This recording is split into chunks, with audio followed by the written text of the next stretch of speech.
War horns. Corleone's side. The castle's curtain wall wasn't thick, and the overall construction was outdated. Against 3 fixed counterweight mangonels or early trebuchet, even the main keep was unlikely to survive more than a week of bombardment. If the walls were targeted and breached, an uneven battle would ensue. Against 6,000 invaders, there was zero chance to win. If the castle fell, the town of Coria would inevitably surrender, despite its trenches. Understanding this, Lancius played the only hand available to him: initiative. 800 men, consisting of 300 men at arms and 500 militia, had been readied since the previous night. They ate an early breakfast and marched out at first light.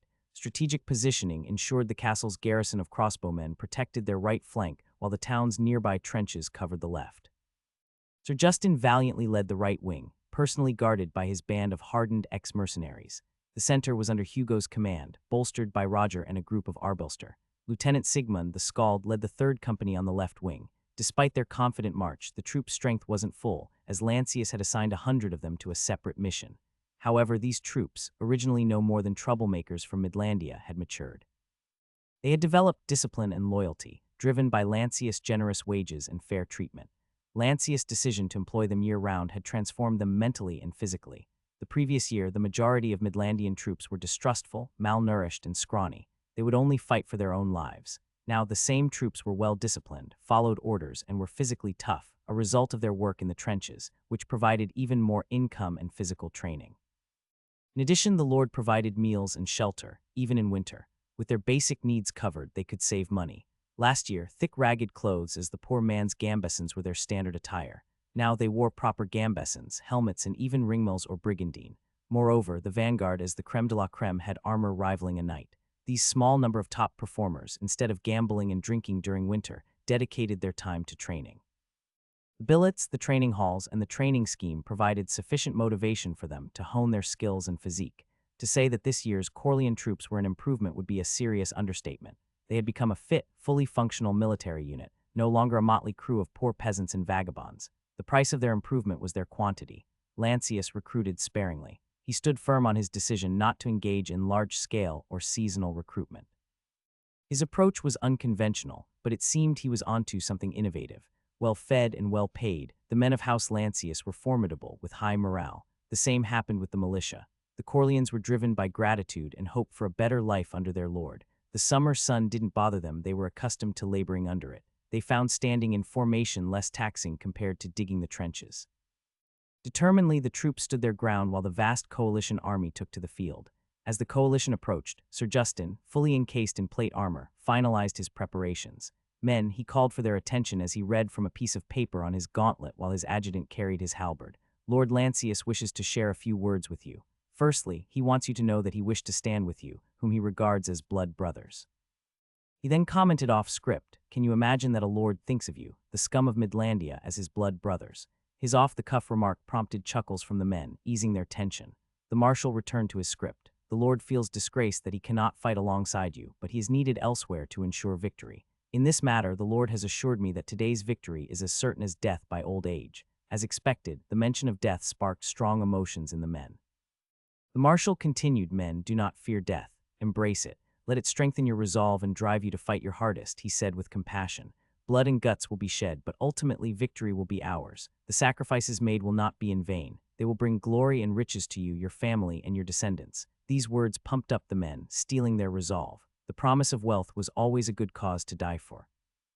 Afterward, the knight solemnly asked, "Remember your upbringing and your life before today. It was a wretched life, wasn't it?" The men collectively nodded in agreement. Sir Justin chuckled, gazed at the end part of the letter, and found it a bit weak, so he improvised. "Men, now is the chance to change your fate. Take it from the nobles, take it from their knights, be the master of your own fate." The men looked pumped but relaxed, almost meditative. There, in the field of Coria, with their sharpened polearms and swords in hand, they patiently waited for the enemy to come. Tan-tan-tara, ta-ra. The coalition's trumpets echoed across the plains of Coria. Soon, waves of troops emerged from the encampment. There were no uniforms. Each man donned a different style, pattern, or color of garment. Ahead of the colorful troops, captains and lieutenants wasted no time in establishing formation.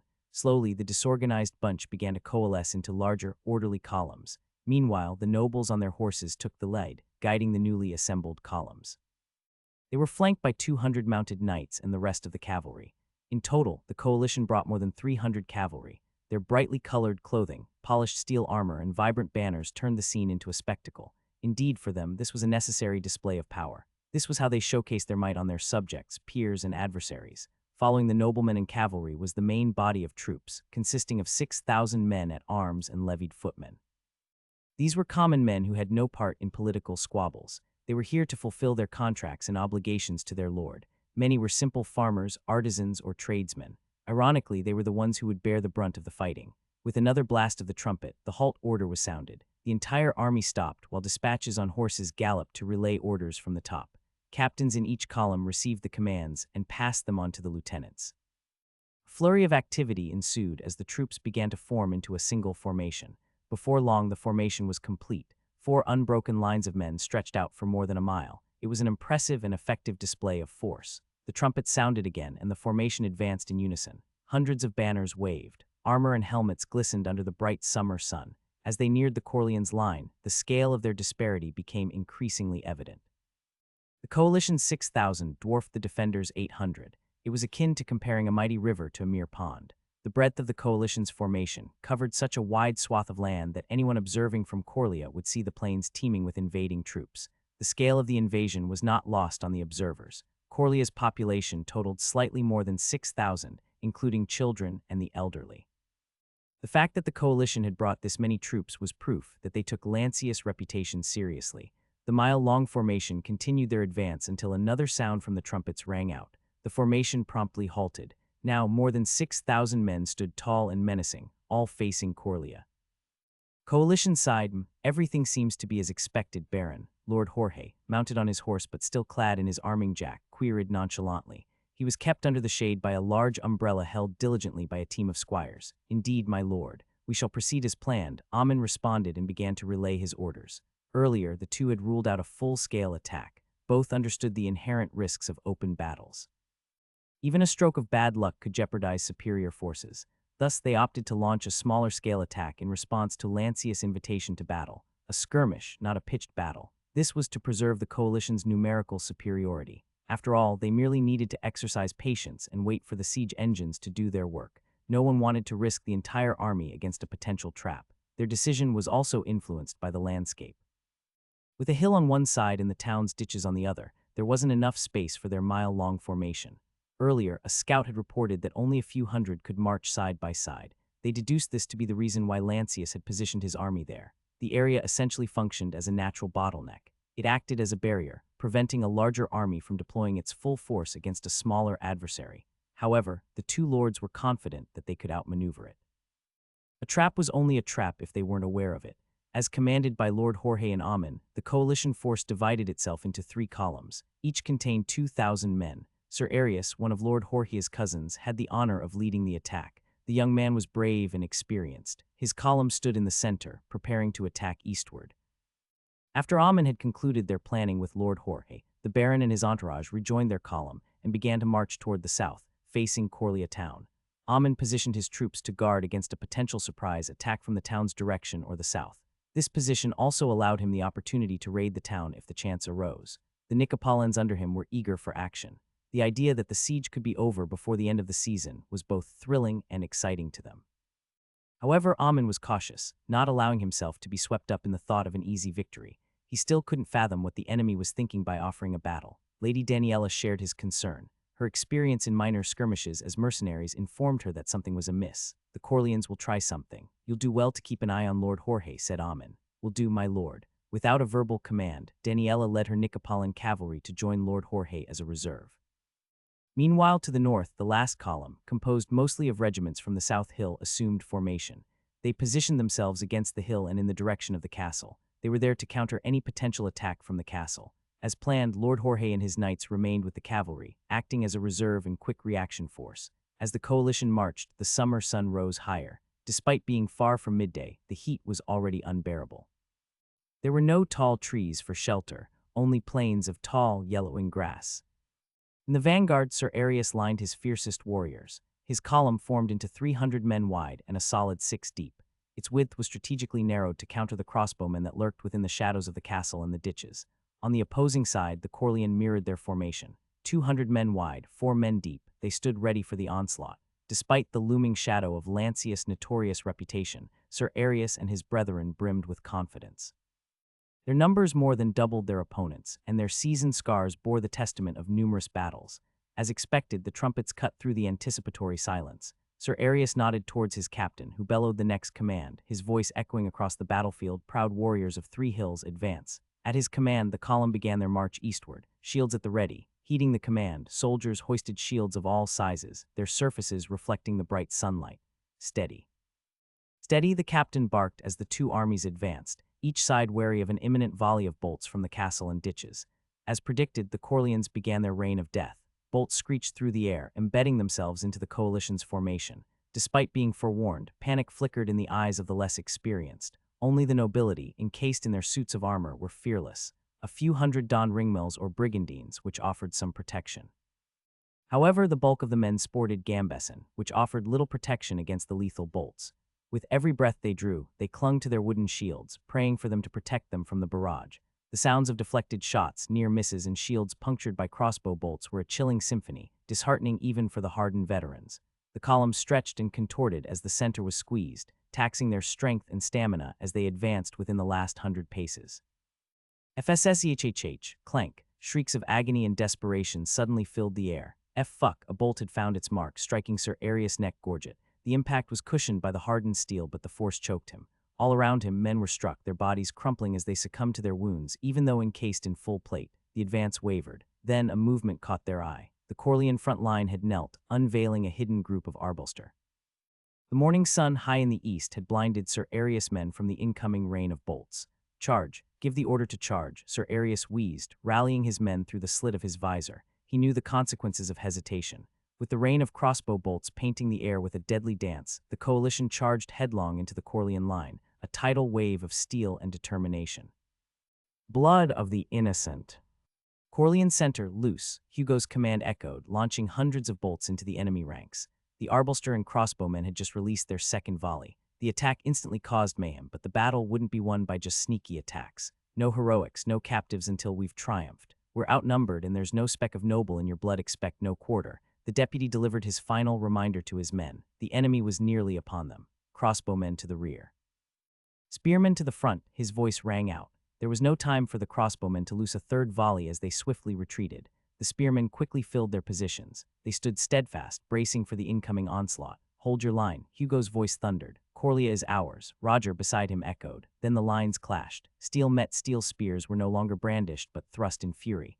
Young coalition men-at-arms, brimming with bravado yet lacking experience, surged forward recklessly.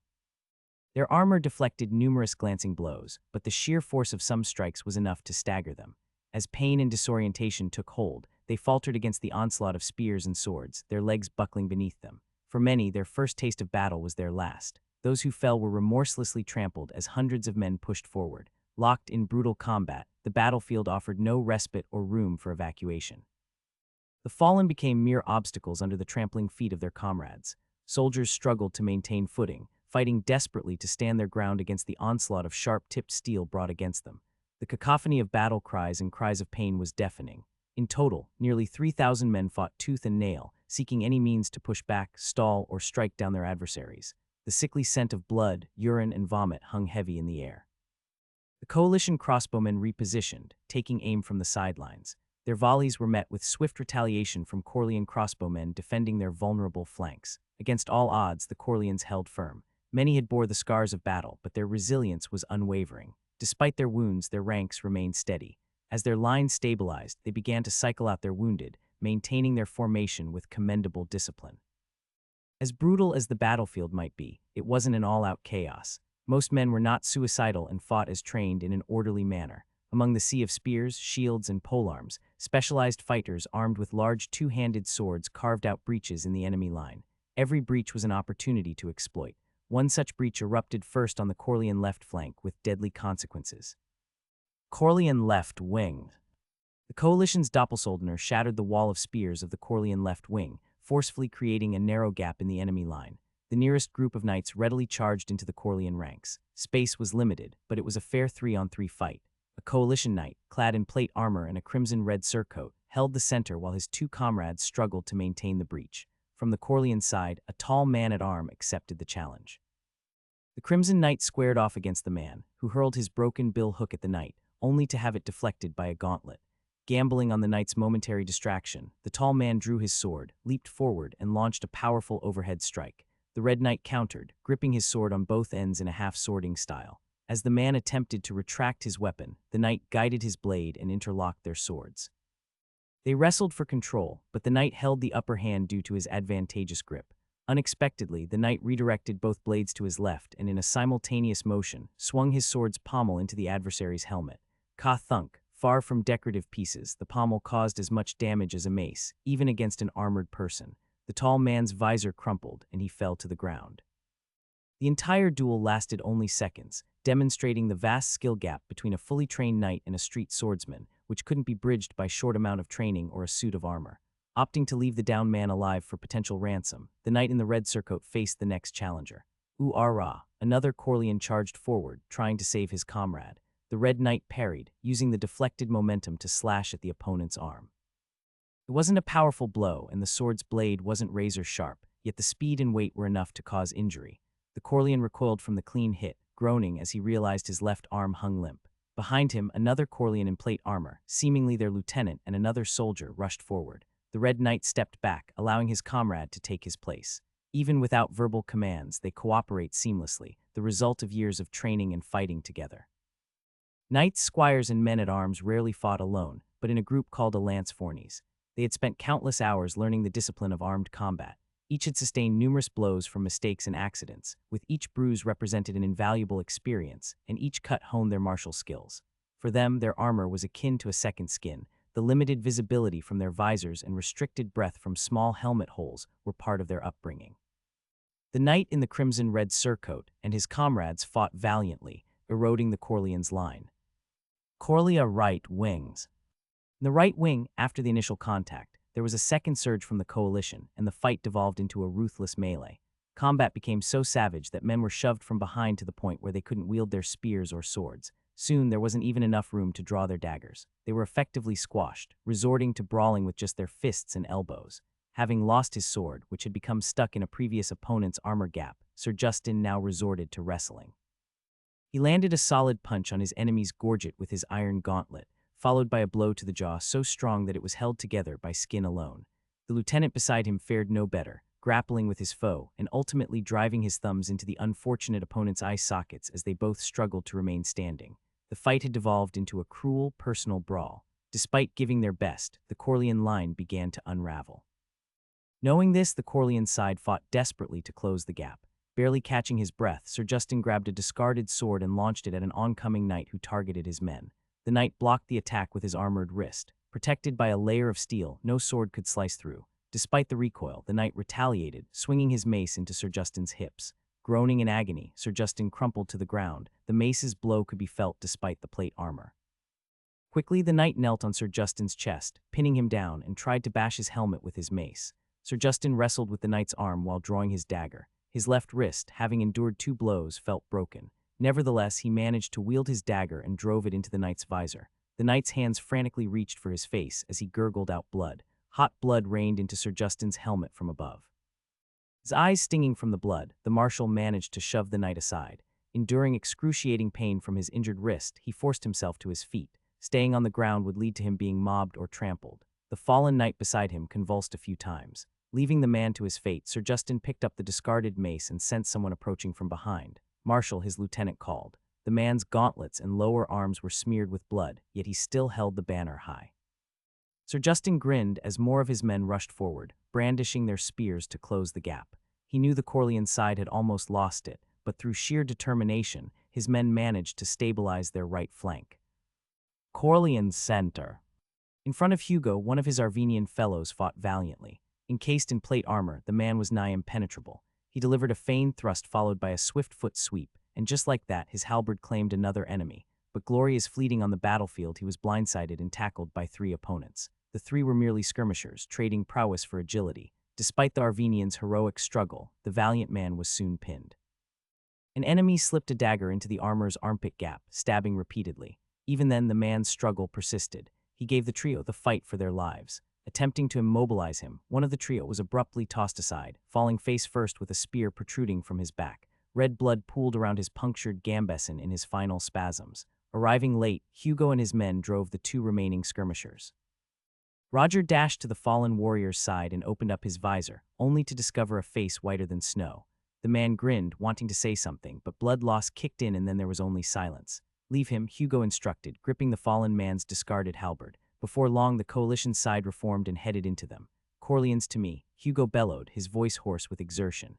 His brothers in arms rushed forward, weapons gleaming. Inch by inch, they re-established their front line, and the two lines at the center rejoined again. Regardless of the blistering heat, accumulated injuries, and dwindling stamina, both sides plunged back into the fray. They thrust, swung, and stabbed with savage desperation. Helmet-less men wore expressions of exhaustion, thirst, and defiance, while those fully armored labored under their own heated metal confines. As casualties mounted, each side endeavored to funnel fresh troops to the front lines. This resulted in a grim spectacle as green, untested men faced battle-hardened fighters. Pushed to their limits, the Corleans deployed their last reserves, the militia. Despite their enthusiasm, they stood little chance, with many falling as swiftly as they entered the fray. Inexperienced combatants futilely swung at torsos and heads, while seasoned fighters smashed limbs with maces and axes, rendering their enemies out of action. The grassy battlefield turned into a grimy, slick mess of blood and human fat. The fallen became trampled, their cries lost in the chaos. Hugo saw desperation etched in his men's eyes. Nobody to his left and right was without injury, despite their armor. They were past their limits. Brave as they were outclassed. Frantically, his gaze swept across the chaotic scene, searching for the familiar sight of Sir Justin's banner. On the far right, amidst the harshest clash of steel and roar of men, Sir Justin finally noticed how his left flank and center were about to crumble under pressure. Seeking to salvage what remained of his force, he issued a commanding cry, "Fall back, fall back." With a heavy heart, the Corleans began to give ground. Moving paces. Lancius. The dense forest canopy sheltered everything beneath it, allowing only small rays of sunlight to filter through. The scent of the earth was robust, arising from layers of dry leaves on the ground. Flanked by his command staff, Lancius sat upon a tree root with a large tree at his back. They were already partially armored and eagerly waiting for developments from the battlefield outside the forest. The place was humid, but the lingering chill from the previous night kept them cool. The knights with their custom-made armor had good weight distribution over their bodies and limbs, minimizing discomfort. For the past 4 nights, nearly 200 had hidden in borrowed yurts on the far side of the forest. To ensure secrecy, they restricted movement and even only allowed bonfires inside the yurts for cooking and night heating. Speaking of cooking, Lancius realized that Audrey was eyeing his bowl. You're not going to finish that." Audrey, clad in avant-garde black plate armor, finally asked. "No, I'm feeling full." "You can have it," Lancius offered the bowl. Audrey accepted it readily, pulling out the half-eaten bread that had sunk into the soup and took a bite. They heard someone approaching, and then a figure clad in a brown cloak appeared. They recognized the man as the scout, who quickly knelt. "My lord, one coalition column is marching toward Marshal Hugo's position." The staff burst into lively discussions, while Sir Callahan calmly updated the earthen map on the ground. Audrey shot Lancius a sharp glance, but Lancius merely noticed crumbs around her mouth and carefully wiped them away with his hand. Afterward, Lancius spoke with unusual calmness. "It's time. The diversion won't hold for long. Return to Coria and ride south." Audrey placed the unfinished bowl on the ground and stood up. Her movement drew the attention of the staff. "Sir Callahan," Audrey addressed the older knight, who stood in response. "Captain," the blonde knight replied, "I entrust my lord to you. Keep him safe." "I shall put my life on the line," Sir Callahan pledged. Their exchange was brief. Next, Lancius rose and all eyes were on him. "Ready the men," he gave a short command. The staff, in turn, relayed the order to the entire camp. Stealing a moment for himself, Lancius called Audrey in a softer tone. "Come, let me walk you to your horse." Preparations for battle were well underway as they walked through their forest hideout. Finally, they reached a quiet spot. "Audrey," he called. She slowed down. "I figured you wanted to talk." "Yes, I still have great doubts about this," he admitted. Her expression hardened. Other people would be deterred by this, but Lancius knew that this was just her natural demeanor. Confirming his thoughts, she let out a sigh. "I sort of understand your feelings. Sending men into harm's way is never easy, but it's your duty as lord. I have mine, they have theirs, you have yours. Men are going to die. For what reason?" he calmly argued. "Half our men aren't even Corleans, they have little reason to fight. If we just retreat to Midlandia, then even the townsfolk wouldn't need to take up arms." Audrey clicked her tongue. "Retreat? My oath is to protect you, but I'll strike you if you utter such nonsense again." Lancius wasn't surprised by her reaction. He knew he shouldn't utter nonsense like that on the eve of battle, but his conscience begged him to. "Sorry, I've got so many things on my mind. You're overthinking this, Lance," she cut in. "The men under you, me, and even the people in town are fighting, not because you told us to. It's because we want to. Lancius was perplexed. But why? I may have done some small good deeds here and there, some small help, but nothing worthy. To us, you are worthy, Audrey declared, exhaling deeply.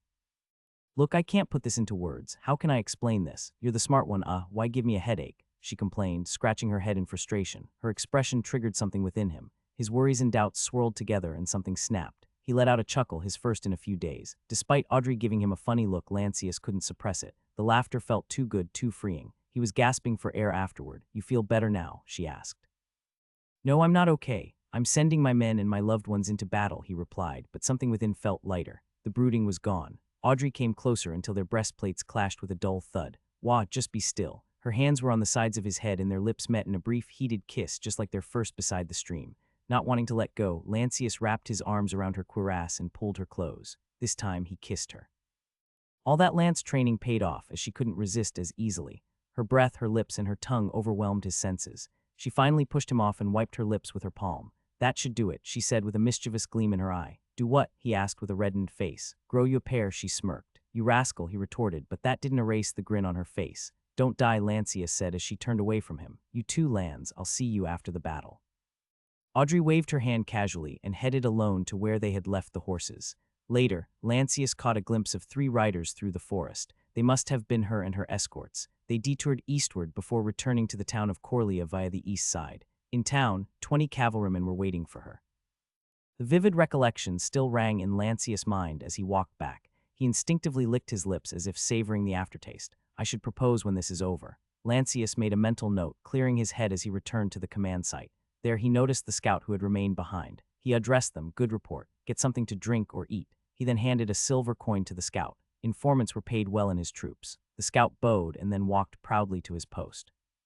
The stump on his left arm dangled freely. They employed many who had lost their limbs as scouts. They joked that losing a limb made them faster and stealthier. It was good that they took pride in their work. As for Lancius, he was just glad that he could provide income for his veterans. As Lancius sat back, the map they drew on the ground was getting updated. Now, one of the rectangle drawings which represented the coalition column was moving closer toward Corleone's only rectangle. Lancius recalled that no matter how many times he had simulated this battle, Coria didn't have any chance to stop the coalition's gargantuan force. If he waited, the coalition would complete their siege engines, and it would be over once the castle sustained severe damage. If he chose to strike out, the coalition's 6,000-strong force would counterattack, targeting both Coria town and castle. Even with the aid of trenches, they could hold on for a day or perhaps more, but victory seemed a distant hope. Engaging the coalition in a conventional way would be a losing battle. Thus, Lancius had opted for a more radical approach. He planned to hit the coalition's weak spot. That in itself wasn't new or radical. What was radical was just how far he would go to make certain that he could hit his mark. More than just a half-hearted distraction, Lancius needed substantial bait. This required a column of men, so he had pulled his force, even leaving the castle practically undefended. Now only 2 guards remained in the castle, both crippled and serving as lookouts. If it weren't for Cecil, his castle staff, the cooks, and the page boys, the castle would have been abandoned. They manned the walls, creating the illusion of a well-defended fortress. Many of them were competent with crossbows, enough for well-aimed shots, lending credibility to the castle's defenses, at least from a distance. For the same reasons, Lancius had pulled most of his men out of Coria town. Apart from Sir Justin's column, the town was only lightly defended by a mixture of crossbowmen, militia, and Audrey's 20 cavalrymen. Presently, the trenches were manned by hastily trained militias. Considering the length of the ditches, Lancius earnestly hoped their presence would maintain the illusion of being fully manned. If the other coalition column attacked the trenches, then his charade would be exposed. With the castle nearly empty and only a token defense in the town, the situation was daunting. The coalition could potentially steamroll their defenses purely by chance. Yet deep down, Lancius was prepared to sacrifice the town if it meant securing a victory. He was resolved, however, to make the enemy pay a high price. He had instructed his defenders to switch to urban, door-to-door fighting once the enemy column breached the trenches. What Lancius needed was time and a diversion to keep the enemy preoccupied. This was the role of Sir Justin's column. His forces served as bait to keep the coalition locked in place. Now, this exact plan was in motion, which heightened his anxiety. He personally disliked this battle plan, but he couldn't devise a viable alternative. He was stuck. His opponents were simply too well prepared. Crackling sounds of crushed dry leaves alerted them. 2 scouts appeared. My lord, the coalition column has engaged Marshal Justin's forces. Murmurs and comments cut the report short. Not yet. The man still has things to say. Sir Callahan rebuked the rest and motioned for the scout to report. The scout resumed. We saw the coalition cavalry moving more southward than before. My lord, we think that the Lord of Three Hills is trying to get a better view of the battle. Well done, Lancius exclaimed while clenching his fist. It was better than expected. Sir Justin's column not only baited and locked a coalition column, but also drew their reserve away. Everybody was looking at Lancius tensely. They knew the time had come. Bring out the horses, Lancius ordered. The command made the men scramble from their spots. How's the other column's position? Lancius asked the scout as the rest were preparing to sortie. There are no changes, my lord. Good. What else do we know about his column? The lord pointed to the column nearest to them on the ground map. My lord, I recognize their sigils. They're men from South Hills, the scout said with confidence. The second scout chimed in. They look weak, my lord. Not many are wearing armor. Mostly peasants with only a shield, spear, and thick clothing. Levied troops. My lord, they can be bypassed, Sir Callahan advised. How about the wind? Lancius asked the two scouts. The wind still blows from the south, my lord. The board is set and the pieces are in motion. Blue and bronze.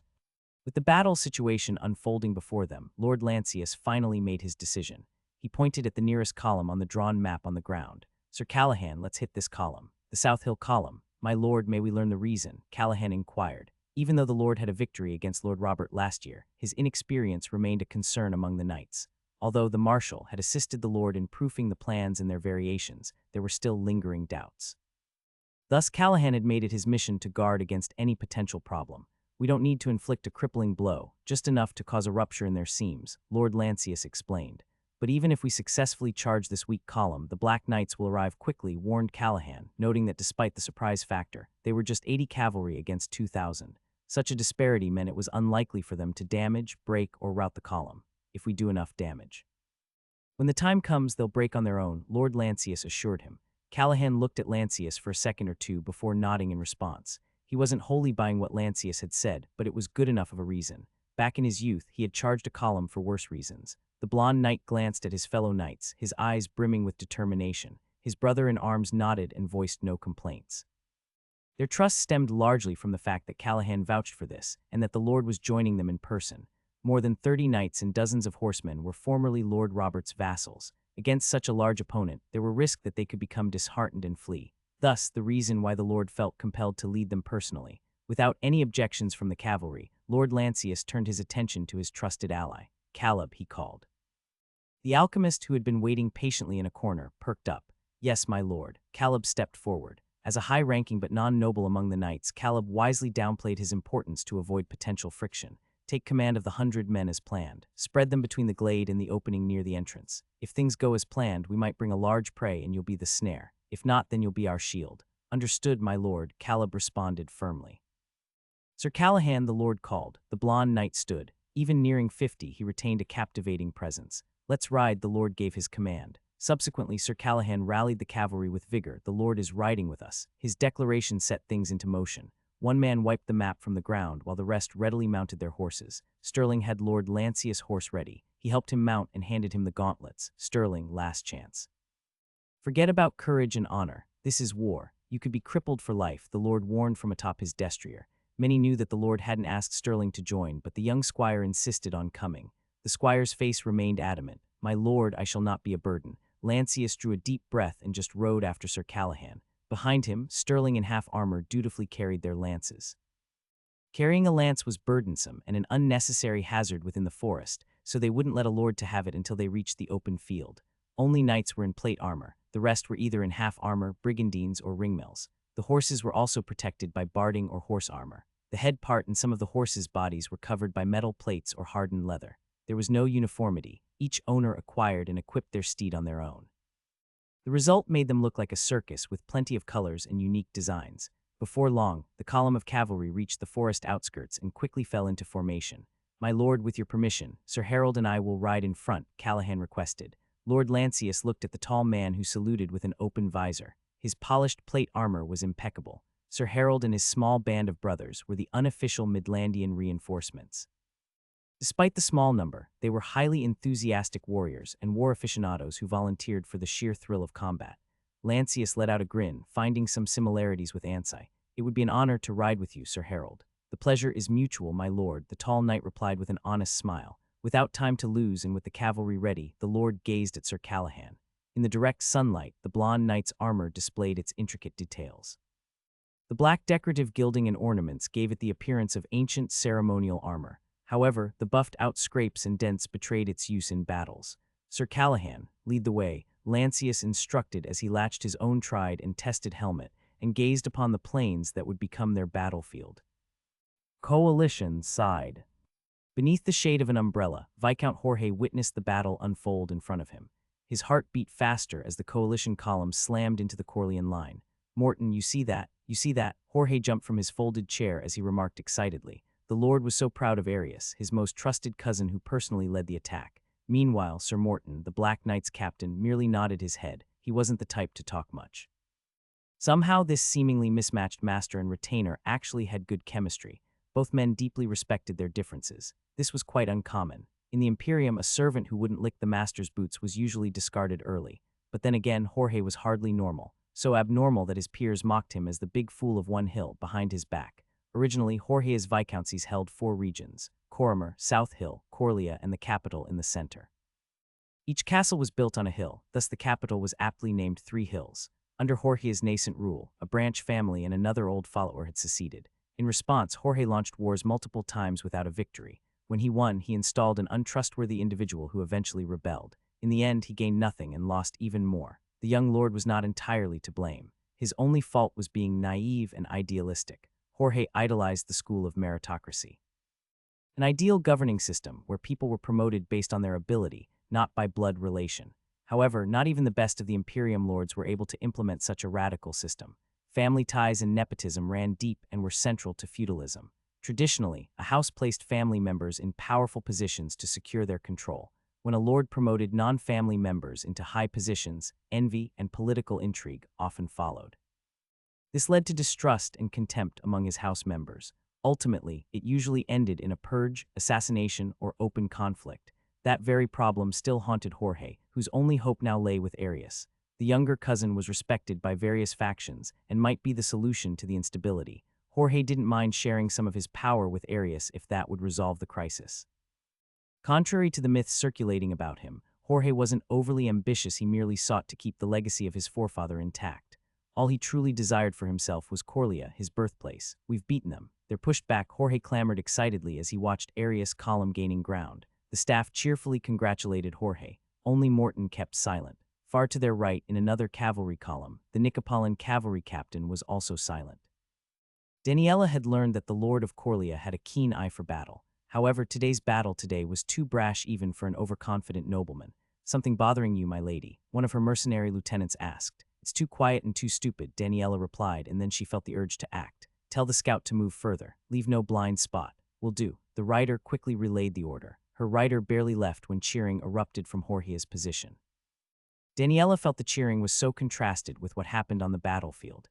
As she could clearly see, there was no glory in the mangled and beaten bodies that littered the field.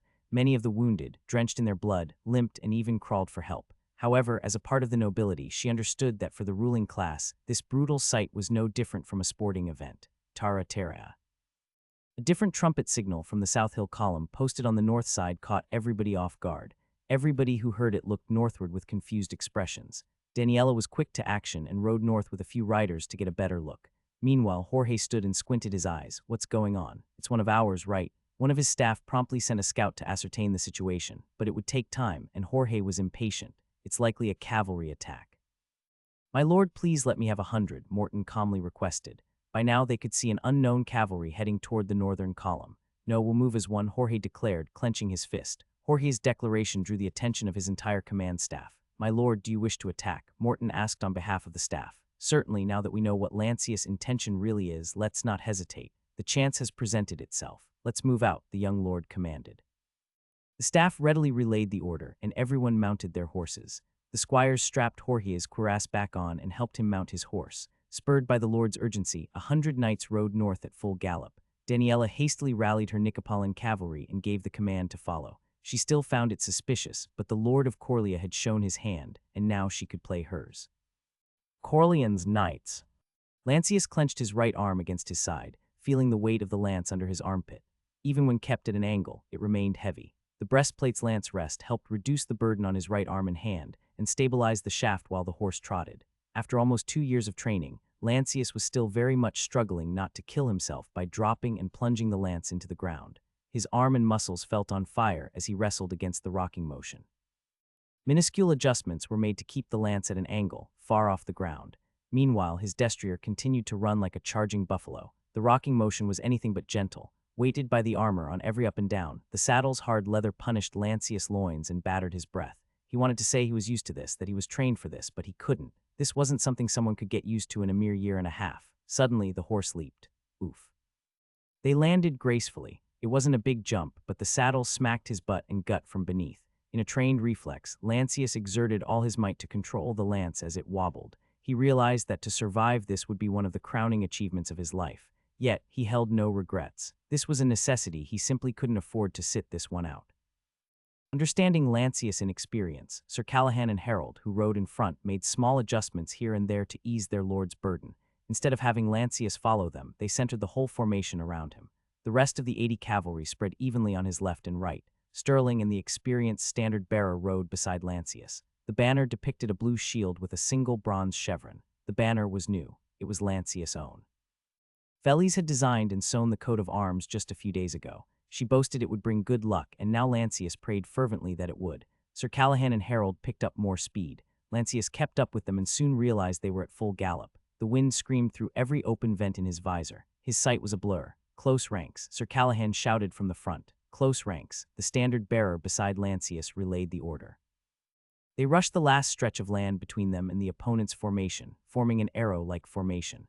The standard bearer moved in front of Lancius, while Sterling remained at his side. Sir Callahan had told them that he was expecting crossbow attacks, but only a few materialized. At this range, Lancius saw that the coalition line now looked jagged and uneven. More importantly, there was no wall of spears or pikes. This column was supposedly 2,000 strong, but what Lancius saw was just a group of men, scarred and frightened. By the holy, I'm going to trample them. His conscience screamed, but his trained instinct kept him going. This is my plan, and I'm responsible for this. Go haunt me if you must, but judge me fairly against your lords who led you here in the first place. He steadied his mind as the distance closed in at a frightening speed.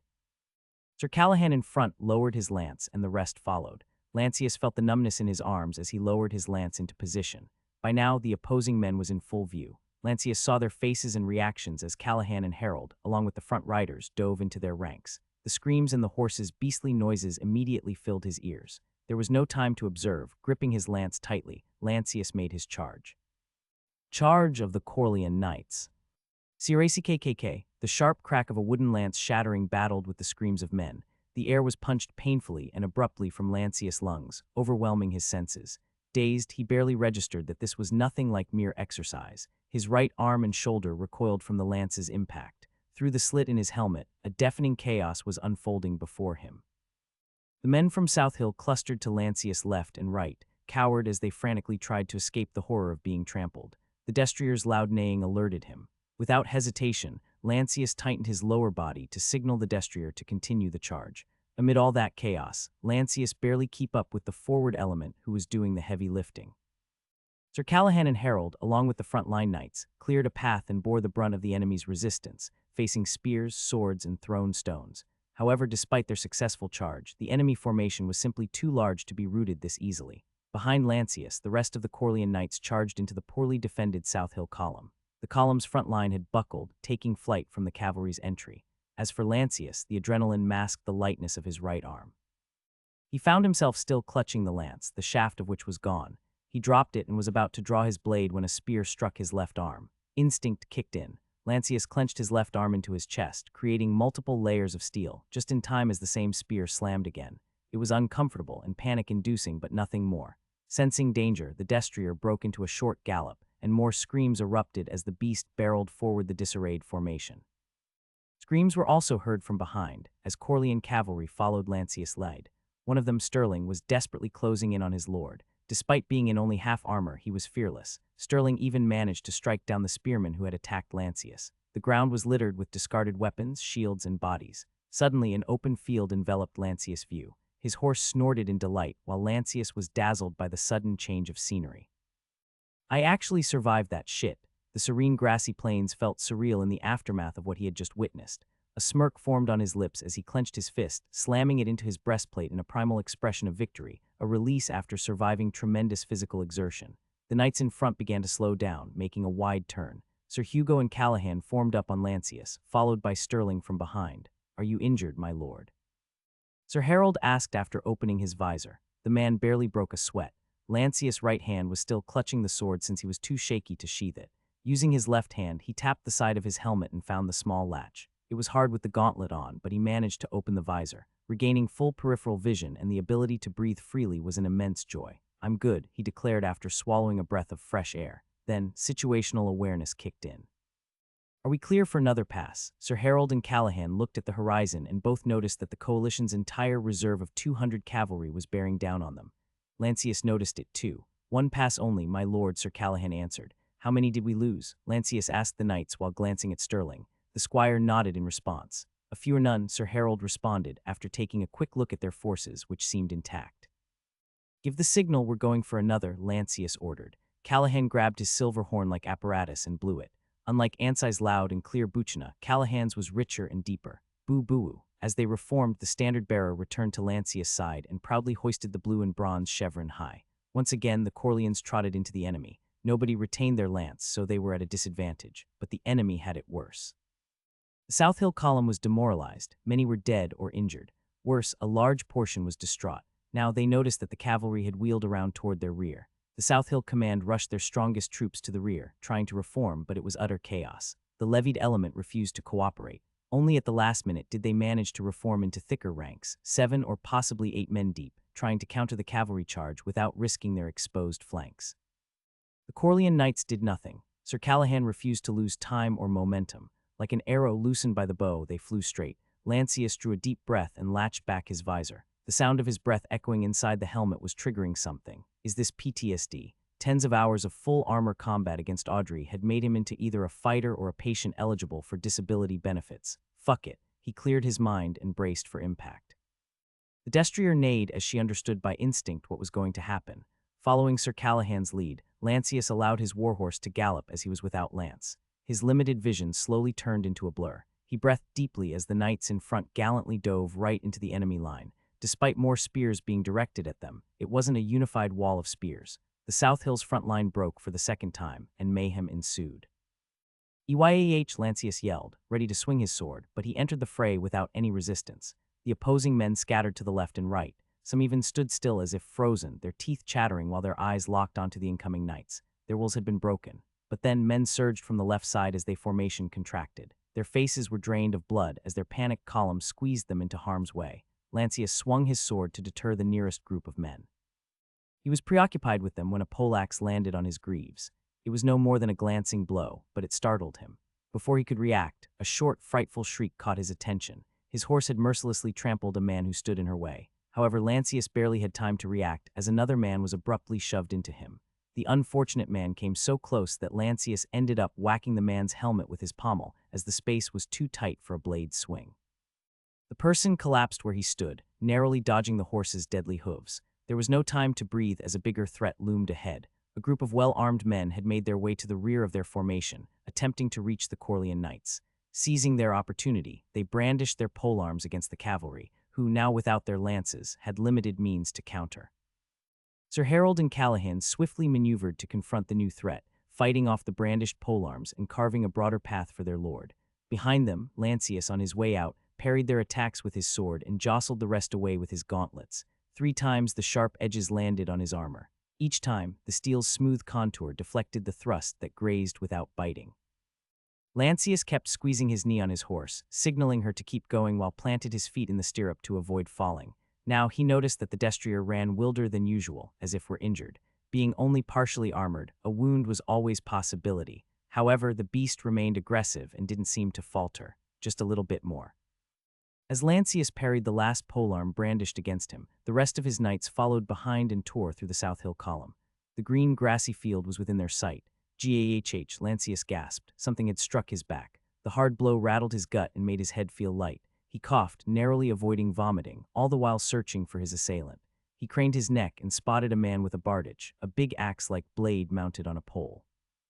The barrage wielder charged, ready for another blow, but was impeded by his own frightened comrades.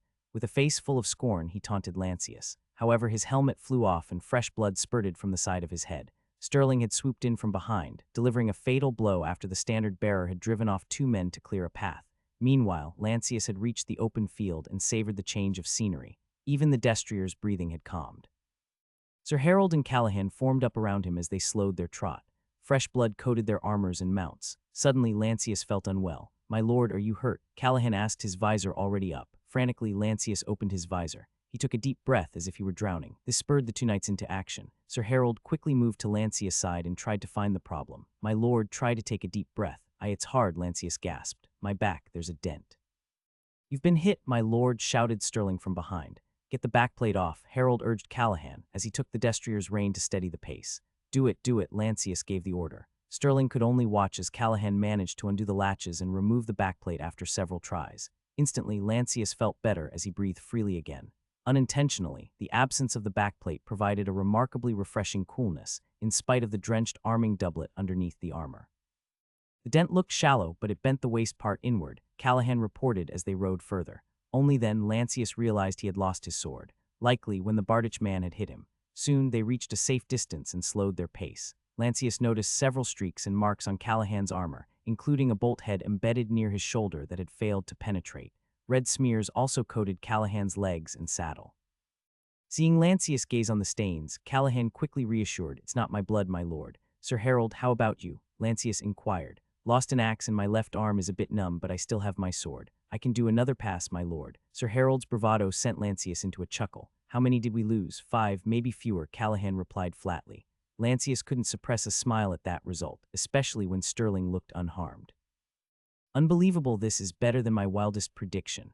My lord, the Black Knights," the standard bearer called out from the rear. At his warning, they turned to see riders clad in black armor galloping toward them. The South Hill column had split in 2, providing the Black Knights with a clear path to approach. Although Lancius' charge had inflicted significant damage, it clearly wasn't enough to rout the South Hill column. With the arrival of Lord Jorge and his Black Knights, the column quickly recovered. Sir Callahan had predicted this minor charge had only a small impact on the overall battle. "Sir Harold, want to have a go at them?" Lancius jested. "For you, my lord, I'll do it," the tall knight replied with a wide smirk. Lancius chuckled and gently signaled his destrier to pick up the pace. Just then, Sterling called out, "My lord, smoke." He pointed to the east, towards where Sir Justin's column was fighting. Lancius glanced in that direction, then turned to Callahan. "Aim for the forest." "Get us out of here." Nicopolan pursuit. Coalition side. The morning sun blazed upon the battlefield. North of the Coria plains, 2 cavalry units made a beeline into the forest.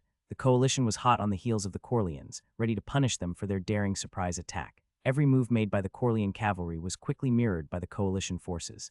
With their lords present, both sides gave their all in this chase. Even as they entered the outskirts of the forest, dense vegetation did little to slow them down.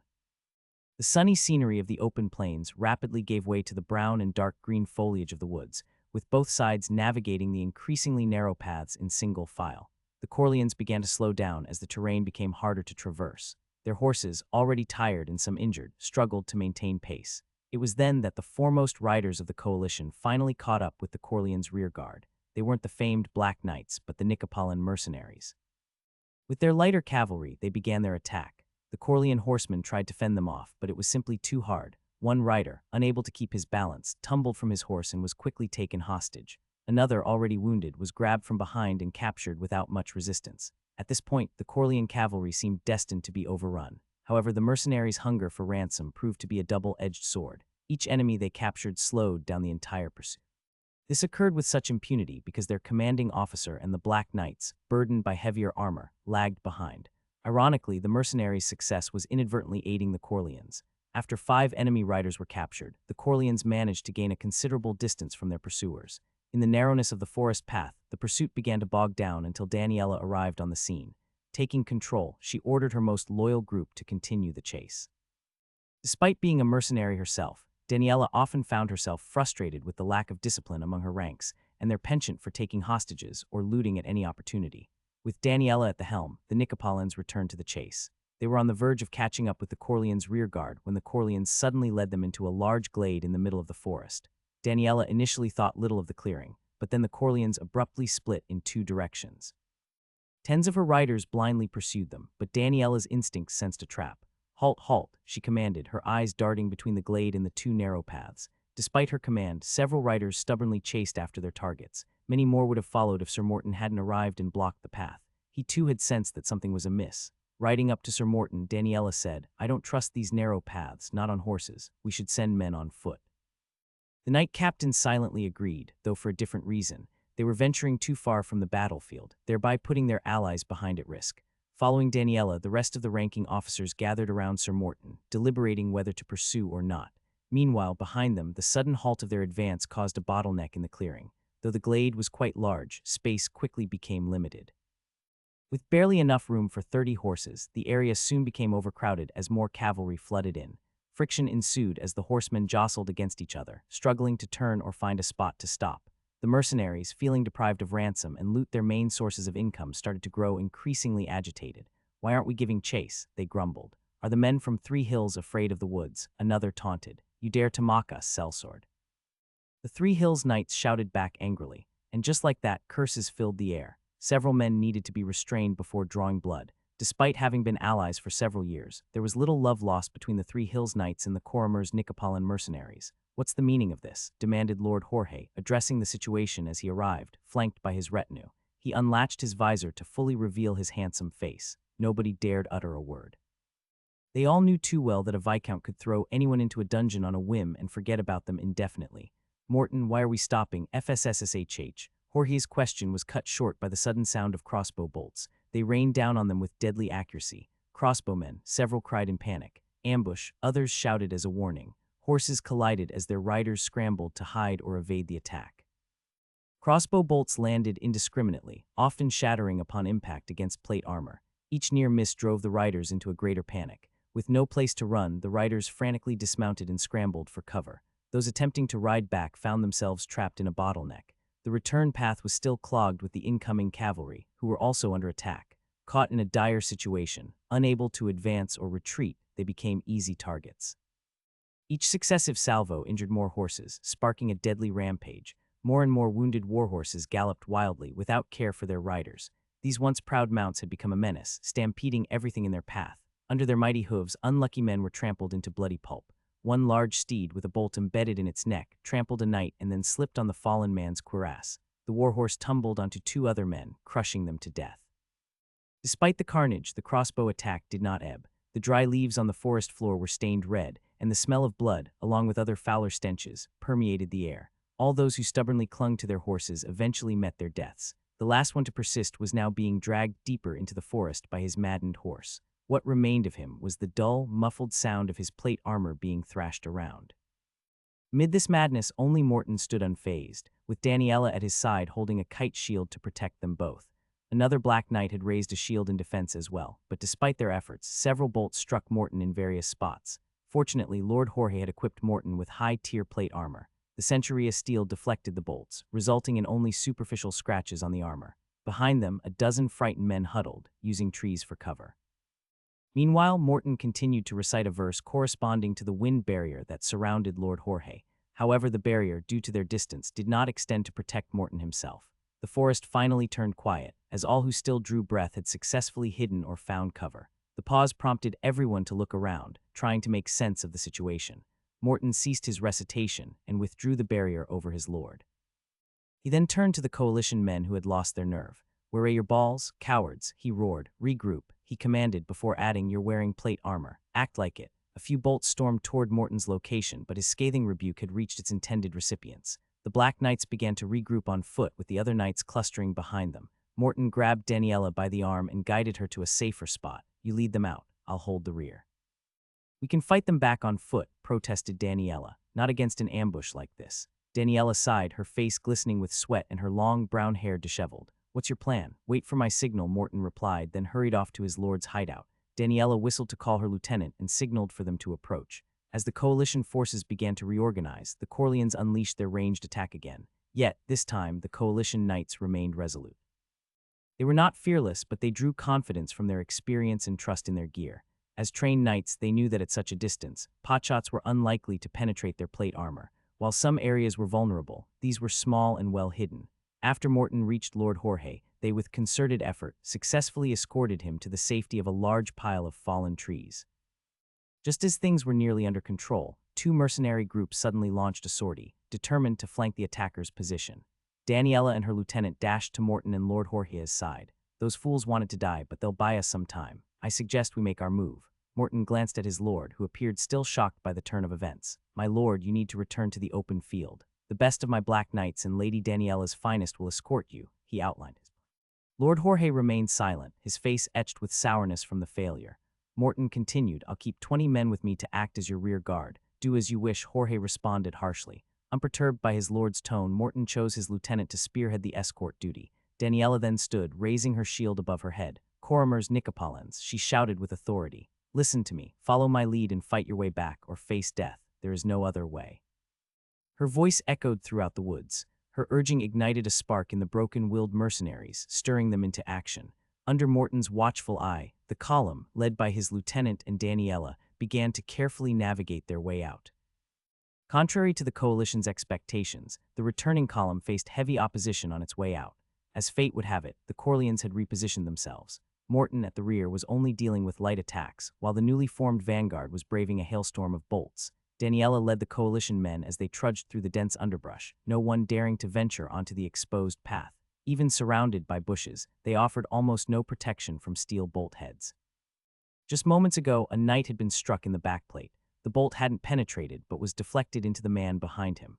With their visors raised due to exhaustion and heat, the unfortunate man's upper lip and everything behind it was torn. A similar fate loomed over everyone as they made their slow escape through the forest. After enduring a series of relentless attacks, the mercenaries were blinded by anger. Daniela knew better than to hold them back, so she directed their anger towards the silhouettes of crossbowmen that had appeared. Just like that, the Nicopolans launched another assault. The initial stages of the counterattack seemed promising, with the mercenaries' rallying cries echoing through the forest. Some of the Three Hills knights and their squires even joined in. However, within a few minutes, the counterattack bogged down. Soon they were brutally crushed, leaving only cries of agony as the mercenaries writhed with bolts embedded deeply in their limbs and bodies. For the Corleans, their windlass and cranquin proved to be worth their weight in gold. In combination with spears and polearms, they were a lethal force.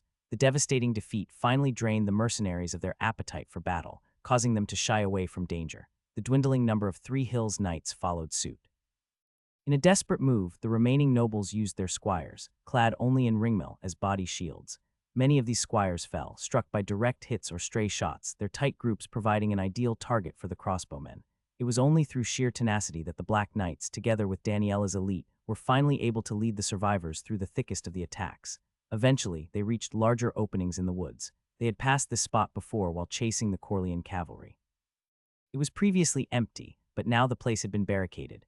Dozens of wooden frames bristling with spikes were aimed toward the approaching coalition forces. The Corlean crossbowmen who had haunted them now revealed themselves. Scores poured from the forest, reinforcing the footmen from behind. They were completely protected by the barricade. Blue and bronze chevron banners marked their allegiance. The blockade wasn't just on the road. Men with polearms and swords were also spotted waiting in the woods.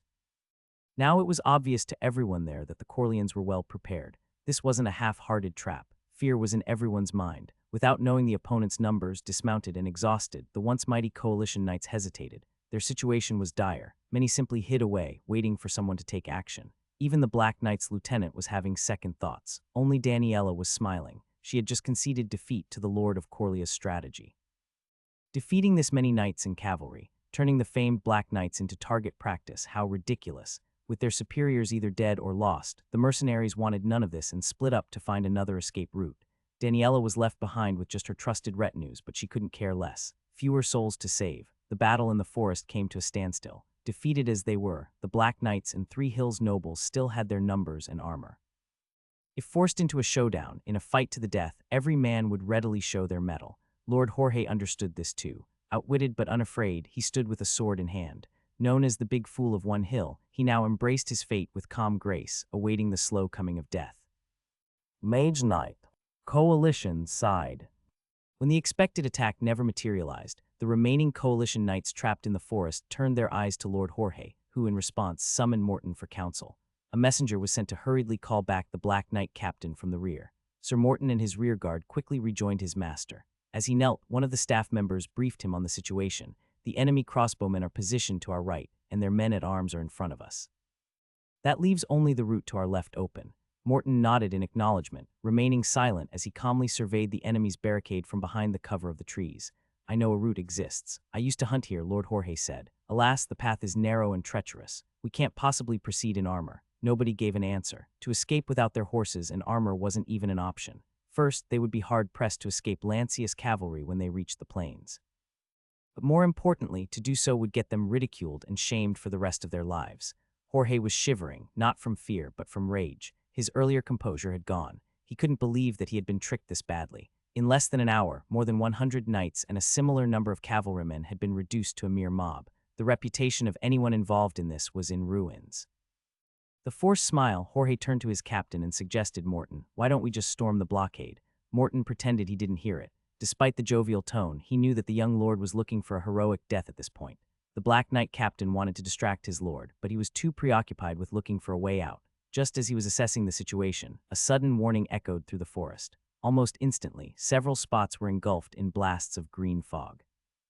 Green fog, one of the squires on the lookout warned, and then screams began to echo inside the forest. Droves of men emerged from their hiding places in complete agony. Alchemist, they employed an alchemist. One of the knights cried out as they abandoned their positions in panic. It's just a fog. It's a trick, it can't harm you, someone attempted to reassure, to no avail, in between intense coughing and sneezing. Several knights and mercenaries panicked, running from fear of the unknown. The rest stayed put, either unable to make a decision or just adamant to stand their ground. The green fog spread out, its hue faded as it covered more ground, but the hope of it being less lethal proved to be wrong.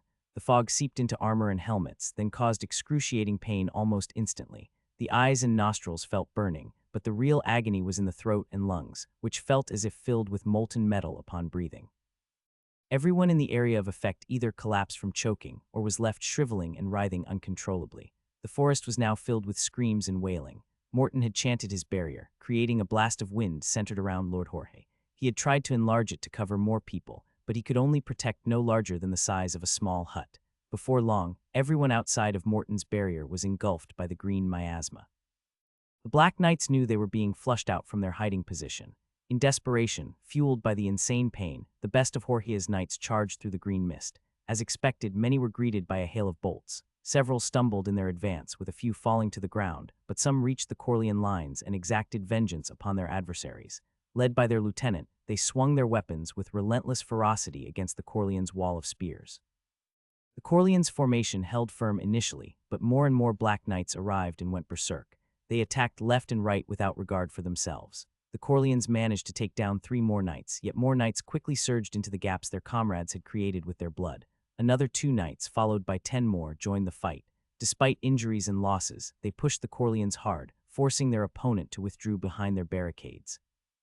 The knights fought on and stormed the barricades, only to suddenly burst into flames. The alchemist, the lieutenant, warned his comrades. Even from a distance, Morton took notice. The green fog had dissipated and his lord was safe. With me, he roared, rallying the rest of his knights. The last of his men gathered alongside Morton and launched a fresh assault on the Corian barricade. Bolts rained down on them from the side, but this time those were deflected away by an unseen barrier.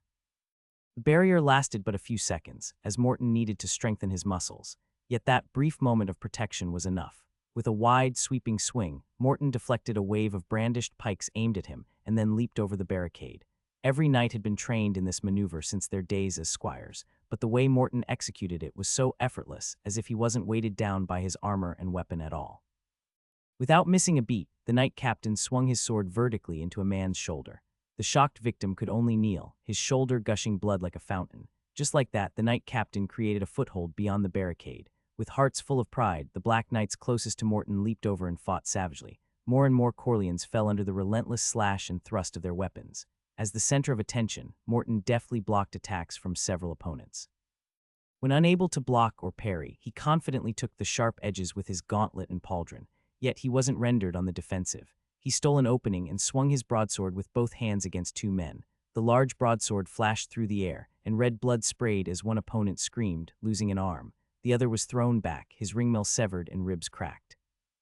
Fearful but enraged, 4 Corians thrust their polearms in unison at Morton, but he blocked and parried with strength and stamina that was beyond belief. Out of the blue, an object flew towards Morton. With quick reflexes, he swatted it away using the flat edge of his sword. A distinct cracking sound echoed as it burst into flames in the air. The searing heat from the airborne fireball was palpable even through the visor, halting the fighting as many cowered from the sudden inferno. The alchemist stared at Morton in disbelief. The mage knight was as terrifying as the ancient dwarven golem he once had encountered. The remaining coalition poured at the barricade with renewed fervor, despite heavy resistance from the Corlean crossbowmen. With the famed Sir Morton on the offensive and the effect of the green miasma wearing off without a trace, they were riding the wave. The Corlean line was quickly turning into shambles. Caleb. The small clearing inside the forest had turned into a battlefield. The Corleans were desperately using their wooden barricade for defense. Their crossbowmen now fired from point-blank range, and many resorted to hatchets to defend themselves. But as hard as they tried, it was impossible to plug the breach. "I've made a mistake." Caleb clutched the composite cords of his slinger. The green miasma he had launched to break the enemy's spirit had unintentionally galvanized their resolve instead. Now the coalition was out for blood. Faced with the relentless advance of the Black Knights, the Corlean line had stretched, straining to contain the enemy. "Meister, the men won't hold," his lieutenant warned. Caleb didn't need anyone to tell him what he could see for himself. The bloodied mage knight was advancing straight toward them. "Get the windlass guys," he commanded. The lieutenant immediately ran to fetch the arbelsters, but the situation was deteriorating. Caleb had no knights because Lancius didn't want anyone to disobey Caleb's order. Now all he had was his men-at-arms. They tried their hardest but were no match for the Black Knights, especially not against the Mage Knight. Caleb had prepared well and even expected a Mage Knight or two to make an appearance, but this one in black armor was unstoppable. Not even a fire grenade was effective. "Meister," his men warned as the Mage Knight roared and battled his way into their position. Clad in only his brigandine and jacket, Caleb clenched his poleaxe. "No retreat," he said sternly to his men, who nodded nervously. His redeployed arbelsters finally had a clear line of sight and sniped at the Mage Knight from 2 locations. One shot barely missed, while the other glanced and struck another Black Knight. The Mage Knight wasn't harmed, but the attack had bought some breathing time for Caleb's men. As the Mage Knight redeployed his barrier, he reached out for a metal flask inside his jacket. Fire grenades wouldn't work against that barrier, but this. Caleb's gloved fingers could feel the coldness from the special alloy. Suddenly, a commotion was heard from the coalition side. "The enemy cavalry," a squire shouted. He was clearly out of breath from running. "Their cavalry is on our rear." His high-pitched warning was heard by everyone. Both sides paused as the situation became uncertain. Suddenly, the rhythmic sound of hooves echoed through the woods, confirming what the squire had said. The Corleans' cavalry had returned. Caleb drew his hand back from the metal flask and shouted, "The Lord has returned. Steadfast men, give it everything you've got." He rallied his remaining troops. The Corleans clamored. For Coria, blood for blood, the barricade held on. The coalition. Morton was out of time. His small contingent couldn't afford to get flanked, especially by heavy cavalry. Any advantage they had would be undone. "Fall back," he commanded bitterly, stepping back while maintaining his barrier. "Fall back," I said, he bellowed, frustrated as his men disregarded the command. The knights grumbled but started to disengage. At this range, without their captain's barrier, the enemy crossbows would surely kill. However, they were too late. The sound of splintering wood heralded the arrival of Lancius cavalry. 2 mercenaries, stragglers who had split from the main force, were unceremoniously hurled aside, never to see daylight again. The surviving Nicopolins dashed towards the forest, desperately trying to avoid the cavalry's lances. More than 50 coalition knights were still locked in combat. For some, the sudden appearance of the cavalry and their failure to break through proved too much. They began to drop their weapons and bitterly surrender. Yet the remaining knights fought on, haunted by the fear that the new lord of Coria would slaughter them instead of taking them hostage, as the outcome of the battle was yet to be decided. Morton's lieutenant had caught up and asked in a ragged breath, "What should we do now? There's no other way." "Gather everyone with polearms and try to block the cavalry," ordered Morton, picking a spot to make a stand. "There's little chance we can hold out," the lieutenant argued. "If the cavalry cuts us off, then everything is doomed," Morton remarked. They needed time for the rest of their forces to disengage and flee. The lieutenant turned from Morton and gathered everyone within sight. Only 11 answered the order. Thirsty and exhausted, only honor kept them going. Suddenly, Jorge's squire appeared and handed Morton his crossbow. "You shouldn't be here, boy," Morton warned him. Nobody should be here, sir," the squire retorted wittily. The answer drew nervous chuckles from the ranks as they assumed a wall of spear formation against the cavalry. Due to their inadequate size, it looked more like a hedgehog in the middle of a dirt road. Morton loaded his bolt, took several steps forward, and picked a target with the best-looking armor. He fired at the incoming cavalry from 60 paces away. His bolt deflected off the foremost rider's pauldron, but now Morton had the rider's attention. He calmly pulled his crossbow string with just one hand as if it was a small bow. The cavalry approached their small formation. Now it was clear that the entire Corlean cavalry was present. This demoralized the coalition's side. On foot, exhausted and greatly outnumbered, one by one, they left the Black Knight's captain and ran toward the forest. Not everyone had planned to die that day, and Morton's wall of spears crumbled, but Morton had expected this to happen. Now only he and a few of the bravest stood unperturbed. The ground shook from thundering hooves of the incoming warhorses. It was less than 20 paces when Morton fired his second bolt. Thuck, a dull sound resonated. Morton discarded his crossbow and leaped to the side. His small line behind either fought or ducked away as the first wave of 4 warhorses charged through them. It was unnerving even for a seasoned knight like Morton. He coughed from the dust, looked back, and saw that the Corlean first wave that went past them seemed unharmed. He assumed the bolt hadn't penetrated deep enough, but the rider with the gorgeous-looking armor started to wobble and eventually fell from his horse. There was no time for celebration as the rest of the cavalry bore down on them. Unfazed, Morton drew his broadsword. A glance to his right revealed his lieutenant, bloodied and limping, retreating from the scene. The man had traded blows with a rider and had come out defeated. Another lay mangled on the ground, likely lanced and trampled. He counted only 5 remained standing. Raising his voice, he shouted, "Their sacrifice will not be in vain." To the bitter end, his comrades, both old and young, responded as the cavalry bore down on them. The horses' nostrils flared like those of demonic beasts and their hooves shook the ground. Morton clenched his broadsword. Magic had enhanced his lungs, heart, and muscles, staving off exhaustion, but he knew even that had a limit. Morton shouted his war cry in defiance and dashed to intercept another rider with impressive-looking armor. From the start, his goal was to strike one of the Corlean's leaders, or the Lord himself. A moment later, his sword and the rider's lance clashed. Laying a trap. Morton shouted defiantly and dashed forward to intercept the charging horseman. The lance aimed straight at him. He parried it with all his strength. The mage knight's amplified strength enabled him to deflect the force of the lance thrust, but he almost lost his footing. He recoiled as his momentum wasn't enough to counter the combined weight of the warhorse and its rider. The mounted knight, lance still unbroken, passed by just inches away. Their gaze met. Morton had created an opening. He regained his stance, advanced 1 step forward, planted his foot firmly, and swung his broadsword. The rider was perched too high on the warhorse, so Morton directed his attack at the horse's neck instead. The horse's barding protected the beast's neck, but the impact was more than it could handle. The horse reared, panicking wildly, and luckily veered off instead of trampling Morton. He knew he had won this gamble and stepped away. His arms and shoulder felt like they were about to burst, but that was only to be expected. Such an impact would have ripped muscle from bone and dislocated joints in a normal man, but the mage knight survived with only a nasty cramp. The second pair of warhorse and rider rushed toward Morton. He readied himself once more. Behind him, his previous opponent had already crashed to the ground. The incoming rider was without a lance but brandished a sword. Anticipating the rider's move, Morton crouched low at the last moment and dashed forward, aiming his broadsword at the horse's front leg. Seeing Morton went low, the rider instinctively swung his sword toward Morton's head. The blow landed squarely, causing the top of Morton's helmet to cave in. Reeling from the impact, Morton lost his balance and narrowly avoided the panicked horse. Dazed, he discarded his helmet and the padding within. Blood trickled down his face. He glanced towards the rider who had struck him, only to find the person had crashed to the ground, his leg trapped beneath his own bloodied horse. The mage knight took a step back and surveyed his surroundings. With blood streaming down his face, he observed the last of his comrades either falling or retreating. The situation was hopeless. He alone couldn't hold off 10 cavalrymen, let alone several dozen. The next horseman had spotted him. Initially, they approached cautiously, having seen several riders fell, but now they were out for blood. Morton knew he could do no more but to retreat. As the next riders charged and tried to trample him, Morton jumped and rolled in the dirt.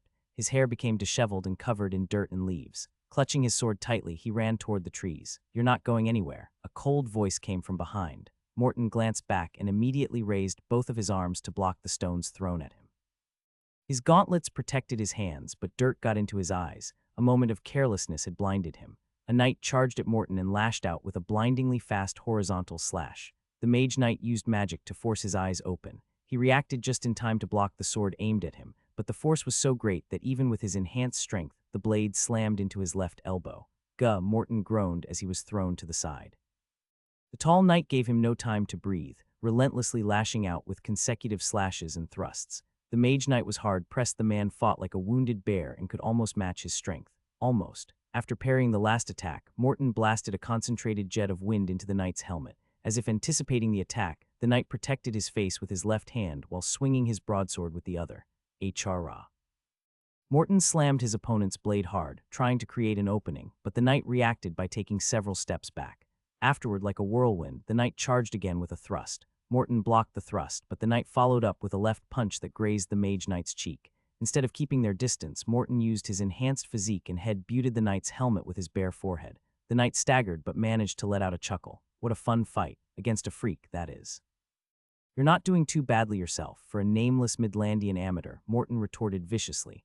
It's Harold, you piece of elven shit. And just like that, the two ramped up their tempo. They traded blows, grappled, and landed heavy smashes on each other. Harold landed a solid left-handed hammer fist against Morton's jaw, but the mage knight smashed his pommel hard on Harold's hip.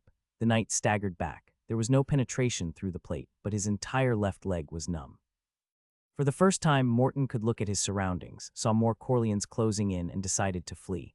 "Oi, woman, I'm not finished," Harold taunted. "You're too drunk. Amateurs should drink in moderation," Morton quipped as he trekked south. Soon, the dense trees shielded him from sight. He regretted pulling out his head's padding, as he could have used the linen to bandage the wound on his head. Watching the mage knight disappear from sight, Harold just dropped to the mossy ground, opened his visor, and took in a big breath of fresh air. He had just fought toe-to-toe with a mage knight, and his entire body was exhausted. However, his heart was full of pride. To fight against a mage knight and survive was such a rare feat, and he had just added that accomplishment to his repertoire. All the mock training and the theories on how to fight against a mage knight had paid off. As for the mage knight, he continued south and started to find some of his wounded comrades, including his lieutenant and the squire. Without saying a word, he helped carry the lieutenant, and they retreated deeper into the forest. Lancius. The clash of steel and the cries of combat had ceased, replaced by the heavy silence of the aftermath. The forest around Lancius seemed to close in, the leaves whispering secrets of the skirmish's brutal end. He sat on the mossy ground, his helmet beside him, his back against the rough bark of an ancient tree, stunned and lost for words. Several of his men had helped him up from the fall and escorted him away. His armor felt uncomfortable, pressing against his chest as he struggled to draw breath in the hot and humid air, sweat pouring down his face. His destrier lay a few feet away, whinnying softly as a rider calmed her down and examined what was likely a bruised neck or flank beneath the barding. Lancius looked down at his left wrist, encased in metal, as pain shot through his arm with every heartbeat. Yet, the physical agony paled in comparison to the torment in his mind. His plan, what he had envisioned progressing smoothly, had faced a harsh reality. The Black Knights, or more specifically, a lone mage knight, had become the bane of his plan. The charge, meant to be swift and a clean sweep, had targeted the enemy's ranks that dared to attack Caleb's column but had failed, resulting in many losses and injuries. As the dust settled, the groans of the wounded filled the air. Lancius turned in the direction of the sound and noticed numerous injured men from Caleb's column, indicating another miscalculation in taking the knights from there. He hadn't expected the coalition to be able to rally and counterattack a strongly prepared defensive position. Guilt gnawed at his heart as he watched his men suffer, a mark of his failed leadership. His gaze slowly drifted away from the painful scene. "The nature of war is unpredictable," he lamented. Instead of hardening his heart, Lancius turned off his emotions, a mechanism he had subconsciously learned. Yet that didn't numb the throbbing pain in his left wrist from the fall. "The men are ready," Sir Harold reported, kneeling in front of Lancius. His words brought Lancius out of his daze. He noticed his cavalry had come to a halt as the last of the coalition forces around the barricade surrendered. Unwilling to allow the enemy time to regroup, he summoned his courage and ordered in a hoarse voice, "Get our cavalry to dismount and quickly form a hunting net." Sir Harold nodded, then turned to his men behind him and said, "Fan out, form a hunting net, but don't spread too thin. Approach carefully," Lancius emphasized. Although he had started the day with a brilliant charge, his meticulously planned ambush was costing him dearly, leaving him deeply rattled. "Understood," the knight responded, and then in a lower voice, "But what do you wish to do with the Lord of the Three Hills? I'll accompany you." "We'll play this by ear," Lancius said as another knight's squire brought him a piece of cloth for an arm sling. Harold nodded while watching his lord attempt to wear the arm sling. "Do I need to wear this?" Lancius stared at them. "You'll have to, my lord. The gauntlet will hold the bones, but it'll get painful once you start moving around and riding." Harold couldn't suppress a smile. His smile piqued Lancius' interest, and he asked bluntly, "Have I done well as a leader?" "You've fought bravely, my lord. For someone with little experience, you've made us proud. Just a little unfortunate to stumble into a mage knight." Lancius nodded, trying to decipher if the praise was genuine or simply flattery. "You asked for me, my lord. The standard bearer arrived." "Indeed, I need a herald," said Lancius. "Of course. What will be your message?" The standard bearer asked. "The coalition." Quietly, the remaining coalition knights and squires watched and waited from afar as the Corleans fanned out and moved inside the forest. Fate seemed to conspire against the coalition, as their scouts couldn't find any alternative route out. After all, it had been many years since Lord Jorge last hunted in this forest. His loyal retinue from that era had all perished in the ensuing power struggle. At this moment, Lord Jorge was taking shelter deep within the forest, with Morton at his side, attempting to organize a final stand. Their numbers had dwindled to less than 30 as the rest of their forces had scattered. Meanwhile, the Corleans probably had 100. They could see Lancius men drawing near, but oddly there was no longer any hesitation. The coalition patiently awaited the finale. The upcoming fight was destined to be brutal, and everyone was determined to give their best. For many, their determination stemmed from a lack of trust in the new Lord of Coria, an unknown foreigner. No knight would gamble on this man's benevolence or mercy. For others, it was a matter of logic. The coalition still had 6,000 men just outside the forest. If they survived this forest ambush, then the war was still within their grasp. Even without the cavalry, the coalition only needed to wait for the catapults to be completed. This thought kept them spirited. Time passed as the rustling noise approached. Everyone crouched to lower their silhouettes. The smell of decomposing leaves filled the air. Their clothing stuck to their skin as heat and humidity pervaded the environment. By now, many knights clung to their daggers, having lost their primary and secondary weapons, yet fear was absent from their faces. As the old saying goes, a cornered beast is the most dangerous. This time, the coalition was prepared. Many even covered their noses and mouths with cloth against possible green fog attacks. However, just as they steeled their resolve, a shout came from the Corleans' side. "We've come to parley." The Corlean herald repeated twice as their advance halted. Immediately, the faces of the coalition men softened. Even full of suspicion, the word parley had its intended effect. Morton looked at his lord, whose brown eyes were lost in thought. Catching Morton's glance, Jorge nodded approvingly. The Black Knight captain donned a helmet his squire had found for him. It wasn't a fit, but it would cover his bandaged head. He then stood up and shouted, "We will neither yield nor be taken hostage." Morton's voice was clear and powerful, surprising both friends and foes. "We do not intend to, sir, unless forced," came the reply. "What's your offer?" Morton asked. "Cease fighting. My lord declares that he has no quarrel with the Lord of Three Hills. He believes that Lord Jorge was provoked to attack Coria. The two houses can still make amends. There will be amends if you let us return to our camp unharmed." Morton responded without consulting anyone. Politics be damned, he thought. This was a good opportunity to save his lord's skin. "Swear an oath," the herald retorted after a brief hesitation. Morton glanced at his lord, who took a deep breath. Without needing a signal, Morton chanted his verses, and a barrier of air and water vapor took shape. It was transparent, akin to looking through solid glass. Lord Jorge finally stepped forward, his squire ready with a shield in front, Morton by his side. "I, Viscount Jorge of Three Hills, protector of Coria and South Hills, hereby pledge my neutrality in this conflict," he announced formally with a voice amplified by magic. "Let there be amends between our houses." Jorge had wanted to say more, but his staff was whispering to him that fewer promises were better to minimize political fallout. A pause followed before the Corleans blew their horns. Then the Corleans slowly withdrew from the surrounding area. Witnessing this, the remaining coalition could finally exhale. They knew they almost had it. Although they didn't like it, they owed their skin to the opponent's mercy or stupidity. For some reason, the Lord of Coria had given them a free pass. Despite the oath, Lord Jorge's words could easily be disowned. Even if the Lord himself would honor it, he could simply sit in his tent and let Lord Ammon win the siege for him. While the recapitulation would be messy, that was preferable to losing the campaign. With that on their mind, the surviving knights regrouped and began their trek through the forest. They dared not use the main path, deeming the Lord of Coria untrustworthy. After a thorough search, someone stumbled upon an old, dried-up stream. The rocky path was treacherous, but it was open, with fewer trees in the way. The Three Hills knights and their remaining allies moved slowly in their heavy armor. Those who still had horses guided their mounts carefully. Moss quickly became a problem. Unperturbed for decades, if not centuries, the thick layers of green carpets were tricky to traverse. Tired men were bound to slip, and many fell unceremoniously. Thankfully, the thick padding under their armor provided a good cushion against impact. As they navigated the terrain, the forest began to thin. For the first time, they could see the plains. The few horses they still possessed also seemed excited, their nostrils flaring at the sight of the open land. Renewed in spirit, they traversed the final leg of their escape. However, as the first group exited the forest, their hope quickly vanished. Gasps rang out as they saw what happened outside the forest. This cannot be," one of the knights exclaimed. Nobody had an answer. They only exchanged looks of disbelief. Waning blood. Coria Plains. The skirmish between Sir Arius Column and Coria had ended. The fight only lasted less than an hour, but it was hard fought. However, it ended inconclusively after the Coria side resorted to fire tactics to disengage. Against the dried summer grass, fire grenades worked wonders to create a fire barrier between them.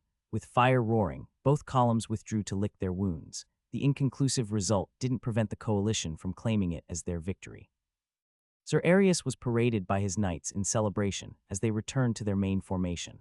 Sir Arius' victory stabilized the South Hills column in the north, which had endured casualties from Lancius' surprise cavalry attack. Now they stood in formation with renewed spirit. They had beaten back the Corlean column and survived the surprise attack. There was nothing else their opponent could do. Things had very much turned in the coalition's favor once again. Even the fire that the Corlean had started did. The blaze smoldered once the strong southern wind blew them into the foot of the hill. With the fire settled, if they wanted, the coalition could launch another assault, but that was probably what the enemy had wanted. So Arius calmed his staff and simply waited for the enemy to make a wrong move. The young leader knew he had won enough to boost their morale, and it was risky to ask for more. Out here in the field, the result of Coria's ambush in the forest remained unknown. While it was decisive, the Corlean side had committed almost all their forces. What remained at their disposal was only Audrey's 20 light cavalry and the questionable nomadic cavalry. Meanwhile, the strength of the coalition was still at 5,800 men. The Corlean charge had only dented their numbers. On paper, with such a big disparity in numbers, Coria's light cavalry wouldn't stand a chance, especially against Coromir's troops, which were still fresh, ready, and willing. The birds of prey had arrived in droves, smelling meat on the battlefield. No longer circling in the sky, they had busied themselves in gorging the abundance of carrion. Propelled by this sorry sight, men from both sides had volunteered to retrieve their own dead. However, with both sides armed with crossbows, there was a real risk and danger involved. Midday was yet to come, but hundreds had already paid the ultimate price. Once again, the southern wind blew fiercely toward the Coria plains. Lancius. Several men, including Sir Harold, helped Lancius mount his horse. The destrier was lucky to only be bruised and not injured. Her mood seemed to improve once Lancius was back in the saddle. Easy girl, easy. She had thrown Lancius in panic, but could hardly be blamed. Who would have thought that a mage knight would be blocking their way? Some bad luck. Stinging pain still lingered from Lancius' nose and lips. Despite the thick padding on his helmet, both were bloodied from the fall. But they were considered cosmetic damage. The real pain came from his left wrist. Even in a sling, it throbbed. Using his hips, Lancius gently spurred the destrier forward, and his cavalry, watching their lord, also moved out, planning to return to the open fields. There was no hurry in their movement. Lancius was using the sun to his advantage, keeping the enemy waiting under the direct summer sun in full armor, a tactic that was beneficial to his side. Thus, he purposely kept his pace slow. This slow pace also allowed information to reach them. His scouts had reached out and reported the conditions outside the forest. "How's the battle between Sir Justin and the coalition?" asked Lancius. "The battle is over, my lord. We saw fire and both sides retreated," replied the scouts as they walked. Lancius nodded. "Any changes in the coalition's formation in the field?" "Nothing changed, my lord. They're quite stubborn," commented Sir Harold, Lancius' temporary cavalry commander. Lancius gathered his thoughts for a moment before saying to the scout, "Get some rest, but tell your men to keep watch around Caleb's position and the hostages. I want no surprises." "Understood, my lord." The scout then ran toward the forest to inform his men. The cavalry continued their march. After the mage knight debacle, Harold had put more men to protect their lord. "My lord, not to be nosy, but may I ask you a question?" said Sir Harold as they had time to kill. Lancius nodded, so the knight continued, "Why don't you just capture Lord Jorge?" Lancius drew a deep breath. Since Harold wasn't a member of the council, he hadn't been briefed on the full plan. "There are several reasons, but mainly if we captured Lord Jorge, then the rest of the coalition would fall under Lord Ammon, and I don't want them to be united," he explained. "Could such things happen? Won't the Three Hills and South Hills simply back down?" "Normally, that should happen," said Lancius. "However, Lord Jorge's reputation is so bad that their own nobles might use this opportunity to replace him, and I don't want to give them the pretext to do it." Sir Harold nodded. He had never thought about it. "There's also another reason." Lancius continued, "Whether we capture Lord Jorge or not, it won't affect our victory. It's just a secondary long-term goal." Harold's sharp eyes squinted while his lips grinned, hearing such an absurd claim. The Lord of Three Hills is a secondary goal. Lancius nodded without hesitation. For Coria, the perfect victory is not about just defeating the enemy, but also forging a new alliance. For that to happen, I need Lord Jorge's trust. That's why I let him go for now. For now, Lancius looked at Harold and said, "Before this day is over, I reckon we'll meet with Lord Jorge again." "That's a bold statement, my lord." Lancius nodded but didn't give a comment. The sunlight on the far end signaled that they were getting closer to the open plains. With a wave of his hand, Harold signaled two knights to move ahead as the vanguard. "Caleb." The alchemist winced as he tended to his wounded right arm. Despite the protection of his ringmail sleeves, the axe attack had left a painful laceration. He loathed to admit it, but his insistence on joining the fight almost got him killed. His days working as a treasurer had dulled his skills. No longer did he possess the sharp reactions and instincts of his past. Worse, his sword and spear play had rusted. However, in retrospect, nobody was in the wrong. As planned, they had subjected the coalition to a barrage of continuous crossbow attacks from the glade and into the barricade. Thus, everybody expected the opponent to be weary and disorganized. Instead, the Black Knights fought like possessed monsters. Caleb let out a sigh. Just like in the dwarven catacombs, things in battles are nigh unpredictable. Right now, he was leading a small detachment to act as rear guard. Meanwhile, the rest of his men, all with wounds of varying degrees, were preparing to return to their yurts. With their original mission completed, the men were tasked with picking up the wounded and carrying them to their camp. There were also hostages to be attended to. Earlier, Caleb had met with Lord Lancius, who, despite his injuries, insisted on riding with the cavalry. During their exchange, Caleb had kept his wound hidden. He didn't want to add to Lancius' worries. The Lord was already burdened with concerns, and the battle was far from over. Caleb grimaced as he tightened the cloth he used as a makeshift bandage. Nearby, his men were preparing makeshift stretchers for Sterling, whose leg had been crushed when his horse fell on him. Sterling fell unconscious not long after they freed him from the dying horse. The poor beast was in pain and shock until the standard bearer put him down as painlessly as he could. As Lancius had instructed, Caleb had done everything in his power to treat the squire.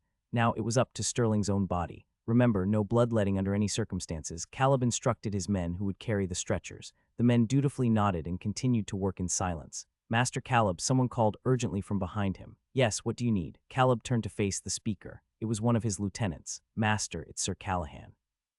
Eased from the lieutenant's tone, Caleb understood the situation. He patted the man's shoulder and spoke. Where is he? Show me the way. Caleb followed the lieutenant to a place not far from the barricade. There Sir Callahan was lying on the ground, his head resting upon a tree root. His discarded helmet was by his side. There were spots of red on the mossy ground. It was clear that the man had vomited blood. Callahan's eyes were bloodshot, but his face was as pale as snow. The cause was easy to find. A crossbow bolt was embedded deeply into his breastplate. Don't worry, Sir Callahan, the alchemist is here. I'll patch you up. Caleb knelt and said in an upbeat tone, but they both knew the situation was grave. There was no red potion or instant healing. Even magic would take hours, if not days, to regenerate tissue. A burst artery or punctured organ was a death sentence. Don't give me false hope, Meister Caleb, Callahan answered in between pained grimaces. Each breath was a painful struggle. His face was strained and his hands began to tremble. Caleb removed his gloves and then Callahan's gauntlets before holding his hands firmly. The ex-explorer had parted with numerous colleagues and holding their hands felt natural. As their hand touched, the man's strained expression quickly softened. Meister, I can feel it. It's near. Is there anything I can do? Perhaps a painkiller potion? Caleb asked gently. Save it for the wounded, master. It's useless for the dead. Callahan managed a jest despite his pain. The joke must have strained him as he vomited blood afterward. Caleb quickly assisted him, turning him to the side so as not to obstruct his airway.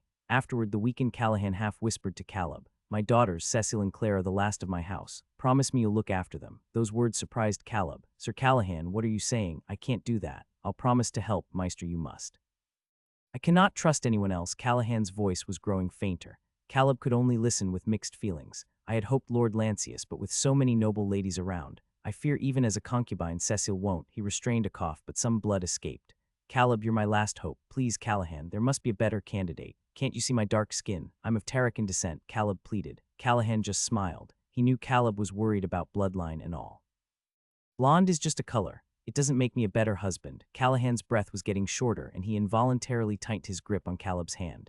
Caleb's heart was in turmoil. He had barely known Callahan. Despite his friendship with Lord Lancius, he was a non-noble and an outsider, a tool or instrument to be used and then shipped back home. But now Callahan wanted to entrust his daughter to him. The girl was so bright, so unique, that Caleb felt unworthy. Take Cecil as a concubine if you wish as the Lord's confidant. You'll ascend high. Callahan paused as he gasped for air. Promise me you'll never cast her aside. Caleb couldn't react but tried his best to comfort Callahan, but the man's eyes lost focus and wandered into the distance. Even if she's not to your liking, Callahan's body jerked slightly. He had things to say to Claire, his youngest, but his strength faded away. Do not, his word trailed off unfinished. I promise, Callahan, I promise, Caleb said, tears welling in his eyes. Under the shade from the tall costard tree, Callahan's breathing finally stopped. There was no longer strength in his grip. Pain no longer troubled the blonde knight, whose eyes were now fixed on the sky. A faint smile touched his lips. The lieutenant and anyone in the vicinity wiped tears from their faces. All who passed the place knelt and touched the fallen knight's armor in a final gesture of respect. As the knight who had successfully led the merchant caravan from Midlandia and organized a refugee in his estate, Sir Callahan was respected and well-liked. Caleb closed the knight's eyes. With that, the long lineage of House Callahan that stretched back into the second millennium came to an end. The knight's great-great-grandfather had been a king in the north. Now the unbroken line from father to son finally ended. Just as foretold, the northern blood would wane in the south. Lancius. An abrupt, cool wind blew over Lancius, causing the surrounding trees to whisper soothingly. It was pleasant enough that for a moment Lancius forgot about his pained wrist. "If I may, another question, my lord," Sir Harold asked again. Since conversation put Lancius' mind at ease, he agreed. "Speak. Many are curious." "Why haven't you deployed Badu and his brethren?" asked Harold. Lancius mulled for a moment. "Just how far can I trust you, Sir Harold?" The knight tapped his breastplate twice proudly and said, "I may not look the part, but I never spill anyone's secret. Not even when I'm drunk, because after a bottle it's all gibberish." Despite his throbbing pain, Lancius chuckled at Harold's answer. "You'll be the only one to hear about this, so if this leaks out, then it's on your head." The knight grinned. "I feel a bit threatened, my lord, but also honored." Lancius motioned him to get closer, so Harold leaned closer as they rode side by side. "Since you wish to know," he whispered, "frankly, I don't want the nomads to contribute greatly to this war." Harold knitted his brows. "Knowing you, my lord, I doubt this is about honor or glory. So why? If the nomads were to contribute significantly, everyone in Lolandia would crave their assistance. I trust Batu as our ally this year, but what about in several years' time? Can we guarantee their loyalty?" Harold began to comprehend his lord's line of thought. Lancius continued, "Sadly, anyone, even tribesmen, are easy to be manipulated.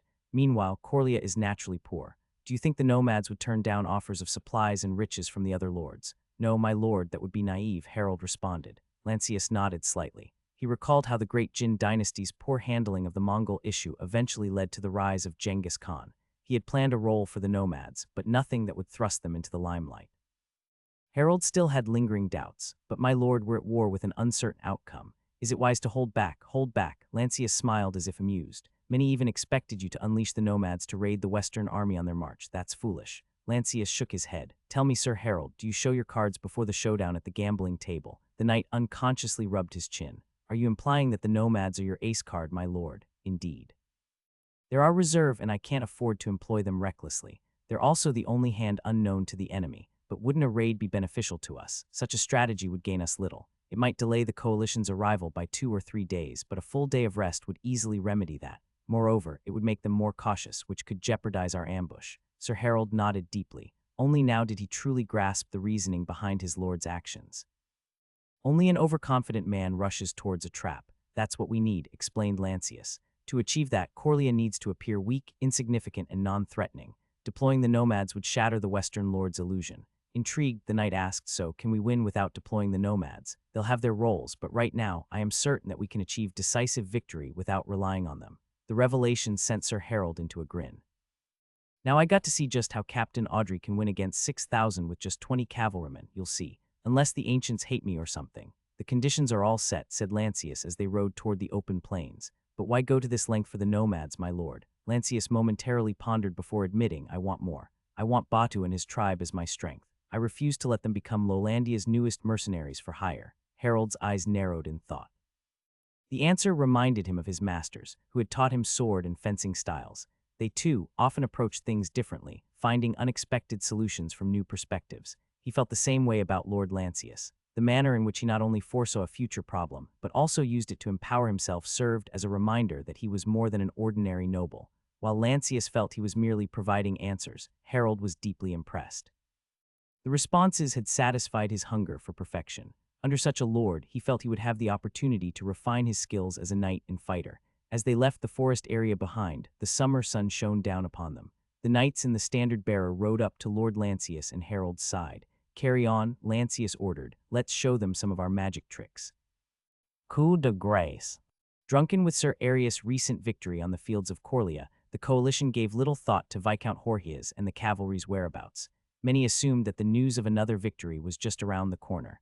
Things were looking promising, and discipline was relaxed. When dozens of cavalrymen emerged from the forest, the South Hill column cheered for them, believing this to be Lord Jorge's triumphant return. But their hearts fell when they saw the dreadful blue and bronze chevron heraldry on the battle standard. Panic set in as the captains flocked to their commander, asking for instructions. Meanwhile, riders were dispatched to the other columns, warning them of the unsettling development. As for the South Hill men, still shaken by the previous 2 charges, they could hardly stomach another round. In a flash of inspiration, one of the nobles shouted that the Corlean cavalry was simply evading pursuit, and the Black Knights were hot on their tails. This gave them a semblance of hope and allowed the column to function. However, that illusion was shattered when the Corleans paraded black helmets and pieces of black armor atop their lances. This was the Lord of Corlea's magic trick, to make 200 cavalrymen disappear after entering the forest. Now the parading Corleans threw fresh taunts and mockery at their opponents, further demoralizing the column. Yet the South Hill men persisted. Another charge was probably needed to break them, yet Lancius didn't see the need to do so. A parade was all he had instructed his knights to do. After all, what Lancius wanted now was the coalition's undivided attention to him. That way, Audrey in the south could roam free. For Lancius, after the ambush and the elimination of the coalition's cavalry, the war was largely over. What was left was simply cleanup and tying up loose ends. While close to 6,000 men were still standing in the field, to him, the best they could do was make noise before their eventual defeat. Audrey, Coria Town, Southern Gate. Lady Felice knotted 3 strands of her golden hair into Audrey's headband. "I wish you the greatest of luck," said the lady as she completed the knot. "Gratitude, Lady Felice," Audrey replied with a smile. She then donned her helmet, looked at her men, and gave her command. "Open the gates, open the gates." The men echoed her order and swung the sturdy southern gate open. The two friends exchanged a glance, conveying much without words. They had only met several times before Coria, but had quickly become fast friends. Feli's naturally bubbly, happy-go-lucky, and largely carefree personality matched well with Audrey's daredevil style. More than that, Audrey's sharp instincts told her subconsciously that Felice was someone she could trust, even more so than Hanny, who had saved her life. "Be safe," the blonde said. "I'll see you soon," the brunette replied, and then gallantly rode her horse toward the southern gate. Cheering erupted from the townsfolk as the 20 cavalrymen rode out. Once outside the city, Audrey led her cavalry westward. This late in the fight, their presence and intentions were hidden from the enemy, and they aimed to capitalize on that aspect. Even if someone spotted them, there was a little risk at this point. The Lord was holding a parade to the north to draw the attention of the Western lords. It was also Audrey's cue to sortie. With only 20 riders, they certainly weren't going to charge into a column of 2,000 men. Clad in only their brigandines or ringmills, they couldn't even come close to replicating what Lancius had done with his knights. Among them, only Audrey was furnished in her black Gothic plate armor. However, this arrangement wasn't accidental. Speed was commanded to them. Lord Lancius had purposely instructed them to ride light. Only 2 riders carried lances. Everyone else carried torches. Led by an experienced scout with a dog in his lap, these 20 riders weren't interested in charging a column. Audrey and her riders slowed down as they reached the first spot, confirmed by the scout's dog. The lady in black smiled at the cute little creature before turning to her men, her expression turning serious. "Burn all the caches. Let's make a big pyre for this wretched Western lord's army. Every battle is won before it is ever fought." Even if Lancius' cavalry charge had failed, even if he hadn't been able to bait Lord Jorge, he would have won this battle through fire tactics alone. Failure would only have meant more casualties on the opposing side, and not a complete victory for Coria. Baron Ammon. Facing the city to the south, Baron Ammon commanded a fresh column of 2,000 men. Because of the distances, he was unaware of Lancius' parade to the north and thus content to play his part in the siege. A veteran of several battles, Ammon held command under a large umbrella, offering protection from the summer heat. From there, he periodically sent out scouts, rotated his troops, and listened to reports. Nothing had piqued his interest until a scout reported movement to the south. "Cavalry to the south, you say?" Baron Ammon craned his neck in that direction, frowning when he saw nothing from his seat. "Yes, my lord," a small group, galloping without a banner or colors. How the hell, one of his staff began, grimacing. No one had assumed that Lancius still had another cavalry at his disposal, and they were the closest to this new threat. "Not now. Get the captains and form a square formation," Ammon ordered his staff, who sprang into action.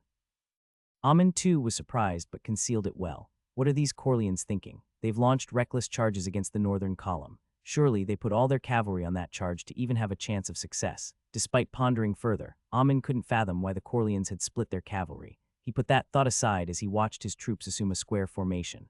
Though this formation was naturally slower to move and lacked concentrated strength, it offered protection on all flanks. "So where are they?" Ammon asked the returning scout from atop his horse. "My lord, the Corlean cavalry doesn't seem to be heading here," the scout reported, doubt evident on his face. Ammon sensed something was wrong. In a spur of the moment, he pulled on his horse's reins and rode southward, willing to take more risks to learn the Corleans' intentions. 11 riders followed Ammon. They had no more horsemen available. They had barely traversed 200 meters through the yellowing wild grass when Ammon noticed something. Smoke, white puffs billowed from multiple spots on the southern horizon. Unsure if he was seeing things correctly, Ammon reined in his horse and came to a stop. His accompanying riders noticed it too and reported, "My lord, look. Fires, the Corleans are burning the wild grass." Something bothered him, so Ammon dismounted. Once on the ground, he found himself surrounded by grass taller than his knee, almost reaching his waist. He drew his knife and cut the closest bunch of grass. The husks in his palm were yellowing from the summer sun. As he ripped it out, he found it was sturdier and thicker than usual, but not old enough to be harvested for hay. He discarded the grass and started looking around, noticing an odd uniformity in the grass. "Scouts," Ammon suddenly yelled. A man quickly dismounted and approached him. "Haven't the Corleans been grazing their livestock here? Why is all this grass full-grown?" His shock was apparent. The scout looked perplexed but quickly knelt to inspect the roots of the grass. His wide eyes confirmed Ammon's suspicions. "My lord, the fire is spreading," one of the riders reported with some urgency. With haste, Ammon mounted his horse again. His gaze swept across the plains, now filled with smoke. A gust of dry wind swept past his face. The heavy scent of burning grass filled his nostrils, and in that moment he realized something. The southern wind, the wind that blew from the south to the north. "Lancius, Lancius, Lancius," he cursed, full of rage, slamming his fist into his armored thigh 3 times. He had just realized that the opponent had outmaneuvered him, trapping him in a precarious position. Perplexed by the baron's behavior, his captain queried, "My lord, why is the small fire angering you?" They tried it before against Sir Arius with little effect. Ammon had no time to explain. Biting his lips, he calculated his next move. "Should we move the column to the south and try to put out the flame?" his captain suggested. "There's no time," Ammon snapped. "Don't you fools get it? The Corleans are trying to burn the whole plains." Ammon's outburst failed to sway his staff. The thought of someone attempting to burn the vast Coria plains was easily dismissed as a joke. Even at the height of summer, it wasn't easy to burn wild grasses.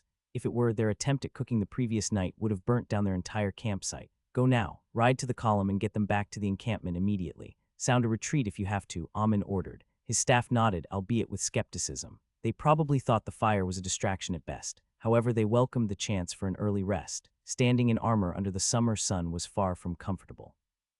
"My lord, where are you going?" asked one of his staff as Ammon steered his horse away from them. "I'll head to the encampment and alert them. We need to start packing before the fire reaches them," Ammon said as he rode away. Accompanied by only his Nicopolitan bodyguard and 4 horsemen, he raced westward toward the encampment. Last winter, Lancius had consulted various records and eyewitnesses in Coria. He learned that in summer, the wind consistently blew to the north. At the time, he gave it little thought, as nature was unpredictable. Still, as early as spring, out of caution, Lancius began to stockpile flammable materials of mostly locally available animal fat, thinking they might prove useful. Furthermore, he persuaded local shepherds to graze only on the eastern side of town. Even when he wasn't certain that the plan would ever see the light of day, Lancius went so far as to prevent Badu's tribesmen from grazing on the west side of Coria town. Because of his orders, the western plains were left wild and untouched. When news of the western lord's invasion reached him, bringing with them a massive number of troops, Lancius knew his fire strategy was the only way out. However, he disliked the idea. Scorched earth was generally frowned upon by anyone, so he tried his best to mitigate the effects. After all, his aim was not to create more enemies, but to strike a favorable deal. War isn't just a matter of killing and spilling enough blood, but also, ironically, a means to resolve issues. Thus, the plan underwent several changes and revisions. When Lancius revealed his plan to the small council, many were surprised. Despite the lord's remarkably open and chatty attitude with his closest peers, he had managed to maintain a secretive side. Only Audrey and Caleb suspected something. The reason why Lancius had visited the forest many times since spring was to study its layout, memorize paths, and familiarize himself with the details. His seemingly casual forest excursions were, in fact, careful preparations for the upcoming ambush. Finding the costard fruit tree was just a bonus. Despite Lancius' clumsiness and unassuming looks, he was ready for war. His hesitation was merely coming from his fear of failure and the fear that he may inflict too many casualties, practically burning the bridge to a favorable end. As capable as he was as a warlord, he didn't wish to wage war on the entire Lowlandia. Above all else, he yearned for peace. For that very reason, he needed a decisive victory. Aside from bloodline, the Lowlandians respected might.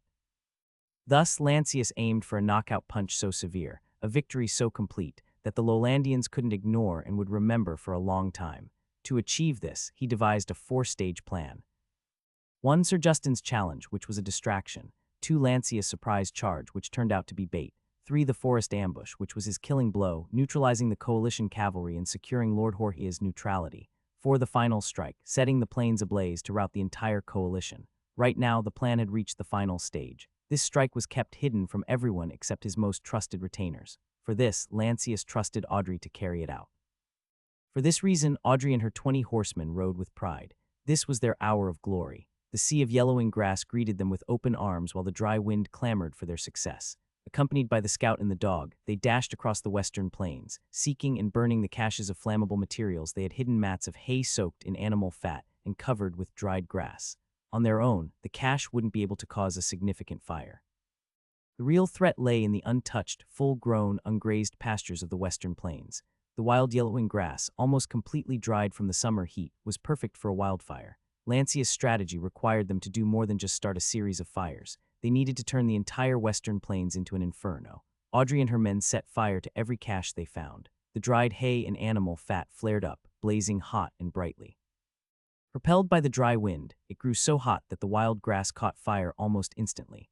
What started as hundreds of isolated fires rapidly transformed into an uncontrollable wildfire. Like riders of hell, Audrey's cavalry raced across the plains, leaving a blazing trail in their wake. They had no one to challenge them, as the coalition cavalry was neutralized and Lancius' parade in the north kept them in check. Even if they realized the intention, it was far too late by now. Fanned by the strong southern wind, the fire spread across the entire western plains. The once serene fields of Coria had transformed into a roiling inferno. The coalition could only watch helplessly as the inferno advanced northward toward their formation and encampment. Flighting. Upon Baron Ammon's orders, the Coria column began its march back to camp. This movement alerted the other two columns, but the reason behind it soon became apparent. The plains were ablaze, with the fire rapidly intensifying. As the column nearest to the fire, they were heavily subjected to billowing smoke and the steadily encroaching flames. Before long, there was no semblance of an organized march. Everyone rushed towards their encampments in a desperate attempt to save their lives and belongings. Those who had most of their possessions with them, or who quickly realized that the battle was lost, bolted westward with all their might. They understood the consequences and had no desire to be taken captive. Thus, the retreat of the 2,000 Coria and Nicopolin devolved into a full-blown rout. On the north side, watching this development with great interest, the Lord of Coria stopped his parade, spread out his cavalry formation, and ordered his knights to lower their lances. The billowing smoke from afar had created chaos within the South Hill ranks, and now the sight of the incoming charge finally broke their morale. Without an ounce of bravery left, the remaining men fled in total panic, with total disregard for order or formation. As the vast plains burned red and churned out thick black smoke, every footman ran and the commanders were helpless to stop them. They had good reason to desert. For levied troops like them, to be captured meant servitude. Ironically, their best chance to escape from slavery was to outrun their comrades. A trail of body armor, weapons, and helmets littered the plains. Everyone lightened their load as much as possible to outrun anyone in front of them. The last column that remained on the field was Sir Arius. The encroaching fire, along with the sudden collapse of the southern and northern columns, demoralized his men. While Sir Arius had wanted to march into the forest to regroup with Lord Jorge's cavalry, his knights were against it. Even the Crimson Knight, his most trusted champion, told him not to. Sir Arius eventually relented as the fire threatened to cut off their retreat. Sir Arius' retreat finally reduced the might of the coalition to a shambling mess of an army. Just as he had feared, like the other two columns, his Three Hills column also suffered massive desertions. Amid the chaos, Lancius' cavalry made their presence felt, taking hostages, capturing knights, and terrorizing the fleeing coalition. They goaded their opponent to escape far west or into the fire. The western Coria plains had turned into a spectacular show of wildfire, while the tragedy of the once mighty coalition army was just beginning. Things were only marginally better inside the encampment. In the vast, sprawling city of tents, guarded by the most loyal retainers, servants, and a small number of camp followers, there was still a semblance of order despite the panic. Baron Ammon rode to the heart of the encampment and tried to organize a retreat. His quick reaction to abandoning his column had paid off. The smoke and fire hadn't yet reached the encampment, and he had enough time to prepare. Find your lieutenants. Tell them Baron Ammon of Coria has summoned them. He rode around the inner encampment to establish a working chain of command. With great effort under the heavy smoke, he organized a convoy of baggage trains. Each cart was full of war funds and valuables. He knew he could rebuild the army if he could secure the supplies. Through honeyed words and bribes, he also convinced Jorge's baggage guards to join his rank. Without the sighting of Lord Jorge's banner or the rest of the nobles, even the most loyal were compelled to flee. Lastly, Ammon gathered as many horsemen as he could find, and then, leading 60 carts, he fled westward. His escort consisted of just 10 cavalrymen. However, behind his convoy followed many nobles, some even traveling in horse-drawn carts accompanied by their servants and baggage. Amongst the chaos, their only consolation was that the spare and draft horses they managed to acquire were fresh and eager to run. In total, close to 100 carts were making a beeline to the west, leaving the rest of the coalition army behind. Time passed and the great Lowlandia plains loomed on the horizon. Split up, Ammon commanded. The convoy split in 3 directions. This was his masterstroke to foil capture. With Jorge's baggage train in his hand, even if he could only secure one of the 3 convoys, he would still come out way richer. The Battle of Coria had ended in disaster. However, Ammon could still turn this into a great opportunity. Audrey. The front riders slowed to a stop, and the rest of the cavalry followed suit. Several spread out as lookouts. Audrey had led her cavalry to the far west, where the Coria Plains and the Great Lowlandia Plains connected seamlessly. After ensuring the area was safe, Audrey dismounted. Soon, a group of 30 civilians arrived on their small horses or mules. They were either too old, too young, or unfit to join the militia, and were certainly not part of the plan. The leader of this group shared a horse, stopping next to Audrey. Margot, the page boy, dismounted first, then helped the rider with whom he had been sharing the horse. "Are we sticking to the plan?" the second rider, a woman wearing a traveling cloak, asked. "My plan," Audrey replied, patting the head of her prized warhorse. "Yeah, I meant that," Hannah said, lowering her cloak to reveal sweat trickling down her forehead. "You knew I could proceed alone. Nah, it's too dangerous for you to go alone." "You need at least 4, Audrey advised, glancing at the group of boys, elderly men, and a few individuals with missing limbs. "Sigmund, Dietrich," Audrey called out, turning to her men. There was a ruckus, and then 2 men showed up with smiles on their faces. One even offered a handful of wildflowers and said, "For the good captain." "You damn well know that I can't eat them, Dietrich," Audrey responded, sparking laughter from the men. Dietrich, one of their best horse riders, retracted the flowers, feigning heartbreak. Meanwhile, Sigmund, the soldier bard, showed a wide smile, already thinking about making a lyric. "Sigmund, I appreciate your willingness to come. I need someone to look after them," said Audrey, motioning to the group of 30. "Please, I'm always happy to help." "This Sigmund is at your service, my ladies," he replied, bowing graciously toward Audrey and Hannah. Hannah smiled, while Audrey could only shrug. "And I am also at your service, Captain," said Dietrich, not to be outdone. He then turned serious. "But are you sure you can manage the chase on your own?" Audrey nodded. "I think I can manage against slow-moving carts. Your part is even more demanding. Try to keep them safe, especially Lady Hannah." "Understood," said Dietrich. "Let the men rest a little before you reorganize them," Audrey instructed. Sigmund and Dietrich nodded their heads before returning to their group. "They're either the bravest I've got or the stupidest," Audrey commented about their antics, prompting giggles from Hannah. With no trees in sight, they sat in the shadows of their horses, quenching their thirst, discarding their helmets, and wiping off sweat. "That Sigmund, shouldn't he be responsible for some tens of men?" asked Hannah. "Yup, he's the leader of the third group," confirmed Audrey. "So is taking him with us okay?" "Heh, it should be," said Audrey with a hint of nervousness. Despite her closeness with Lancius and the fact that she had bashed him so many times in training, she didn't want to overstep Lancius' authority. He was the lord while she was barely a captain. Hannah noted her concern and said confidently, "Look, I'll help cover for you when this is over. I think I can manage that much." "I'll be counting on you then," Audrey replied with a grin. Last year, they had a cordial but professional relationship. But now, after living together in a small castle and sharing a room, they were closer than ever. Since spring, the two, along with Feli's, had become as close as sisters and were the prime troublemakers in Coria Castle. They dabbled in food experiments and even attempted to make uniforms for the castle staff. Now, 2 of the rascals, as Lancius referred to them behind their backs, had planned something risky. Lancius would never approve, but they know it was within their ability. As they waited, only the breeze offered some respite against the scorching summer sun. To their east, they saw black smoke billowing into the sky. A shout attracted their attention. They watched as the scout with the dog in his lap came galloping toward them. "Carts on the horizon," the scout reported as he reined in his horse. "This is faster than predicted." "No matter, I'll give chase," Audrey declared, and then to her friend, "I'll depart first then." "Bon courage," Hannah wished her. "I hope it's a good wish," Audrey commented, drawing a giggle from Hannah. Audrey then mounted her horse and quickly departed with 16 horsemen. "What should we do then, my lady?" Margot asked. Behind him, Sigmund and Dietrich, along with 2 other riders, were ready with their horses. "It's time for us to leave as well," Hannah replied. Led by Sigmund and Dietrich, along with 2 other horsemen, Hannah and 30 civilians, rode eastward. Chase on the plains. The vast Lowlandia plains were predominantly flat terrain, which made traversing them relatively easy, even without a road. While there was no place to hide, avoiding detection was possible, as there was no road to follow. At this moment, Baron Ammon's convoy had built up a substantial distance, moving as fast as their carts and horses could manage. However, they were slowing down as the heat and exhaustion began to take their toll on the animals. The convoy had just split up when things started to go awry.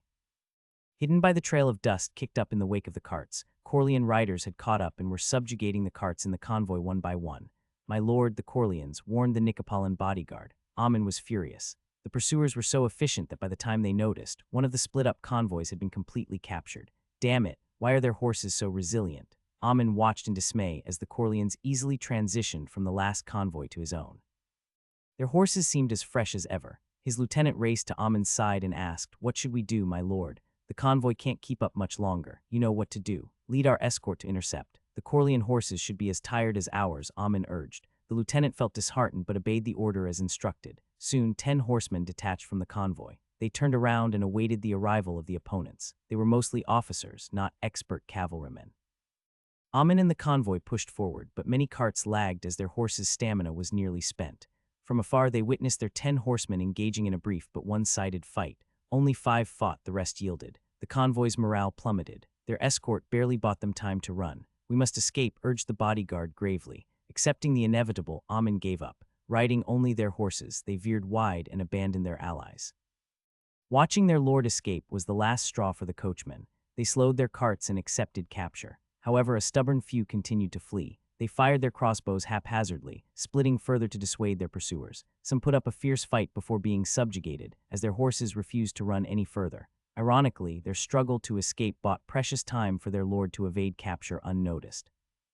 Audrey's cavalry remained unaware of Ammon and the third convoy's existence until it was too late. It was only after they began rounding up and questioning people that the Corleans realized a third convoy even existed. They had mistakenly assumed there were only 2 convoys and that Ammon would likely be in one of them. Now, Audrey's force were exhausted, a few were wounded, and their horses were spent from chasing and fighting carts one by one. On top of that, they still had to secure the captured baggage train. Simply put, they were in no condition to search for Baron Ammon or the third convoy. Furious, Audrey slammed her fist against one of the carts. "Uriah," she vented, acknowledging her failure. In her mind, she cursed the name that had twice crossed her. Like a bad joke from the past that continued to haunt her, another Ammon, this time a baron, the instigator of this war, had escaped. If only Audrey hadn't split her forces, if only she had another rider as capable and cautious as Dietrich, all of this might have been prevented. Just a reminder, the dialogue between nobles in this story is deliberately stiff, using an older choice of words.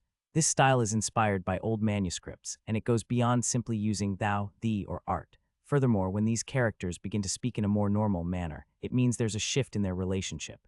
They're either dropping pretenses or they're getting closer, thus more comfortable talking informally. The blunt stick. The encampment. The camp for the 6,000 was swallowed by thick black smoke. Fire encroached from the southern side, growing stronger by the minute. Suddenly, 34 horsemen appeared. They had crossed a small stream, wetting their horses and attire in an effort to shield themselves from the heat. Many donned wet scarves to protect their nostrils and mouths as they navigated the path of blackened, burnt grass. Despite the surrounding sea of fire and smoke, they were kept safe by an unseen barrier, warding off the heat, smoke, and fire. No one fully understood what was happening, but they knew that Lady Hannah was responsible. She was chanting the same verse slowly in an unknown language, almost like singing. She had created a large spherical barrier by controlling the wind to blow from above, causing it to swirl around them in a protective cyclone. Not just a gentle breeze, but a strong current, enough to snuff out the flames trapped inside the sphere. It was as if they had a dome of invisible walls for protection. While the raging winds couldn't extinguish the flames completely, they kept the heavy smoke at bay and made it safe for them to press on. Witnessing this, everyone in the group saw Lady Hannah with profound reverence. They mistook her for a saint candidate and felt blessed to see one in action. Sigmund, Dietrich, and the others had moved beyond their initial skepticism about her plan. At first, they believed they would have plenty of time to loot, but their hearts sank when they saw the encampment already surrounded by fire. Nevertheless, Lady Hannah had shown the way. As she advanced, the smoke cleared and the flames died out. The men used sticks, other tools, and even their boots to stamp out the fire, ensuring that Lady Hannah's horse could proceed unhindered. The blonde mage rode alone, while Margot guided her horse on foot, striving to make her as comfortable as possible. Under her protection, the group reached the outer layers of the encampment and increased their pace upon crossing the blackened, fiery terrain. The coalition had allowed their horses to graze and their footmen to collect hay for bedding, so the inner parts of the camp were yet to be burnt. However, the thick smoke had rendered it deserted, with no signs of life.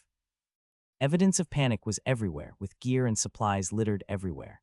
There were carts ready to be used, but many more were still neatly tied. "There's no more fire. I will enlarge the barrier, but you must work quickly," Hannah said to Sigmund at her side. "You heard the lady. Split up and ready the carts," Sigmund commanded the group. "Disregard the carts with water barrels. We don't need them. Get the carts with the grain, the armor, and the weapons," Dietrich added. What about salted meat, boss?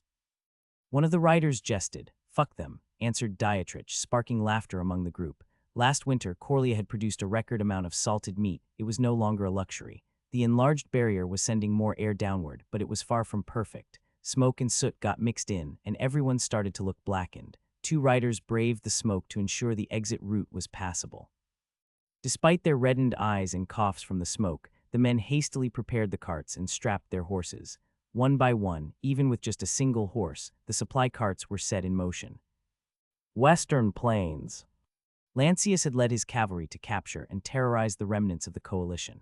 His priority was to prevent them from regrouping, while simultaneously allowing his knights to collect ransoms and trophies, and they were raking it in. Laden with spoils and captured nobles, the cavalry moved slowly. The once mighty Western nobility were now bound by ropes, the other ends of which were tied to their captors' horses. Forced to walk on foot, they were filled with shame and fear for their lives. Fortunately, their fear of Lancius made them easy to control. Far to the south, the fire was still raging, and thick, blackened smoke billowed high into the sky, enough to obscure the mighty summer sun. The area which they rode would soon be engulfed in flames, too. Only the most northern plains near the outskirts of the forest would be spared, a remnant of the time when Lancius had welcomed nomads to graze their livestock there in the spring. Now, there was only one more thing to do. Following their scouts, Lancius' cavalry easily met up with Lord Jorge's remnants. Their situation looked pitiful. Many were injured and without steeds. Only about 50 remained, including some Nicopolitan mercenaries. The situation immediately grew tense, but Lancius raised his right hand to indicate parley. "I wish to talk. Tell them I guarantee no harm will befall them," he told Harold, who flanked him closely. Nodding at his lord's command, Sir Harold rode further and heralded, "My lord wishes for a parley. He guarantees that no harm will befall the Lord of Three Hills and his retinue." While waiting for a response, Lancius instructed his knights not to surround or show aggression. Instead, they were to fan out and present themselves with discipline. His aim was for a visible show of force, speak softly and carry a big stick. He gritted his teeth and slowly removed his arm sling. The throbbing was getting worse. It was possibly more than just a fracture. A pair of horsemen approached. One of them looked regal with black and bronze-accented armor. Lancius spurred his destrier forward until he was next to Harold. He finally met Lord Jorge in person. Despite all that had happened, Lancius oddly didn't harbor hatred but pitied the man's foolishness. "That's close enough," Sir Harold said openly to both parties. The sight of Morton, who remained steadfast despite their overwhelming odds, put Harold on high alert. "Lord Lancius," Jorge began from atop his horse, his voice as alluring as he was charming. "Earlier you promised me a safe passage to return to my encampment, yet it's all gone in flames. Now I pray that you'll allow us to return to Three Hills unharmed." "My lord," Lancius addressed humbly, "the fate of many lives in Lowlandia depending on him. The situation is unfortunate, but you're my guest. I urge you to stay for a few nights. Your men and horses are exhausted and without provisions. If you insist on returning today, more disaster will befall the men from Three Hills." Jorge looked alarmed and mistook Lancius' warning for a threat. "Lord Lancius, for what it's worth, we have made amends. I have pledged neutrality. My lord, please understand my predicament. You brought a great host from Three Hills, Coria, and South Hill to attack Coria. As such, it was impossible for me to stand alone." Lancius paused to let his words sink in before continuing. "I had to rely on Lord Robert and the nomadic tribes. In return for their aid, I promised they could freely hunt the remnants of this war." He returned the blame right back at Jorge. Morton took a deep breath, gazed at his lord, and nodded once. He knew his lord wasn't going to win a contest of wit. He also feared for his lord's well-being if they forced their way to Three Hills. It was 12 to 15 days on foot, with nothing but grass on the horizon. Meanwhile, Jorge found Lancius to be very different from what he had envisioned. Riding with part of his armor exposed, likely from a battle wound, the foreigner looked gallant. "It seems you have left me stuck between a rock and a hard place. I wish to rectify that. That is why I beseech you to stay, so many of your men will be spared. Your banner will gather men from Three Hills to return, saving them from the nomads' wrath." Jorge looked amused and boldly questioned, "Lord Lancius, I can't help but wonder why you are so concerned for the welfare of my men, who, until this morning, were attempting to invade your land." Lancius held back a chuckle, realizing that his motives must seem suspicious, and also admired Jorge's honesty. "I need Three Hills to survive as intact as possible in order to maintain peace." "What do you mean by that?" Jorge asked, discarding any pretense. "I wish to end the conflict in this land. If my lord and Lord Robert, through me, could reconcile, then a new power balance could be established between East and West Lowlandia. Perhaps that way, peace and a beneficial relationship can be achieved." Jorge nodded thoughtfully, absorbing Lancius' points. "I always wondered why you kept Lord Robert on the throne. Will you also allow my house to rule Three Hills then?" That is not even a question, my lord. I have no claim over 3 hills. Lord Jorge seemed to regain some color in his pale cheeks at this reassurance. Very well, as long as my house can continue to rule 3 hills, I shall heed your words. Then what are your suggestions? Jorge's positive answer calmed Lancius. Winning at diplomacy was as crucial as winning the battle. While as the victor, he could force his demands, but if the other party was deeply unsatisfied, then it was just a prelude for another war. What Lancius needed was a mutual understanding. Thus, with all the charisma he could muster, Lancius suggested, I would like to offer you the best lodgings in Coria, but it may seem like I'm holding you hostage. I think it's best for my lord to establish a new encampment. There's an abandoned village north of here. It has wells with clear spring water. Without being asked, Morton looked at his lord and nodded to show that he wasn't against the idea. I recall such a place, said Jorge. Then we shall set camp there. Will you permit me to search for my men? I'll allow it as long as they're your subjects. Lancius emphasized the last part. Watching them, Morton coughed and Jorge readily motioned his captain to speak. Lancius chuckled. This mage knight had caused him so much pain, yet somehow he harbored no hatred. Sir Knight, my demand remains the same. Uphold your oath of neutrality, respect my claim over Coria, and allow my men's rights to the spoils of war. In return, we'll guarantee a safe haven. In a week's time, I'll also arrange a carriage so Lord Jorge can march home with the dignity befitting his station. Satisfied with the offer, Morton and Lord Jorge agreed to the terms. With this, the 2 houses ceased all hostilities. The Lord of Coria would assist with basic supplies, tents, and other materials. In return, Lord Jorge forfeited all gear and supplies left behind, to be seized as war reparations. They exchanged liaisons and parted ways peacefully. Lord Jorge and his remnants marched northwest and started to gather the wounded and stragglers. Midday had passed, but the summer sun was obscured by thick smoke from the burning plains, providing the men in armor with some much-needed shade. My lord, won't it be dangerous if they regroup and rally? Harold asked as they prepared to ride again. He felt that the other knights would ask about this when they had the chance. Nobody wanted another fight so soon, and Lancius' decision seemed unnecessarily risky. An army marches on its belly, answered Lancius as a squire helped him with the armed sling. Without daily supplies or weapons, what can they do? Now they're depending on us like children to their parents. If they bite the hand that feeds them, then it'll be a slow and agonizing death for them.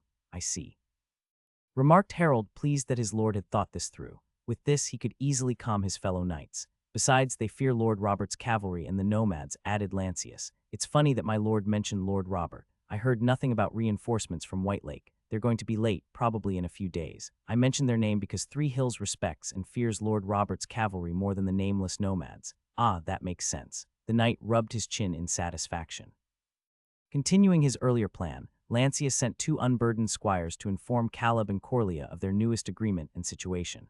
He also instructed his burdened main cavalry to head east to Coria Castle, where Sir Justin would be ready to assist. Meanwhile, Lancius, his scout, and 20 knights rode west. While the battlefield was still filled with stragglers, he needed to connect and reinforce Audrey's cavalry. As they rode, the Coria plains smoldered. Nearly a third of the plains was blackened, the ashes carried by the wind painting the landscape a ghostly gray. Settled. The scent of smoke and charred vegetation filled the air, while ash rained down like grim snowflakes, blanketing the ground with a layer of gray dust. The once verdant steppe had transformed into a smoldering wasteland. Lancius and his knights had been searching for Audrey for quite some time. They had crossed paths with straggling groups several times, but nobody was in the mood to start a fight. After riding across the western plains, the scout finally found traces of carts that led them to a small creek. They've crossed, my lord, reported the scout confidently. Just as planned. Let's give chase, ordered Lancius. He was relieved to find no signs of fighting at the crossing, suggesting that Audrey's cavalry were able to subdue the retreating convoy without resistance, and they were fast enough to evade the retreating forces. Lancius and his knights crossed the small stream and headed south, following the cart tracks. My lord, I see something, one of the knights reported. Guide us in, Lancius ordered. Things were going as planned, and he hoped everything would end well. Vanguard, ride ahead, Morton shouted, and 2 knights sortied ahead.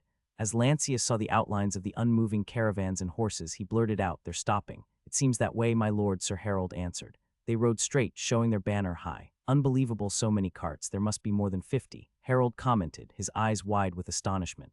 Indeed, the result exceeded even Lancius' expectations.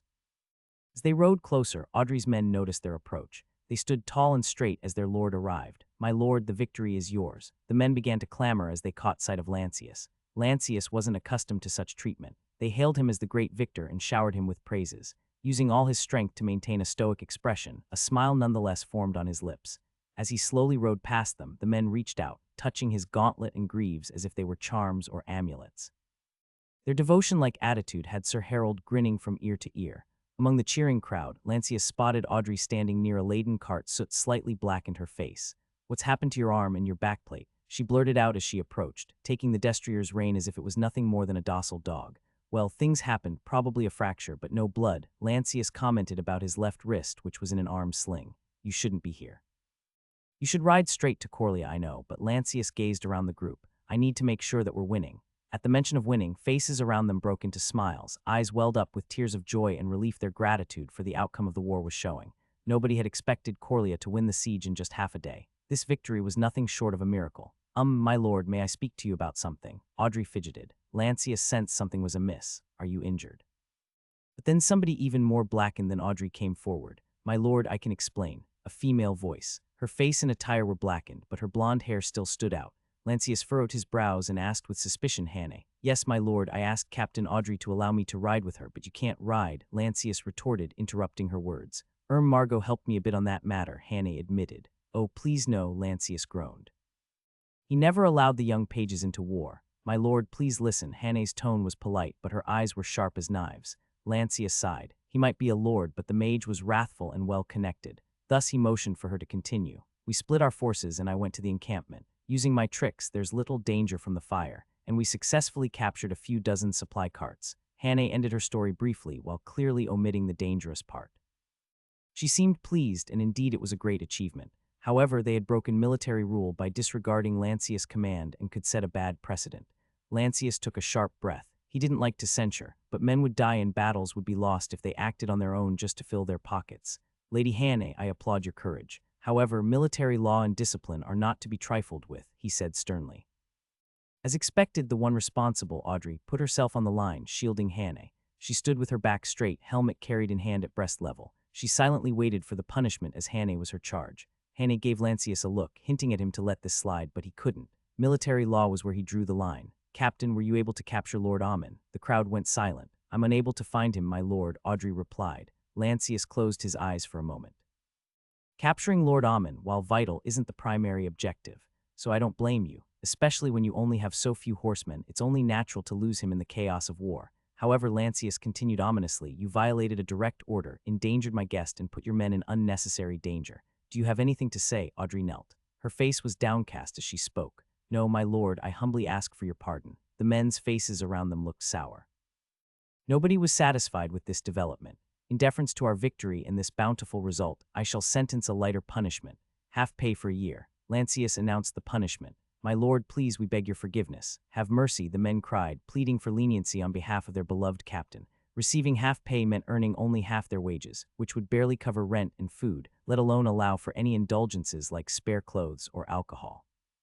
Hannah looked composed, but Lancius knew she too was wrathful. "Military laws are strict for a purpose," Lancius shouted, using the pain in his left wrist to fuel his anger. His voice commanded attention and caused surprise. "Failure to follow a command may ruin an army. If that happens, we would all pay the blood price." He paused to gauge their attention before continuing. "You may have succeeded this time, but can you guarantee the same for the future? Are you willing to gamble all of our lives against death or worse servitude?" His words eventually pacified the men. Even though they were uneducated and only understood a fraction of military law, they feared its consequences.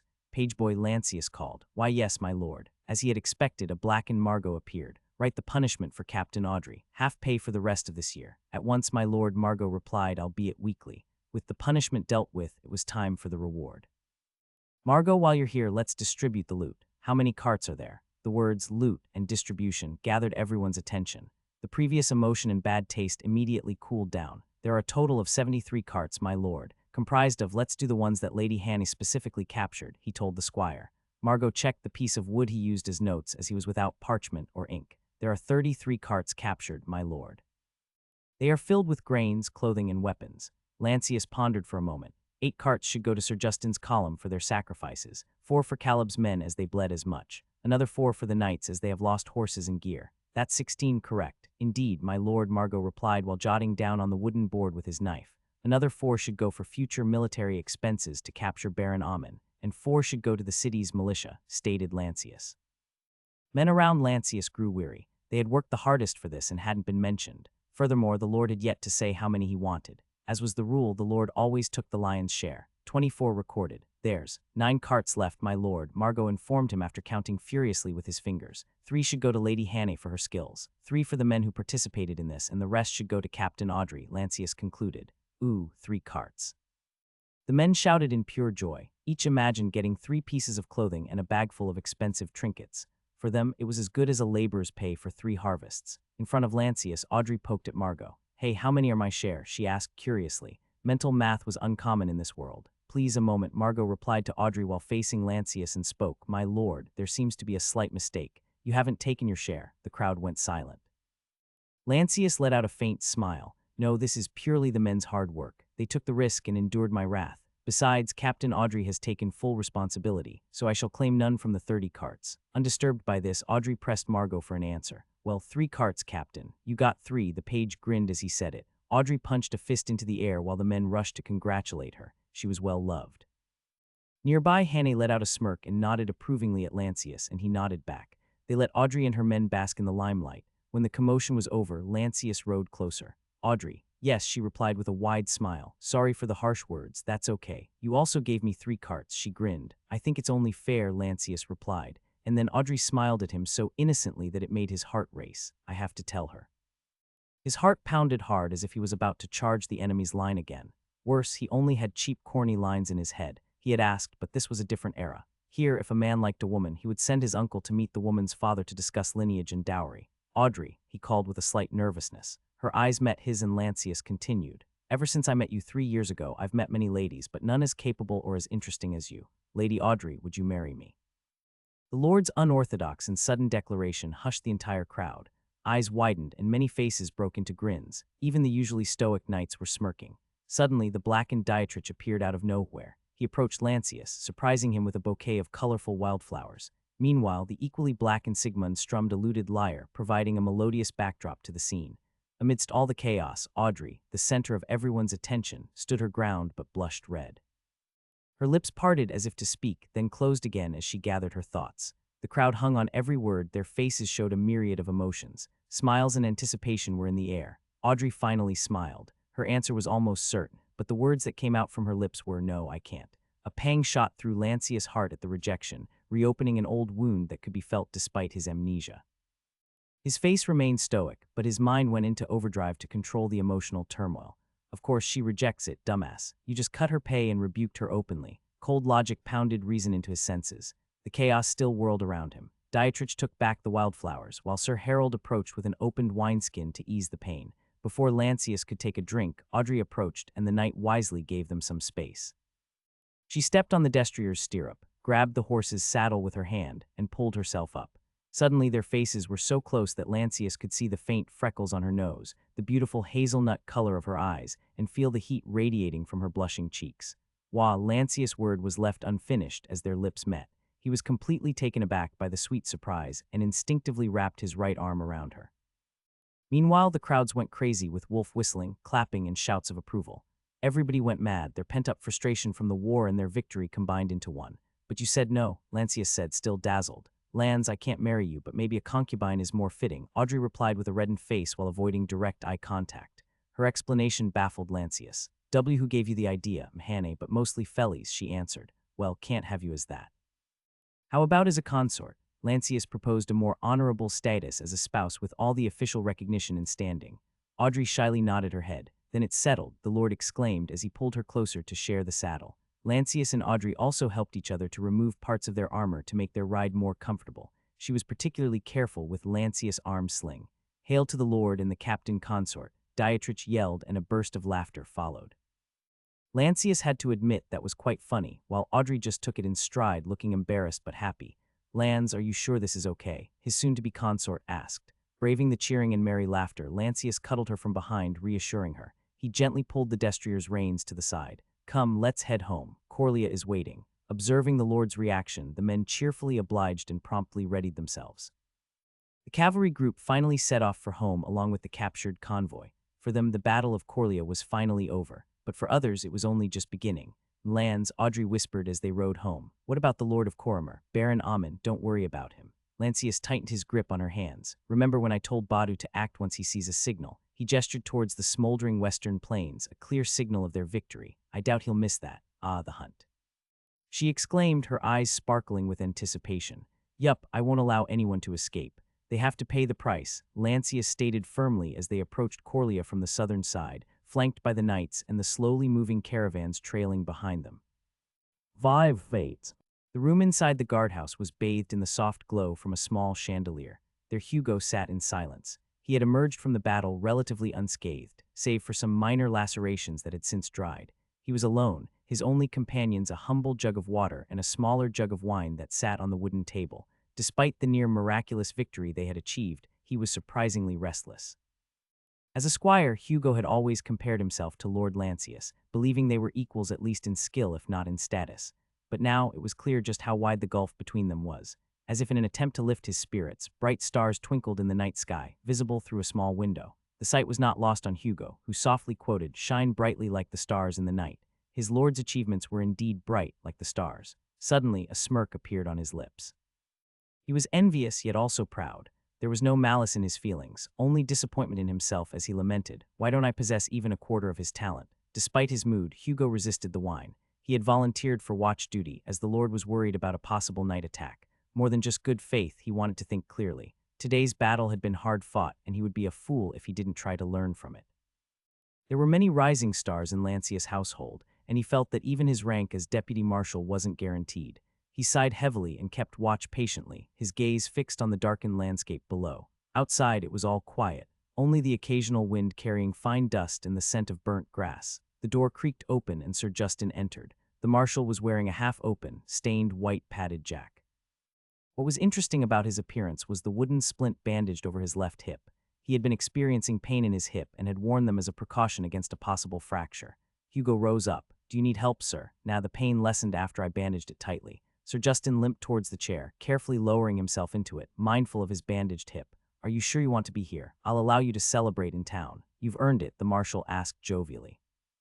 "Gratitude, sir, but I think the men deserve it more than me." The older knight grinned as he reached into his pocket and placed several trinkets on the table: gold rings, a silver medallion, and a rectangular golden belt buckle. "Say, here's Coria, and this is the coalition's encampment." He was explaining his makeshift map when someone knocked. "I'm looking for the marshal." "Enter," Sir Justin invited.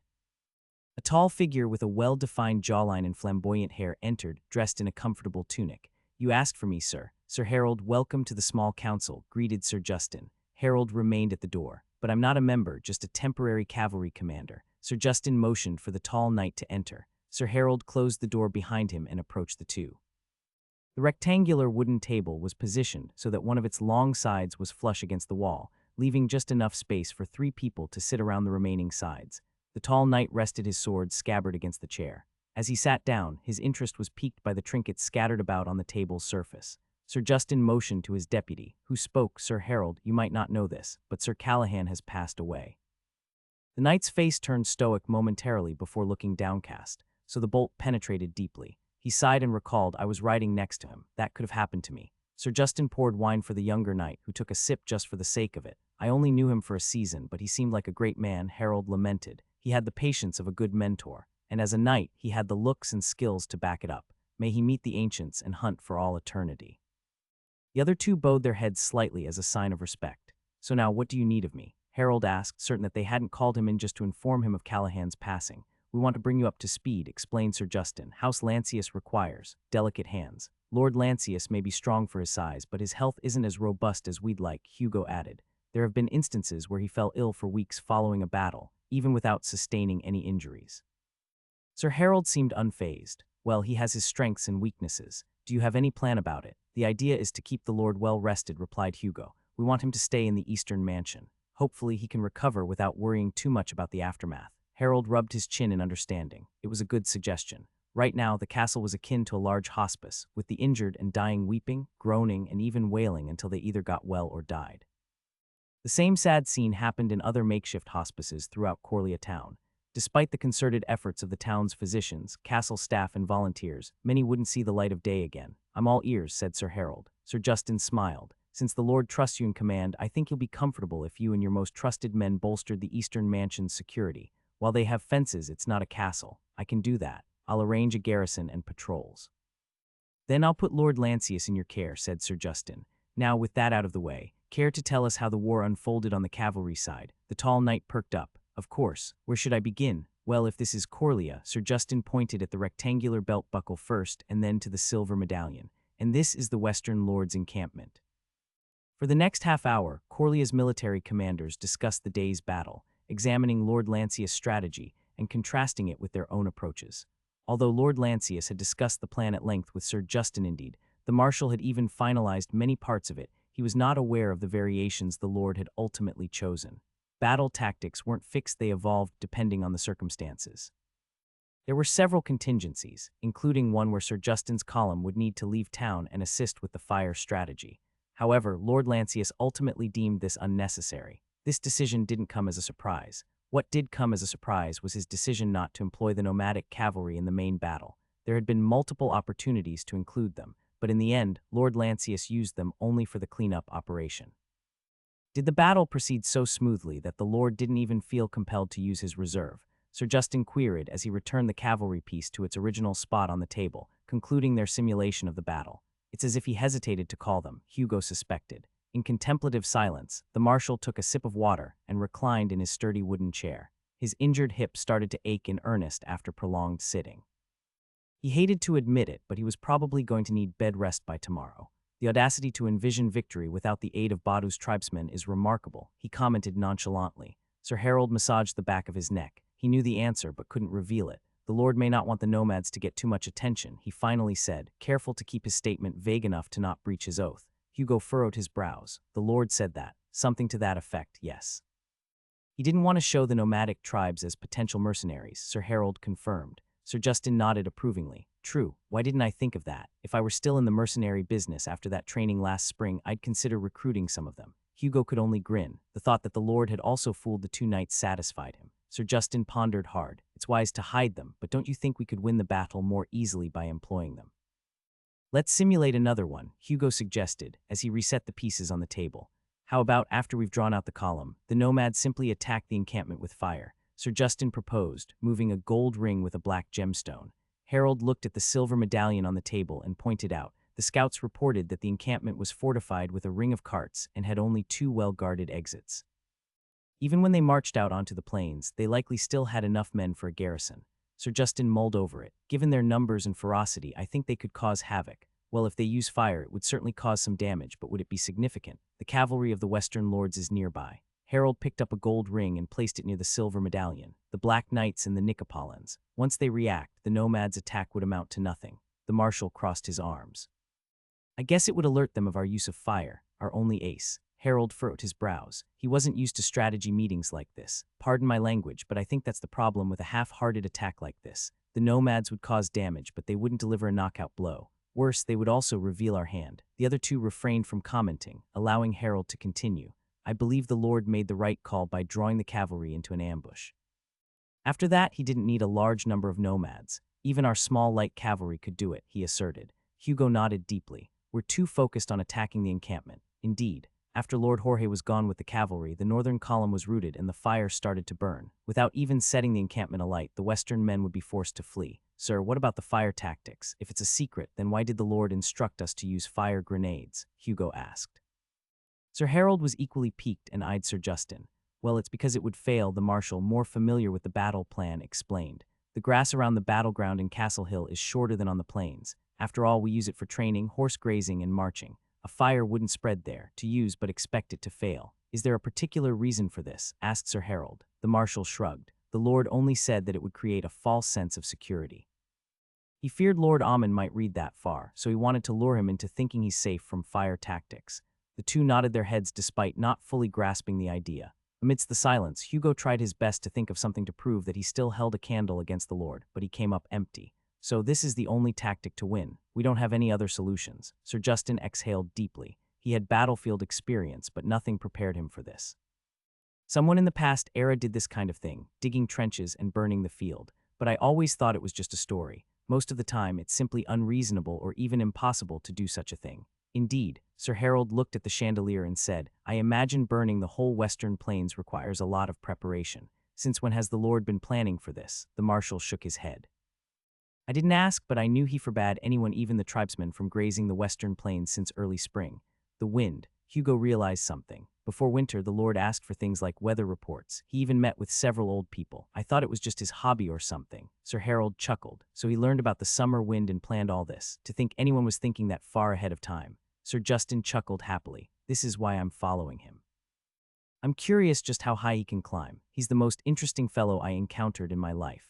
He drank his cup of water and added, now this is a good time to ask, are you guys with me or do you have another plan? The tall knight chuckled. I'm thinking of leaving after the war. Coria is too far out, surprisingly big population, but the town has little to offer. You better reconsider, said Hugo. The Lord has quite an ambition. I doubt he'll stay in Coria. His words piqued Sir Justin.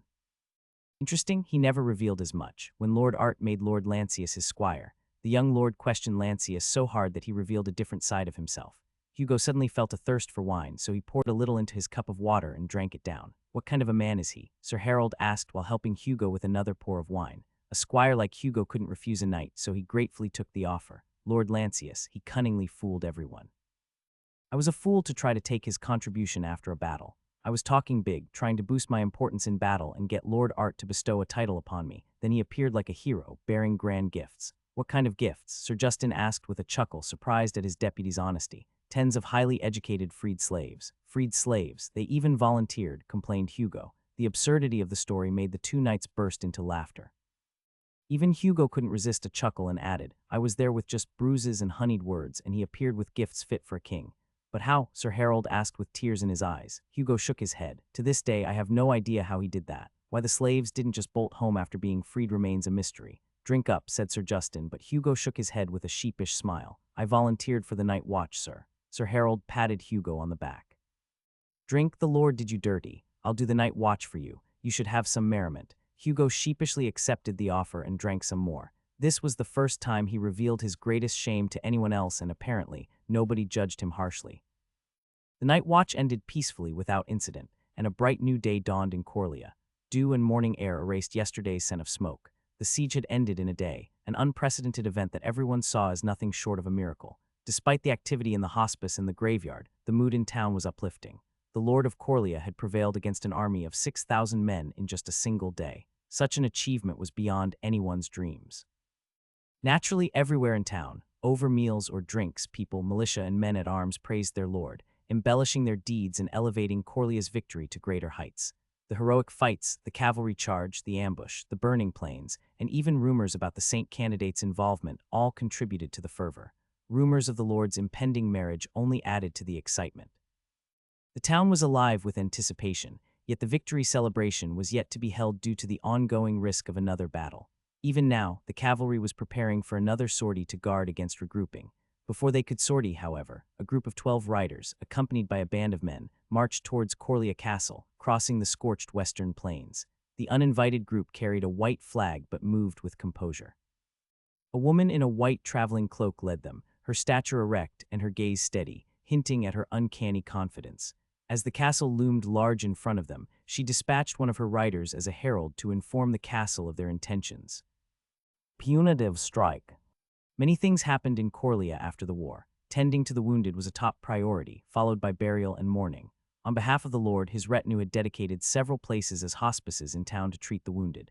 Following yesterday's battle, Three Hills and Coria agreed to mend relations. Thus, they were technically at peace. The war had ended. Despite the grand scale of the fire tactics that scorched the western plains, casualties were surprisingly limited. The majority of those who died directly from the fire were already wounded from the battle or had been injured during the chaotic retreat. The low casualties were by design. The Lord of Coria's strategy was to incite panic en route, not fire entrapment. From the start, the main goal was to capture or destroy the encampment, particularly its supplies and baggage train. No army could survive without them and would be forced to accept a truce. As luck would have it, most of the high-ranking members of the Three Hills survived the battle. Many of their nobles and famed Black Knights were captured alive. This favorable situation undoubtedly would pave the way for the two houses to improve relations. In the midst of this, the arrival of Nicopolitan mercenaries presented an unnecessary political twist to House Lancius. Lancius. Sigmund stood in the hall of the Eastern Mansion, the sun still shining softly as he finished his report. They wish to present you 3 Corimer Knights, 5 South Hill Knights, and 6 Squires as a token of goodwill, not surrendering but pledging allegiance. Lancius contemplated while massaging his left arm. His fractured wrist was covered in a wooden splint bandage. 30 Nicopolitan mercenaries and 15 horses, small but not insignificant. While he could attack these Nicopolitan and take their horses, chances were he could make better use of them. After all, information and knowledge were paramount, and information from those who submitted tended to be more reliable, and since they were mercenaries, if Lancius captured them, nobody would pay their ransom. Sitting at Lancius' side, Audrey calmly watched her future husband pondering the matter. Only when he snapped out of it did she comment, if they intend to switch sides, there shouldn't be a problem. Lancius felt slightly at ease with her words. He had no qualms about former opponents joining him. In fact, the art of war suggested, to capture the enemy's entire army is better than to destroy it. To take intact a regiment, a company, or a squad is better than to destroy them. Thankfully, it seemed that even in this world, switching sides after a war wasn't a big deal. We need to be certain. Let's entice them with supplies and the promise of freedom so we can gauge their reaction. After all, they've already given us the knights and squires, Lancius remarked. Sir Harold, sitting at the next table, chuckled upon hearing that. Enticing mercenaries with supplies, I'd love to see that, he said, shaking his head in amusement. Lancius grinned at his knight's comment. It might be pointless, but I need to know just how much loyalty I can expect from them. The loyalty of the Nicopolitan Free Company is to their profit, Sir Harold commented. Profit is something tangible and easy to measure. I can live with that. I doubt anyone here would stay if I couldn't pay for your upkeep. Harold chuckled again. It hurts my pride a little, but I guess that's the truth. But my lord, don't lump me in with those Nicopolitans. My apologies, I didn't mean that, said Lancius without hesitation. Grinning at the lord's sincere reaction, the knight rose and bowed his head slightly. Please, my lord, it's just me and my mouth. You don't have to. Audrey just smiled, enjoying their banter. To her, Sir Harold was a welcome addition to House Lancius, although she wasn't sure if he was going to stay. Harold's knightly values were clear, to perfect his swordsmanship through training and battles. As such, he traveled from one conflict to another, seeking lords worthy of his service. Turning her attention to Sigmund, the subordinate who had become an aide, as there were many still recovering from the battle, Audrey asked, Sigmund, would that be all? Sigmund readily replied, my lord. The deputy wanted to know whether to let them all in, which he suggested not to, or just inviting a few. The arrangement, Lancius murmured. He had no intention of letting them in as it would pose an unnecessary risk. Allow her in with a retinue. The rest can camp outside the wall. Give them some of our spare tents. Arrange for some guards, suggested Audrey to Lancius. I recommend Carla. She had little role in the previous battle. Lancius nodded. He knew Carla had guarded Felicity and thus had not been credited much. Yes, let's task her. Anything else? Audrey asked Sigmund. Just one more thing, my lord. When do you plan to meet her? Audrey looked at Lancius, who decided soon, but not today. What's her name again? Lady Daniela. The herald informed me that the lady is the daughter of a nobleman in Nicopola. Lancius rubbed his chin. A nobleman's daughter turned mercenary. There was a ballad written about a fierce woman mercenary, Sigmund said, almost too happy to answer. Lancius was amused. Can you play that ballad at supper time? He asked while glancing at his future wife. Only if it ends well, she warned as their eyes met. Sigmund smiled and bowed his head. Most certainly, my lord and my lady, he said and departed from the hall to relay the messages to the marshal and deputy. The hall returned to a temporary silence as they waited for lunch. Unlike during a campaign, members of the nobility only dined twice at lunch and supper. They had a little breakfast in their room, usually leftover from yesterday's meal. Thus, during court sessions, an assortment of white bread, meat, and cheese was served on small platters, accompanied by a selection of fruits and beverages. Contrasting with the great hall, the mansion's hall bathed in warm sunlight streaming in through its numerous windows, creating an enjoyable ambience. What do you think about this, Lady Daniela? Lancius asked his knight while in between eating a salty slice of meat with bread, Coria's specialty. Sir Harold took his drink before replying. Well, she might have been a bastard, disowned, or disinherited. It happens all the time. Also, the Nicopolitans have such tendencies to make a free company to live like nobles. Lancius recalled the opulent manner of Sabina Rustica. His thoughts then returned to the issue at hand, whether to accept or reject the Nicopolitan allegiance. Eager to discuss this matter with his most trusted advisors, he asked, have Caleb and his men returned? They should be here around midday since they need to finish a patrol and pack up the yurts, answered Harold. Let me know when they arrive. I need to talk to him and Sir Callahan about this. Without missing a beat, Sir Harold answered, certainly, my lord. They were still keeping the news of Sir Callahan's death from Lancius. This was also why Cecil was missing from the lord's side. Fortunately, the lord didn't question her absence, as they were preoccupied with moving from the castle. Even now, the staff was busy moving necessary goods and furniture to the eastern mansion.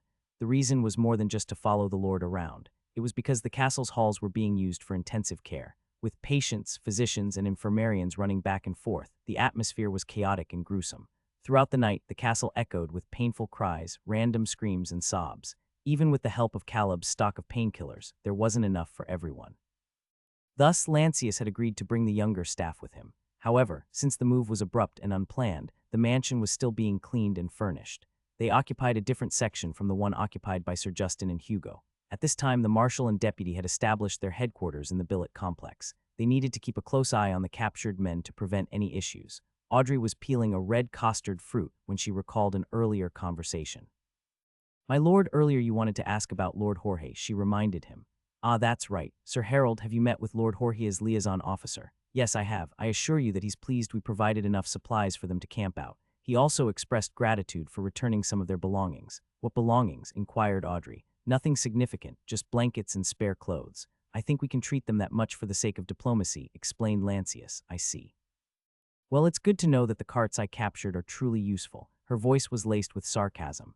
Lancius stifled a laugh. "A blessing in disguise," he muttered. Audrey pouted slightly. "Yet you still cut my pay." Lancius looked at her and gently said, "Rules are rules. Please don't do that again." She sighed and smiled naughtily. "Only 2 carts for your dowry then." But I gave you 3, he argued. "One is for my savings." Lancius chuckled and applauded her. "That's smart. Good for you."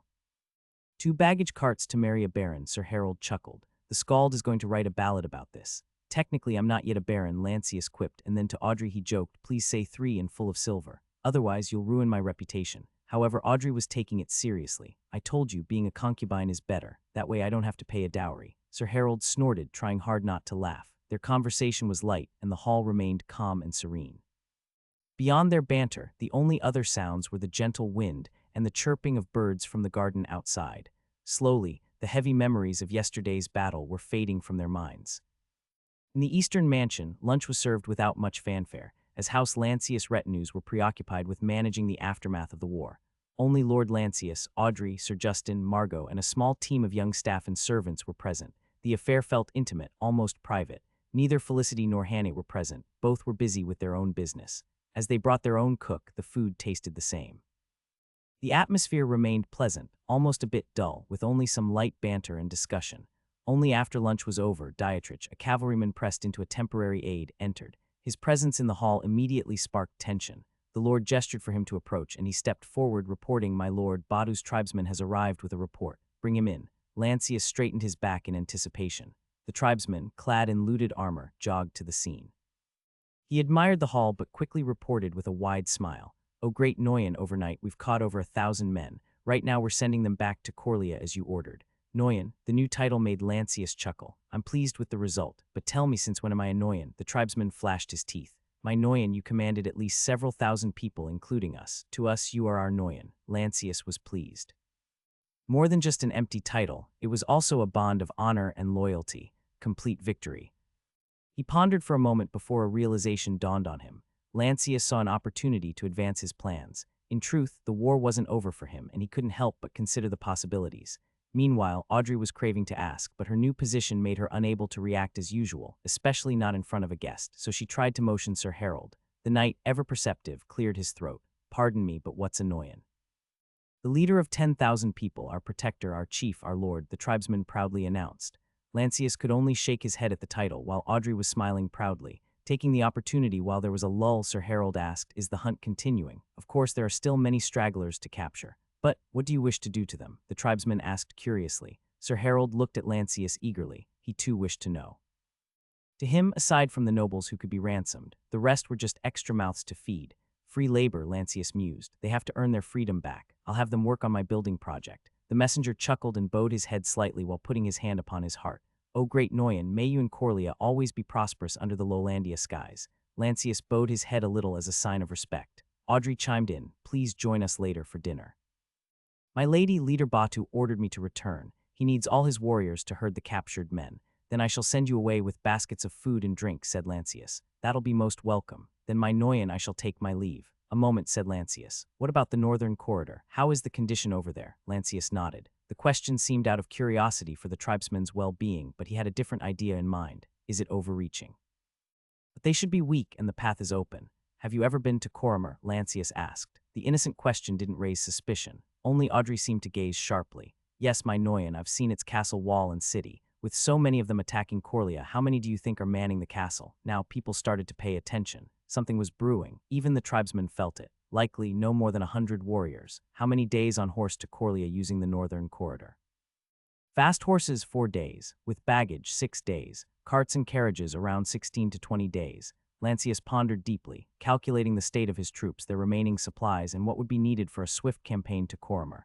He also couldn't neglect the defense and supplies of Coria. The grain trade is yet to happen. Is this logistically feasible? Lancius was reluctant to accelerate his plans, but he understood that in war, opportunity was king. Whoever failed to seize it was doomed to fail. Since Baron Ammon had struck first, Lancius now had a pretext for war. Nothing prevented him from launching a counterattack, and it would be considered legitimate. This wasn't about greed, it was about survival. 2 castles and 2 baronies, this would make Coria more resilient. The 2 baronies might be separated by distance, but there was little outside challenge since 3 hills was there to shield it. Coria's closest neighbors were 3 hills and Ornidia, the barony brought down by Midlandia last year. Opportunities multiply as they are seized, Lancius murmured to himself, reaching a decision. He turned to Sir Harold and asked, if we were to launch an expeditionary force to Coria, who do you think should lead it? The Lord's question confirmed everyone's thoughts. The knight replied without hesitation, the marshal is bedridden. Then it should be the deputy. Lancius needed to make sure. You won't take command. I can assist, but I'm not familiar with commanding large numbers of men. Despite his station, Sir Harold was sensible enough to respect the hierarchy of command. Very well then, since opportunity arises, Lancius addressed the room. Change of plan. Invite Lady Daniela for supper. Dietrich, please inform Hugo that I wish to see him now. Tribesman, I would ask you to sit and wait a little. We may have a race on our hands. A race, my Noyan? He asked excitedly. Yes, either Brother Batu finds Lord Ammon first, or Hugo wins the barony of Coria. Each would be an equally extraordinary prize. Zolidus. With lunch concluded, Sir Harold excused himself to attend to security matters. There were numerous concerns to be addressed, as the eastern mansion was only lightly defended. So despite the newfound peace, he regularly sent out patrols and kept his men on the lookout. It was rather hard to keep his men alert. Their motivation had largely waned as the war was largely over, but Sir Harold, with his tall, upright posture and sharp fighter attitude, managed to keep them at their best. Even without his dashing armor, he was full of confidence. Today, his requests for help had been answered. The marshal had sent 15 select crossbowmen from Coria Castle to bolster the mansion's security. The sight of them marching past the mansion gate brought relief to the knight. Without wasting time, he immediately briefed the newcomers on their assignments. As for Lancius, after lunch, the staff urged their lord to retreat to his room. With the main chamber still under renovation after several years of neglect, Lancius used one of the guest rooms. Audrey slept in a nearby guest room, and they spent the day in the adjoining hall.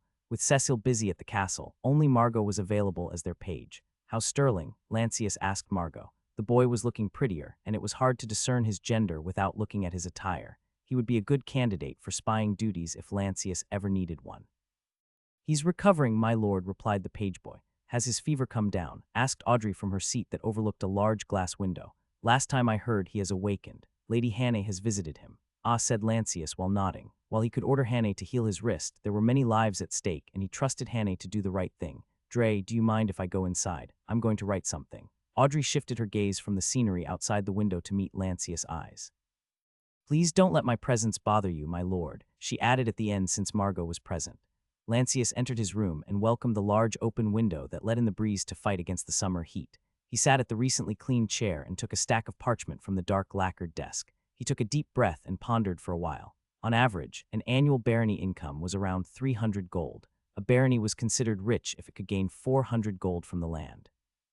However, for Coria, Lancius could only gain around 200 gold coins each year from taxes and harvest share. Not all was in coins. A good percentage was in goods like grains, salted meat, local textile, and domestic horses. Above the barony were the viscountcies. Lord Robert's income from the White Lake Viscountcy had previously been 800 gold coins annually. However, since he lost Coria, his income now stood at 600 gold coins. From that 600, Lancius took another 300 as capitulation. Thus, Robert ended up with only 300. While it looked a lot less, it was still a baron's level of income.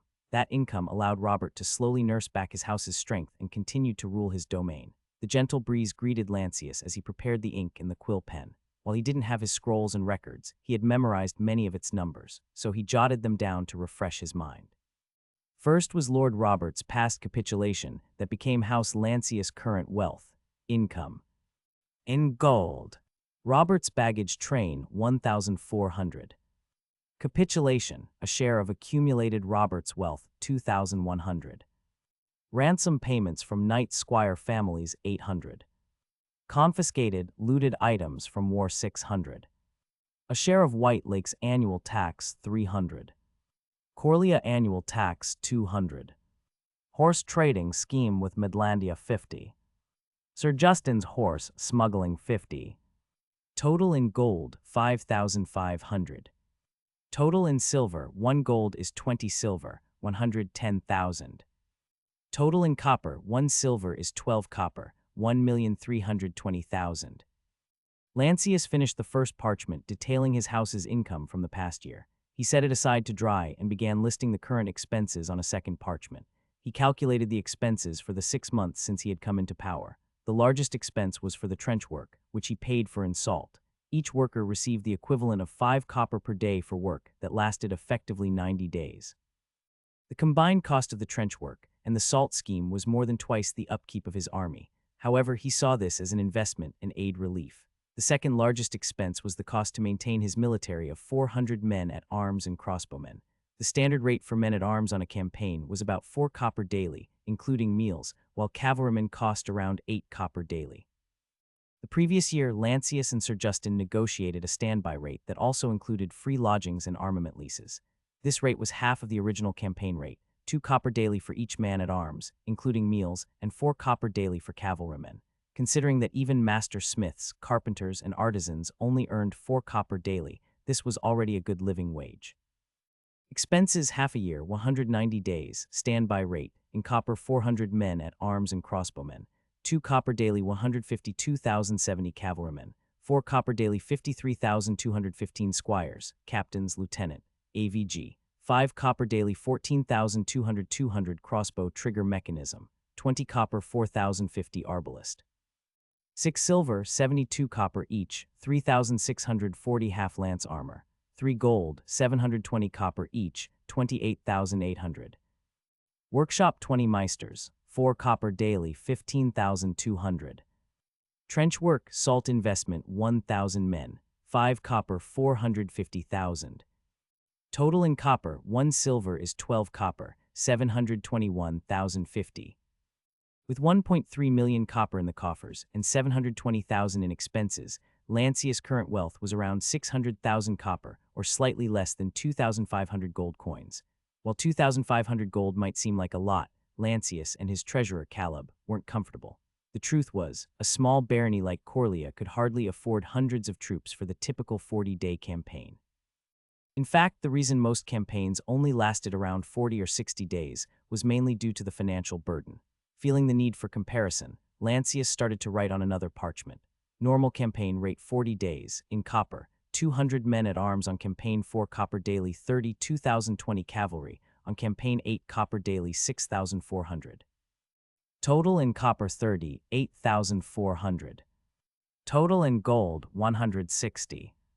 Just like his previous calculations stored in the castle cabinet, a poor barony like Coria, with an annual income of only 200 gold coins, could only afford 200 men with 20 cavalry for 40 days. The total cost would be around 160 gold coins, not including other costs but factoring in food. The costly nature of war led the nobility to draw from the populace to bolster their ranks. Compulsory military service or levied troops were basically free, with the nobility only required to feed them during the campaign. Because of how inexpensive these levied troops were, they could outnumber the men-at-arms in any army by 3 to 5 times. However, as Lancius knew firsthand, there were serious issues with using them against well-trained and motivated soldiers. Still, the high cost of war didn't prevent the nobility from mustering large armies, especially in times of emergency or continuous wars. The nobles could simply refuse or delay cash payments. As Caleb had said, in reality, no nobles paid in full. The usual scheme was to offer land grants for farming, tax exemptions for several years, promises of employment as servants or guardsmen, special permits for trade, and so on. As long as the baron remained in power, he could offer special privileges in lieu of payment. Lancius wasn't unfamiliar with such tactics. After all, Cecil had been hired when Sir Callahan switched loyalties from Lord Robert. However, Lancius drew the line at paying his soldiers. He didn't want any discontent among the men he had painstakingly trained. Many would say he spoiled his troops, but there would be a time when things were hard and he would need to drive them hard. Nothing had prepared Lancius for his role, but he had come to accept his responsibility. Lancius looked at the numbers again and mulled them over. He wished that someday he could sustain his army without having to dip into his savings. Piqued by this idea, he decided to calculate the cost of maintaining his current army for a full year. Annual expenses for current military, standby, in copper 400 men at arms and crossbowmen. 2 copper daily 304,070 cavalrymen. 4 copper daily 106,415 squires, captains, lieutenant, AVG. 5 copper daily 28,500. Total in copper, 1 silver is 12 copper, 438,900. Total in gold, 1,829. Lancius calculated that the military expenses for his current posture exceeded 1,800 gold coins annually. This was before other costs like servants, guardsmen, cooks, gifts for guests, additional purchases, guild projects, etc. Meanwhile, Coria's income was only 200 gold coins. Seeing the absurd numbers, Lancius chuckled. He realized that he and Caleb were rather mad to let this happen, but last year they had only one shot at survival. Driven by curiosity and a desire for a complete picture, Lancius carefully sharpened the quill pen and dipped it into the thick ink before writing down his house's annual income. Annual income. In gold. A share of White Lake's annual tax, 300. Coria annual tax, 200. Horse trading scheme with Midlandia, 50. Sir Justin's horse smuggling, 50. Total in gold, 600. Upon finishing, he compared the last 2 parchments and saw an income of 600 gold coins and expenses of 1,800 gold coins. He was clearly in the red, and not just slightly. House Lancius' expenses were 3 times its current income. A standing army is really expensive, he mused, leaning back in his chair and looking up at the ceiling. His left shoulder felt a bit sore from the arm sling, so he rested his left wrist on the table. With his shoulders relaxed, Lancius mulled over his idea of a standing army. The cost alone of maintaining a professional army year-round was ridiculously high. This was the reason why such an arrangement did not become common in the medieval era. Most feudal lords would simply disband their armies when they were no longer needed. Even with his recent massive victory, Lancius was under no illusions about his future income. Though he could secure similar schemes with 3 hills and Corrimer, he doubted he could maintain his current army solely from income. But he understood that to limit his growth for financial reasons alone would be utterly foolish. He wasn't a clerk trying to do a profitable business. He was a warlord trying to fight his way out of the turmoil era. Only might, backed by sound logistics, is what truly matters. With the upcoming war in Arvina and the Imperium on the brink of collapse, things would turn a lot worse for decades before even changing up for the better. In the face of that, aside from food security, investing in troops and their loyalty seemed to be the correct choice. This was where the ransom money and looted items played a role. They could amount to thousands and easily fill his coffers with gold and silver. Thus, House Lancius was still in a relatively good position for several years. The issue was his Coria building project. Lancius wished to transform Coria into a thriving city. He and Caleb had read the records last winter and conducted experiments on the land. From what they gathered, the underdeveloped east side of Coria held the potential for agricultural development. Situated next to a river, the site was ideally suited for irrigation. Moreover, the area was prone to annual flooding in the spring following the harsh winter. The only issue was the lack of natural wind barriers. The steppe winds were fierce and strong, resulting in substantial water loss and significant temperature fluctuations between day and night. They had observed firsthand that plants could initially thrive, but they would eventually wither and die due to the extreme wind conditions. Therefore, quite ironically, what Coria needed were walls and windbreak trees not for defense, but for food production. With 1,000 forced workers at his disposal, Lancius planned to restart the stone quarry. This wall project would be costly, but it could provide Coria with a permanent defensive structure and potentially swathes of fertile land. Perhaps he could even use a section of the wall to construct a large tower as a new living space, as Coria Castle was too limited, maybe even a windmill and watermill. He reflected on history. The reason why kings built castles was not merely for indulgence, but also to attract people from all social classes. The newcomers would sell their merchandise and offer their services to the workers, artisans, and smiths who labored there, as well as the growing noble class that moved to reside within the castle's vicinity. Shops and stalls would spring up, offering food, clothing, and medicine. Drinking establishments, taverns, barber shops, tailors, bathhouses, theaters, entertainment venues, and various workshops would also emerge to meet the demands of the city. Over time, these transient merchants and artisans would settle and become part of the city's population. Thus, what began as a castle building project would transform into a thriving, bustling society. Lancius wanted to emulate this tried and true method. He would likely have the funds after Lord Jorge's capitulation, but he needed to be prudent to avoid squandering it. To feed and house another 1,000 men, regardless of whether they were forced workers, Lancius had to meet their basic needs. Grain would be an issue, and he considered exclusively buying wheat from Lord Robert and the Eastern merchants for another year or two. His trade balance might look ugly at first, but his pashmina shawl project would likely be profitable once the guild had supplied Coria with spinning wheels. Additionally, as Noyan, Lancius could expect a share of horses each year, which would boost his horse trading scheme. Immersed in his work, Lancius delved into various calculations to ensure he wasn't overlooking any factors. Planning and data sheets brought reminders of his past life, how to plan ahead, make preparations, and devise contingency plans. Only now the stakes were the lives of so many. Lancius stopped his quill pen and put it aside. Tired, he leaned back in his chair. Even after his victory, he still had a lot on his mind. First and foremost, he couldn't resist thinking about his decision to punish Coria. On one side, with Ammon in prison, his military knowledge urged him to seize this golden opportunity for expansion. After surviving 2 major battles, soft-hearted as he was, even Lancius had become desensitized. However, the notion of attacking and conquering other people still brought him a moral dilemma. What a lame warlord I'll make, Lancius mused, finding irony in his predicament. Of all the battles he had fought, none were driven by ambition, but rather a desire to save as many lives as possible. He recalled Lord Bengreave's words describing him as a selfless guardian, probably just a polite way of calling me a useless pacifist. With a chuckle, he closed his eyes momentarily, only for another concern to surface.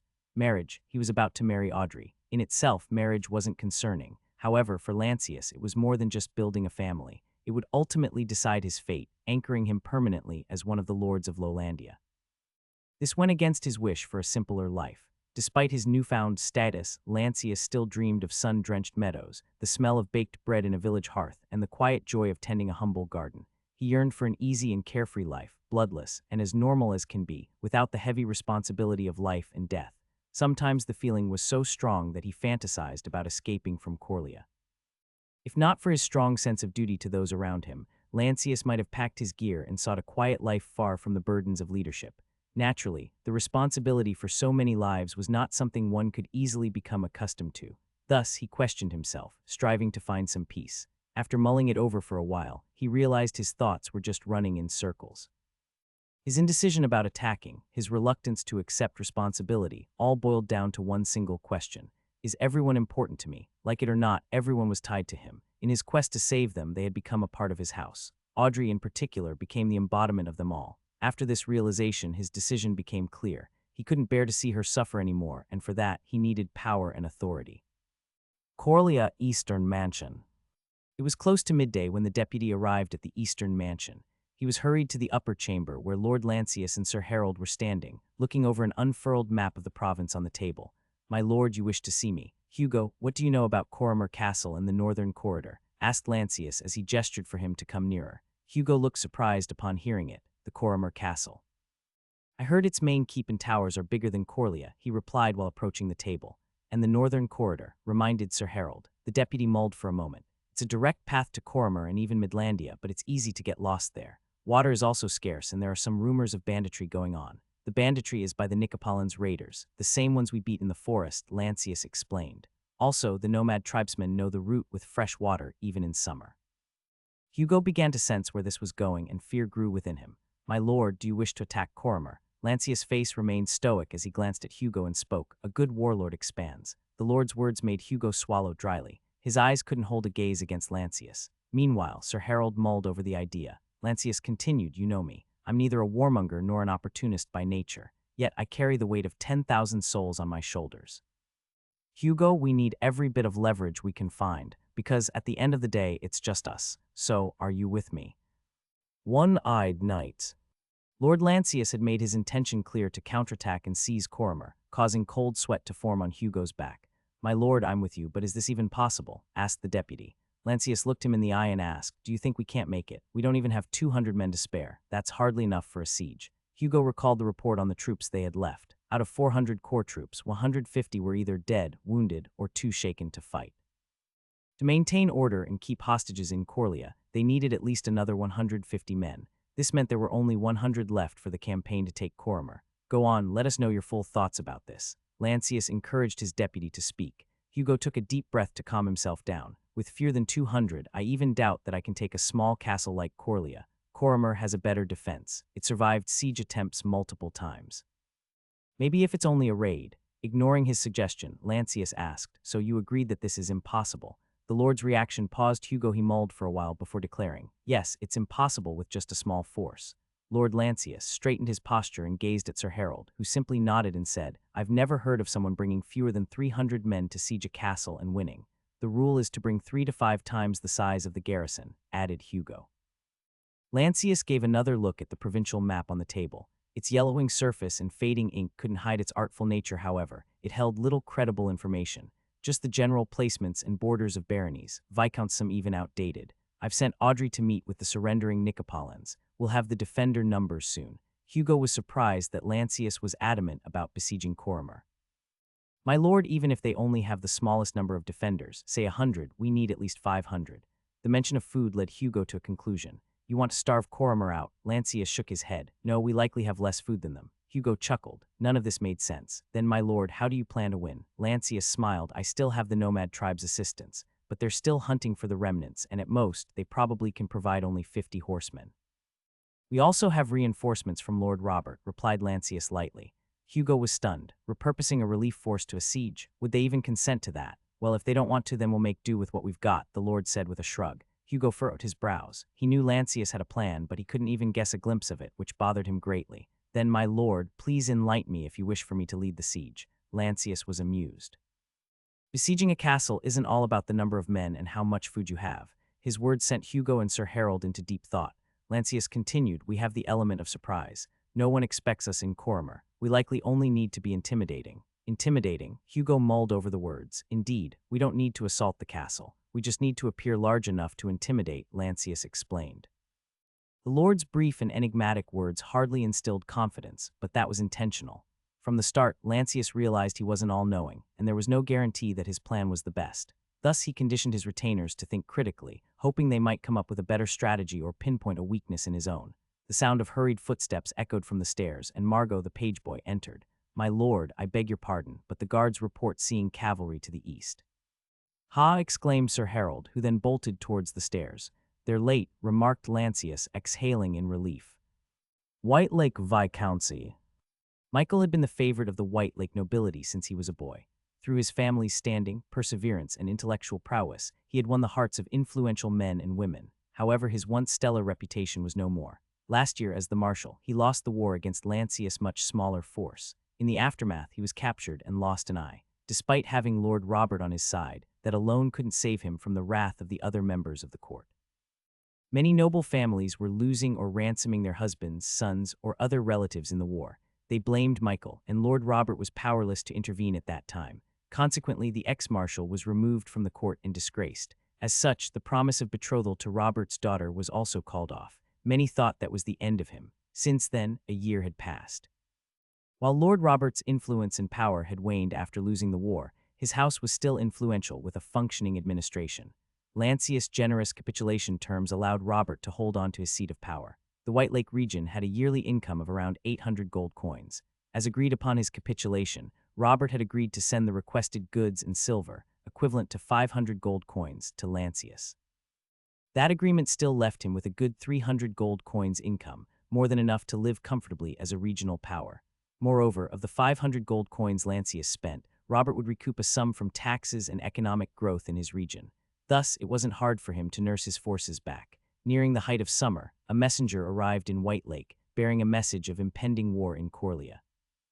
As anyone could have guessed, Lancius' assent as the Lord of Coria didn't gain any acceptance. It only worsened the delicate balance of power in Lowlandia. Behind closed doors, many were arguing not to send help. If Coria were defeated, then White Lake could break free. However, Lord Robert wasn't going to make the same mistake. Many underestimated the Lord of Coria simply because he didn't exude the confidence of a strong noble. Lancius' manner of speech and behavior showed little indication that he possessed the qualities of a leader. Yet, all of that didn't matter. Robert had long understood that power came in many forms, and not every successful warlord was a charismatic leader. In fact, one of the most charismatic men in Lowlandia was Lord Jorge, who was the biggest fool in the region. People who judged a man based solely on his physique and looks were due for a harsh reality check with Lancius. Although Robert wouldn't speak of this to anyone, Lancius reminded him of his younger self. Despite all their failings as noblemen, both Robert and Lancius were skilled war commanders. In conflict-prone Lolandia, that one skill alone was a desirable trait for a leader. That was why Lord Robert stubbornly prepared his men for reinforcements. This time he chose to trust his guts and mustered 200 men and 40 cavalry, a respected force for a relief mission. What was hard was to find a leader. Almost no one would take the role. They all feared that Coria would certainly be lost, and they would be implicated for leading a relief force. While this might have looked like a setback, in reality, all of this played into Lord Robert's hands. One-eyed Michael. Today, Michael met Astrid to say farewell. Their betrothal was no more, but Lord Robert allowed the meeting to take place. They met in a private garden to avoid prying eyes. Except for the usual lady-in-waiting and the old swordsman in the far corner, there was nobody else. Michael, what happened to your eye? Are you still in pain? Astrid rushed to her ex-fiancé as soon as she saw him entering the garden. She was worried about his left eye, which was bandaged and covered with an eye patch. Standing there with a smile, Michael replied, "It's all right, my lady. I lost an eye, but I gained a much more valuable experience. But your eye, I should get someone to look after you. There's no need to bother, my lady," he reassured her. "Your humble knight just wanted to say goodbye." Astrid cast her eyes downward. "Michael, I wish things could have ended differently for us. It was nobody's fault but mine. I blame nobody for my misfortune," he said lightly without burden.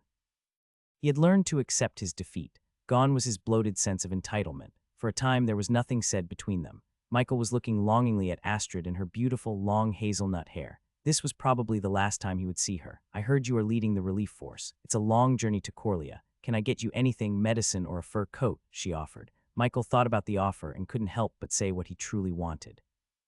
"My lady, if I could regain my honor, would you still accept my hand?" Astrid blushed at hearing that so unexpectedly. She glanced elsewhere to regain her composure. The garden was lackluster this summer, the hyacinths and daffodils having already bloomed in spring. But there was a small row in the corner where a type of flower dared to defy the rest. The purplish-pink cyclamen flower was blooming boldly in the summer as if to give her encouragement. "Sir Michael, don't take too long, or mother will arrange another marriage." He didn't flinch. It was only to be expected. "Another? Yes, Lord Lancius had rejected my father's proposal," she said with a hint of relief. "How outrageous. Surely there has been some mise, Michael," Astrid protested. "Pardon me, my lady." He just couldn't control himself upon hearing that the love of his life had been rejected by someone. It shocked him and made him vent without thinking. Astrid shook her head a little. "You know, I heard that the Baron already has 2 other noblewomen with him. Both are blonde, and one even has the bluest of eyes. High noble daughters." Michael couldn't believe his ears. Astrid nodded, and Michael's jaw dropped faster than he could cover it with his hand. "I knew he was more than an ordinary noble, but I didn't realize just how big the difference is between us." This also meant that Astrid and Michael could still happen. This realization bolstered Michael's spirit. "I will do my utmost best, my lady. Please wait for good news from me." "Michael, don't throw yourself into danger. I'm not worth your life," she warned, feeling bad that Michael needed to venture into a war just to be with her. Michael bowed deeply and left. Within hours, he was leading the relief troops from White Lake. A few of his friends and longtime retinue were following him. Their fortunes were tied to him, just as Michael's was now tied to the fate of Coria.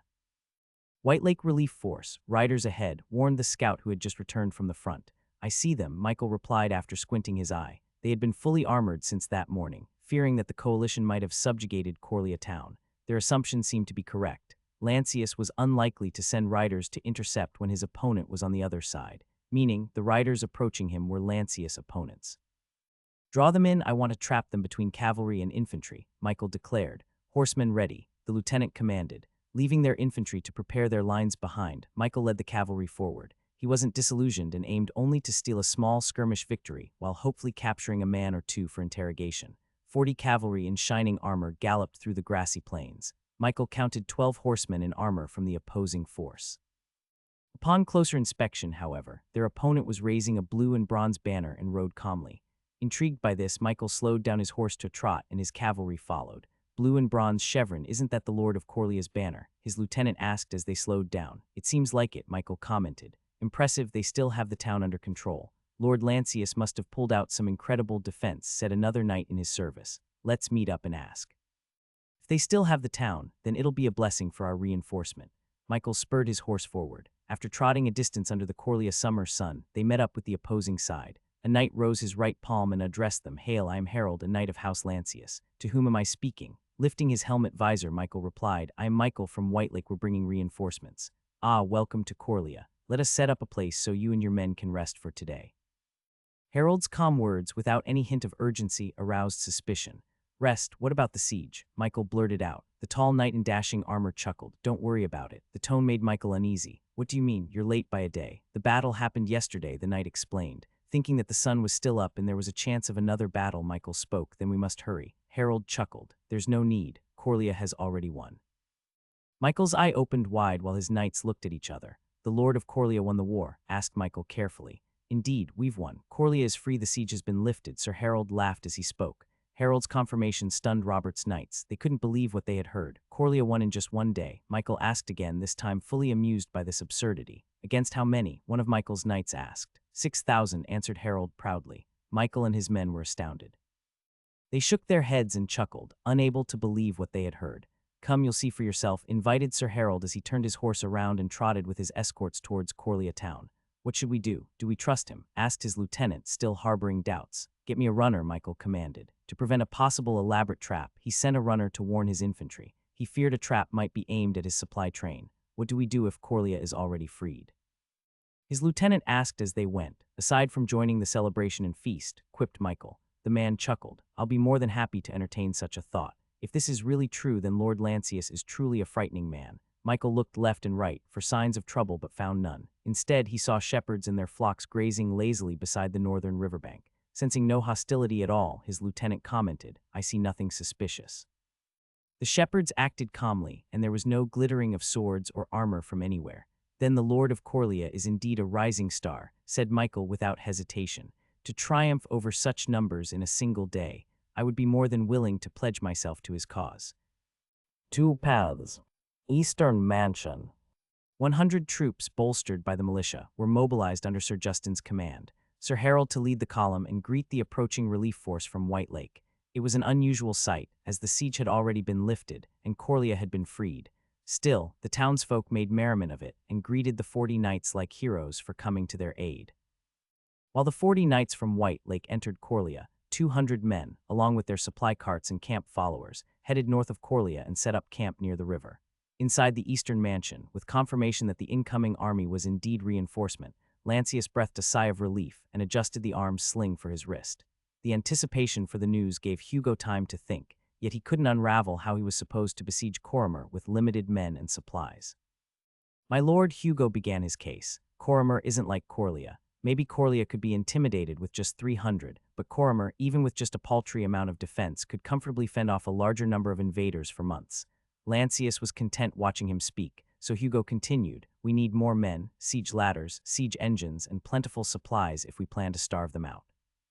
Too bad they're burnt, Lancius commented about the siege engine, regretting the loss of good quality wood and timber that he could reuse. But we don't need siege engines. They're slow and heavy. Hugo was piqued. Slow, my lord. Yes, we probably would lose the element of surprise if we marched with those siege engines. Even in parts, they are heavy. Something didn't sound right, so Hugo argued, but even using the direct northern corridor, the men would still need to spend at least 20 days marching.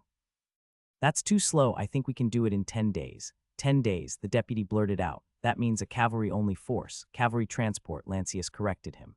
Hugo rubbed his chin after hearing his lord's suggestion. While it was possible, it presented a dilemma on its own. Does my lord think that the nomads would assist? Instead of answering, Lord Lancius gestured for his pageboy to approach. Margot hurriedly presented himself in front of his master, who commanded, call the tribesmen. The tribesmen came to the upper floor of the mansion. It wasn't as spacious as the hall below, but it was well made and luxurious to his eyes. He saw the Lord of Coria standing beside a table with a grand map on top of it. Approaching with eyes on the ground, he bowed deeply and said, My Noyen, how may I serve? Hugo was intrigued by the calling but didn't ask, as they were in front of a guest. Tribesmen, I need to transport men to Coria using the northern corridor. Is it possible?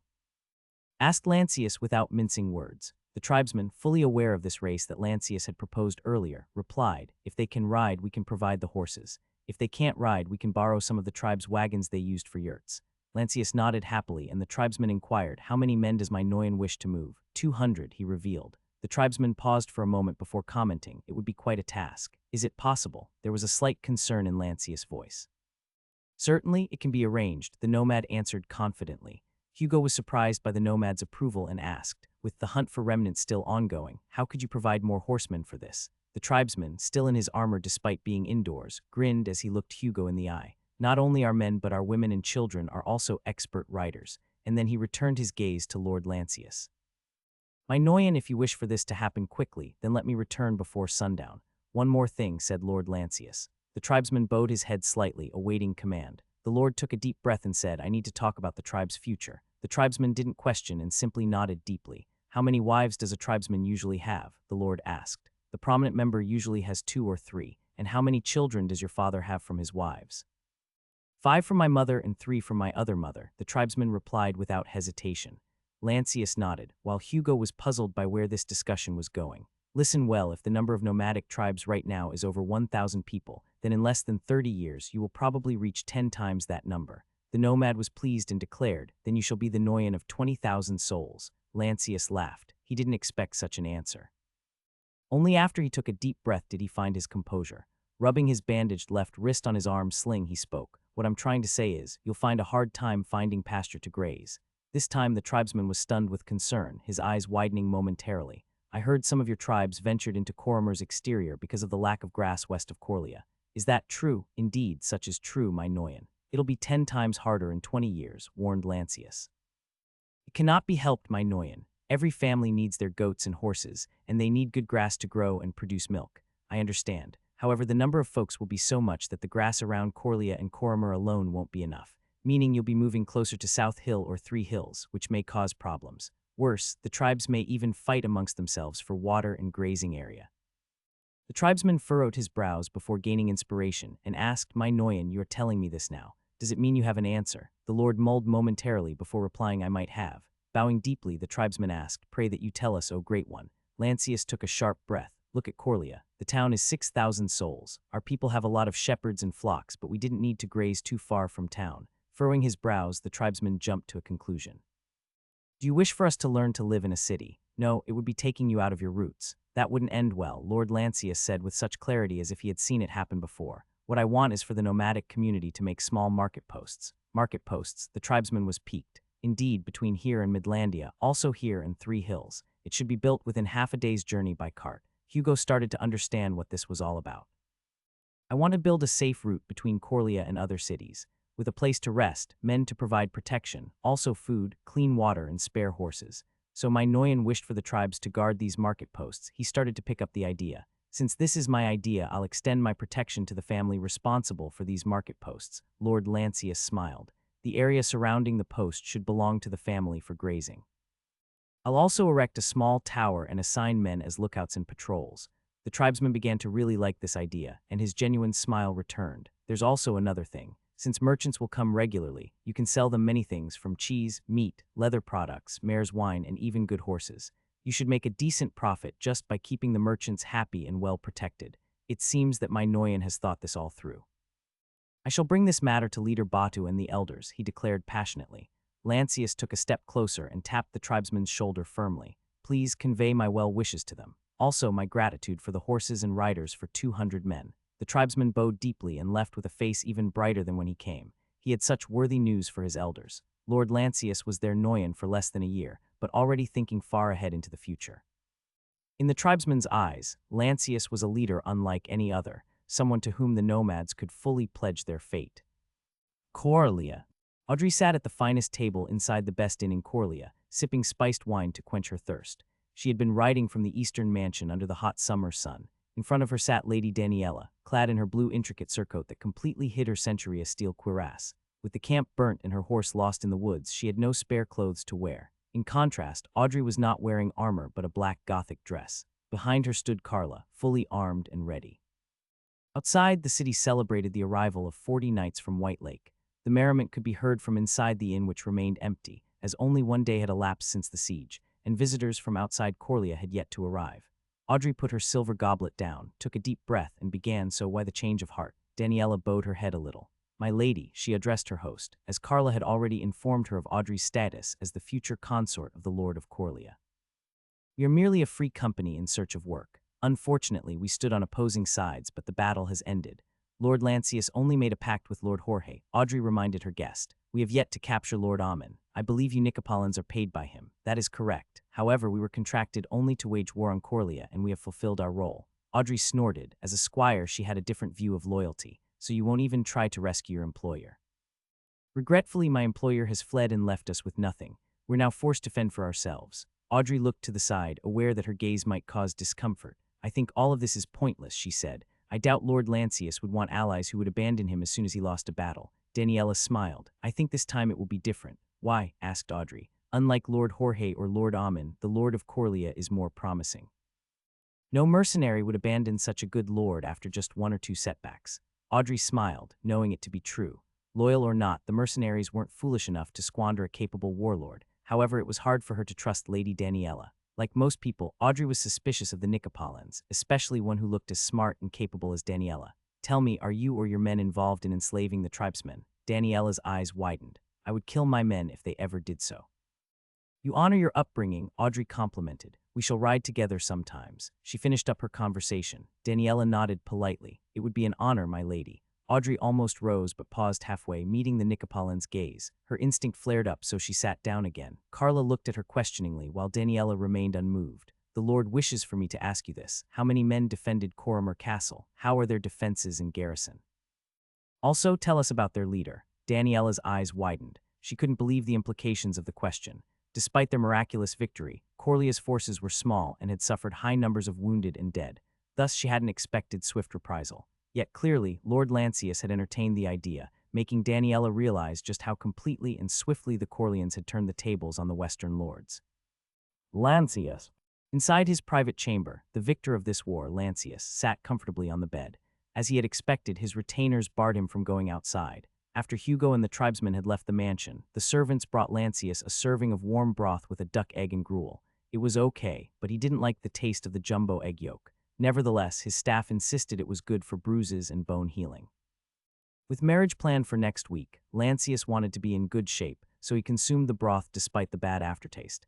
He found himself wishing he could have simply fried the egg or salted it. With Audrey gone to meet with Daniela, the upper floor of the mansion was quiet. So quiet that Lancius could hear the ringing in his ears, a byproduct of training and taking too many hits on the helmet, a small price to pay for victory. All the tension from yesterday's battle had been eroded, although as he had experienced before, the horrors of war would linger for many months to come. He had seen flashes of men getting trampled beneath his destrier, but he was neither disturbed nor afraid. He was simply mesmerized by how vivid the recollection was. Lancius shook his head. He didn't want to ponder about it.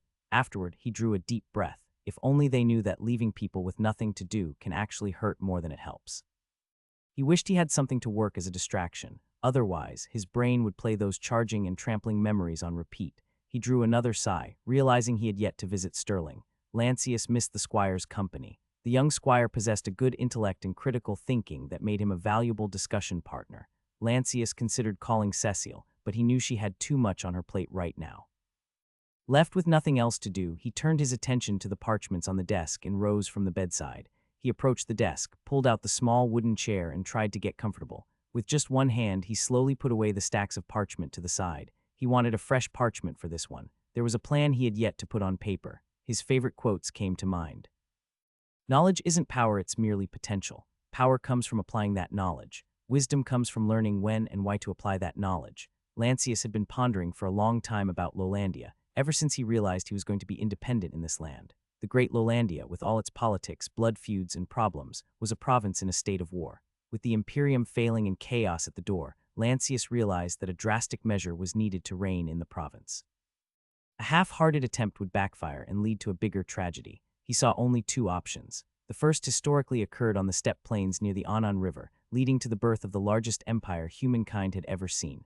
Its method was effective yet inhumane. History tells the story of Temujin of the Ammon River, who, during his wars, ordered all men taller than the wheels of an ox cart to be killed.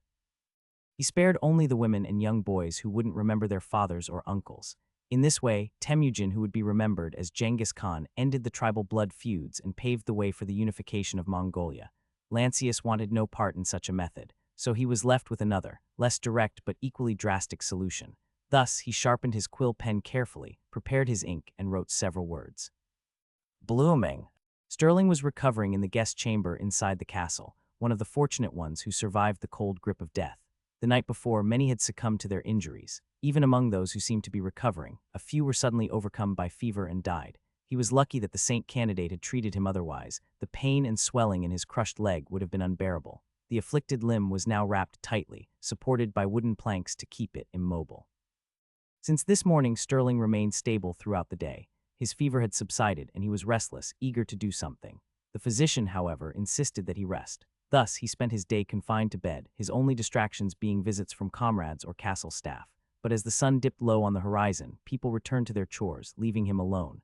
The door to his chamber was intentionally left ajar to let in the fresh air and allow Sterling to call for help if needed. He was pleasantly surprised when a golden blonde girl entered. At first glance, she resembled Cecile, but her behavior quickly revealed that she was someone else. "Who are you?" he asked. The girl looked straight at him, her eyes narrowing as she examined his face. "Ah, you must be Sterling the Squire," her voice filled with recognition. "I'm Claire." "Claire, then you must be. I apologize. I'm so sorry for your loss." Claire waved it off. "It's not your fault or anything. War is war. Father taught me to be ready." Her words rejuvenated Sterling. He never thought that Sir Callahan's daughter was this courageous. "I applaud your bravery. Your praise is misplaced." The 15-year-old girl approached Sterling and pointed at the darkened area around her eyes, explaining, "I already cried a lot before coming here. It's still amazing." He was genuinely impressed by her composure. Claire giggled, showing one missing tooth. "What happened with your tooth?" "Oh, I tried to ride the old warhorse. She didn't like me and threw me off." "Bad lady," she said happily with a grin. Sterling nodded. Claire looked almost exactly like Cecile, just a tad shorter since she was younger, but that was where the similarities ended. While the older sister was calm and in control, the younger sister was bubbly and full of smiles. "I hope it'll grow better than the old one," she commented about her tooth. "Otherwise, it's going to ruin my already slim chance of good marriage." Sterling continued to nod at her story. He grew to enjoy her company. "You know, without a father or mother, and being the second daughter with no estate, nobody is going to ask for me. Not that I care, but it still feels awful." The squire chuckled and Claire laughed too. "I'm sure your sister will take care of you," Sterling reassured her. "That I do not doubt. Actually, my father always said that if I were quiet, people might like me as much as they did my sister when she served as lady-in-waiting for Lady Astrid." "No, stay true to yourself," Sterling disagreed, much to Claire's surprise. "But why don't men like quiet and obedient women?" "Not at all. There are also many who like brave and outspoken women." He spoke his mind. "I see," she nodded with sparkles in her eyes. "What kind of men like a bratty and noisy girl like me then?" He pondered for a moment. "Smart men who can match your intellect." "Intellect," she giggled. "I possess so little of it, unlike my sister." Sterling pondered again and found the words. "Claire, you have your father's charisma." "Charisma," she blinked, her face turned serious like her sister. "You have a charm and confidence that allows you to connect easily with people." Claire listened intently, their gazes met, and it was Sterling who blushed as he realized just how pretty she looked with her golden eyes and long platinum blonde hair. He would never admit it, but he had a thing for blondes. With larger-than-life figures such as Felicity and Hanny around, the young squire was convinced that they were the golden fruit of this world. Even amongst the staff and guards, there was never a lack of secret admirers, men who would gladly throw their lives away to protect them. Oddly enough, while Sterling saw Cecile every day, he never felt anything toward her, maybe even some slight jealousy since the Lord seemed to trust her better than him.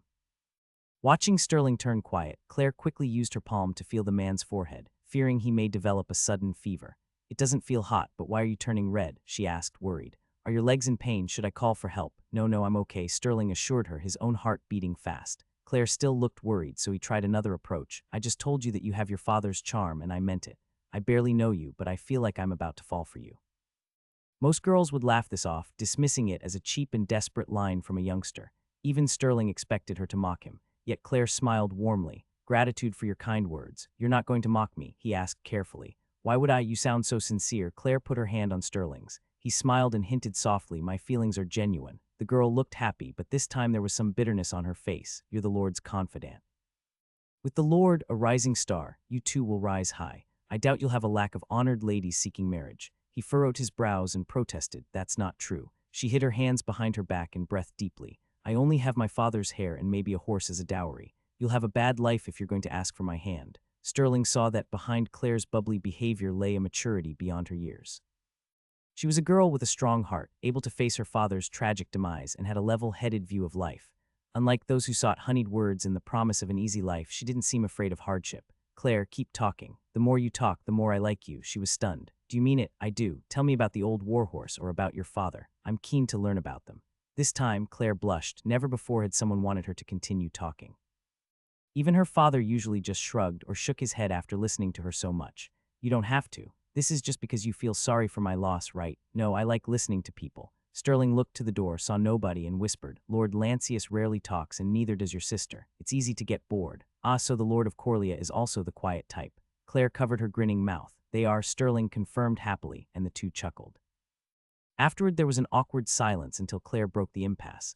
"I'll only be here for a number of days, but we should be friends." Instead of answering, Sterling said gently, "Think about my offer. If you wish to know me better, then you can ask your sister." Claire let out a sigh. "Life is so unfair. An hour ago, I was worried about so many things, including my future marriage. Then I checked a random room on a whim and was suddenly proposed marriage."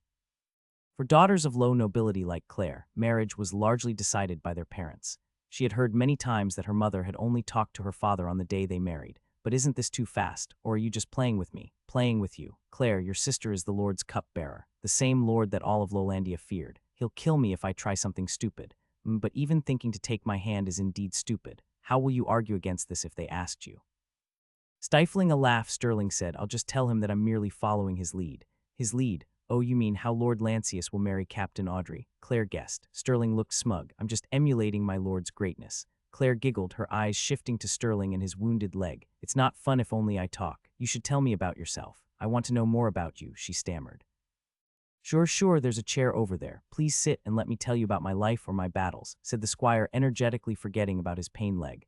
Meanwhile, on the castle's upper floor, "I can't find her," whispered Sigmund, who was temporarily overseeing the castle's security.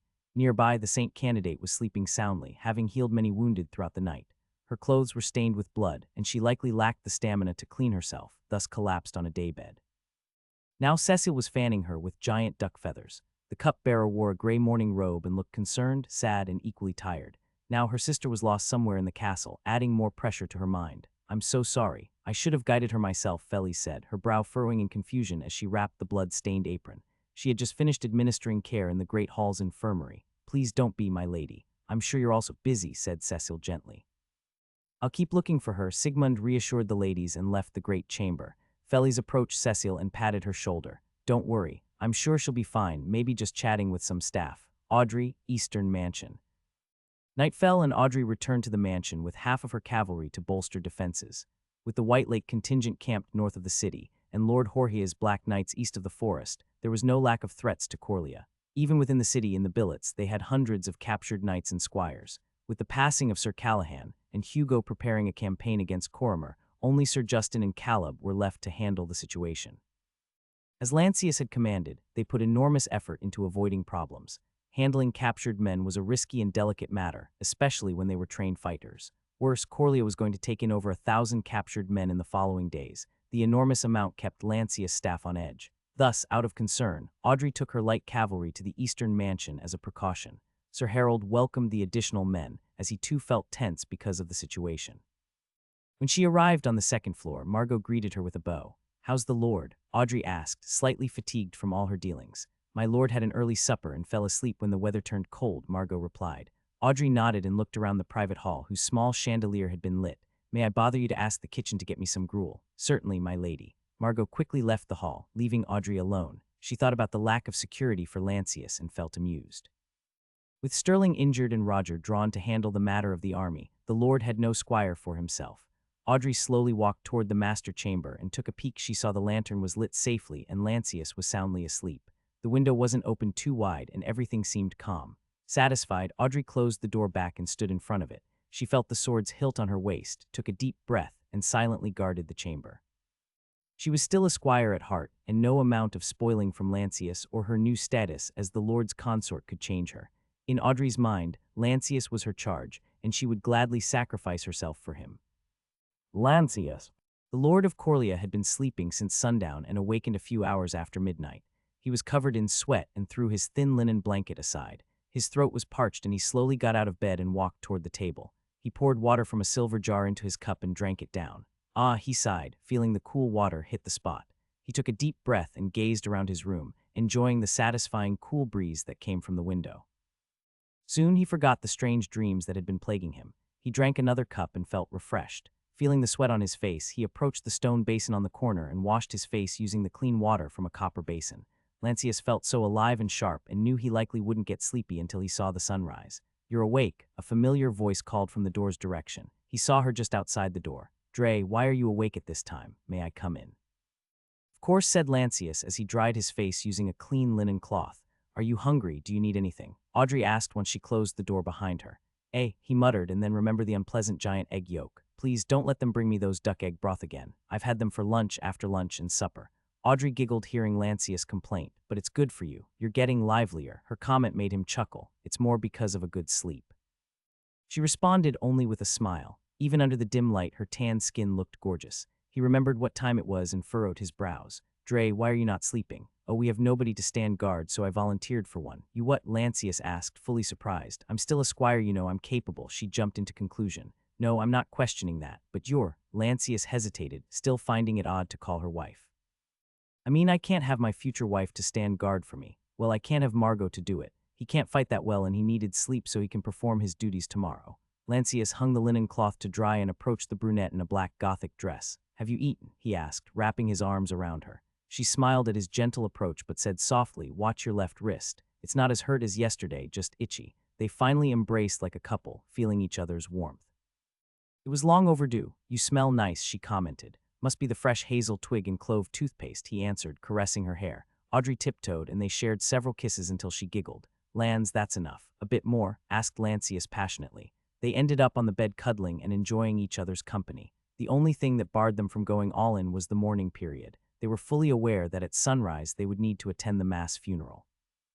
Nobody spoke about it, but the thought always lingered in their heads. Thus, the couple simply lay together on the bed, finding comfort in idle chatter. She told him about her days, about Daniela, and how she had brought her cavalry to the mansion for added protection. Get some shut-eye, I can guard you, said Lancius. She giggled at the thought. No, I'll wait for Margot. He'll wake up in an hour, then I can get some shut-eye. Then I'll have you for another hour then. Hey, your wrist, be careful, she warned him as he maneuvered on top of her and kissed her passionately. And then the door creaked open, followed by the sounds of female servants tumbling, groaning, giggling, and then running away from the scene. Oh yeah, I didn't lock the door, said Audrey with a grin. Lancius chuckled, got up from the bed, and went outside. He saw several maids still hurrying to escape. Hey, be careful, don't run or you'll fall and bruise your knees, he warned. Excuse us, my lord, excuse us, the last one stammered, running away with a reddened face. Meanwhile, Margot stood bewildered, a blanket still draped over his shoulder. I swear Lady Audrey convinced me she'd take guard duty, the page boy reported. No, that's all right, she's with me, replied Lancius with a smile. Margot looked around. Where on the bed? Lancius paused and regretted his choice of word. Margot's face now turned red. No, don't let your imagination go wild. She's sleepy, so I lent her the bed, explained Lancius. Ah, Margot muttered innocently. What seems to be the problem? Audrey emerged from the chamber, exuding a threatening aura. Margot stiffened his back and shook his head. No, my lady. Just some servants on fire watch getting, Lancius chuckled, dismissing the commotion with a wave of his hand. He knew the maids were easily frightened in new places and often patrolled in groups. Let's not wake up the entire mansion, he said, and then turned to Audrey. You mentioned your cavalrymen are here. Yes, stationed on the mansion's grounds, she replied. Good. Margot, get the guards on duty to wake Dietrich. I wish to see him. Why so early? Asked Audrey while Margot put his blanket away and walked to the stairs. Well, I'm awake, so better to work than to waste time. And with him around, he can guard me so you can get some sleep. Ah, she nodded. So what are you working on? Just some plans. I needed someone to ask. You can ask me, she pouted.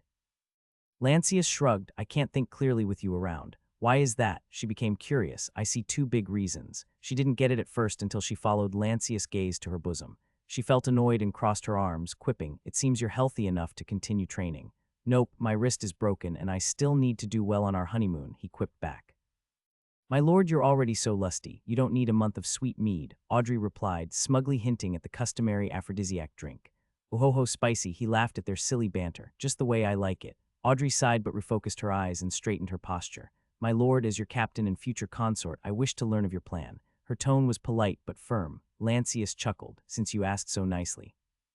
Tomorrow, after we visit the Fields of Glory, I'll attempt to bridge the divide between East and West. Her eyes widened in disbelief. To bridge, are you aiming to unify the province? Lancius nodded, feeling the weight of responsibility settle heavily on his shoulders. With Lord Jorge and the White Lakes commander in Coria, we might manage to set Lolandia on the right path. Pray that it happens, or else I fear that all this victory might be nothing but a bubble of happiness in the sea of tragedy. The Empire of the Steppes. Lancius. The Lord of Coria yawned and stretched out. He had just dictated a letter to Batu, officially informing him about the market post route and urging the nomadic tribes to produce more yurts. He also conveyed his wish to purchase or borrow more yurts to house the 1,000 captured men intended to work in the stone quarry. The yurts alone wouldn't be enough, but they would be a welcomed addition. Right now, all Coria had was the shaft in the quarries that could be used as makeshift tunnel housing. According to the staff, the shaft could house at least 100. For the unlucky rest, they probably had to resort to building mud houses or rammed earth hovels. It would suffice for summer and fall, but just like their tent's counterpart, it would be inadequate for winter. Without a good source of timber, Lancius felt stuck. He hadn't expected that housing 1,000 would be so problematic. Should I just tell them to sleep in the trenches and put some cover over their heads? He pondered the problem, but ultimately gave up on it for the moment. With 2 months left of summer, he felt he could return to solve this another time. At least I have something as a last resort. Outside, the sun was beginning to shine, coloring the dusk skies in glorious red against the dark of night. My lord, Dietrich asked from the desk. He just finished the letter. I'm not a scribe, so my writing isn't good.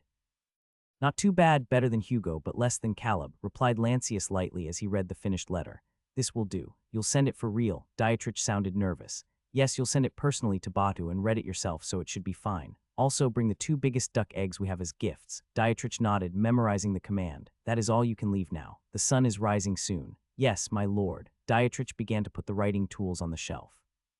Bring fresh wildflowers when you return, Lancius quipped. The stalwart but comical man let out a chuckle, gave a polite bow, and left the chamber. Now Lancius was alone, readying his mind for the upcoming day. To think, I'll negotiate the fate of Lolandia after a mass funeral service. The art of negotiation required him to be in prime psychological condition. While he could postpone, time was running out. This was the second day, and he needed to strike while the iron was hot. Lancius knew he needed to shape this new balance of power, or else it would be filled with mistrust and prejudice. If such were to happen, then the tragedy of Lolandia, a province in a perpetual warring state, would never end.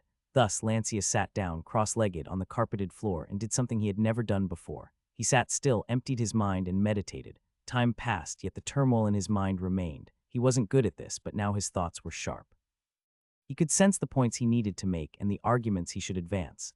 The door to his chamber opened, and Audrey walked in. She watched him on the floor and, instead of questioning, gave a sweet smile. "Morning, my lord." Lancius jumped up to greet her. Audrey extended her right hand toward Lancius. "Shall we have breakfast before the sun rises higher?" This time the somberness of her voice was evident. It was officially the start of the morning day. Lancius took her hand and they walked together. After a light breakfast, it was time to pay their respects to the fallen in their last hour under the sun. Audrey. Today was mourning day, the day they buried the dead and wept over them. After sunrise, they laid the brave militia and troops to rest. When the sun rose higher, they laid the men-at-arms and the knights to rest. As people increased in status, they received better treatment, even in death. A wooden coffin was used and a mound was raised. Audrey watched when Caleb broke the news of Sir Callahan's demise. Lancius, as expected, was distraught. He hadn't known Callahan had perished in battle. Everyone, even Audrey, had kept it from him.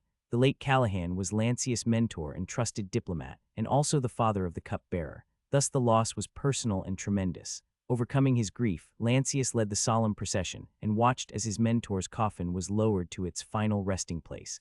The last hour under the sun, the phrase was muttered by thousands who attended the mass funeral.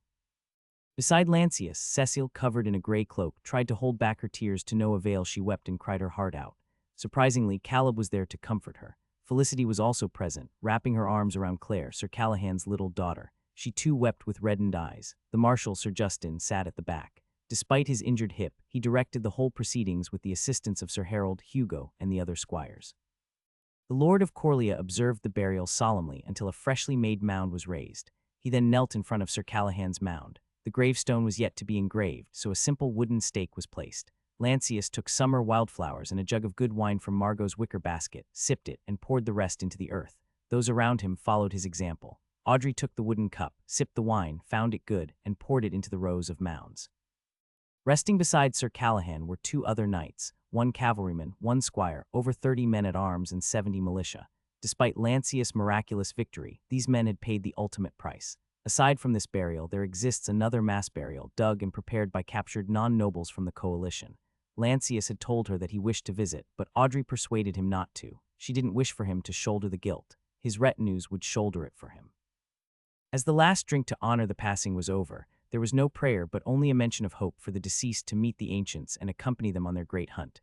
Looking at how Lancius carried himself, Audrey was no longer worried. The Lord looked calm and only slightly saddened. It seemed that his battles had seasoned him. He was no longer the clueless clerk from Bellandia. The sun was getting hotter, and as soon as the ceremony was over, at Sir Justin's behest, Audrey and Sir Harold spirited Lancius back to town. Despite Lancius' surprisingly stable condition, they didn't want to risk him becoming lost in remorse. The reason his top retainers were so protective was a general feeling that the Lord had brought them a great victory, and he deserved peace of mind, not guilt. The Lord of Coria. Lancius still couldn't fully process the death of his tutor. His mind registered the loss, but his heart had yet to feel the pain. He didn't even feel angry at his people for hiding Sir Callahan's death from him, and this realization bothered him. Have I become cold and heartless? He questioned whether he had grown so accustomed to death that even someone as important as Sir Callahan meant little to him. Yet he found no answer as there was so little time to process. Lancius and his entourage rode back to Coria. Just outside the town entrance, they were greeted by Roger. Behind the squire stood two knights in plain clothes, while another squire tended to their horses. The lord reined in his palfrey horse, bringing it to a gentle stop, and the rest of his entourage followed. Roger bowed his head, a generous smile on his face, and heralded, "My lord," the reinforcements from White Lake, Sir Michael and his lieutenant. Lancius studied the one-eyed Michael, a man he had never met despite having fought against him in last year's trenches. It was the same battle where Roger had nearly lost his life, saved only by Lancius' insistence on dragging him through the red, muddy trenches. Meanwhile, Michael was prepared to hear scorn or censure. He had come late to Lord Lancius' defense. Thus, he bowed his head slightly, maintaining a straight but non-threatening posture as he waited for what would come next. Sir Michael Lancius greeted him kindly and said, "Ride with me." Sir Michael and his lieutenant complied, mounted their horses, and followed the lord northwest. The Lord of Coria brought his guests, along with Audrey, Sir Harold, and Hugo, to an abandoned village near the forest. There he found a scenic spot and ordered a field command tent to be erected and food to be brought from the castle. When everything was ready, Lancius sent Hugo to invite Lord Jorge to a meeting. The Lord of Three Hills arrived with Sir Arius and Sir Morton, wearing brigandines instead of their plate armor. Due to the mage knight's presence, Sir Harold, Audrey, and Hugo stayed close to Lancius. Despite some underlying tension, Lancius welcomed the two parties under the ivory tent, furnished with scissor-folding wooden chairs and tables. The table he prepared was U-shaped. Lancius sat at the center like a mediator, while Lord Jorge, Sir Arius, and Sir Morton were seated on the right, and Sir Michael and his lieutenant were seated on the left. Before anything serious was discussed, Lancius had arranged for hearty meals from Coria Castle to be brought forward. Plates of food and seasonal fruits were soon distributed, and lunch commenced. Just like Lancius, Lord Jorge had also attended a mass funeral service that morning, so emotions were running high. But the meals seemed to keep everyone at ease. They closed the meal by sharing a few jugs of ale between them. It wasn't merry, but the atmosphere between ex-enemies and rivals was amicable and relaxed. The lunch was over, and Sir Morton, wishing to prevent any issues between the three parties, addressed the host. "Lord Lancius, on behalf of my lord, please accept my gratitude for your hospitality. If there's nothing else, we don't want to overstay our welcome." However, Lancius raised his hand to stop him. "Please sit a while longer. Since the West and East have met here, I believe we could solve a problem or two." Lord Jorge felt there was nothing wrong with this, so he entertained the request and gave a nod of approval to his mage knight, who then relaxed his back and prepared to listen. Similarly, Sir Arius followed his cousin's instruction without a fuss. Meanwhile, across the table, Sir Michael's eye narrowed, caught by surprise by the mention of East and West. He tried to guess what the Lord of Coria was planning. "I apologize for my brashness," Lancius stated, "but I believe I might know how to solve Lowlandia's problems." As he expected, the statement drew the attention of both parties and his own retinue. He continued, "It's not hard. The question is, do we have the will to do it?" His words piqued everyone's interest. Feeling it to be cryptic, Sir Morton asked, "My lord, just what do you mean by that?" The Lord of Coria gazed at the mage knight. "I mean, I know how to stop the war in Lowlandia." The tent fell into a stunned silence at the blunt answer. Only Lancius and Audrey kept their composure. "Apology, Lord Lancius, but please enlighten me," asked Jorge. "Do you have a way to bring peace to these war-blighted lands without killing half the barons, dividing their lands, and forcing their daughters to marry?" "I do, in fact, have not one but two ways to bring peace to Lowlandia," Lancius revealed. "Then by all means, my lord, please let us know." For the first time, the one-eyed knight, Sir Michael, found his words. Lancius gazed at the one-eyed knight and explained, "As I said before, it's not hard. To solve the problem in Lowlandia, we simply need to house all the lords in one place." A murmur of disbelief rippled through the room, but Lancius raised his voice and pushed through, saying, "I will build noble rows, a grand bazaar, gardens, guild halls, and a city granary, large enough to ward off years of bad harvest." His plan dispelled some of the gravest doubts, signaling that these were more than mere empty words. The fact that Lancius had thought this through was enough to warrant serious consideration. Lord Jorge shifted in his seat and asked, "Do you propose that simply by putting the barons together, we will reach this lofty goal?" "The noble rows in my plan aren't just villas," remarked Lancius. He knew that the high nobles had areas designated as noble rows in the capital, where they could build their villas to stay while visiting. Lord Jorge furrowed his brows. Then what is it? Permanent homes, Lancius revealed to a chorus of murmurs and head shaking. Nevertheless, he continued, I want all the barons' families to live in Coria, and only the eldest son, younger brother, or cousin is to continue governing the land. Pardon me, my lord, a question rose from the left side. You said about only allowing the eldest son, brother, or cousin to govern the lands. What about the barons themselves? Asked the one-eyed knight. Lancius decided not to hide anything. The barons may return every 2 years to handle internal affairs. They should arrive in the spring and leave before winter. However, their families must remain in Coria. Michael knitted his brows. Why is such an arrangement needed for the family? If their family remains in Coria together with the other barons' families, then everybody can be sure that nobody is planning anything seditious behind our backs. Michael was caught off guard by the frank answer, as were the others. The whole problem in Lolandia is that nobody can trust their neighbors, explained Lancius. Distrust breeds suspicion, just as jealousy breeds hatred. The race to arm ourselves will eventually lead to endless strife.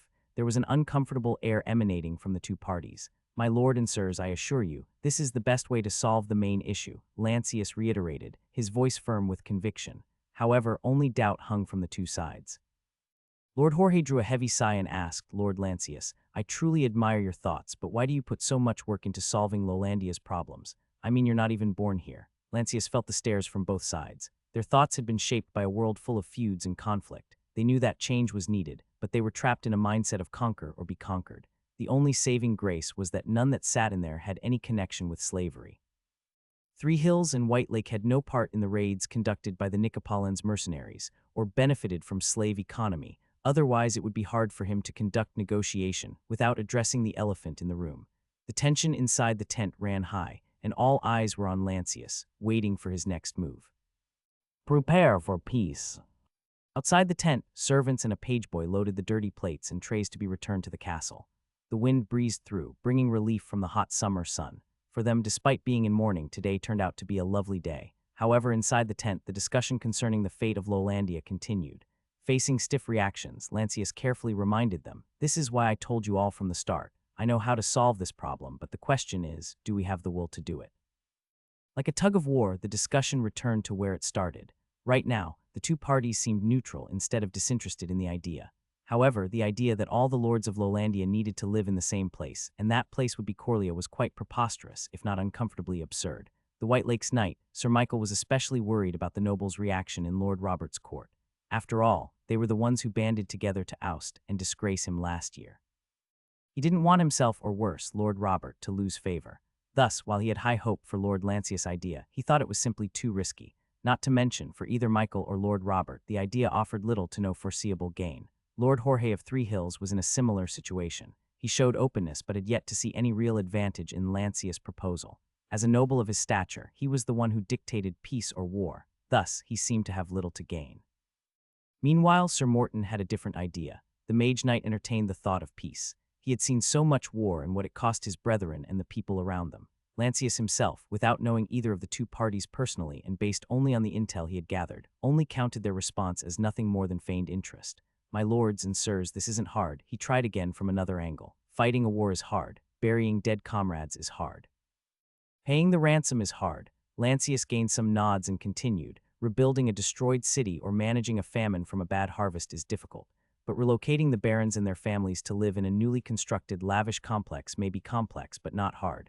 Now, he received some contemplative looks, and he knew he needed to keep this momentum. The people of Lolandia are suffering. Harvests have steadily dwindled. The Imperium is facing a major crisis, and soon there may be more wars than we could ever imagine. Lord Jorge shot his gaze at Lancius momentarily. He was curious about something but wasn't comfortable bringing the topic up. Despite the lack of response, Lancius pressed on. I believe we all share the same goal, to have a good life. Good houses for the men, fine mansions for the lords, and the means to keep our lands. He directed the last part at Lord Jorge, who nodded in agreement.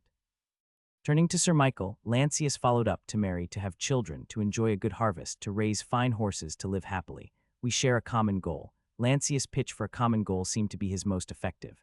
Feeling more confident, Lancius gazed at his guests and spoke plainly. We can all live in peace, no more blood feud, no more rivalry. We're all young enough to start anew. Sir Arius leaned forward. The dashing and lordly cousin of Jorge caught everyone's attention by asking, Lord Lancius, Your plan seems meticulous and promising, but I doubt the barons will enjoy living under someone else's roof. Lancius mulled over the issues of freedom of movement, security, and even the ability to defend themselves. He then answered, any noble can have a grand compound in Coria, as ornate and large as they desire, complete with enough guards to ensure security. Just how big will the security be? Sir Arius asked again. I think we can agree on the number later, but say 100 servants and 100 guardsmen if they wish. Sir Arius' expression indicated that he found the answer to be agreeable. Finding his chance, Lancius further explained, I have plans to maintain a ready force of 1,000 men in Coria, 400 from my own force, 600 from all the nobles that join in. Sir Arius kept his gaze, and Lancius continued, with only 400 you don't have to fear that I can overpower the nobles. This new army will be a reaction force if something threatens us. Lancius' elaborate plan and extraordinary confidence bothered Lord Jorge. When his cousin seemed satisfied, he cleared his throat and asked, Lord Lancius, you seem so sure about this whole plan. Has this method ever been used? Lancius met the Lord of Three Hills' gaze and clarified, indeed, this method is known in my birthplace. His answer led to murmurs. So it's true that you're not from this continent, Lord Jorge muttered. So what happened to the nobles who followed this plan? Were they successful, and what do you call this method? It's called shogunate. It means a command tent. Lancius looked around the tent and added, how befitting. The comment managed to amuse Lord Jorge. So has this shogunate been successful? My birthplace, one of its aspects, the Sankinkadai, the alternate attendants, has worked for hundreds of years, providing protection to its members without any immortal to lead them. His last explanation seemed to garner more interest. Protection, Sir Michael asked, his one good eye looking sharp. Lancius realized he hadn't touched on this one delicate issue. It was risky to offend them, but he needed everything in his arsenal to win this. I assure you that this is not a one-sided hostage. The parties traded glances at each other. Entering the shogunate is protection, claimed Lancius. The shogunate exists to serve your interests and protect your family and your house's legacy. There was no real response, but their eyes were fixed on Lancius. What kind of protection? Sir Michael asked. Everything, including from coups, Lancius revealed. The shogun, as the leader, will form a combined army to punish unlawful land grabs or illegal succession, and return the land in question to its rightful owner. The look on the people's faces began to change once they realized there was an unforeseen huge benefit. With all the lords participating, we can guarantee that every realm is secure from coups. Any succession crisis will be dealt with by a joint force from all the members, he added. The assurance led to profound changes in how Sir Michael and Lord Jorge viewed these issues. Now they had something that benefited them, not just the promise of peace. For the nobles, the issue of succession and inheritance was at the core of their problems. To them, their houses were everything. Lancius' plan could potentially guarantee the survival of their houses. Lord Jorge met Michael's gaze and nodded at him. The knight politely nodded back in return. What do you think about this? I bet Lord Robert would be interested, asked Lord Jorge, studying Michael's face closely, looking for signs of doubt or approval. I'm not in a position to answer for my lord, but this is promising, revealed Sir Michael, much to the other's delight. Sir Arius smiled as Lord Jorge chuckled. Meanwhile, Lancius and his staff breathed a sigh of relief. Tell us more about this shogun and its alternate attendants, asked Lord Jorge, more interested than before. Before Lancius could answer, Sir Morton leaned in, placing his lower arms on the table. Apologies, my lord. His words intended for Lord Jorge and then to Lancius. My lord, even if you convince us, how will you convince the other barons? Are you going to force them out? Lancius wore a thin smile on his lips. Aside from Coria and South Hill, if they don't bother us, then we'll not bother them. Eventually, they'll see the benefit. Other than protection, every member who joins will enjoy a robust trade route. Robust trade route? Sir Morton asked on behalf of the rest of them. Indeed. Thankfully, none of us are involved with the Nicopolitan mercenaries who raid and enslave the nomadic peoples. He kept his tone level so as not to offend anyone. For high nobles, being accused of slaving would be a dishonor, thus they made an effort to distance themselves from it. Only people like Lord Ammon dared to dabble in it, and even that only limited by turning a blind eye on his mercenaries' raids. Lancius continued, I have forged a strong alliance with the nomadic people. I'll have them maintain protected resting spots, half a day's journey in horse-drawn carts between Midlandia and Coria to Three Hills. The resting spots will provide security, food, fresh water, lodging, and spare horses. The additional trade benefit was a welcome addition. The two parties openly liked this idea. Moreover, when the two viscounts begin to build residences in Coria, there will be a boom of trade. We'll need good timber and lacquer from Three Hills, grain, barley, and mortar from White Lake, as well as fine linen and artwork from Midlandia. You did speak about making a bazaar, so this is what you mean by that, Lord Jorge noted, unable to hide his excitement. Even he understood the amount of wealth gained from taxes and permits. Imagine rows of shops filled with peddlers selling wares, clothing, wool products, pottery, woodwork, medicine. Lancius enticed. Coria will become big. It has every potential to be so. It wasn't a coincidence that Coria has a large population despite being in almost constant war. Lancius' latest statement again garnered everyone's interest. Most cities, even in Midlandia, only number 4 to 5,000, but Coria has reached 6,000. Why? I believe it's because of the lack of plague in Coria. The dry climate, the abundance of sun, and the lack of rodents due to abundant living space make it an ideal location. It'll serve as a great city. Strategic location, population, resilience to pestilence, and a seat of power, Sir Arius commented. As an educated man, he knew what these characteristics meant in city planning. Also, a good place for breeding and trading horses, Sir Michael added. Lancius was pleased with the reaction. Even Sir Harold beside him looked more relaxed. Naturally, it was easier to trust someone united by a common goal than an ally who simply submitted. Audrey seized the opportunity to pour Lancius a cup of water. He drank it straight down, his throat parched from all the talking. Noticing this, the others also took the opportunity to pour themselves drinks, engaging in quiet discussion amongst themselves. Keeping his eyes sharp, Michael responded, "I'll personally vouch for this plan to Lord Robert. While White Lake may be more beautiful, I'd rather sleep in the sand in peace than in a bed of roses amid war." Lancius was taken aback by the declaration until a gentle touch from Audrey on his right arm reminded him to respond. "Then 3 Hills can pick the best spot to build your estate," Lancius replied ecstatically. The Lord of 3 Hills chuckled. "But first, let's pick a name. I doubt the High Council will agree to something like Shogun. How about Lord Commander?" suggested Sir Arius. Lancius was about to answer when Hugo noticeably stared at him. "My lord," Hugo hinted from his seat. Lancius nodded to Hugo, aware of his hint, and then spoke. "The name can wait. Lord Jorge, it seems I'll need to ask for your consent regarding Corrimer." The words hung in the air. The tent fell into an uneasy silence as the men pondered about Corrimer and the aftermath of yesterday's battle. Lord Jorge drew a deep breath, while the tent was battered by a strong wind. He then glanced at his cousin, who seemed prepared with a response. "We no longer have ties with the Lord of Corrimer. He incited us to attack Coria, looted our camp, and then got away with our baggage train. Then you'll have no qualms with me taking over Corrimer?" asked Lancius, again to be certain. It was an uneasy subject. Lord Ammon was Lord Jorge's main enabler. All eyes were on Lord Jorge, who finally stated calmly, 3 Hills will remain neutral. It is within Lord Lancius' right to secure Corrimer for Lord Ammon's transgressions. Another diplomatic victory for Lancius. While he didn't need to ask, it was better to do so to prevent friction with his new allies. "Then what about South Hill?" Sir Arius asked. Lancius had been thinking about South Hill. Unlike Corrimer, the area was less developed and far from Midlandia. He wasn't interested, but he would be foolish not to punish them for their mistake. "I'm going to send a messenger about our agreement to the Lord of South Hill. If he wishes to join, then I'll welcome him. If he rejects, then I'll wage war on him. His land will be split between our members," explained Lancius. After the promising negotiation, Lancius and his entourage returned to the mansion. He had other matters to attend to. The most important was another meeting with Sir Michael. Without wasting time, he invited the White Lake Knight into the mansion's main hall. After they were seated, Lancius broached the subject of enlisting White Lake's relief force for Corrimer. The one-eyed knight looked surprised, took his time to think, and then declared, "I'll be honored to join in this campaign."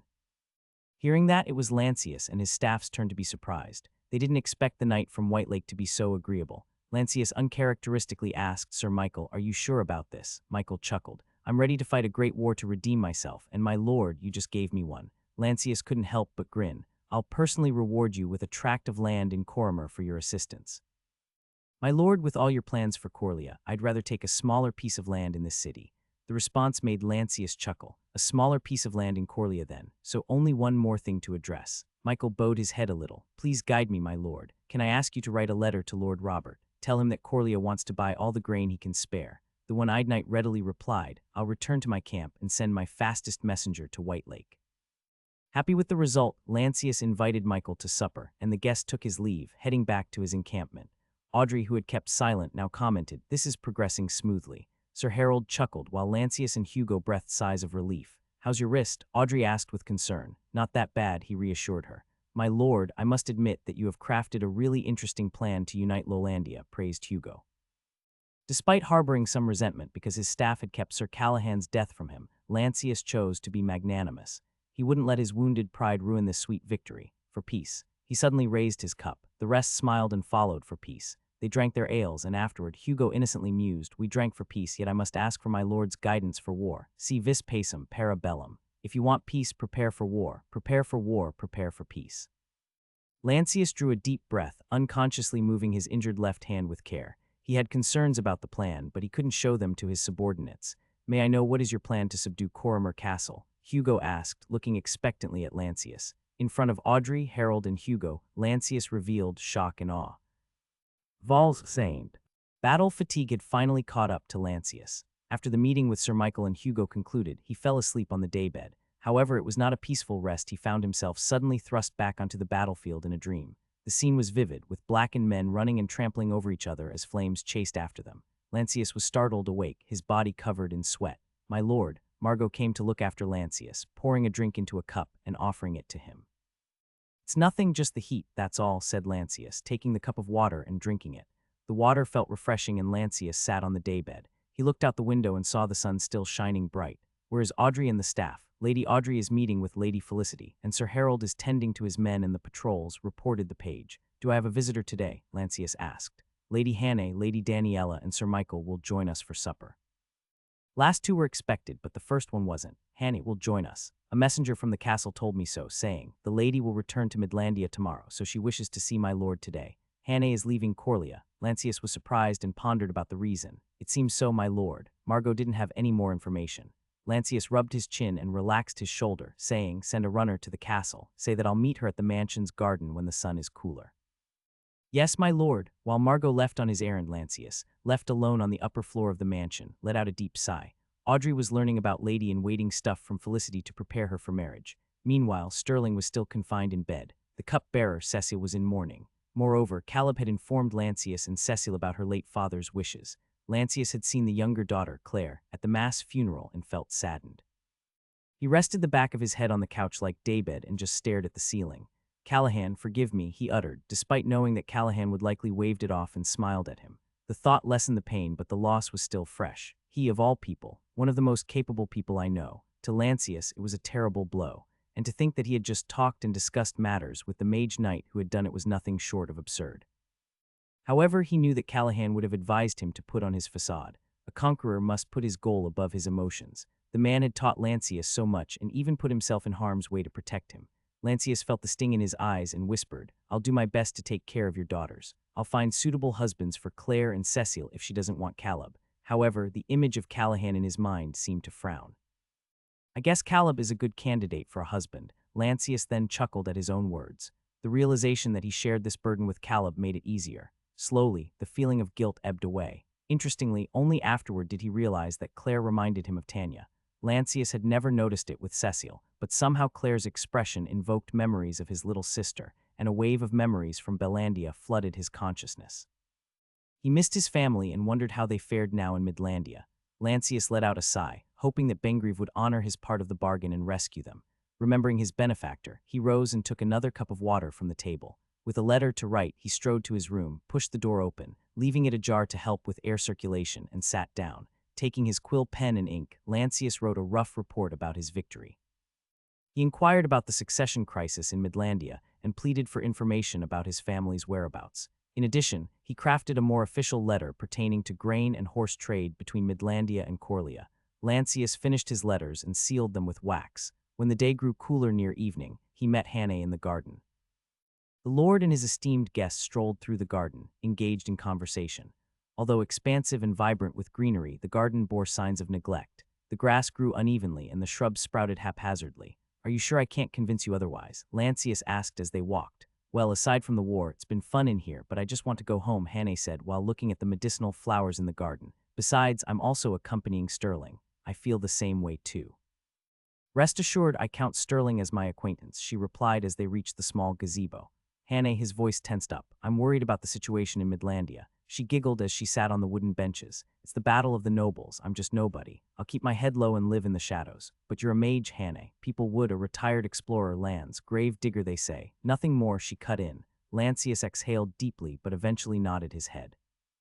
He respected her stance and wouldn't push it further. He pulled an envelope from his pocket and gave it to her. "What's this?" "A letter for Lord Bengrieve," he explained. "Only give it to him if the situation is safe." She accepted it and kept it in her travel purse. Then Lancius handed her 30 silver coins. "Lands, you shouldn't have to. Please take it for snacks," he insisted. "Merci, merci bien." Hannah put the coins in a different purse.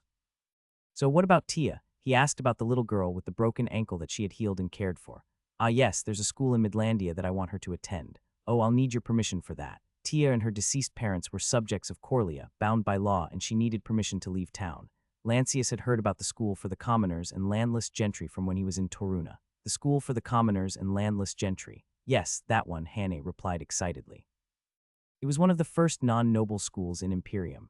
Caleb was one of its sponsors. Seeing her so spirited, Lancius smiled. Caleb and Hannah identified with this burgeoning new social class. The term landless was a mockery from the nobility, but they wore it proudly. Well, permission granted, but you might want to make a letter so I can wax stamp it, he said with a smile. Lancius chuckled. Let's not do that. I don't want to make Audrey jealous, she giggled.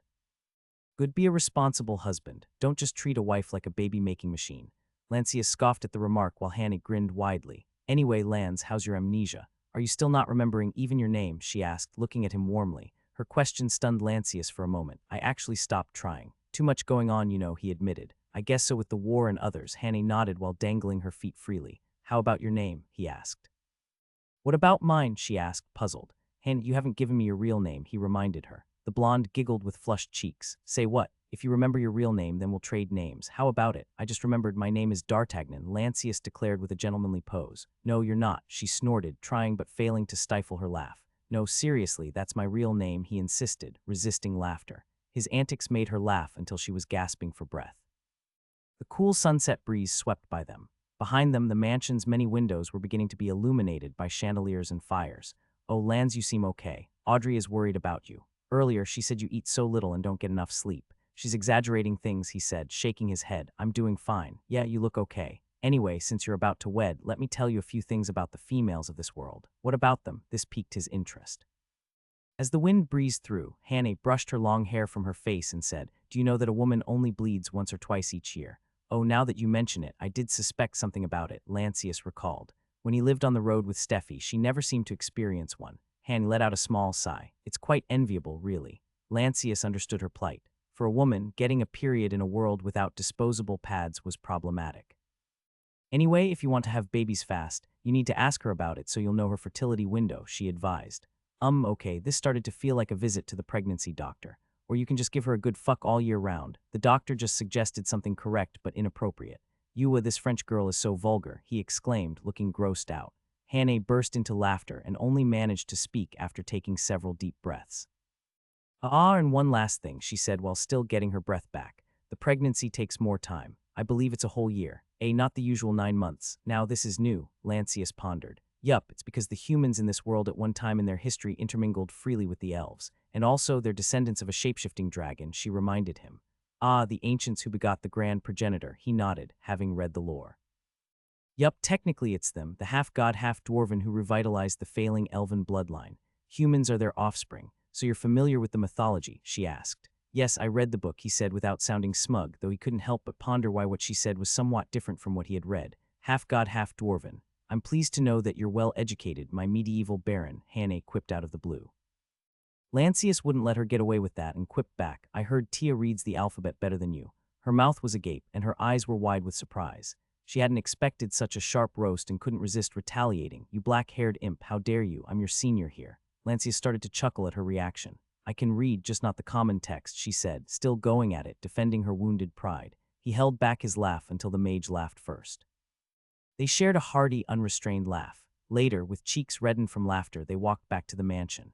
So when will you depart? He asked. Tomorrow morning, I can't let the wounded wait any longer. Sorry for leaving while in mourning. That's okay, I'm sure everybody understands. We put priority on the living over the dead. She exhaled deeply. Look at you, Lance, so comfortably acting as lord, even about to get wed. Oh, so sorry that I can't come to your wedding. Well, it's not like you can help it, he said it lightly. She smiled and looked up at the sky, finding it poetic. Here we are, two from planet Earth who have made ourselves comfortable in this different world. I hope our friends and families on Earth are doing fine, Lancius remarked, and obviously found it funny because she giggled after hearing it. She stopped and turned to face Lancius. Remember to take care of Fellies for me. Consider it done, he replied with confidence, but don't yield to temptation. Excuse me, Lancius protested in a high voice. The French girl laughed with tears in her eyes and ran away from Lancius, her blonde hair shimmering in the golden sunset. Their chat today had been unusually amusing, a contrast to their previous conversations, which were usually filled with doom and gloom. Time also changes all of us. Lancius smiled at the thought and slowly walked to the mansion where a feast was waiting. 10 days after the victory in Coria, after a long journey through the northern corridor with the assistance of the nomads, the punitive force finally arrived at Coria. Deputy Hugo and Sir Michael were leading 50 cavalrymen and a 200-strong newly formed dragoon regiment, along with the nomadic horsemen. The castle sits on top of a hill, approachable from the northern side. Lady Daniela informed them from atop her horse. She was also present as a guest and advisor. Hugo nodded, pondering about where to make camp. Double the scouts, but try to look inconspicuous if possible. Michael ordered his lieutenant, who in turn ordered his riders to fan out. Hugo wiped the dust from his face and gazed at the one-eyed knight. We need to block the castle and city gate, so we must camp at the northern side. It's a big hill, we're going to be stretched thin, warned Michael. Unlike Coria, Coria Hill was taller and denser with trees. Well, the nomads' horses and numbers will hopefully make us appear bigger than we really are, hoped Hugo. Then let's prepare for a siege, declared Michael. The old-fashioned way, quipped Hugo. Indeed, Michael agreed. His lieutenant quickly arranged for their men to dismount and prepare to assume formation. They planned to approach with loud noises, flashy colors, and a grand march right up to the enemy's front door. With Lancius' plan in place, they felt confident about winning the siege. However, unbeknownst to them, they weren't the only ones making a move in Lolandia. Château de Cascasson, Eastern Mansion. The cold breeze around dawn awoke Cecile from slumber. She tried to rub her eyes but felt that it was prickly to the touch. That didn't slow her down from her morning routine. She rose from her bed and approached the wooden table and basin, where she carefully washed her face with cold water. Her roommates had awakened and lit another rushlight to illuminate their room. They took turns washing their faces and slowly changed into their work clothes. The two were donning their brown-grayish russet robe and white head kerchief. Another was wearing a doublet with a belt and sword on her waist. "Cecile, are you all right?" the one with the doublet asked. "I'm fine, Carla, just a bit sleepy, that's all," Cecile answered while finishing up with her attire. "I see. Well then, please take care. Let us know if you need anything." Carla and two other girls left the room. Cecile breathed deeply and prepared her mind for the day. Today marked the 10th day after the war. A lot had happened during these past 9 days. The biggest shock was the launch of a new campaign against Coria. At least 200 men, half from Coria and half from White Lake, participated. The Corlians had never expected to even win the siege, so it was a surprising development. For this campaign, they only picked those who were able to ride or, at the very least, stay in the saddle without falling. Cecile heard that the nomads provided the horses and the horse guides, who could be a boy as little as 12 years old.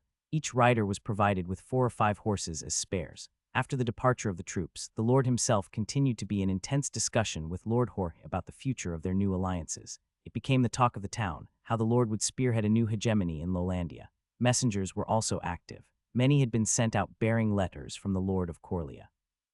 Cecile also heard about Sir Arius' hasty departure from Coria on an errand, likely at Lord Lancius' behest. Another recent development involved the rapid construction of a camp and a field kitchen to accommodate the 1,000 captured coalition men. Under the guidance of Lord Lancius himself, dozens of yurts were erected, along with simple mud hovels, around a stone quarry.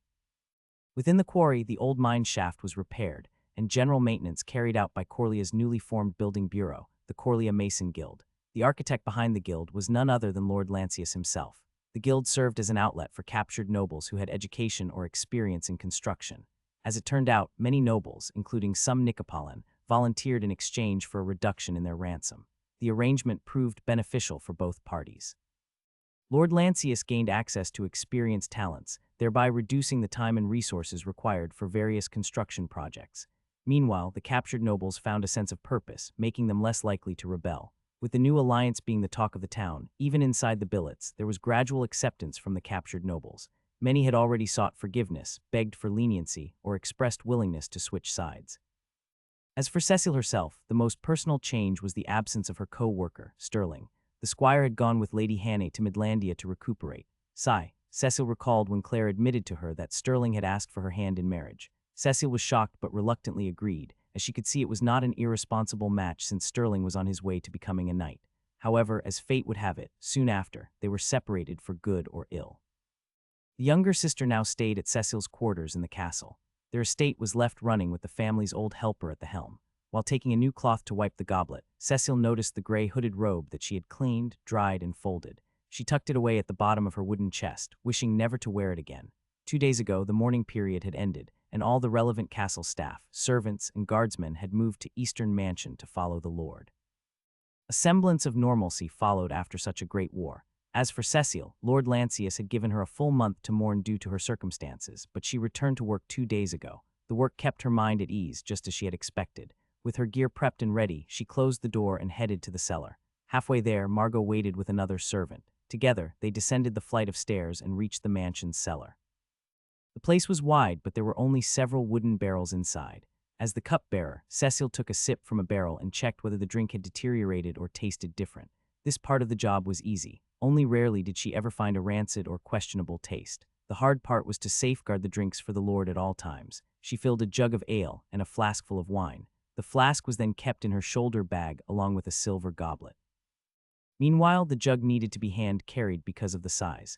For safety, the rules stated that the Lord would only drink ale or wine from the cupbearer. This was obviously to avoid poison, as it was hard to detect when mixed with liquor or alcohol. Throughout the day, a cupbearer also monitored his or her health. If they suddenly felt sick or dizzy, then a poison expert would be summoned. Same as yesterday, Margot asked with his patchy voice, a mark of adolescence.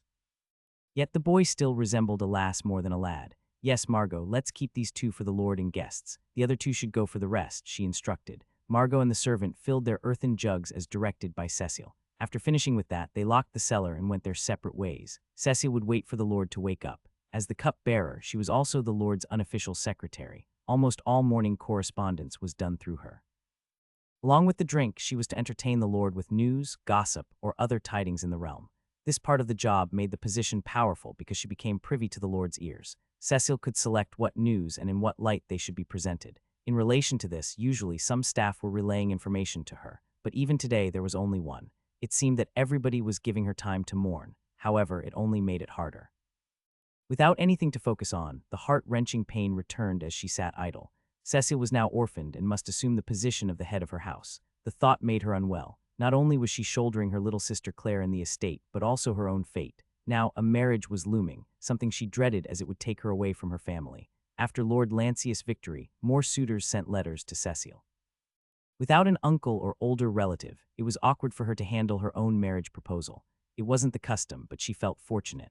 With her on the helm, nobody could dictate or force her into marriage. As a knight's daughter, estate owner, and cup-bearer of a powerful lord, Cecile was currently the most desirable partner in Coria. However, she felt that none of the suitors fit her situation. Most suitors were second sons who didn't inherit anything.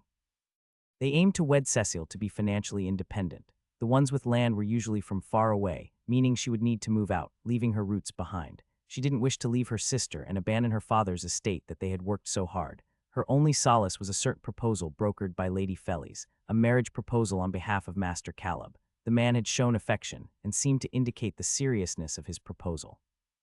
Cecile sat still, but blood rushed to her cheeks when she remembered the way Caleb had hugged her during the funeral, despite her unsightly appearance and the noise from crying her heart out. Customs dictated that it was proper for only parents and siblings to hug each other in public, so it was a great show of affection in public. With a mixed feeling, she exhaled deeply. Caleb had informed her about her father's last wish. She had thought deeply about it. To think that even on his dying breath, her father was worried about her, broke her heart. Suddenly, her vision blurred. She hurriedly wiped her tears with a piece of cloth. Nobody should see her like this again. Cecile looked at the ceiling and tried to arrange her thoughts. Even from the start, the proposal started by her father was as good as being served on a silver platter. Caleb was easily one of the most educated and courteous men in Coria.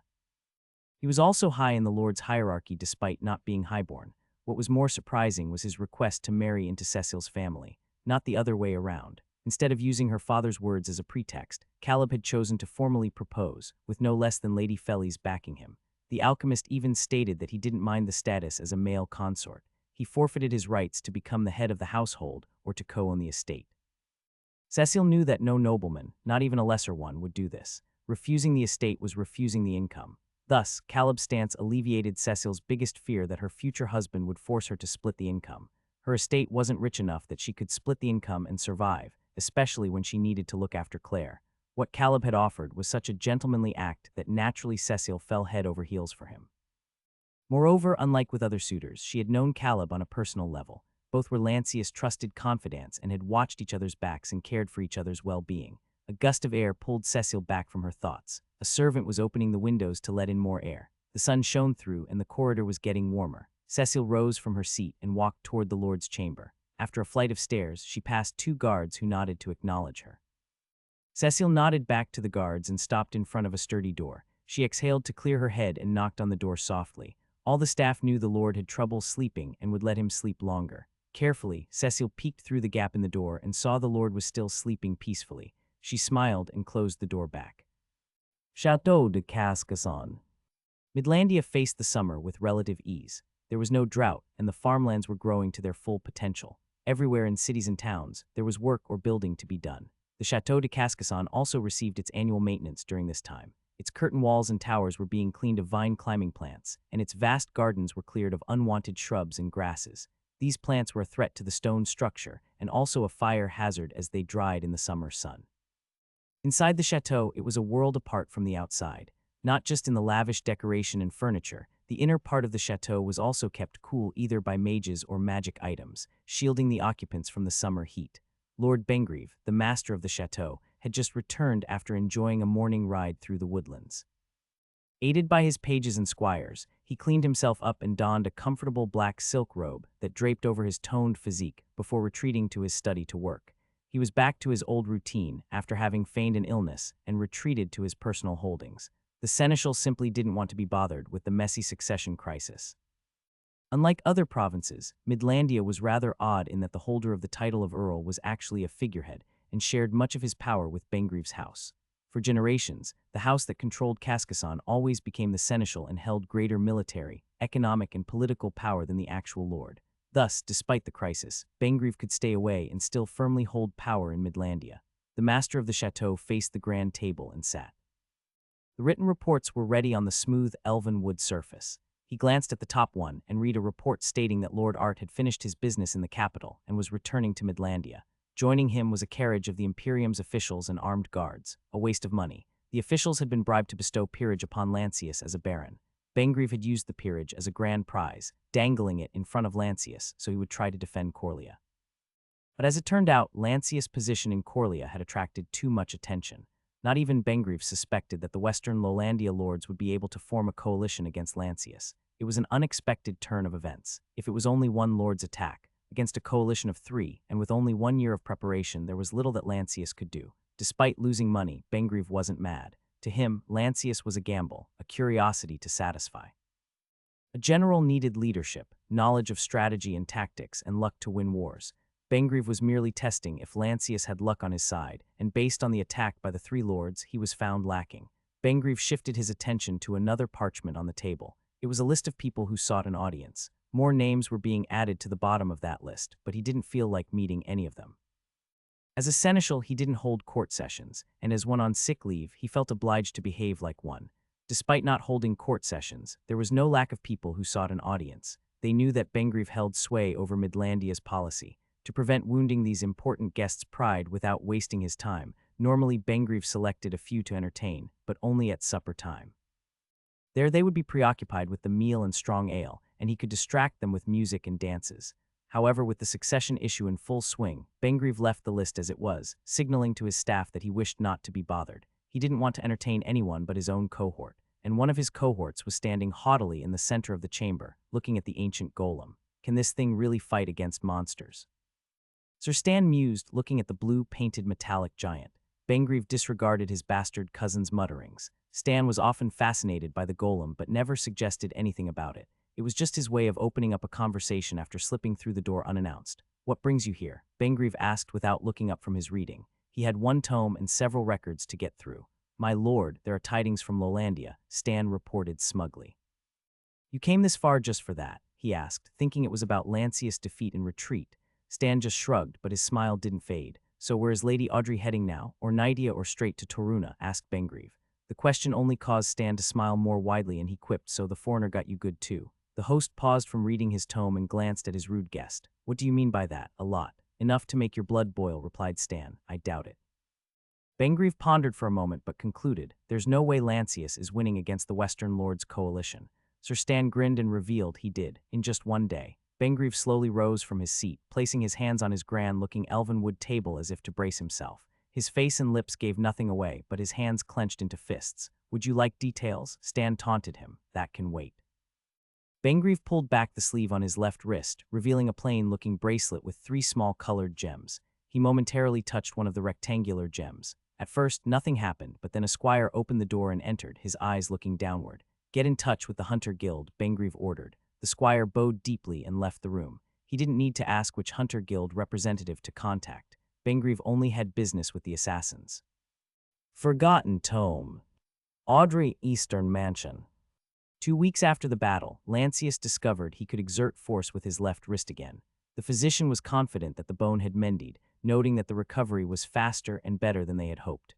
Many, including Audrey, believed his quick recovery was due to the precious duck egg, a notion that humbled Lancius. On the mansion's upper floor, Audrey watched as Lancius tested his recovered hand, practicing with an ornamental halberd. The thin tunic Lancius wore revealed lingering bruises from the last battle, reminding Audrey of how he looked atop his horse when he proposed to her after the battle. Feeling her cheeks flush, she pushed the memory aside otherwise. Her face would turn completely red. Although she usually didn't fret over small matters, the pressure from her upcoming marriage now felt very real. Everyone she encountered, from servants and guards to peers and even supper guests, reminded her of how fortunate she was. And Audrey agreed with them. Luck had led her to Lancius, an unassuming foreign man from Bellandia who had risen to fame by proving himself exceptional time and time again. His ability to command, lead his domain, and win wars even from disadvantaged positions seemed almost divine. Thus, she understood that her time with Lancius was fleeting. As he continued to rise in power, he might engage in a politically advantageous marriage. Despite her status as his consort, Audrey knew she was merely low nobility. Deep inside, Audrey was perplexed by Lancius' insistence on marrying her. She suspected it had something to do with his soft-hearted nature. After all, he did have a background as a teacher or scribe. However, reflecting on his accomplishments made her realize that no mere scribe could have achieved what Lancius had done. His strategic acumen in battle was almost surreal, as if he had been trained for war.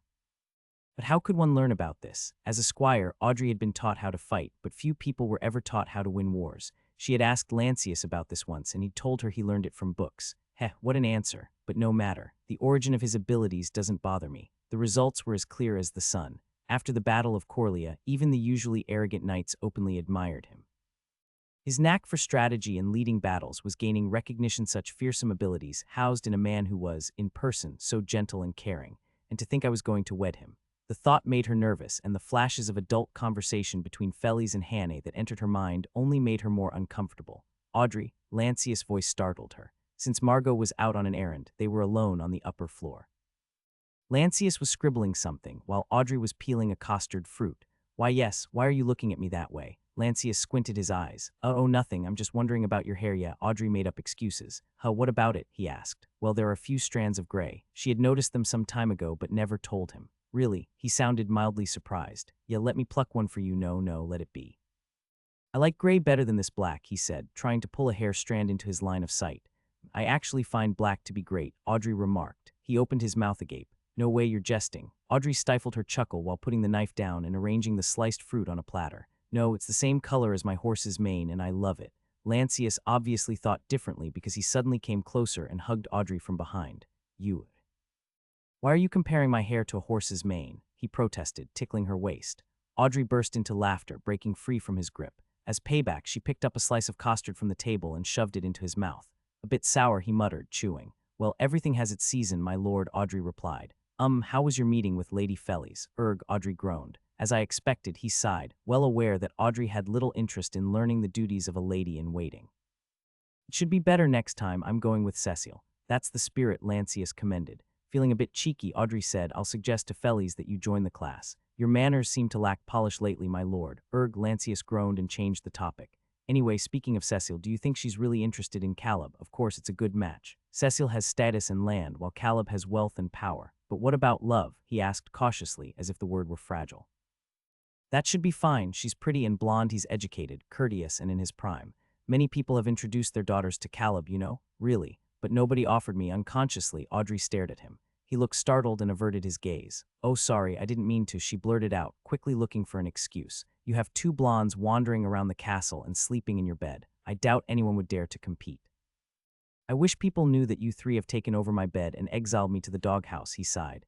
"Doghouse? Why do dogs need a house?" she asked. He waved his hand. Sometimes Lancius used phrases that were completely foreign to her. "Well, at least I have you," he flirted, grinning. "Yes, my lord, you have me. Just make sure to feed me properly," Audrey quipped. "Roast meat for tonight, my dear." His tone was so refined it made her snort with laughter. The soon-to-be-wed couple savored each moment, aware that peace had become a luxury commodity. They had yet to receive a report from the punitive force led by Hugo, Sir Michael, and Daniela to Corrimer. Even with the speed granted by the newly formed dragoon regiment, the campaign could still end in disaster. Moreover, Sir Harold had conveyed unsettling news gathered by Sir Justin. Utilizing his emerging black market intelligence, the Marshal reported that the border war was turning against the Imperium. The number of refugees was growing, and the threat of a massive famine loomed larger than ever. The Imperium had never seemed so fragile, and the unrest could soon reach Coria. No place was truly safe. Midlandia. A hawk descended onto a perch atop a tower in the estuary, its majestic wings fully extended for a moment before it landed gracefully. The birdkeeper swiftly offered food and water to the majestic creature while removing a small tube from its leg. The tube contained a brief letter from the Hunters' Guild. As the sun dipped low, it cast a reddish hue on the chateau's curtain walls. For the inhabitants within, this signaled that the day's training and studying had come to an end. Now it was time for supper. In the great hall, Lord Bangreve addressed his 200 men-at-arms and almost an equal number of staff. Meals were first brought to him for selection, then they were offered to his guests, his second in command, and so forth down the chain of command. Any uneaten food was collected as alms for the poor. For Bangreve, supper was mainly a social event, a time to engage with his retainers and guests. Consequently, he ate sparingly, mainly partaking in simple snacks, fruits, and customary drinks. Only as the evening deepened did Bangreve have his dinner. Usually he ate alone, disliking small talks and preferring the quietness of the night. Tonight, however, since Sir Stan was staying over, he invited him to join. Besides Bangreve's family, who were currently out of town, only a select few were privy to this occasion. "I heard a hawk arrived this afternoon," Stan said, sipping his mead. "It's from the guild. A representative will arrive tomorrow," Bangreve replied. Bangreve chose not to respond, focusing instead on carving his roasted veal with a fennel and rosemary sauce, accompanied by green beans and brown bread. The meal was simple but hearty, reflecting the lessons his father and grandfather had instilled in him: how to eat, how to maintain his physique, and how to choose a noble spouse for more than just her lineage. Unperturbed by Bangreve's silence, his steward, an older-looking man in an impeccable wine-colored tunic, approached and interjected, "My lord, a messenger from my lady has arrived. She asks if you would like her to come to the chateau." "What do you think?" Bangreve inquired of the steward. "While a child's education is paramount, I think a wife should be with her ailing husband." "Very well, invite her and arrange a suitable escort. We wouldn't want anyone to take her hostage." "Certainly." "Shall I also arrange for assistance from the Hunters' Guild?" the steward asked. He was well aware that nobody would dare to hurt her, but capturing her would not only tarnish his master's reputation but also destabilize the province. "At your discretion," Bangreve replied. The steward nodded and left the table. Stan shifted topics. "What are your plans regarding the succession fiasco? Eclipse Castle is in an uproar." Bangreve's face turned a bit sour. "Let them be. I care not who is the new lord." "You sure?" Stan asked while lobbing roasted almonds into his mouth. "They may be powerless, but they can hinder your plan." As the crisis of the millennia loomed, Bangreve's colleagues were undermining efforts with their petty rivalries. "It's painful to see people in power acting so foolishly. That's why you should take the lead," Stan suggested while munching on a pudding. The host clicked his tongue. He detested being paraded in front, losing his ability to observe from the sidelines. Behind the shadow of someone else, he could spot threats that would go unnoticed if he were bathed in the limelight. "If you don't want to, then you need a new figurehead. They have no other son, bastard, or cousin," Stan commented, referring to how the easy life and decadence had destroyed the Earl house's bloodline. Bangreve pondered his options before saying, "I'll just accelerate my plan." Stan grew serious. "I hope it's not the one that'll thrust me up. I trust no one else." "Of course, this ideally occurs after several more merits. If only you had Lancius achievements."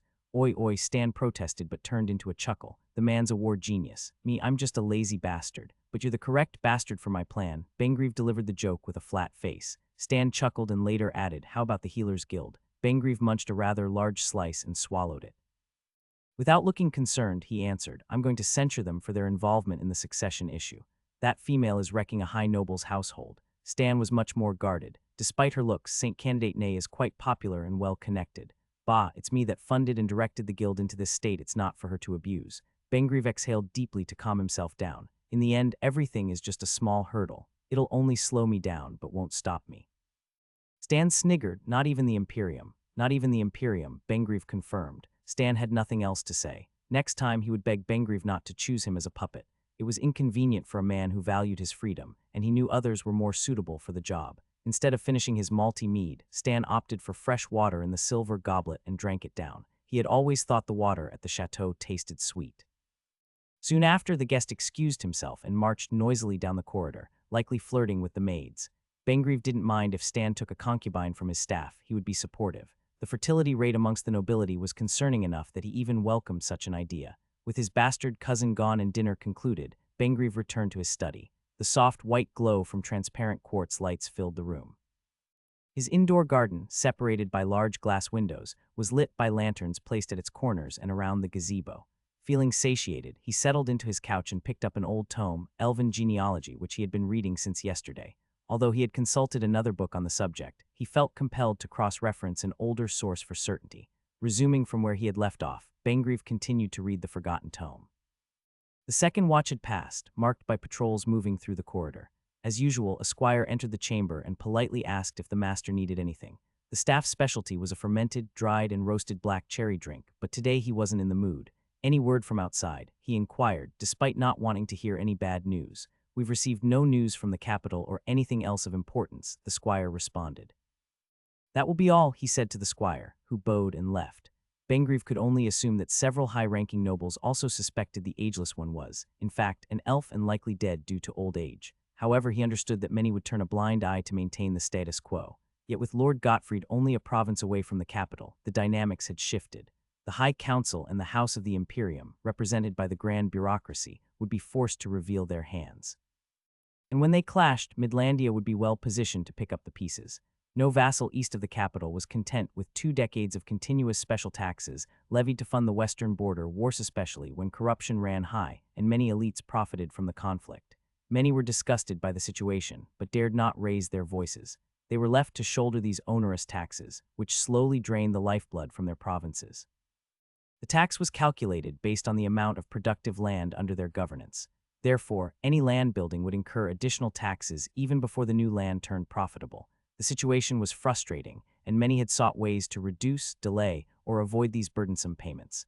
Behind closed doors, many Eastern lords admitted they saw no future with the Imperium. They felt they were being milked for taxes with nothing in return but an aging, archaic bureaucracy that required bribes to function. Bangreve glanced at the silvery ornament on his right wrist, a gift from a mage as a pledge of loyalty. Noting the positions of the long and short hands, he muttered to himself, 9. He continued reading. After dozens more pages, Bangreve finally stumbled upon something intriguing. One of the yellowing, thick pages detailed the characteristics of a half-race from the Balapoica commune that had gone extinct in the second millennium. Notable traits included human-like facial features, non-prominent ears, and black hair. Another of the halves, Bangreve muttered, concerned. Fates entwined. Coria Castle. As the aftermath of the war largely subsided, the Lord of Coria resumed his court.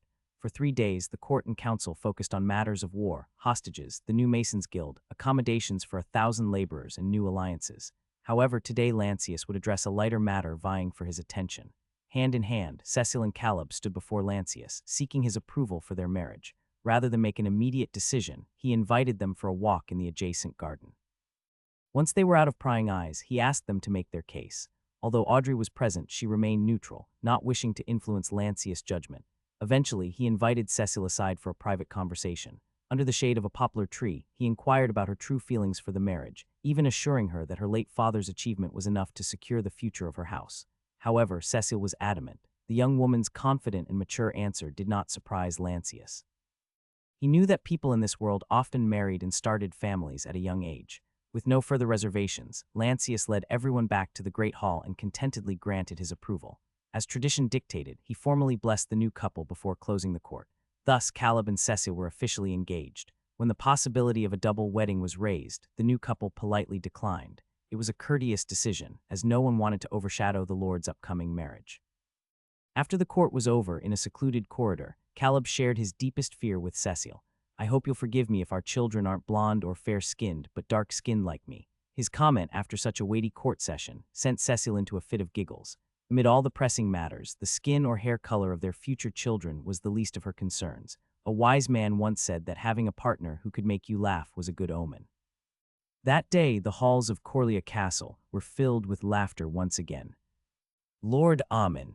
Ammon was in high spirits as the city of 3 Hills loomed on the horizon. Despite his anxieties, Lancius had failed to give chase. What a moron. That Lancius must have been getting his hands full with the prisoners and disillusioned with the ransom. He snickered against the imaginary opponent. This had become Ammon's favorite diversion to pass the time.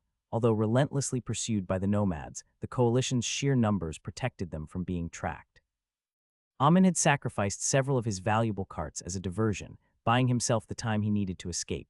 He openly mocked Lancius for using the nomads' assistance to chase them down. The nomads were after all comprised of numerous tribes, many of which were undisciplined and too eager to collect trophies.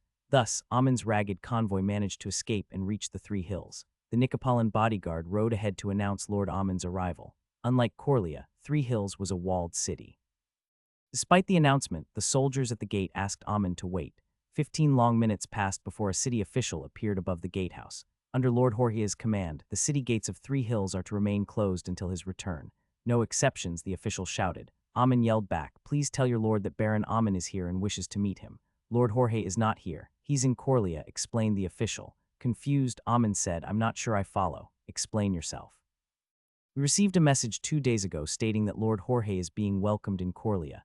That's Corleone's trickery," Ammon exclaimed, a cold sweat forming on his back as he realized that Jorge might have been captured. "That incompetent idiot. He got the Black Knights and my Nicopolitan cavalry and still got captured. We checked the writing and the signets stamp they're authentic. Lord Ammon, please leave. We can't open the gate." Ammon, now desperate, resorted to threats. "Open the gate, don't force my hand."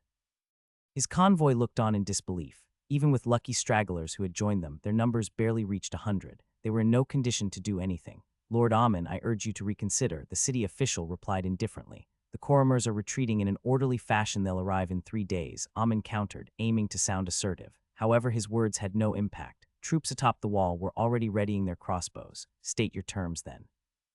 "Come down so we can discuss," Ammon said, softening his tone. However, another figure appeared atop the gatehouse, and everyone instantly recognized his face. Sir Arius, the Nicopolitan bodyguard, whispered. Ammon, along with everyone else, was shocked to see him standing there. "Lord Ammon, please leave for now. I'm sure you have other matters to attend to," Sir Arius replied coldly. Ammon's shock quickly turned to rage. The fact that Sir Arius was there instead of Lord Jorge strongly suggested that a deal had been struck between him and Lord Lancius. Although Arius and his escort could travel light and use spare horses to overtake Ammon's slow-moving, horse-drawn carriage, they would still have had to evade the nomads. This seemed unlikely unless Arius had been escorted by Lord Lancius' men and had taken a direct route to Three Hill. Convinced his suspicions were correct yet powerless to retaliate, Ammon clenched his fist. The city walls were tall and thick, the ramparts were deep. He turned away, his fist still clenched. Coria Castle. A man in grand and beautiful black armor, hastily fitted in just 5 days by an armorer, entered the chamber. Today was a special day, and Lancius was flanked by his honored entourage in their best attire. The rich colors in their dashing attire exuded their charisma. None other than the marshal himself, Sir Justin, had accompanied Lord Lancius in this procession.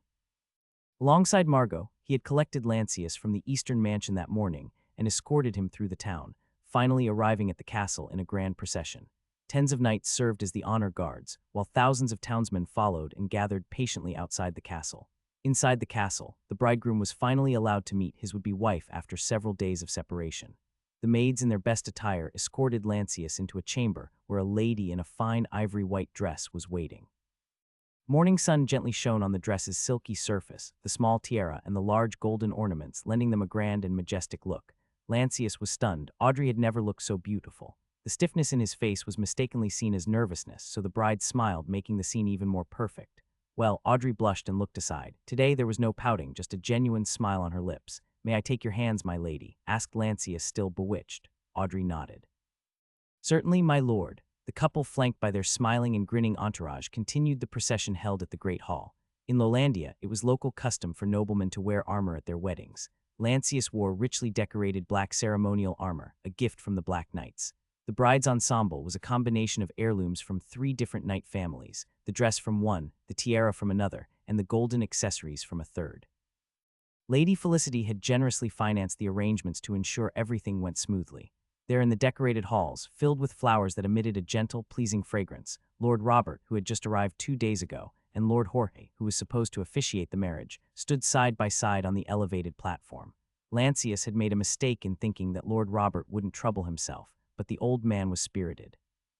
In reality, the 2 viscounts wouldn't let this honorable opportunity slip through their grasp, even going so far as to agree to officiate the marriage together. It was a situation never heard of before. At the guest table sat representatives from Galdia and Salcesia, attending in place of their masters. Lancius had picked a later date for his marriage to accommodate possible guests, and his optimism paid off. The marshal, already healed from his hip injury, walked with a perfect gait as honor guard for his charge. The couple ascended a finely carpeted, decorated dais where two viscounts awaited them, dressed in their regal attire. Lord Lancius and Lady Audrey respectfully knelt, awaiting their blessings. The viscounts then offered their most eloquent words of well wishes, each trying to outdo the other. Lord Jorge wished for the couple's pursuit of happiness and harmony, while Lord Robert hoped for luck, wealth, peace, and a multitude of children to guarantee easy succession. Overwhelmed by the flood of well wishes, the couple could only blush. For the two viscounts, this moment was more than just ceremonial. It offered a chance to redefine their house's legacies, to redeem past defeats. From this day forward, if anyone dared question their honor by invoking past failures, they could proudly counter that they were the ones who blessed Lord Lancius' marriage. Lancius' plans for Lowlandia made the event so enticing that representatives from the other two baronies attended once they learned of both the plans and the wedding. Looking back, this turn of events was shocking for all of Lowlandia. The transformation of a major siege into a sudden triumph, the marriage of the victor to a commoner, and whispers of a new alliance was all simply unbelievable. The fact that Lancius didn't marry Lord Robert's daughter or Lord Jorge's cousins only added to the mystique surrounding him. Politically, it cemented his role as a mediator between East and West Lowlandia. Meanwhile, the commoners rooted for Lancius as their champion. When the brief but lively ceremony was over, music was played, and the couple shared a customary mead from a golden chalice to seal their marriage. The guests held their goblets and cheered to congratulate the lord and his consort. Afterward, the newlyweds descended the dais and greeted the guests on their way to the carriage. All of their peers in the great hall watched the couple with joy and hope. Lady Felicity, who had been given the top seat alongside the two representatives, was the first to rise and clap her hands to celebrate the couple. Following her lead, the row of knights, led by Sir Harold, Dietrich, and Carla, began to clap their hands. Next, Caleb and Cecile greeted the couple. Behind them were the senior castle staff, lieutenants, and the top men at arms of the army. Snacks and more drinks were finally served to the guests, while the newlyweds were escorted to the carriage for the grand parade around town. Coria town. An old man with a rounded belly and dressed in richly colored clothing jogged into the center of the town's plaza. His face was reddened from all the running, but he was happy. Years had passed since the old man last represented Lord Jorge or any lord. He had fallen into poverty, but last week, Lord Jorge recognized him during a visit and recommended him to Lord Lancius as his herald for this special occasion. Hear ye, the man joyfully exclaimed in a loud yet charismatic and clear voice. His voice brought smiles to the faces of the old Corleans. The herald was a reminder of happier years long gone, and his return was seen as a good omen. The herald continued, "The Viscount of Three Hills and the Viscount of White Lake have decreed that the marriage between Lancius, the Lord of Coria, and Lady Audrey is officially recognized. As such, it cannot be challenged or annulled. In honor of this joyous occasion, today is hereby declared a holiday." Some cheered at the declaration, but most held back, knowing the herald had more to say. The Lord wishes for the people of Coria to begin the festivities and participate in the merriment immediately. 3 cheers for the newlyweds. May peace and prosperity bless their union, their domains, and all the good people of Coria, the herald read aloud in the town's plaza. Upon hearing this, the crowd cheered emotionally. Sporadic music and dances started around the town's plaza. Wildflowers adorned every street corner, either hung up or placed in vases. Townsfolk brought tables outside and began banquets with their neighbors. The mood was joyous, especially when the newlyweds' carriage parade passed through. Parties erupted everywhere. The wedding did not surprise anyone. Their lord was young and single, and 2 blondes had come to live in the castle, but everyone had been ecstatic since Audrey was announced as the partner. The brunette was the town's champion. Her humble background and war exploits made her well loved. The townsfolk were also thrilled when Lord Jorge and Lord Robert agreed to officiate the marriage. Many of the older generations still remembered Lord Jorge's father fondly. The coalition attack had tarnished that sentiment, but the repaired relationship was welcomed with open arms. As for Lord Robert, his just rule in Coria and his actions in eradicating corrupt practices had earned him the trust of the community before Lord Lancius' reign. Today offered an opportunity to mend relations and forge stronger bonds anew. Now, for the first time, a Corlean could speak of a peaceful future in the region without anyone correcting them for their naivety. Lord Ammon. At least I still got that bastard's baggage train. Ammon convinced himself that the venture wasn't a total loss. The amount of gold and precious trinkets was enough to rebuild his army. However, devoid of essential supplies from 3 Hills, their situation grew increasingly dire. Their only respite was the river that ran beside the city, where the convoy replenished their water supply. It was the first water source they had found in 3 days. With their thirst quenched but still hungry, the convoy trudged lifelessly toward Coria. In a desperate move, Ammon ordered his men to scout for any nearby villages to raid for supplies. While they had carts filled with valuables, none were filled with consumables. Just yesterday, they had been forced to slaughter 2 horses for food. The hot midday turned cooler, and they had yet to reach the place where they used to make camp. Then suddenly, an unknown cavalry unit appeared on the horizon. "My lord, it's the nomads," his bodyguard called out. Ammon couldn't believe what he saw. He had assumed the nomads wouldn't dare pursue them this close to Three Hills City. Panic rippled through his convoy, plunging it into disarray. With no other options, Ammon quickly turned his horse and spurred it into a faster gallop. "I'm not going to be captured by this Lancius dogs. I will never." Ammon chanted the mantra to himself, pushing his horse to its limits. Meanwhile, the last of his escorts, many of whom hadn't even donned their armor, dispersed in the chaos. He was reduced to only his bodyguard, having abandoned all others in the chaos. "Lord Lancius invites you all for a drink," taunted one of the riders in pursuit. After a short but desperate chase, his bodyguard veered off, his horse too spent to continue. An arrow found its mark, striking the man's back and sending him tumbling to the ground. "Not that one. Get him, get him," the remaining raiders shouted, redirecting their chase toward Ammon. Ammon urged his horse to even greater speeds, but abruptly his world flipped upside down. He lost sight of the horizon, glimpsing only the blue sky before falling from his mount. He screamed as he crashed into the ground, tumbling multiple times and kicking up a cloud of orange dust. Batu, the leader of the nomads, pulled back the reins of his horse and dismounted. Despite limping from a duel that took place 4 days earlier, he approached Ammon. His band had dwindled to fewer than 100 members, all of whom were exhausted and tasked with guarding their numerous captives. However, after Lord Lancius' remarkable victory, Batu was able to persuade other tribes to join them, bolstering their manpower. Finding Baron Ammon had proved challenging due to the size of the coalition. Batu had encountered too many groups of stragglers across the Great Plains. That was why he had decided to gamble on a different approach, setting up an ambush between Three Hills and Coria. As it turned out, his keen insight had paid off. Batu unsheathed his sword and kicked Ammon's body to flip him over. Recognizing the exquisite clothing and the golden signet ring, a broad smile spread across Batu's face. "We've got him," Batu declared. Upon hearing their leader's words, hundreds of riders erupted in cheers of victory. Dancing shadows. Fleeting memories of conversations with Hannah about women's fertility came into Lancius' mind uninvited. He began to realize that her concerns likely stemmed from the fear that it might be difficult for them to have children. Unlike Hannah, whom Lancius suspected had been transported into this world body and soul, his situation remained a mystery. Is this my body or am I inside someone else's body? But what are the chances that I ended up as a foreigner? Everywhere he went, Lancius had never seen a man with black hair. Black hair wasn't even mentioned in any documents. Sadly, Lancius couldn't even recall his origin, even his own hair color. The crux of the matter was that Lancius and Audrey could belong to different species. Similar as they were, but they might not be compatible. Cold, things started to fade and Lancius awoke abruptly. Was that a dream? He was about to recall what the dream had been about when a sensation from his lower body drew his attention. It felt as if he had gone to sleep without a blanket, or more eerily, without pants. Fighting off the haziness, Lancius looked down. The room was dim, lit only by a lantern on the table. Still, he could make out the silhouette of someone on top of him. Blinking, he recognized his newlywed wife. He was stunned by her actions, a single blanket draped over her shoulder serving as her only covering. Audrey seemed to notice and spoke. "Jay, just lay still. Oh, and keep it erect." Lancius was rendered speechless by the absurdity, at the same time captivated by her lithe yet toned body. Then she got it right. "Oh," he moaned, his hand flying to his mouth a moment too late. Audrey looked thrilled. See, I can do it. I was just too tired last time," she said proudly while wincing from pain. "So this is what it's all about." Slowly, he warned her, not wanting her to get hurt.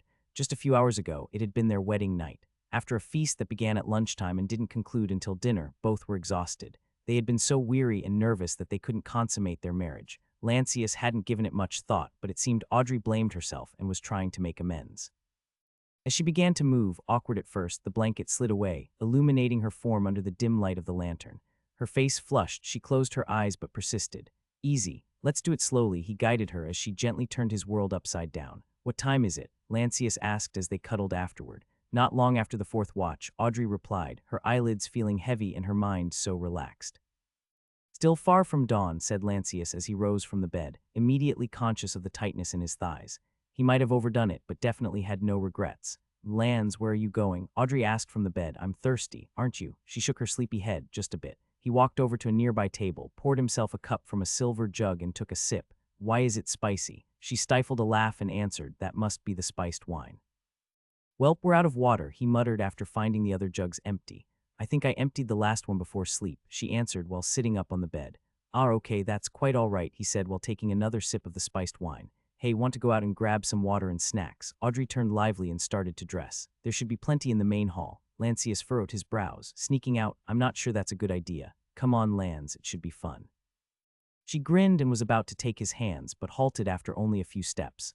What's the matter? He asked with concern. It stings. Realizing what she was getting at, he quickly apologized. Sorry, don't be you dummy. Hey, Lance, I can call you dummy again, right? Lancius chuckled. Well, I'm feeling rather generous tonight. Audrey grinned happily like a little girl. Oh, I almost forgot to fold the bedsheet, she said rather urgently as if remembering something important. Why? Lancius asked. It's a tradition. The bride keeps the bedsheet as proof that the marriage has been consummated, she explained without hesitation. Lancius nodded and asked, Did Felice teach you that? Yep, she said, looking smug. He couldn't help but erase her smugness with another kiss. They concluded their wedding night by sneaking around the mansion to quietly secure a jug of water, roast meat, and puddings. Oddly enough, this clandestine adventure felt rather enjoyable. They had the chance to observe the aftermath of the celebration. The hall was filled with servants, staff, and even guests, all sleeping off their drunkenness. Lancius was pleased to see that everyone had enjoyed themselves. Midlandia. On top of the Green Hills, 3 days away from Eclipse Castle, there was a famous bathhouse. Since ages ago, its natural hot springs have been known to have healing properties. 2 centuries ago, the Healers Guild bought the adjacent villa and opened their headquarters there. People seeking treatment would come there as if on a pilgrimage. Several years ago, the late Sir Callahan had visited the place when he was an envoy in Midlandia. However, Hannah bypassed the famed location and ordered her carriage to go straight to Cascason. She knew of a friendly, unlicensed healer connected to Bengreve. Sterling, who was under her care, was recovering. But as Hannah had feared, his leg was causing him all sorts of pain. Magic could only boost the body's natural recovery abilities. A wound that would normally take a day to heal could be hastened to just a few hours through magical intervention. However, it was powerless to correct the position of broken bones, which could grow haphazardly. That was why Hannah needed a healer, who typically was also a bone physician and had enough knowledge about anesthesia. Upon arriving at a small rustic villa that grew grapevines, Hannah met with several people before Sterling was admitted to their private hospice. Don't mention it. Just understand that the treatment will tax both your mind and body. But don't lose hope, Hannah advised. Fight on.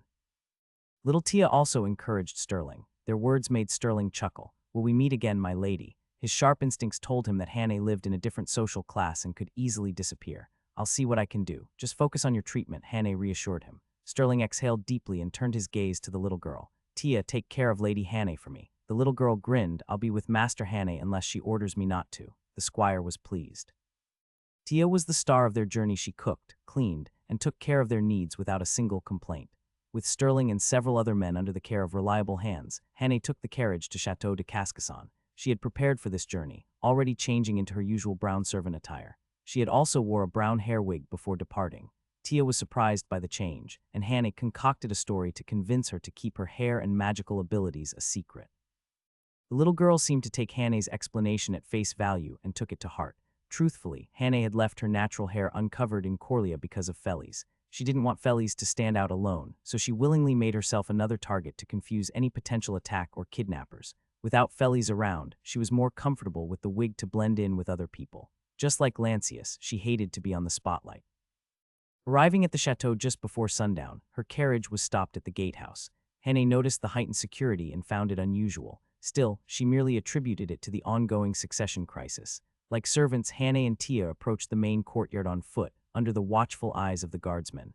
As they moved along and passed the inner curtain wall, something piqued Hannah's interest. Beside the garden, on a plot of land used to grow vegetables and herbs, a girl with golden blonde hair stood up. Tia looked at Hannah with a questioning eye, but Hannah shrugged. She had never seen her before and decided to approach. The bubbly and energetic girl noticed them and asked, "Are you 2 guests at the chateau?" "I work here but have just returned from an errand," Hannah answered. "Ah, nice to meet you. My name is Tanya, my mother, and I arrived here several days ago," she introduced herself happily. Hannah nodded and couldn't help but smile. She knew who they were and was pleased with their arrival. "Nice to meet you too. You can call me Hannah, I'm not a lady." Hannah then glanced at Tia, gesturing that it was okay for her to speak. I'm Tia, nice to meet you, she said with a little bow. Tanya was excited with the little girl. I rarely see someone around my age. What are you planting here? Is this your garden? Tia matched her energy. Tanya giggled, watching Tia's curiosity. Do you or your mother need anything? Asked Hannah. We're pretty well off here, maybe just some clothing for winter. But I heard the generous and benevolent Lord is going to provide for us, Tanya said. Hannah smiled at Tanya's cheerful nature. I'm sure the Lord of the chateau will take care of you. Tanya tilted her head a little, although I am quite curious. Why is he so keen to help us? It's not like we're worthy of his attention. Tia nodded in agreement. Even she knew it was an uncanny situation.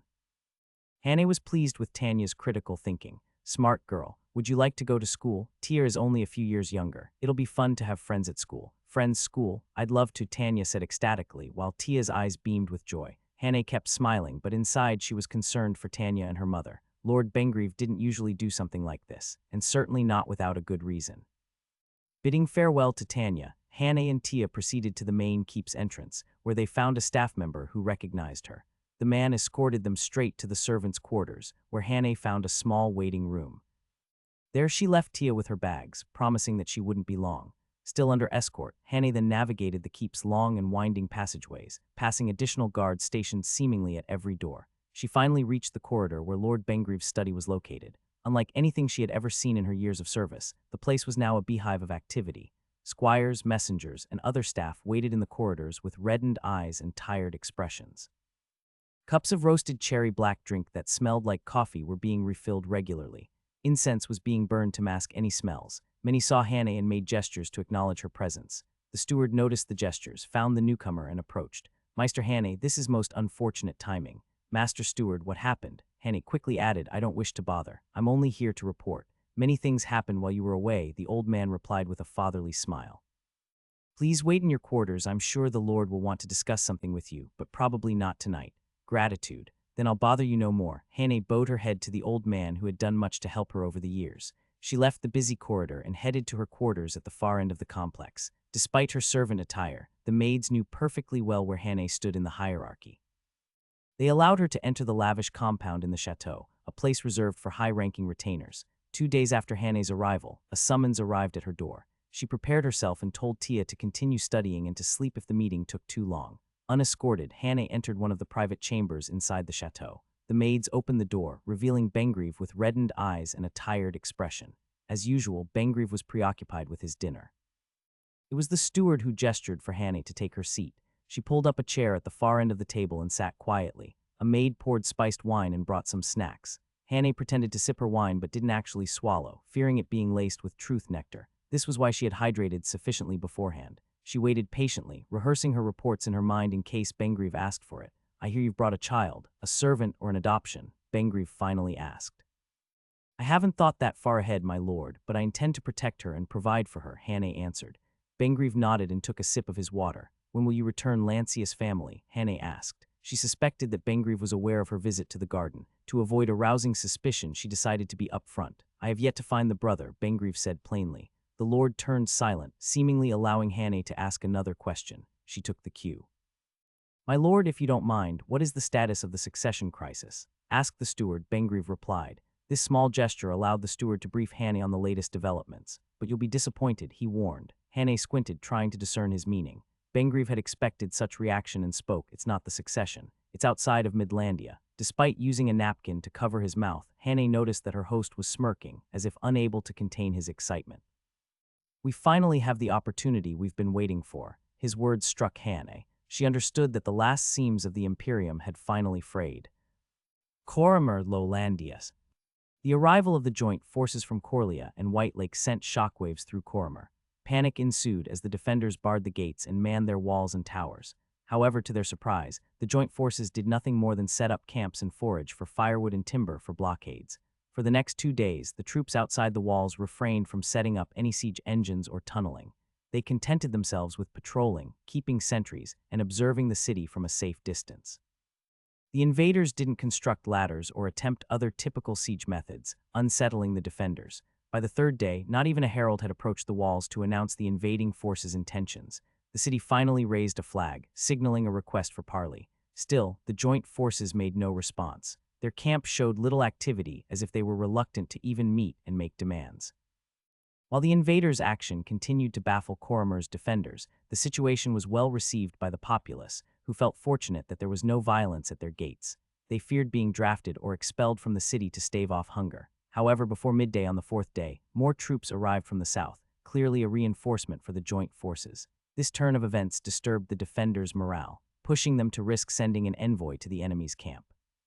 The discussion between the two parties had barely concluded when, from the west, an even larger group arrived, men and carts marching toward the city, outnumbering even the invading force. The flags were unlike any ever seen in Lowlandia. Unexpected. Chateau de Cascasson, Tanya, help me with the cabbage, Mother Arin called from the kitchen. I'm still fixing my gardening basket, Tanya replied. It can wait. We can't have a house without fermented cabbage, her mother said sternly. Tanya groaned, set aside her work, and headed to the kitchen. If only they'd let us carry our stuff. Don't be ridiculous. It's good enough that your husband managed to get us out of Arvina, said Arin, as she placed finely sliced fresh cabbage into small earthen jars. Oh, my poor husband, always disappearing after finding us a home, said Tanya dramatically. Arin chuckled. What luck for you to find a man like that. Still, I'm surprised you even agreed. Tanya grinned. With a face and body like that and that much coin, who wouldn't? That's why I'm skeptical. He's too good to be interested in a simple farm girl like you. Mother, Tanya complained, to which her mother laughed. They would be in big debt if not for a young traveling peddler who had just come to Belandia.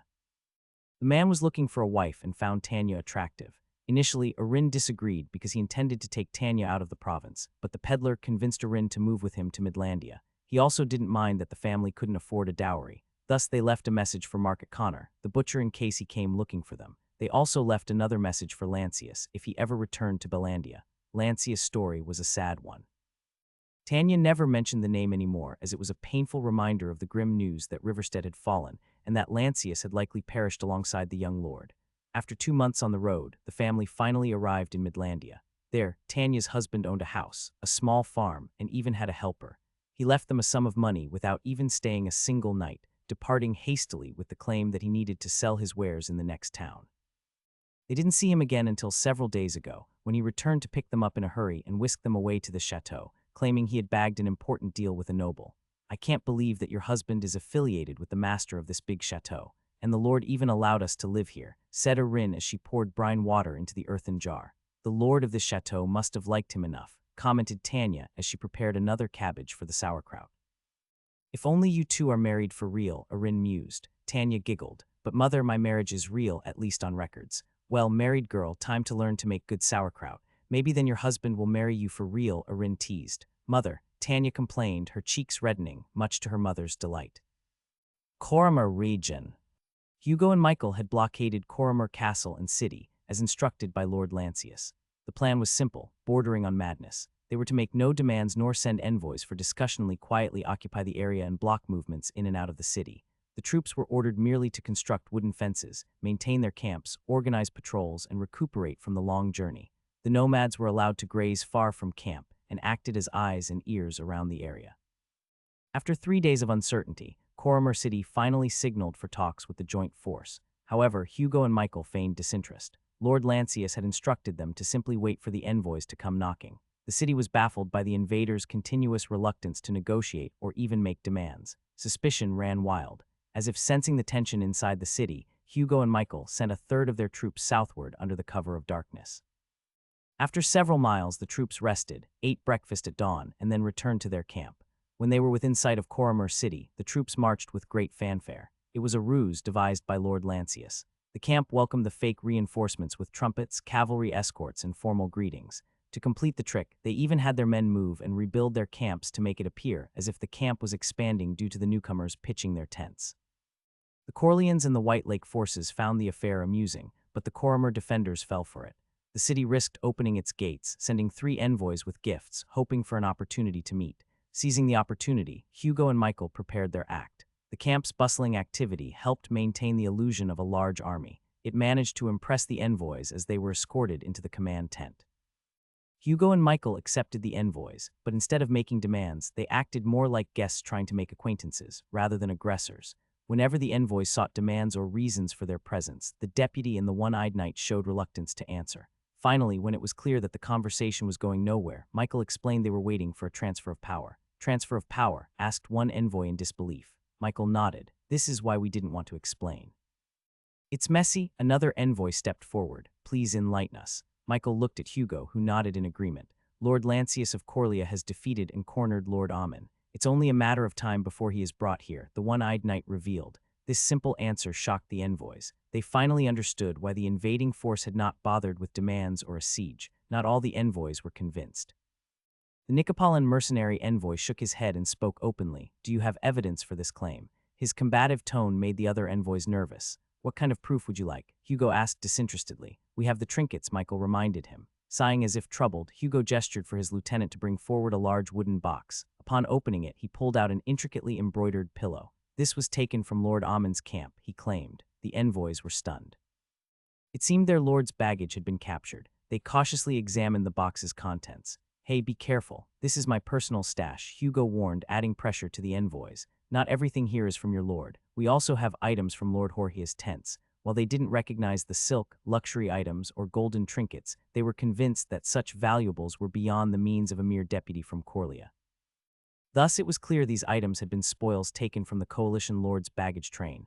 Only the Nicopolitan envoy remained skeptical. We have 6,000 men and siege engines. How could you possibly defeat them? Instead of answering, Deputy Hugo and Sir Michael merely looked at each other. At that moment, Daniela entered the tent to the envoy's surprise. Ignoring the envoys, she approached Hugo and Michael. Deputy, sir, my men among the reinforcements are accounted for. Daniela, why are you with them? Demanded the Nicopolitan envoy. Daniela faced the mercenary squarely. He was one of the company leaders who had stayed behind. What else can I do? I fulfilled my contract. Lord Ammon was defeated and fled, leaving everyone to die. That's utter nonsense. The envoy was in denial. Daniela simply shook her head, looking at him with contempt. It turned into a staring contest, but she didn't back down. Eventually, the Nicopolitan envoy lowered his gaze and fell silent, realizing that no amount of bickering would change the fact that their side had lost the war. While the details could wait, Daniela's presence on the opponent's side was the strongest evidence that Lord Ammon's defeat was real. Distraught that even Lady Daniela had switched sides, the envoys finally relented. The house they represented had only a young boy as a possible heir, not even old enough to be a squire. Meanwhile, there were mercenaries whose loyalty was questionable, but who would happily switch sides if offered better terms. The fact that Lady Daniela was on the opposing side clearly indicated where the mercenaries' loyalty stood. Behind closed doors, the house had confided their worst-case scenario to their envoys. Now, as an extension of the house's hands, the envoys began offering terms to Hugo and Sir Michael. Their goal was to negotiate before the captured Lord Ammon was paraded in front of the city, which would embarrass their master and the house for eternity. Another reason was to prevent an internal struggle between loyalists who wanted to free their master and those who wanted to defend their holdings at the cost of everyone else. To resist meant to allow internal strife to consume the city while also facing external threats. The envoys didn't want that and understood that most Lowlandians would simply choose to accept a new lord. Therefore, the envoys hoped that negotiating now would yield better results, or at least some leniency in the terms.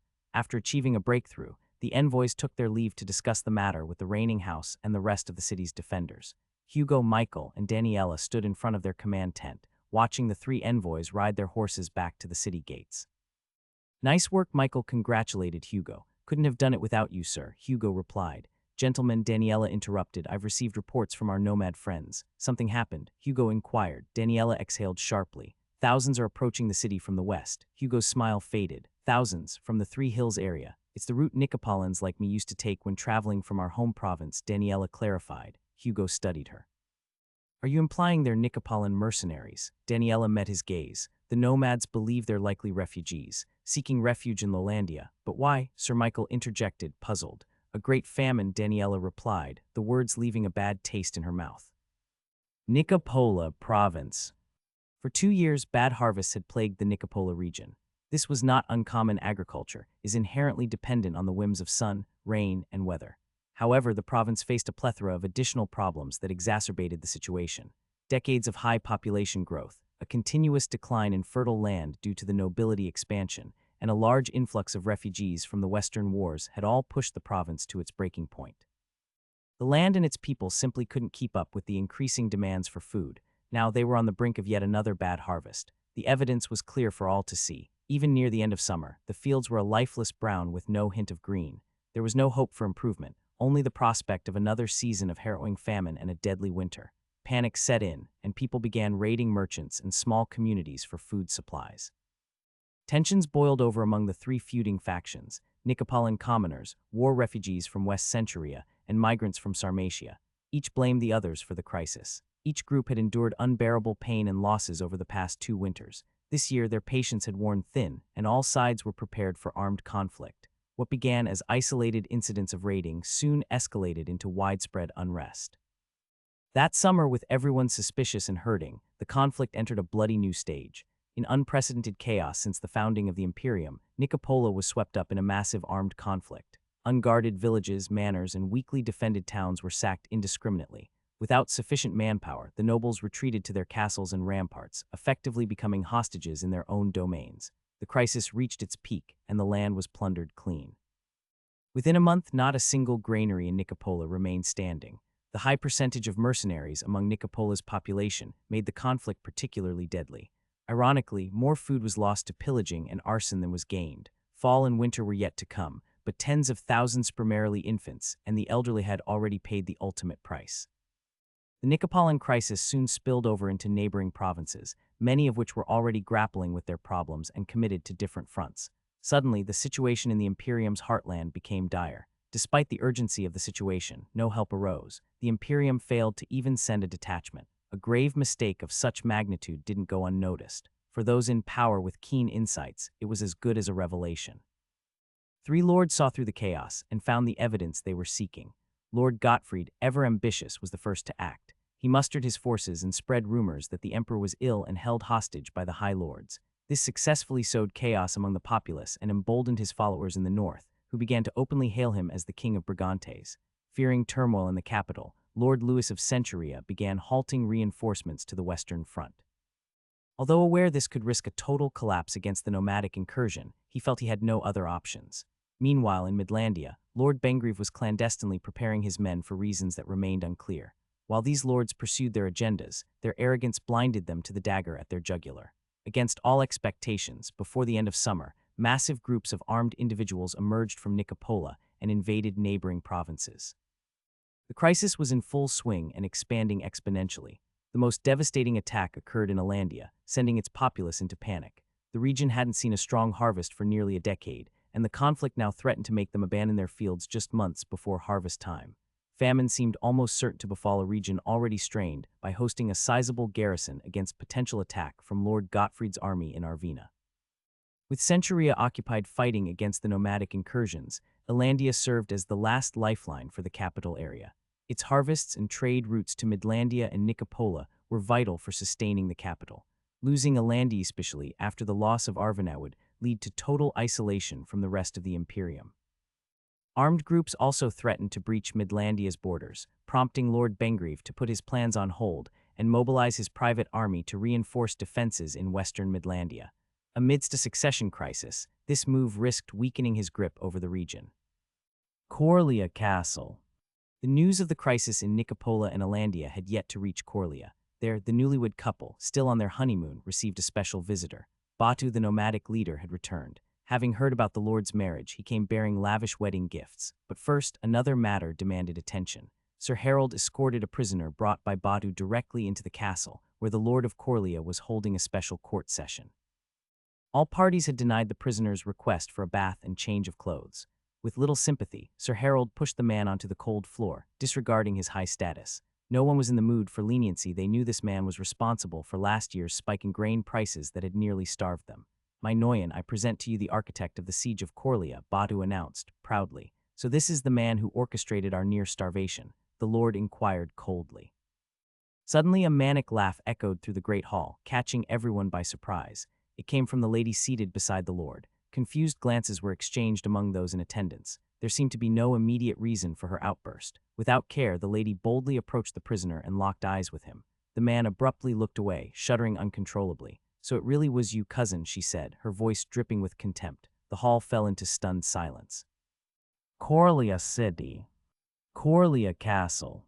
The court of Coria was abuzz with a shocking revelation. Lady Audrey declared the captured man to be her cousin. Anticipating denial, the Lord of Coria approached the man. A tall knight promptly pinned Lord Ammon to the floor. Lord Lancius glanced at Lady Audrey, who nodded to indicate her seriousness. He then knelt and seized Ammon by the chin. "We've never met before. I'm Lancius. Should I call you Ammon or brother-in-law?" Ammon shuddered uncontrollably. his mouth almost foaming at the implication of that word. The bane of his existence and his childhood heroine, united in matrimony. However, the tall knight shoved a waterskin into Ammon's mouth and forced him to drink. It wasn't strictly necessary, Sir Harold was simply telling the guest to behave. Sitting on the marble floor in sticky, dirty clothes and feeling full from water, Ammon gave up. He couldn't suffer the humiliation anymore, and he was deathly afraid of being offered to the nomads as slave. Lord Lancius, what do you want with me? First, is she your cousin? Lancius asked. I have a cousin named Stephania, said Ammon after some hesitation. Indeed, the lady bears some resemblance to her. Lancius was suspicious at how easily Ammon admitted it. But you've been separated for so long. Are you certain about this? The eyes, Ammon mumbled, then looked directly at Lancius. You know it, she has the fell beast's eye. Sir Harold heard the insult and was about to exact punishment, but Lancius signaled him to stop. I'll have my scribe prepare a letter of confession. Will you sign it? Ammon was stunned. He knew it would seal everything for which he had fought so hard. However, memories of how his father had taken everything from Stephania and her mother surged forth. He had done many cruel things, but there was some guilt still left in him. For him, Stephania was family and a childhood friend. Moreover, she was the only blood relative he had left. Against all his suspicions, the former rising star of Lolandia nodded. He saw himself fortunate to meet Stephania. Better her than Lancius, he thought. In her hand, his house may survive. I haven't lost my signet ring. I'll write the letter myself if you agree to transfer my house to her intact, provide leniency for my house and myself, and absolve me of all accusations. You can't escape the law, warned Lancius. This is Lolandia. Ammon stifled a laugh before raising his voice. You are the law. Lancius exhaled sharply at Ammon's remark that the victor could do anything he wanted in this lawless region. He stood up and looked at Audrey. My lady, do you have anything to say to your cousin? The startling revelations continued to reverberate throughout the castle. Lord Ammon was Lady Audrey's cousin. Furthermore, Ammon had relinquished his house to Audrey to avoid being taken or confiscated by Lancius. The story goes that a decade earlier, young Audrey and her mother were evicted from their home following her father's untimely death. The instigator had been her uncle, Ammon's father, who later sold the estate to purchase larger lands in faraway Lolandia. All this time, Audrey had been unaware that her house had left its roots and relocated, but now it was suddenly within her reach. With Ammon captured and facing punishment for his crimes, even without Ammon's words, his house would naturally disinherit him to avoid political ramifications. Given Audrey's birthright and her position as the victor's consort, she was the obvious choice to become the new head of the house. In a rare feat of justice, Audrey would reclaim everything Ammon had achieved, including the entire fief of Coria and the accompanying title. From that day on, she became the rightful claimant to the barony of Coria. Once merely the adopted daughter of a baronet, she was now a baroness in her own right. Coria City. While the nobility kept the news of the crisis in Nicopola under wraps to prevent trouble, news of Lord Lancius' victory had spread like wildfire in Midlandia, attracting people of interest to travel to Coria. Before, many had doubted Lord Lancius' reign, but now he had the most promising future in all of Lolandia. First, the grain merchants arrived, fulfilling their grain trade deal, followed by guilds from Midlandia offering their services. They had only been in Coria for a few days, waiting for an opportunity to meet with Lord Lancius, when they learned of his Grand Alliance Plana breakthrough that could transform Lolandia into a powerhouse like Midlandia. They were excited about the plans, and then they learned that Lord Lancius' consort had a claim over Coria. The excitement reached a fever pitch. At this rate, they would do anything to fulfill the Lord's whims so as not to be left behind in future projects. Lord Lancius' first project was a dormitory for disabled veterans and an orphanage. A straightforward project. He wanted the building to be equipped with beds, chairs, plumbing, heating, and indoor washrooms. He also planned to provide the occupants with shoes, socks, and warm clothes. He had allocated a sizable plot of land for them so they could grow vegetables. Deep down, Lord Lancius never forgot his experience as a farmer and a lowly scribe soldier in Arvina. He wanted to give the unlucky ones a fighting chance. Lady Audrey was the patron for this project due to her closeness to the veterans. Next on his list was a public school. As he had expected, the guilds were quick to offer to build a branch of Midlandia's famous school for the landless. Lady Felicity wanted to become the patron and styled herself as the first headmaster. Several other projects were slated for completion after the orphanage and school, including a bazaar, watermills, a guild hall, and a bathhouse. In addition to these projects, Lord Lancius undertook two other major initiatives, the Coria City Wall and the East Farmland. These were overseen by the Building Bureau, more commonly known as the Coria Mason Guild. The Lord planned to expand the city of Coria eastward, while fortifying it with a wall and rows of windbreak trees. The aim was to prevent topsoil from eroding due to the harsh steppe winds. Included in his plans was a grand keep to serve as his new residence. The Lord chose to keep the project local, channeling resources from within his domain, but he also welcomed assistance from outside guilds.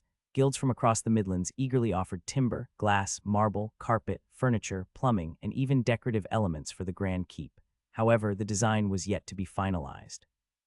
By the end of summer, numerous proposals had been submitted and revised. Despite the rumors surrounding Lord Lancius, guildsmen found both the Lord and Lady to be agreeable and reasonable people. Based on their informal meetings, what the Lord of Coria wanted was a functional and cost-effective design for a castle. The Lord particularly disliked ornamental pieces that served no function. While this would undoubtedly hurt the guild's profit margins, it sparked great interest among the master masons. Normally, most nobles desired a castle to showcase grandeur, wealth, prestige, or power. That usually meant grand archways, alabaster marble, and fine sculptures. Such features were generally the work of artisans, not master masons. Master masons' passion was to create defensive structures. They found kinship with Lord Lancius, whose approach was more in line with their goals. Thus, the cooperation went smoothly. The master masons designed not only walls, but also wells, cisterns, well-ventilated storage areas inside the grand keep, and even some anti-tunneling measures. Rather than aiming for grandeur or breakthrough designs, they relied on tried and true plans that were robust and easy to maintain. When the blueprint was finally completed, everyone realized that the Lord of Coria wasn't just building a keep to live in, he was constructing a fortress. The quarry. Excluding the knights and nobility, over 1,400 men were captured. For security reasons, they were separated and assigned to different tasks. 100 were tasked with building the dormitory, another 100 at the school, and another 100 served as field kitchen staff. Based on recommendations from his Mason Guild, Lancius evenly divided the remaining men. 500 were assigned to the quarry, while the other 500 joined the wall projects, which were primarily carried out by local laborers. The last 100 were the newly elected command staff and hospice facility workers. From the start, Lord Lancius had instructed his men to use the ex-opponent's existing chain of command. They secured the captain's loyalty by offering them better treatment and a semblance of power. The lieutenants enforced work and maintained productivity. Lancius had not set an overly high bar for production and gave them plenty of rest, especially those working in the harsh stone quarry. The food was basic but edible: gruel, soups with hints of meat, and rye bread. More variation and rations were allocated to the quarry workers to offset their working conditions. They were also given ale every 2 days to keep them content. The treatment they received actually exceeded their expectations. Most had feared being sold into slavery or working in mines under brutal conditions, but here they were given humane treatment. Their only grievance was that they could not go home to help with the harvest or send word to their families, which saddened them greatly. Another day passed in Coria. That night, a commotion erupted in the quarry. Word spread that a lieutenant from South Hill had been killed in a quarrel with his men. The Lord's Guard swarmed the camp, led by a high-ranking officer. An investigation was launched, impressing the men with its speed and thoroughness. After all, they were mere prisoners usually, no one would bother. By the time the sun was just above the treetops, a large entourage approached the quarry. The men were rounded up in formation and were shocked to see the blue and bronze chevron heraldry.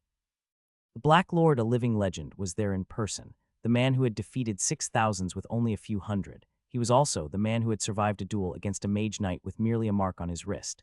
Now he was there and he seemed annoyed. The men quickly connected the dots, assuming it had something to do with the previous day's murder. They feared facing his wrath again. Memories from past battle and rout flooded in. What kind of punishment awaits us? Flogging, half rations. Sleeping in the open, many were scared and didn't dare to look up as the Lord walked forward to address them. However, he said nothing. Instead, staff from the kitchen brought out 10 fat sheep and slaughtered them in front of the formation. The red blood was collected in a bronze cauldron, evoking a scene from ancient sacrificial rites. The sight unsettled the men, including the lieutenants and captains. Nobody could predict the enigmatic Lord of Coria. Even the Lion of Lowlandia had failed to do so, as had Lord Ammon, considered a rising star who now languished in the dungeon. Now the Bane of Lowlandia took several steps forward, flanked by his guards. "Behold, you are in the presence of the Lord of Coria," announced his herald in a sweet voice that did little to ease the laborers' tension. "At ease," said Lord Lancius calmly. It was their first time hearing his voice. He stood tall, clad in lordly attire, and his black hair was for all to see. "Last night a murder occurred here," he began, his expression stoic. "My condolences to the family of the deceased. Our investigation has identified the culprits." The Lord exhaled deeply and declared, "Let it be known that no crime will go unpunished here." The guards brought forward 2 bound men. These men held a grudge against the victim for catching them asleep in a hidden part of the quarry. The Lord continued. Many shook their heads. Such a motive for murder was seen as cruel and barbaric. "Do you have anything to say?" Lord Lancius asked the culprits, who remained silent, too ashamed to face their comrades. The Lord faced the 500 men standing in formation once more. I know you're here against your will, but consider this your atonement for attacking Coria. No one dared to challenge the statement. However, I have treated you fairly. You may not realize it, but I've ordered 10 sheep to be slaughtered every 2 days solely to feed you.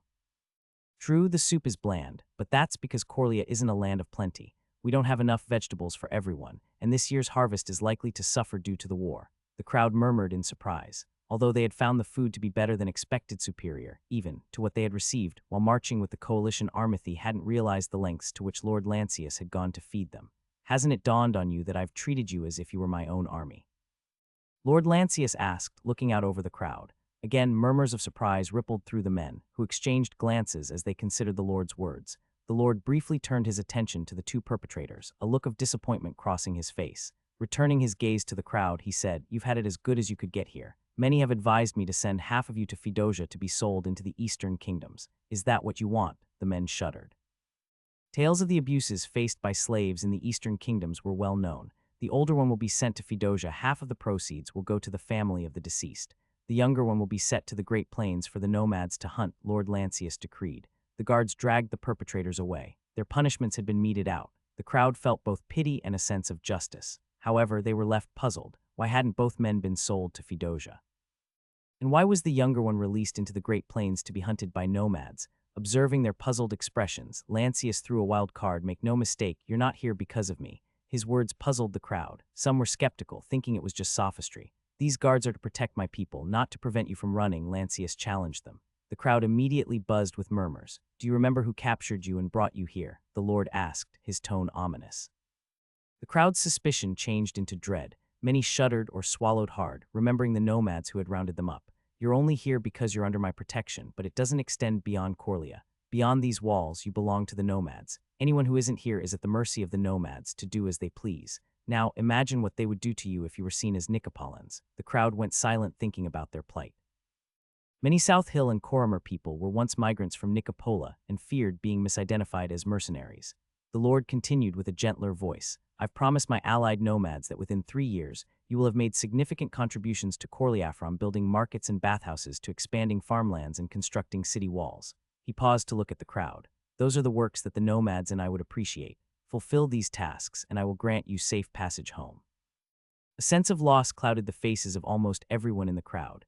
As fearful as they were, 3 years seemed like a long time. As if sensing their concerns, Lancius announced, "Starting next month and continuing through the fall and next summer, we'll hold monthly dice contests. 10 winners will be allowed to return home early." This immediately piqued the interest of the men. Their eyes widened, and conversations broke out among them. "For the Coramers, after I acquire the castle, I'll send my official with records of your names to your hometowns or villages. That way, your families will know you're safe and can either wait for your return or visit you next year," he continued. Many were moved by this offer. The hard work was something they were used to. It was the separation from their families that was unbearable. "As for those from South Hill, bad luck. I've sent a messenger, but your lord is arrogant and unreasonable. Siege the city and force him out. We'd gladly help." Someone shouted, and many from South Hill cheered. They had little love for their current lord, whom they viewed as an untrustworthy usurper. "Let's not get ahead of ourselves," Lancius warned, calming the crowd. "With your help, I'm sure we could take South Hill. But that would lead to more regions suffering from a bad harvest, and that would cause more people, including your families, to suffer. For now, focus on building Coria. I'll deal with the Lord of South Hill when the time comes." Lord Lancius' keen insight and benevolence that day only added to his growing reputation. He became the topic of conversation. Many were warming to the idea of having him as their lord, comparing him favorably to their leaders. Lancius took a moment to rest between tasks and meetings. He had just addressed a murder case in the Coria, the first fatal case among the forced laborers. While he could have let the case slide into obscurity, he feared that morale would plummet, which could be dangerous to everyone involved. Thus, he seized the opportunity and tackled the issue head-on.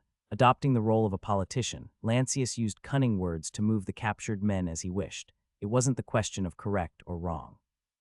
It was the issue that there would be anarchy and blood if he couldn't inspire them. What he wanted to say, but couldn't convey, was they were creating a path to a united Lowlandia by surrendering 3 years of their freedom. Like it or not, peace wouldn't be achieved without a price. Everybody had to pay the price, and Lancius and his troops had paid their due. On a lighter note, Lancius was also occupied with numerous projects, including the challenging duck breeding project in the forest.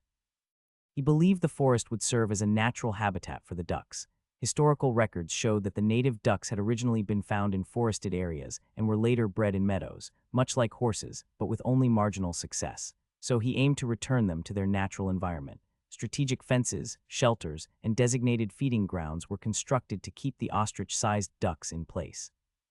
The shelters also ensured that the breeders had a secure backdoor to easily gather eggs. It would still require courage, but it should be doable. Preliminary reports were promising. It seemed the forest was providing enough food that supplemental feeding was less necessary. Knocks on the door interrupted Lancius as he rested on his cushioned bench. Margot, the page boy, opened the door a crack and nodded at the whispered words. "What is it, Margot?" asked Lancius. "An urgent missive from Deputy Hugo."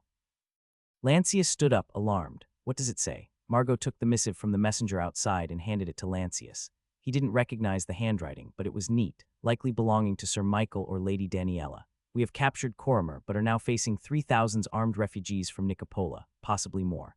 Reports indicate that a severe famine has occurred in the Nicopola region, and the thousands who have arrived seem intent on plundering the Coria countryside. We are currently in a standoff, as they fear our nomads, not realizing that our nomadic group consists only of children and the elderly. We request reinforcements and further instructions. Lady Daniela is attempting to broker peace." Lancius was stunned but quickly moved to the table where he kept a large map of the Imperium. Arvina Nicopola. "Not good," he muttered to himself. "If this is spread into Lowlandia, then Alandia is doomed, and along with it the capital." Lull before the storm. Felicity. The blonde lady, still occupying the master chamber in the castle, was disassembling a new crossbow. Her desk was cluttered with tools, various cords, and spare parts for the trigger. She wanted a more comfortable grip, and Hannah had given her the idea for a pistol grip. The only problem lay in modifying the trigger, so she experimented to create some parts with the help of a smith. Today, the parts arrived, and she was about to reassemble the trigger when she felt a warm feeling reaching out to her. Felice immediately touched her necklace and felt a warm sensation in her mind. She rushed to her bag and spilled its contents onto the bed. Rummaging through the items, she found the bracelet she was looking for. It was a precious find from her days exploring the dwarven ruins. As far as she knew, there was only one in existence. She put it on, and a burst of emotion surged forth. "Love, are you safe? Where are you?" the voice from the other end whispered as their minds began to intertwine. "My lord, how I've missed you. Does this mean you're back in Midlandia?" "I'm in Coria, I'm safe. They're treating me well here." "I'm so glad to hear that." "Yes, love, I've returned. It's a shame I couldn't bring this wonderful item to the capital, but the place was as dangerous as we suspected. I'm thrilled to feel your thoughts again. How was the journey?" "Rough." The road was incredibly dangerous, even with our armed escorts. Signs of trouble were everywhere. Ensai even claimed he saw fell beasts lurking near the camp several times. The Alandia forest is ancient. He could be speaking the truth. "That's most fortunate, my lord. Congratulations." "Naturally. How's life there? I heard Lancius won a big victory. I was worried for you when I learned he was up against 3 lords." Felice felt a wave of raw emotion from Art. "Don't worry, he kept me safe." Coria troops won big, so the rumor was true after all. It's good to know that Bengreave's money wasn't wasted, and to think that my squire has grown powerful now. Yes, the unassuming man turned out to be special. I'm rather envious of him, but in a good way. Of course, my lord, there's also something else. We just found out that Audrey is a cousin to one of Lowlandia's barons. Audrey, isn't she the woman Squire Lancius is looking for? She's the one. They've just gotten married. As it turns out, her house had relocated to Lowlandia and achieved incredible success. But since they lost the war to Lancius, all their possessions are now up for grabs. Married, and to think he'd choose such an outlier, a shield maiden nonetheless. But what a turn of luck, indeed. Now they could potentially claim the barony. Flashes of emotion emitted from Art, almost akin to a hearty laugh. So many surprises in Lowlandia. How fortunate those two are. Don't you also want to marry someone like her with a barony on her hand? No, love, you're perfect. I doubt she's as open-minded as you. Not even the ladies in the capital are as bold and daring. Felice blushed and her emotion carried to Art. Lancius is always bold. He's a beast in sheep's clothing. But really, even in Lowlandia, I've never seen another shield maiden. I have seen a Nicopolan captain, but she's a noblewoman turned mercenary. It must be great to have that degree of freedom. Throwing caution to the wind like it's nothing. I suppose he can afford it, especially after a series of big victories. Nobody is against the marriage. People seem to be fully supportive. Fascinating. Do you think he's planning something by marrying her? Felice chuckled. How could I fathom someone like him? They call him the Bane of Lowlandia. A fitting name. Oh, don't tell Lancius, but officials from the capital should arrive in about 3 weeks. They're resting in Midlandia right now.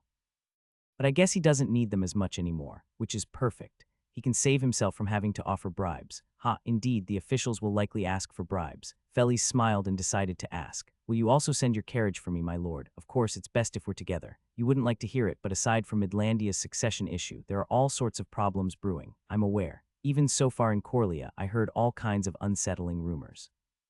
Love, there's much I want to tell you, but the item's power is fleeting. Indeed, I feel the voice getting farther and weaker. Felis felt the voice in her mind fading as the magical item's power waned. Till the next opportunity, love, you too, my lord. Flushed with emotion, Felis removed her finger from the bracelet. Alongside mere thoughts, they also shared glimpses of their deepest desires, as minds are wild and uncontrollable by nature.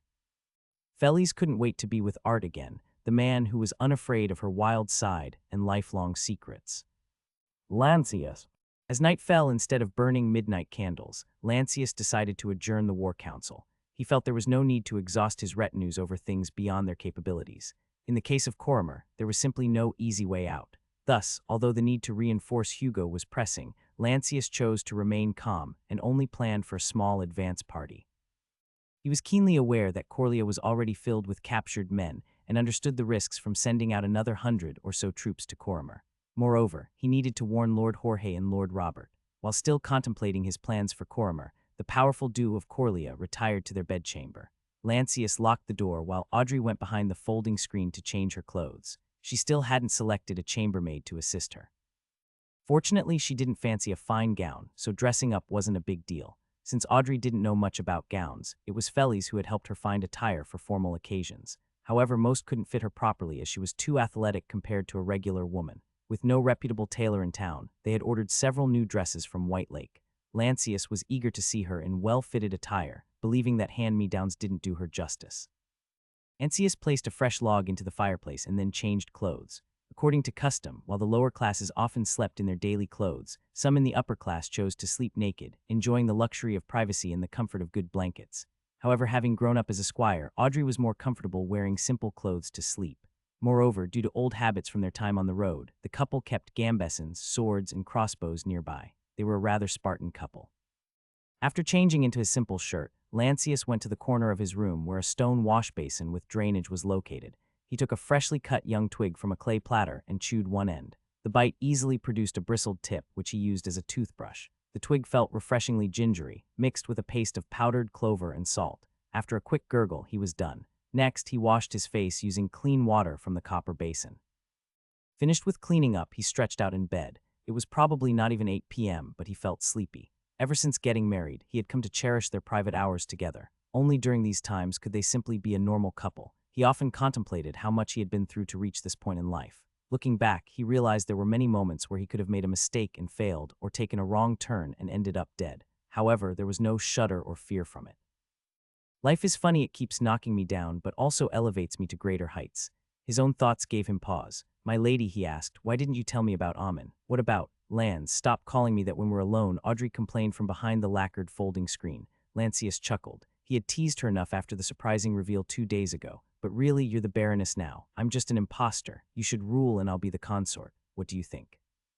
Only groans came from behind the folding screen.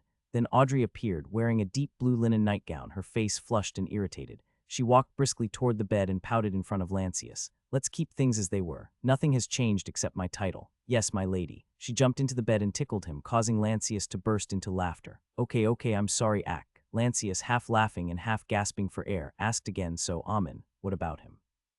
She retorted moodily, don't you find his name suspicious? Audrey sighed. I thought it was merely coincidental. Sometimes identical names can happen, right? Ammon, what part of that name is normal? He complained. I thought it was common. She shrugged, got out of bed, and went to brush her teeth.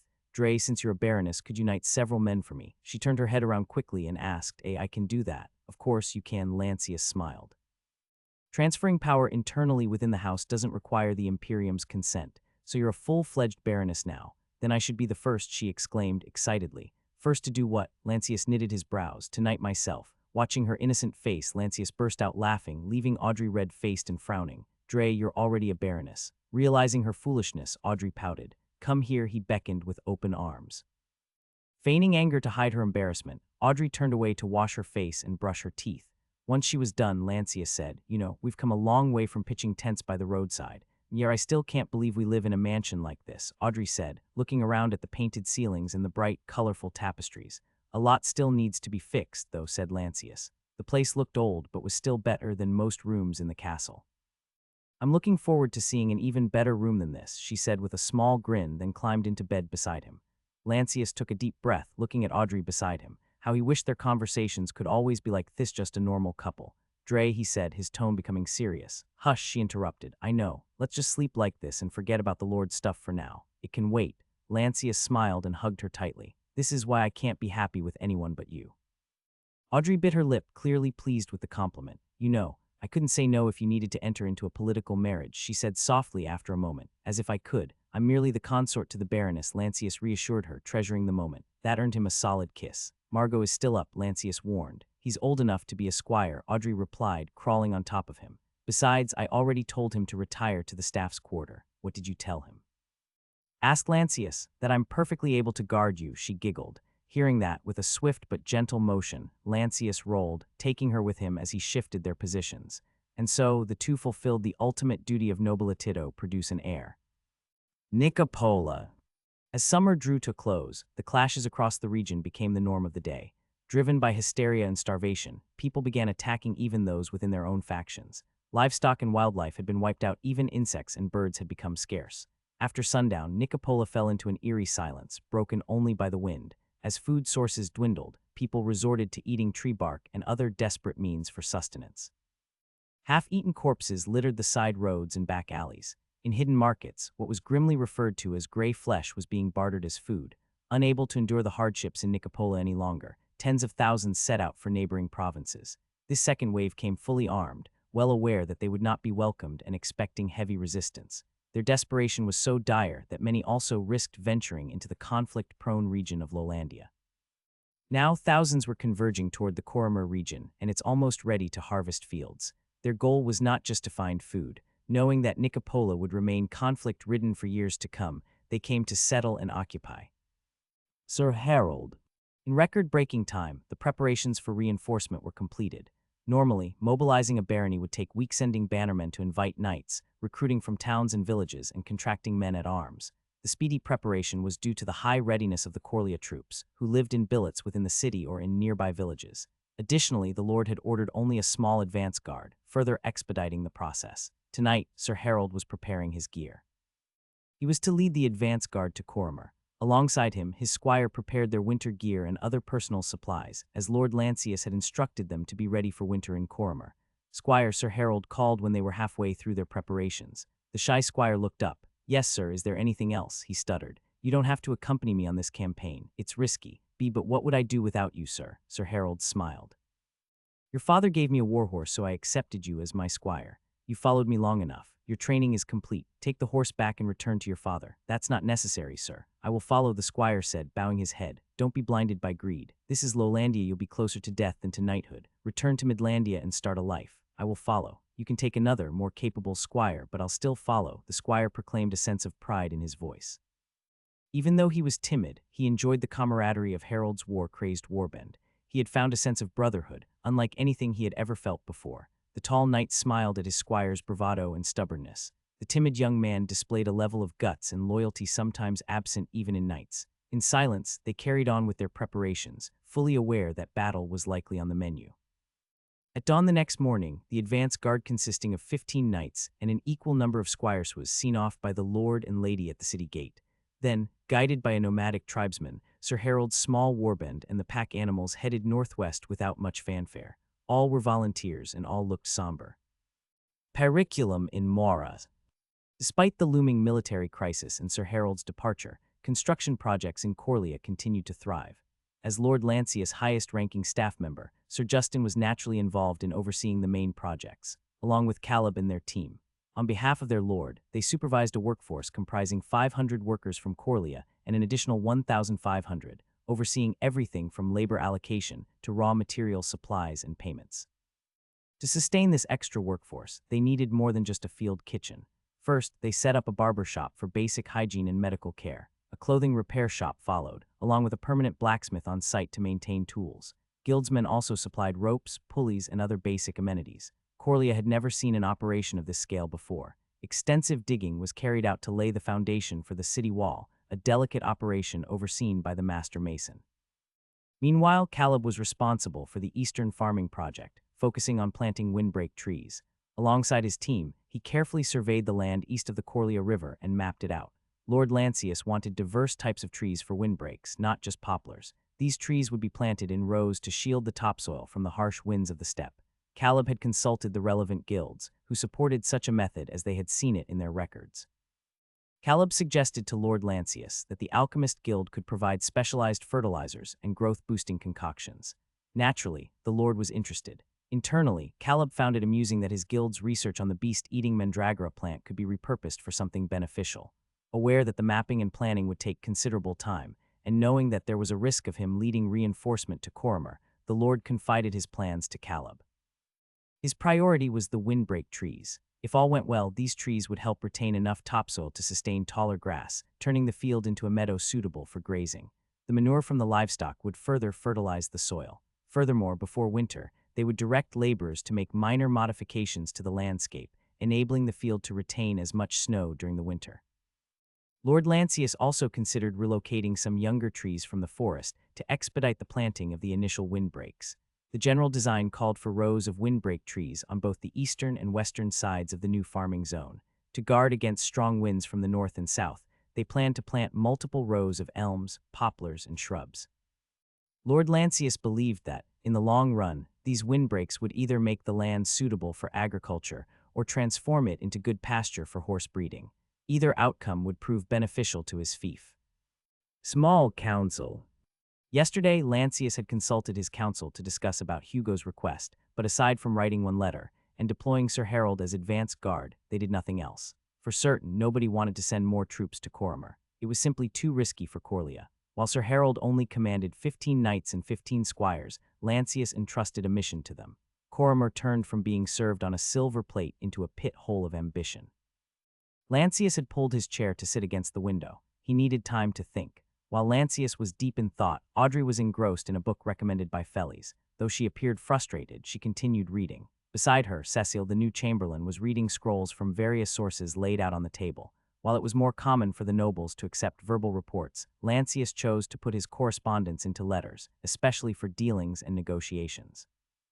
That way he had written documents as proof. After her appointment, Cecil was taking over some of Caleb's role as he was overworked with the urgent Eastern Farming Project. As for her older role, Margot had stepped up to become the cupbearer. Cecil had thought to recommend Claire, her sister, to take the job, but Claire had ideas of her own. Right now, Claire was accompanying Lady Felicity as a lady-in-waiting. An earth-scented breeze blew inside the chamber. The changing of seasons made Lancius exhale deeply. Time is running out, Dre, he called afterward. Audrey glanced at him. Yes, I think I should go, he replied ominously. She let out a sigh. Can't the marshal do it? As much as I respect Sir Justin, this requires my presence. Besides, he has his job cut out for him. Looking after Coria is a major thing in itself. Audrey rose and approached Lancius, lowering herself to meet his gaze before pleading, I say we abandon Coria. Even if it's supposedly mine, it's not worth risking another pitched battle. Lancius nodded. He knew she was speaking the truth. Even if the whole castle and town were raided, the walls and defensive structure won't go anywhere. They could simply wait for the Nicopolins to move away after eating up all the food and then reclaim the city. However, he had other concerns. I'm worried about the refugees, revealed Lancius. Audrey squinted her eyes. The Nicopolins. My lord, they're not your people. I know, but they're also not our enemies. There must be something I could do. Frustration filled his voice. Audrey exhaled deeply. I also wish they could be saved. But is it going to happen? My lord, lady, if I may, Cecil interrupted. You can save select people. You need manpower to guard your realm, also educated men to help you, as you'll likely have 2 baronies to manage. I also heard that Nicopolins are excellent farmers and adept at their crafts. Lancius nodded and quoted, a wise man once said, the enemy of my enemy is my friend. The problem is we can't save the rest. And how would they react? Asked Audrey. They'll continue to plunder every village and town they could find, said Lancius plainly. And after Coria, they will either take the long journey to cross the Great Plains into more prosperous Midlandia or continue to 3 Hills. Many will die, said Cecil with a sense of regret. Lowlandians didn't have that much to begin with. The Nicopolins will attack people who barely have enough to survive winter. Lancius' shoulders slumped. Nothing in his modern education prepared him to face such a dilemma. Worse, he believed that this wasn't the whole picture. Their deaths are in their own hands, not yours, said Audrey all of a sudden. Her comment stunned him for a bit. I know, I'm not worried about them. I'm worried about Umberland. Audrey was puzzled and looked at Cecile, who stood up and took an incomplete map of Lolandia along with 2 books to prevent the map from scrolling back. Audrey returned to the table and studied the map. This is Umberland, situated between Nicopola, Elandia, and 3 hills, explained Cecile. Their mountainous terrain, the Lord of the Heights they called him. It was almost impassable to Elandia. One book mentioned deep ravines and gorges. However, it had a well-known mountain route to Nicopola.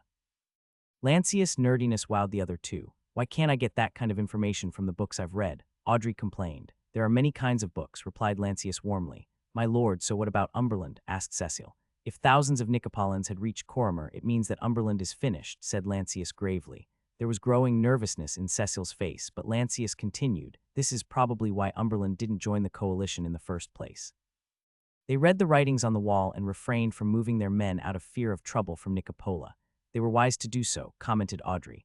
Umberland is why I need to go to Coria and see the situation for myself. I can't do it from Coria, said Lancius. Audrey was confused. But why? What do you want to do with them? They're akin to the western gates of Lolandia. If they remain open, then we'll see a greater flow of men from Nicopola, maybe even in tens of thousands. The explanation made Cecile nervous. That amount would dwarf even the population of several cities in Lolandia. It might be enough to destroy the new balance of power Lancius had tried so hard to achieve. We can't inform the hungry Nicopolians that there's no food in Lolandia. They wouldn't believe us, so we must close the gates. He looked at Audrey. For this to happen, I need to secure Coria before harvest. Sir Morton. The Mage Knight was increasingly pleased with the progress made on the Grand Alliance. Meetings had taken place between the Lord of Coria and the Lord of White Lake to formalize the concept. Now, despite their recent loss, there was assurance that Lord Jorge could pass his inherited lands on to his house without fear of external threats. Morton remained optimistic that the elusive peace in Lolandia was finally within reach despite learning about the new issues involving Nicopolan refugees in Coria. A few days earlier, the Mage Knight had requested an audience with the Lord of Coria. Although he preferred to wait for a better time, he felt that time was running short and he might not get another chance. He also feared arousing suspicion if he kept this information to himself. Fortunately, the day before his departure, an escort arrived to take him to the castle. His master, Lord Jorge, had not only granted permission for the meeting, but also expressed enthusiasm about both the issue and the prospective bargain. Morton, donned in a doublet sourced from donated supplies, rode through the scorched field where the coalition army had been defeated. Upon arriving at the castle's courtyard, he realized it was his first time setting foot there. Unlike Lord Jorge's older retinue, he had only joined the Lord's service less than a decade ago. His eyes swept over the castle, where his lord had been born. Sir Morton, welcome to the castle. My lord and lady are expecting you, said a man with a melodious voice. Gratitude, Morton replied as he dismounted. Handing his horse to a stable boy, he followed the escort inside. As requested, he was led to the great chamber for some privacy. Although he noticed several armed guards, he paid no heed. It was common for a mage knight like himself to be viewed as a threat. Lancius. Still thinking about the aftermath of the council meeting and what to prepare for his departure to Coria, Lancius noticed Sigmund enter the great chamber, followed by Morton. My lord, my lady, Sigmund addressed his master. Sir Morton seeks an audience. Please come in, Lancius said, staying seated. He had approved this meeting because he was likely departing for Coria the day after tomorrow. Morton stepped forward. My lord, my lady, please accept my gratitude for this audience. Sir Morton, it's good to see you. Would you like a seat and some refreshments? Please don't let my presence bother you, my lord. I've only come to deliver good news. Good news, Audrey perked up. After the council meeting and what Lancius had revealed, she was desperate for some good words. It's so fitting that you're the one who asked that, my lady. The good news concerns you. Audrey furrowed her brows and looked at Lancius, who said, Do share this good news, Sir Morton.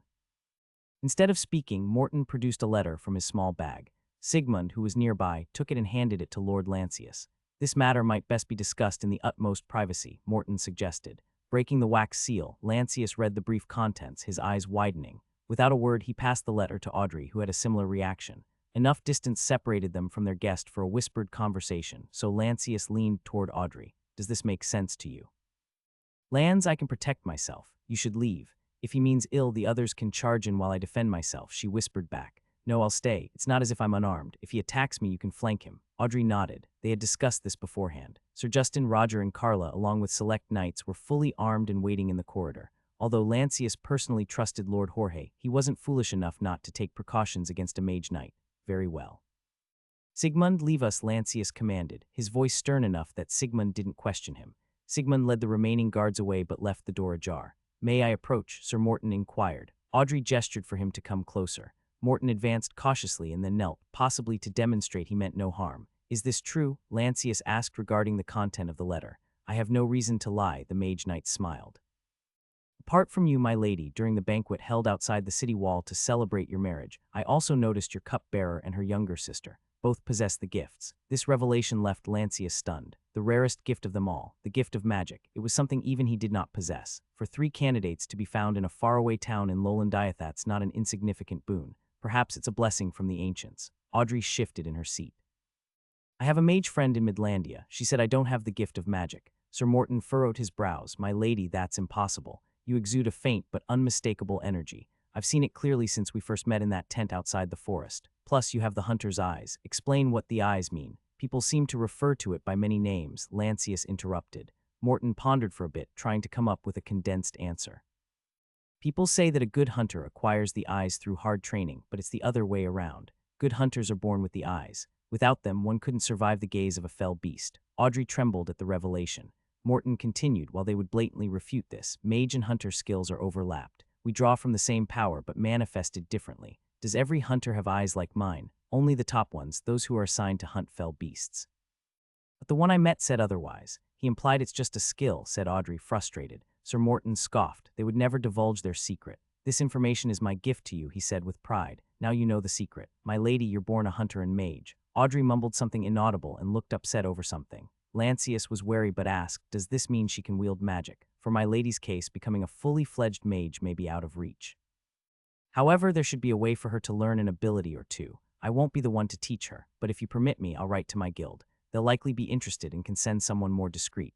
Lancius took a deep breath and looked at Audrey. The news, coming just a day before they were leaving Coria, had stunned them both. Sir Stan and Hannah had always said Audrey's abilities were nothing more than hunter's skill. Now it seemed she was more than that. This made them question their trust in Lord Bengrieve, Sir Stan, Hannah, and maybe even Caleb. Is this the reason why Bengrieve saved and treated her so well? But for a man like him, who probably has a dozen mages or so, why is Audrey so special? Sensing his attention, Audrey snapped out of her thoughts, took a deep breath, and relaxed her stance. Then Lancius recalled something and shifted his gaze back to Morton. You said for her case, unfortunately, your cupbearer's gift has faded. It's likely that she never had much to begin with. Training her would be impossible. But her sister is another matter. Morton paused to gauge the Lord's response. Seeing no reaction, he continued, I'd like to take her as my apprentice and keep it discreet. I'll even marry her if need be to avoid gossip. I shall return her a mage within several years. In exchange, I ask that you forego the ransom for several black knights close to me. Audrey bit her lip while Lancius felt torn, not over the ransom, but for another, graver reason. Sir Morton, I appreciate the offer, but there are several problems. First of all, their father was one of the knights you killed. The whispers in the wind. Audrey. After the meeting with Sir Morton, Audrey finally understood why Isolde, her knight master, had chosen her a scrawny little servant from the outskirts of Alandia. She had assumed it was because she was born Centurion. Located where the old capital of the First Imperium used to be, Centuria was worlds apart from the eastern part of the Imperium. Its people considered themselves more cultured than the rest of the human realm. The Centurions were reserved in attitude, never expressed disapproval directly, and were considered more courteous.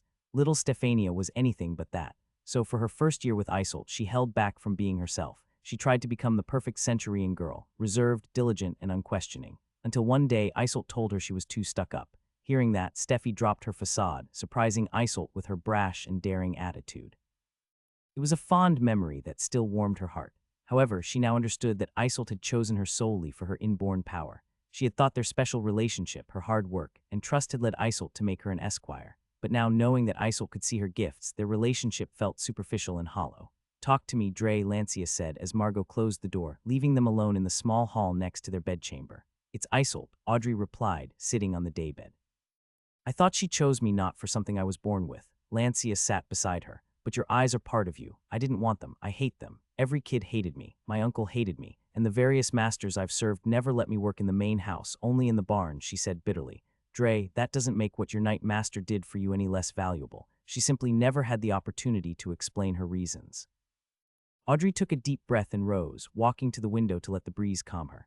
After a moment, she glanced at Lancius. You're right, it's foolish to linger on or blame her for this. She met an untimely end, that's all. Her eyes narrowed as another thought crossed her mind. But what about Hannah or that hunter Sir Stan invited? Her question led Lancius to massage his temples. The loss of trust was clearly bothering him. There are always layers of secrecy in Toruna, Lancius replied after a while.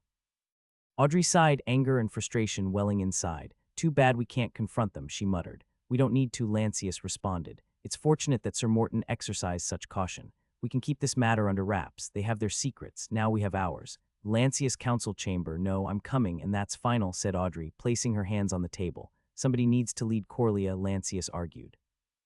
Audrey looked at the other 3 council members and insisted, Sir Justin, Caleb, or Cecil can handle that.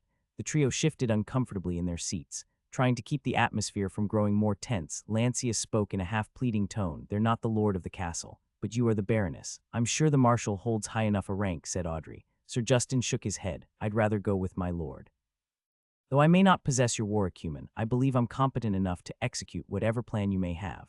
Lancius drew a sharp breath. The problem is there's no plan. I must go and see for myself. At best, I've only got a diversion. Besides, Coria is at even greater risk. I need capable people here, and you 3 are the best I've got to prevent riots. Lancius noted how the weight of responsibility made the 3 slump in their seats. Caleb cleared his throat. Sir Justin, I believe you have something to say about your mercenary friend. Oh, right, Sir Justin said, his enthusiasm returning. My lord, I was thinking of inviting more of my Arvenian allies into Coria, men at arms and cavalry, as long as they're loyal. But won't that put us in competition with Lord Art? Sir Justin paused for a moment before answering. My lord, not all Arvenians wish to return to Arvena. Given the current situation, many are looking to start anew, even in far-off places like Lowlandia.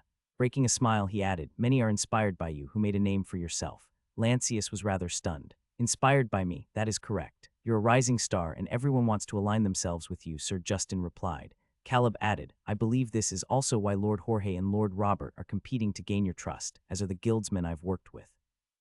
Even tribesman Batu understands that. Nodding, Lancius slowly realized how his rising fame was starting to make a difference. That's why you can't afford to lose, my lord, warned Cecil cautiously. A loss would undo all of this. Please reconsider your strategy for Corimer. She's right, said Audrey. In the end, Nicopola and Umberland are not your responsibility. Lancius sat there in silence, reevaluating his choices. Only afterward did he shift in his seat and lean back in his chair. There's no other way. I fear that more Nicopolians will move through Umberland, and while Coria may remain safe, the entire east of Lowlandia might destabilize. It'll invite new power and ruin our chance of peace. His words put his top retinue in check, but the baroness wasn't backing down. So be it, she said firmly. Cecil, please tell Dietrich to prepare the light cavalry. Cecil rose and headed for the door. Lancius opened his mouth to speak, but Audrey cut him off. You promised. Fighting off his guilt, Lancius tried to reason. Please be Ria's. Audrey cut him off again. I'm pregnant. What? Lancius shot up from his seat, his knee hitting the table. The pain was only eclipsed by his shock. Cecil stopped at the door and turned around, her expression one of surprise. Lancius glanced at her, and she shook her head, signaling she had not been aware of this news. Caleb and Sir Justin sat awkwardly. Normally they would offer congratulations, but the situation was far from normal. I don't want to raise my child alone, Audrey said awkwardly with cheeks flushed. But how? You haven't even had your period this year, Lancius asked, wincing from the pain but still in disbelief. Tusk, Audrey clicked her tongue again. Cecil snorted, Caleb coughed awkwardly, and Sir Justin turned to look out the window, suppressing a laugh. Lancius looked back at Audrey, who was avoiding his gaze and whistling nervously. Yow, he growled after realizing the lie. He felt drained and sank back into his padded chair. I give up. There was nothing that could restrain Audrey from exercising her authority in Coria. As a baroness and captain, she could easily assemble her forces and follow him to Corimer. Fine, if you're that stubborn, you can come, he relented. All right, Audrey slapped the table as if sealing a deal. Lancius rubbed his temples and said, promise me never to do that again. I promise, Audrey softened, grinning broadly. The next time you hear it, it will be real. The mood in the chamber improved drastically, and Caleb seized the opportunity to excuse himself. If you'll excuse me, my lord, lady, and sir, I need to double-check the supplies for the campaign. Gratitude for the efforts, Lancius responded. Caleb looked at Lancius with a hint of worry but said nothing. Turning to Cecil, his fiancée, he offered a warm smile. You should stay. I'll pass the word to Dietrich. Gratitude. Wear your hat out there, it's hot, Cecil replied, holding the door open for him. Will do, said Caleb, exiting the chamber. Turning back to business, Lancius continued. Cecil, since I'll be away, could you write a letter for me? Yes, my lord. Cecil retrieved a quill, pen, ink, and parchment. Lancius had promoted Cecil to chamberlain due to her growing competence and his trust in her. Like her father, she had a knack for reading people, catching subtle gestures and unspoken cues. Although Caleb never officially held the position of chamberlain, Cecil was taking over the bulk of his job. What remained was the treasurer role. The transition had been smooth, possibly due to their abilities or their close relationship. While it wasn't good practice to employ husband and wife, Lancius was so out of talent that he had no other option. Only now he understood why nepotism was so prevalent in medieval times. When Cecil was ready with the ink, quill pen, and parchment, Lancius dictated a letter to a guild in Midlandia, outlining his purchase order for the first 2 prototypes of spinning wheels. Despite the crisis, he couldn't abandon his project. Developing, improving, and maturing a design requires a significant time. When peace ever arrived, he wanted this to be ready. Soon, the letter was completed. Lancius promptly placed his hands on the table and addressed the room. "May I have your attention," he began. "Tomorrow, after meeting with the 2 lords, I will lead the remaining cavalry to Coria. I'll rendezvous with Sir Harold to try and secure the area. Stay vigilant for trouble, both external and internal." Lancius looked at each of them and saw nods of agreement. "Sir Justin, while I'm away, your priority is to maintain peace among the captured men and the forced laborers. To ease your burden, I'll take a dozen of them who have shown a willingness to switch sides." He then turned to Cecil, adopting a more solemn tone. "If food becomes an issue as we're unlikely to have a good harvest, feel free to order more grain. Lastly, please look after Lady Felicity." After concluding the council meeting, Lancius noticed Audrey conversing with Cecil and Caleb. He realized she wasn't usually this obstinate. Is it a wife's intuition? He felt the urge to intensify his preparations. Coria could be far worse than he had imagined. As Lancius had expected, his plan to lead a small reinforcement to Coria came as no surprise.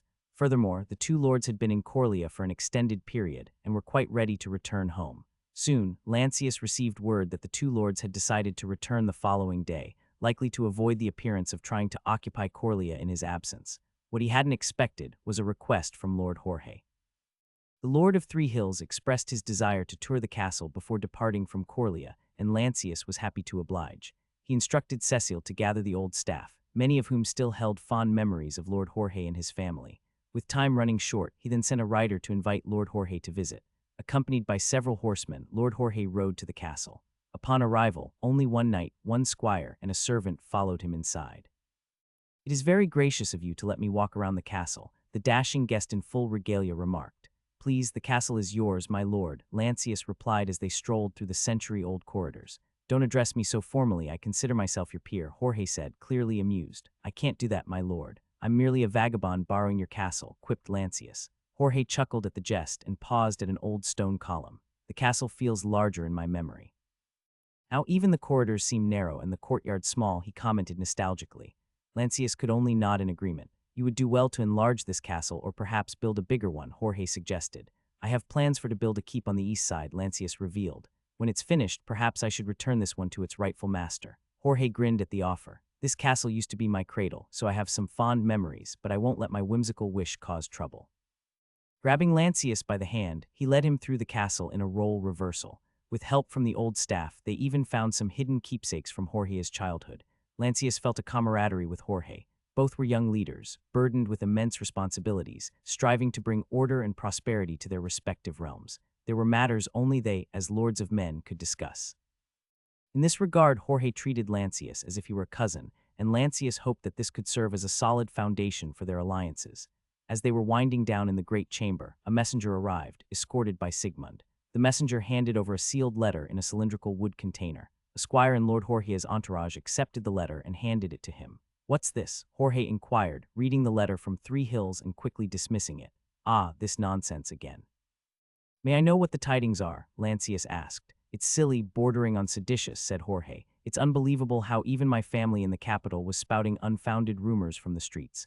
Lancius listened seriously and Jorge took notice. "It's not worth your time, but if you're interested." He offered the letter to Lancius. Lancius took the course paper and read the first part. "The ageless one is dead," followed by other events that supposedly served as evidence.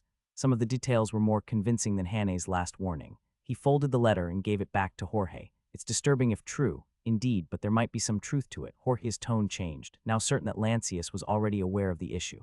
"How so?" asked Lancius. "In his previous letter, my nephew mentioned some unsettling changes in the capital. Ranking people went missing without a trace.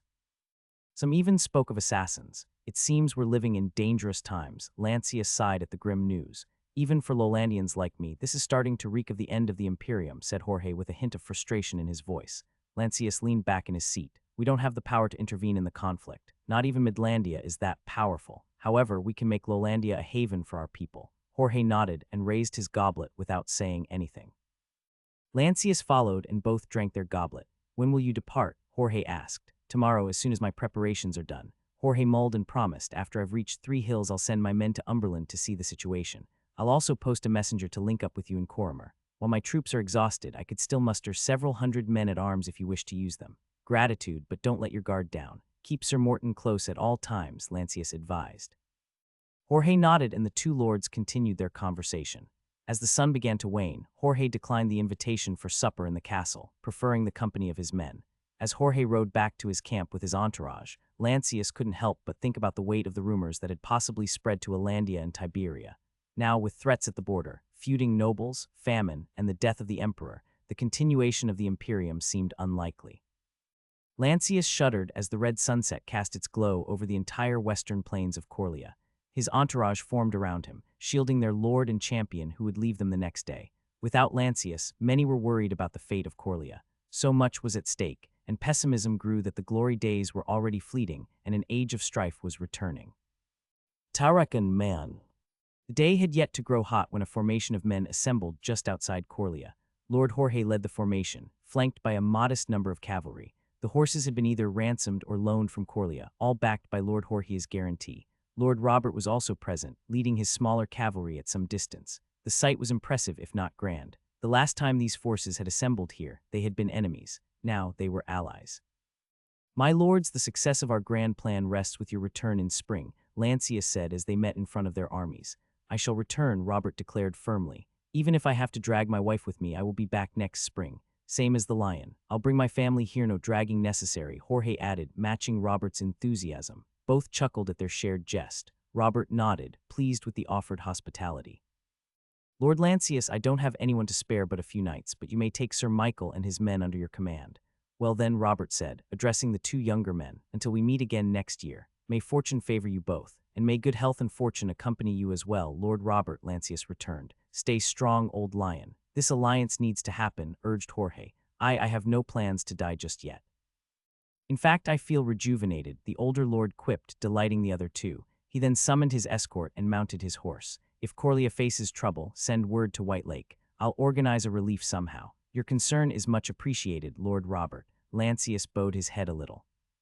Without another word, Robert and his cavalry rode towards Coria City, intending to pass through its main streets, cross the bridge, and move through the developing eastern region before heading east toward their own territory. I should make haste, Jorge told Lancius. Indeed, the sun grows hotter. Jorge signaled his squire, who in turn called the coachman. The carriage, a gift promised by Lancius, approached. Lord Lancius, I'll hold up my end of the bargain for Umberland. And remember, you can count on 3 hills if you ever need a place for refuge. I will keep that in mind, Lancius assured him. Jorge entered the carriage, and his entourage assumed their positions. Please send my regards to the Baroness of Coria, he said with a polite smile. The carriage then departed, and Jorge rejoined his army, marching westward through the Great Plains. The 3 hill forces had recovered many of their men by staying in Coria and flying their banner high. A large number of captured men from 3 hills had also been freed, although their weapons and armor were confiscated. Evading capture, more than a dozen knights and squires from South Hill bent the knee to Lord Jorge, bolstering his ranks. Now, at least 1,000 men marched under his banner. While the number was substantial, unfortunately, only 24 had their horses, and Jorge needed them as escorts. Meanwhile, Lancius required speed and couldn't afford to take slow-moving footmen with him to Coria, especially with the harvest season closing in fast. Thus, despite the potential aid available, Lancius couldn't utilize it. The sky had clouded over when Lancius and his escorts returned to the castle to finalize their preparations. As the sky began its vibrant descent into hues of orange and pink, Lancius stood at the edge of the castle battlements, his eyes set upon the vast expanse of the Great Plains of Lowlandia. The wind blew in from the west due to the sudden temperature change, but he remained quiet, his mind focused on the impending journey and battle that lay ahead. Beside him, his wife Audrey leaned against the stone wall, her gaze firmly fixed on the fading beauty of the sun. That's our guide, she commented, just before the guards on the lookout made a small commotion while pointing to the west. Lancius didn't respond but watched as 10 horsemen leading 50 horses approached Coria. Tapping the stone wall and feeling its sturdiness despite its age, Lancius drew a deep breath. Shall we go then? He asked her, offering his arm. Audrey smiled, took his arm and squeezed it gently. The two descended and their staff flocked toward them. Solemnity, fear, and nervousness were evident on their faces, but Lancius stood firm and unburdened. If only you would let me ride in a carriage to Coria, said Felis to Lancius. Lancius smiled. Unfortunately, haste is necessary this time. Please take care, Lady Felis. She nodded, then whispered, be good to your wife, or I'll send Hanny to ruin your life. Lancius coughed at the unexpected threat, while Audrey sported a nervous smirk. Next, Lancius met with Sir Justin and Caleb. I'll send word when I'm able, and we'll reconvene in the fall or spring. I'll also send reports periodically, but be warned I've never commanded a city before, said the marshal. Governed, corrected Caleb, and the three chuckled. One by one, they clasped hands, offering Lancius good wishes and some advice for the journey ahead. Similarly, Felis and Cecile hugged Audrey as if they were sisters. This concluded their farewells to the staff. Outside, the city's people flocked to catch a glimpse of the stars of Coria. As the sun waned, so too did Coria lose a part of its brilliance, as its twin stars prepare to embark on a perilous journey. Accompanied by Dietrich, Sigmund, Carla, and the captured Ammon, along with just 30 cavalrymen and squires, Lord Lancius and Audrey departed from Coria. While there were risks involved, they needed to bring the captured baron to guarantee transfer of power and to avoid resistance from his house. The lord needed Coria's submission before they could redirect their efforts against the threat from the Nicopolins. To cover the greatest distance, they chose to travel at night, hoping to cover double the distance without fear of the summer sun. They were prepared to eat lightly and sleep at noon. With only the supplies and gear in their saddlebags, they followed their guide and rode northwest. Each rider brought 5 spare horses and rotated them periodically to maintain the horses' stamina for the marathon run. The lanterns the guides carried would be their guidance, and the stars in the sky their only illumination. Nicopolin Armed Group. Sergio the Terracan visited the tent where he had secured a cage from a slaver compound he had pillaged. Inside the small cage sat a lady in gray, ragged clothes of disguise. As Sergio entered, she opened her eyes, giving him a look that seemed both to judge him and remonstrate against his presence. This woman had nearly incited fighting among the Nicopolin group Sergio had brought from Nicopola. Fortunately, one of Sergio's lieutenants caught wind of her schemes. Lady Daniela, Sergio addressed her while she stared at him. You'll be pleased to know that the group you've been talking to are rotting in the sun as we speak. A human body can only endure so much. It's a shame, but many more will take their place. Next time we won't be caught, Daniela replied fearlessly, despite clearly being parched. She had been given only a bowl of watered-down gruel once a day. Sergio chuckled at her audacity and knelt. I've heard you haven't begged for food, but I think in a few days you will. His words trailed off as he rose with a smile. As he was about to leave, she warned him, your plan will not work. You'll only lead everyone to their deaths. Sergio turned around and mocked her. Foolish woman. I have led them through the raging South Nicopola, across the steep mountain paths of Umberland, and into this fertile land, all the while ensuring everyone had enough to eat. Who else can do that? Obviously, any brigand with an army of hungry men could. You simply took food away from towns and villages along your path and left them with nothing to eat. What's so surprising about that? High words from mercenaries like you. He raised his voice. I challenge any man or woman, nobles even, to do better than me. But where are they? He asked with open arms. None are here. Why? A noble wouldn't waste time on thousands of hungry peasants, just like your new lord. He'll bide his time until we move on. But we won't. You don't even understand the logistics of feeding this many people.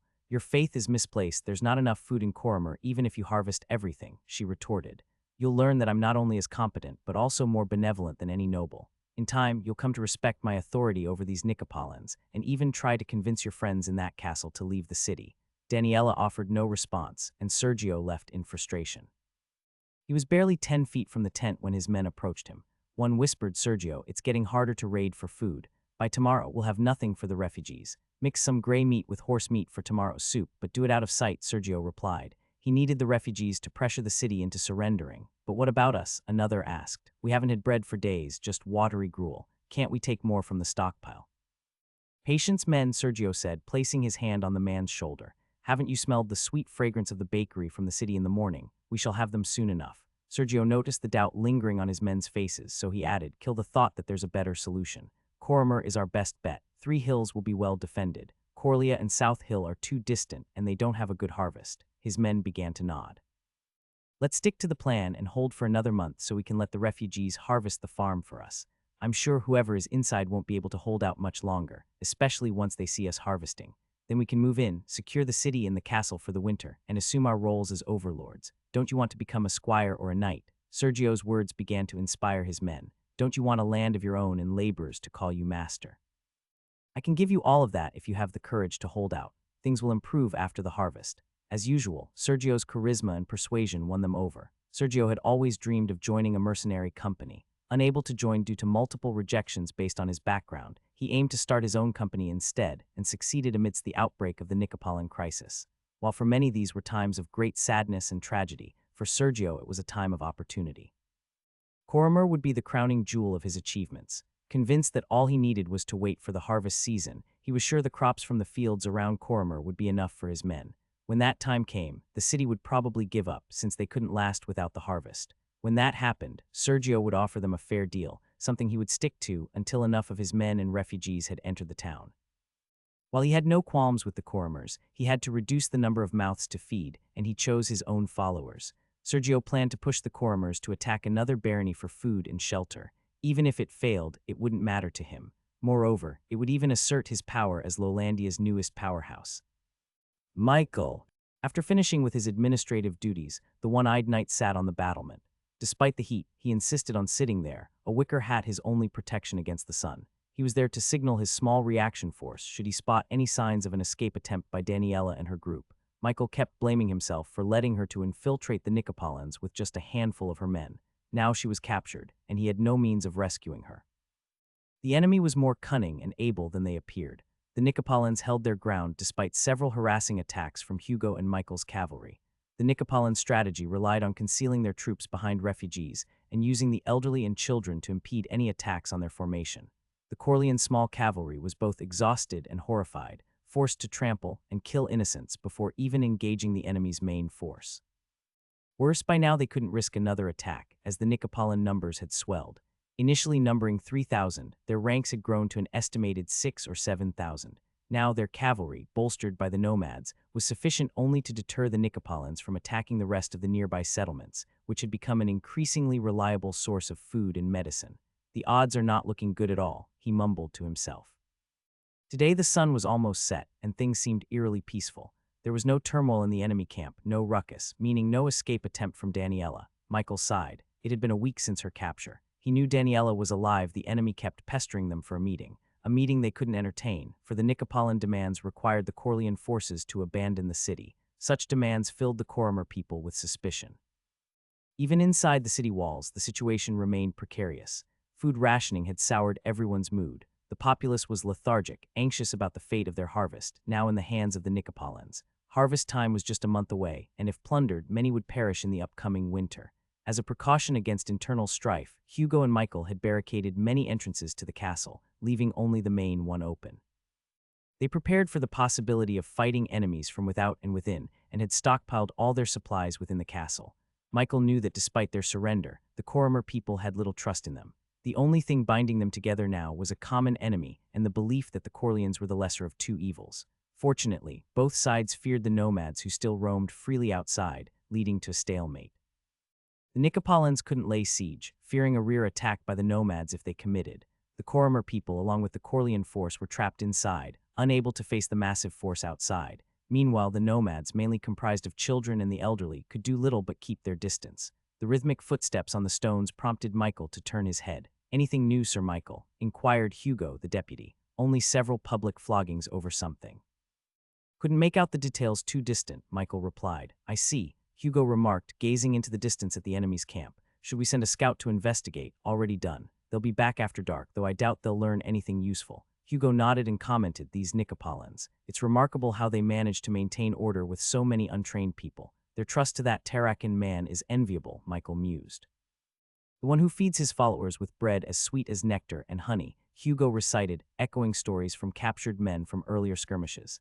"Sir Michael, what is your take on such a man? If that is true, then he is indeed a living legend and ought to be enshrined. Perhaps it would be best to confine him in a tower so he can continue producing that remarkable bread in peace, ensuring all of Lowlandia does not go hungry this winter."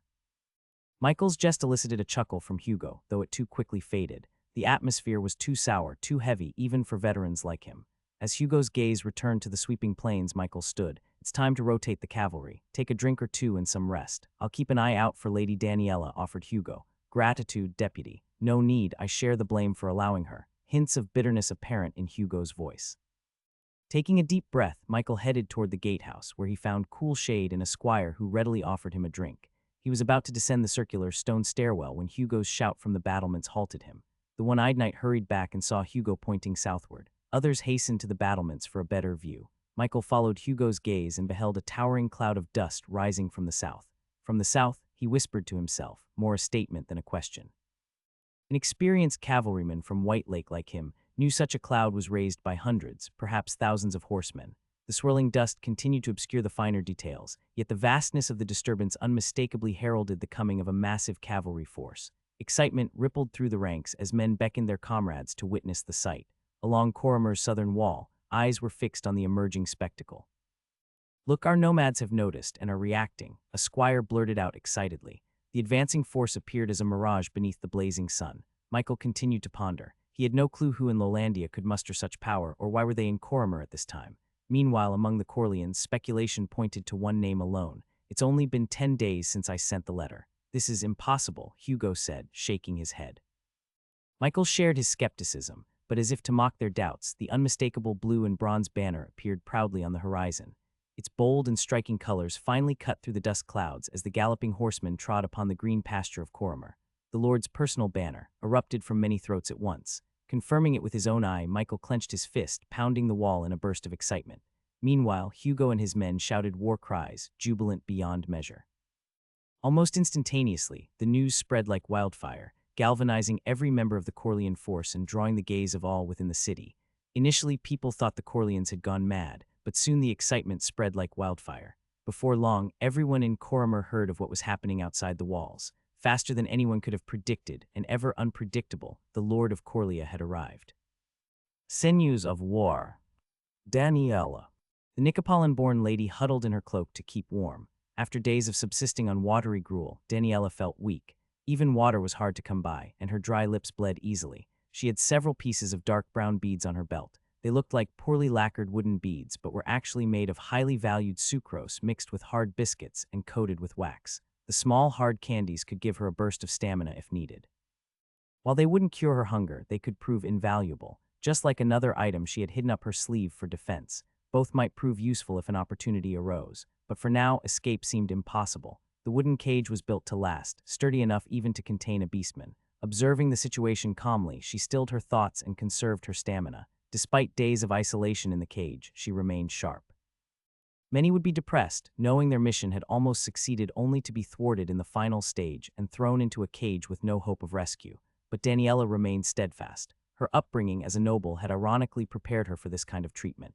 She remembered the days when she had been confined to her chamber due to disagreements with her family. In that solitude, she found strength and mental resilience. In fact, the silence empowered her.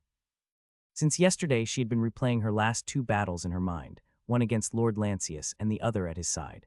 On both occasions, she caught a glimpse of her new master's ingenuity. She realized what made Lancius unique, his ability to understand the battle as a whole, to see the big picture. That led her to the conviction that help would arrive because Lord Lancius wouldn't allow Coromer to fall.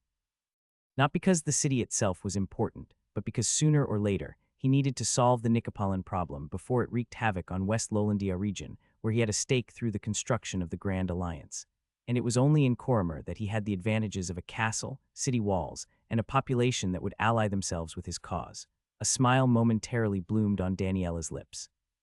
If her assessment was true, then she would have her justice against this Tarakan man charlatan who had fooled people with his rhetoric and false hope.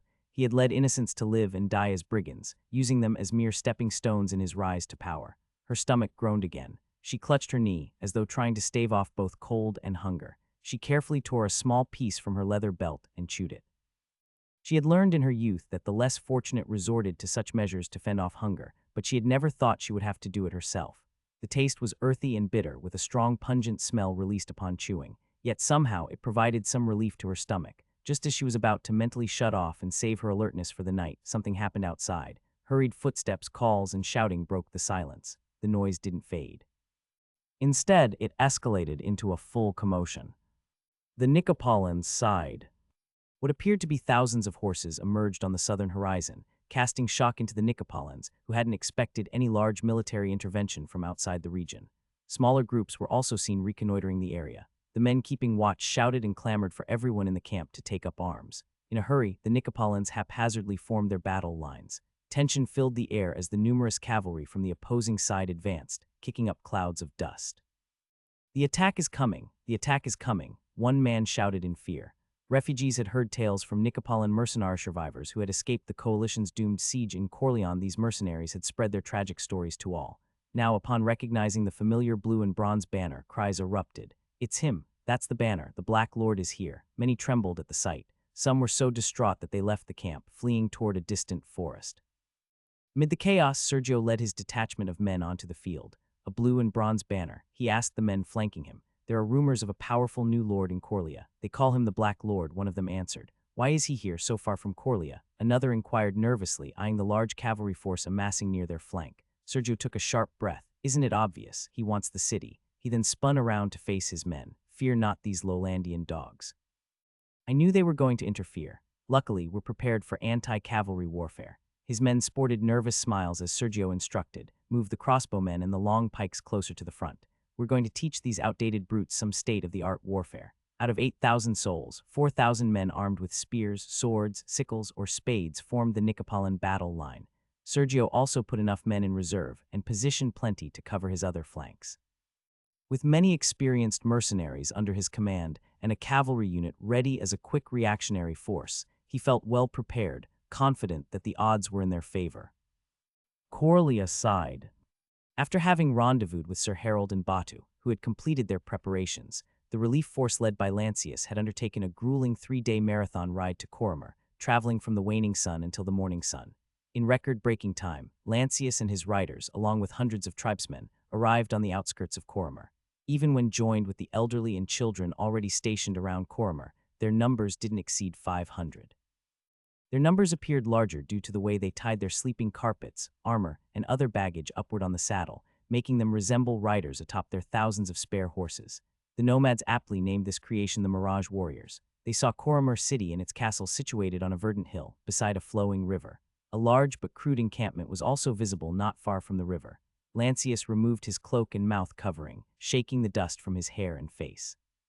"Is that the encampment?" "Yes, my lord, the scout confirmed it," said Sir Harold. "I need to see it closer," Lancius stated. "My lord, we're not in armor," the knight reminded him. "Most of them were wearing padded jacks." "Just a bit closer," Lancius replied. "Riders, prepare for escort," Sir Harold shouted, readying them for contact. Badu rode closer and suggested, "Noyan, let me take my riders closer. I want our presence to be felt." Lancius quickly agreed. "Don't engage and make sure not to get caught." Batu smirked. "I'll be sure to maintain the illusion. This is the most fun I've had in a while. I still can't believe you're familiar with nomadic tactics like this." Lancius grinned at the compliment and saw Badu gallop off to lead his brethren toward the enemy camp's right side. "Dietrich," he called. "Yes, my lord," an equally dusty man with a covered head and mouth rode forward. "Get 20 riders and participate.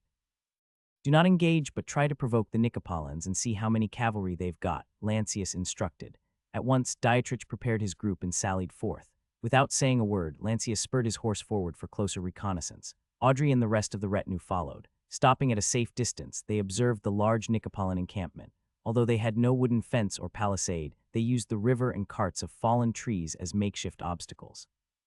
There were a series of large tents in the center, heavily guarded. "That's where they keep the supplies." "Not bad," mumbled Lancius. Audrey chimed in, "These aren't refugees. Better not to underestimate them. The lady is correct. A simple cavalry assault wouldn't work, not with our real numbers," advised Sir Harold. Not a moment too soon, the enemy reacted to the Corleone and nomadic presence by sending thousands of men to form a circular battle line. The waning sun reflected off their metal weapon spears, swords, and scythes as if challenging the newcomers to attack. Lancius also noticed a group of crossbowmen taking positions behind men armored with pikes. "They're competent, all right. Look, the city gate is open," Audrey pointed out. "Our banner in White Lake. Must be Hugo and Sir Michael," said Sir Harold. "Be on guard. No matter what the scouts say, don't get complacent," warned Lancius. Before he could say more, he coughed and tasted iron. Dizziness overcame him, and he saw red on his hand as he tried to cover his mouth. Before he understood what had happened, Audrey and Harold rushed toward him. Nicopolitan sighed. The sun finally went down, and despite some cavalry activity, no follow-up action occurred. Nervousness and anticipation ran high, but for many, burdened by hunger and fatigue, they clamored to return to their camp. By now, even Sergio's closest aide was certain there would be no battle that day. In contrast, Sergio, recently briefed about the Black Lord by the survivors of the siege of Coria, remained concerned and insisted that his men stay on the lines despite the falling light. It was only after complete darkness had settled that Sergio allowed a majority of his force to break formation. The thousands of men returned to their families and began to cook whatever meager food they had. Anticipating a night attack, Sergio worked hard to convince his men to allocate as many soldiers as possible for the night watch. Many were skeptical, believing that the fear of a night attack was unfounded. The enemy just arrived after a long journey. They should be wary of an attack from us, not the other way around, said one outspoken captain among his ranks. We're not only facing the newcomers. Don't forget the garrison in Coria City, Sergio retorted. The commoners are already starving on the few rations they have. Asking them to perform under these conditions might incite rebellion, another captain warned. We'll give extra rations this morning to those who take the night watch, Sergio conceded. Finally, they agreed to assign a third of their force to night watch. To maintain discipline, Sergio and his staff made random patrols along the lines. Both he and his inner circle understood that the risk was too high. They would rather exhaust their men than risk defeat.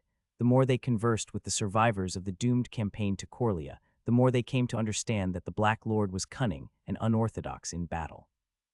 That night, the Nicopolins were restless, gossiping about the new threat and growing fearful of the Black Lord. Every distant neighing horse and every unusual nocturnal animal sound spooked them. Sergio himself couldn't sleep and chose to keep watch, accompanied by a guard with a loaded crossbow at his side. Fortified camp outside Coria's gate. Lancius awakened around the third watch. He saw unfamiliar ceilings and surroundings and woke up abruptly. A damp piece of cloth dropped onto his lap once he managed to sit on the bed. A fever, he muttered to himself. He checked his forehead but found it normal. Then the slight headache returned. There was no door in the wooden cabin, only a heavy canvas which was pushed aside as someone entered. "My lord, you're awake." "Sigmund?" Lancius asked, recognizing the Scald's clear voice. Sigmund scrambled for something before returning with a jug of water and a cup. He approached and knelt before the bed, offering a cup of water. "Please have some water, O lord. Shall I furnish you with anything or anyone?" Lancius took the cup but didn't drink. "Where are we?" "We're inside a camp just outside Coria City. The place was built by Hugo when he arrived in Coria. It's fortified, and Sir Harold has arranged his men on defense." Lancius breathed a sigh of relief. "How's Badu and his tribes?" "He has pulled out and is camping further away from the city." "And the castle?" "The city is ours, my lord. The house didn't even demand to see Lord Ammon." Lancius furrowed his brows. "So where's Ammon now?" "Sir Harold has kept him in a separate cabin. He seems calm and hasn't caused trouble." Lancius nodded approvingly and drank from his cup. The water felt good on his parched throat, although hints of a strong metallic smell still lingered in his nostrils. "My lord, try to get more rest. The night is still long, and I'll remain at your side," urged Sigmund. Acting on his suggestion, Lancius lay down again. Indeed, his head felt light. "What happened to me? Last I remember, I was reconnoitering the Nicopolin encampment. You either coughed up blood or had a nosebleed and almost fell from the horse." "Ah," Lancius remembered feeling dizzy and coughing. "Must be the heat. That's what the physician told us." "I hope he didn't recommend a duck egg as a remedy," he mused. The Scald smiled. "Just some cold water and vinegar. That is surprisingly mild." Sigmund chuckled at Lancius' comment. "Fear not, my lord, as I will keep you from the duck egg broth. Let music be the cure for your malady." Lancius smiled, amused at the archaic words he used. Unexpectedly, drowsiness came easily. "Where's Lady Audrey?" "The baroness is sleeping with Carla next door. She insisted on being at your side, but we convinced her not to." "Excellent work, Sigmund." The Scald bowed his head graciously. "Put more trust in us, O lord. Let us take some of your burden. I shall if I can give it to you." Lancius drew a deep breath. "Prepare your shoulders. By tomorrow I think we'll have an act to play. Then I'll gladly play my part to the fullest." Lancius was impressed. "Then lend me your ears before the dream takes them away from me." Sigmund's eyes turned sharp, his face serious. "Tomorrow morning the Nicopolins will likely send an envoy. They'll either try to curry favor, offer a deal, or intimidate us. When that happens, I want you to prepare everyone in my vicinity to play along with my act. If I say, 'Let's make a party,' then let's make one." The Scald nodded his head, and Lancius continued, "If I say, 'Let's bring a big cauldron and boil a person.'" Sigmund raised an eyebrow but refrained from commenting. "I want you and the rest to not hesitate at my command.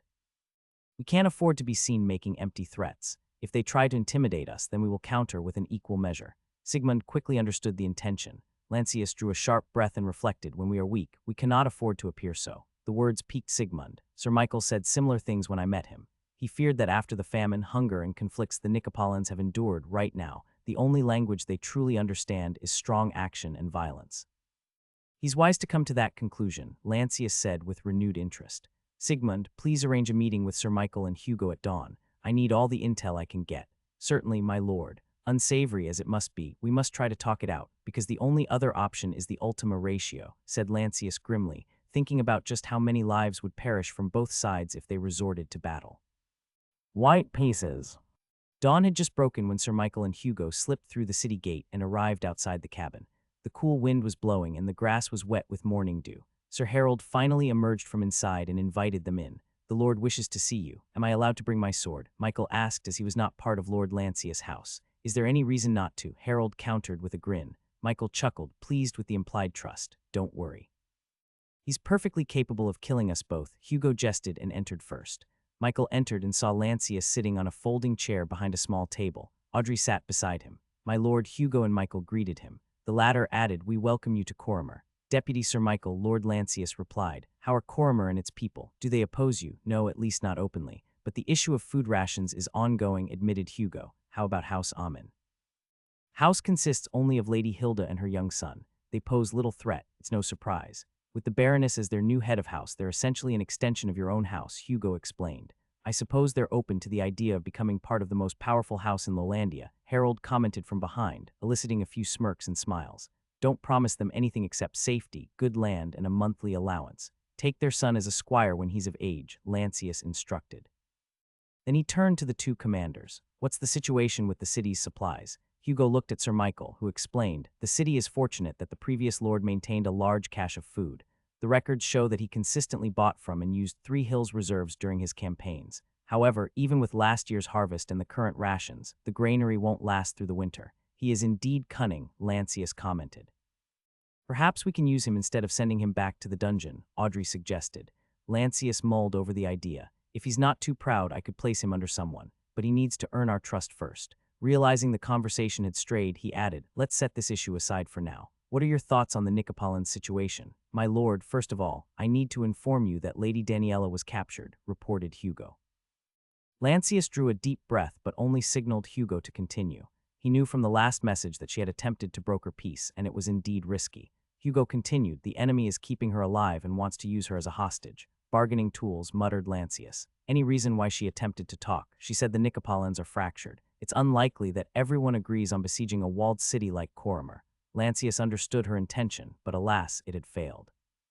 How do you think we should solve these Nicopolitan problems? Hugo looked at Sir Michael and spoke first. I think we should levy the populace. That way we'll have the numbers required to meet them on the field. I believe that our cavalry should suffice to flank them. It'll be a good battle, admitted Lancius. High casualties from both sides, but a victory nevertheless. Then Lancius gazed at the one-eyed knight. My lord, how about subterfuge? Michael suggested. Lancius was piqued. What do you have in mind?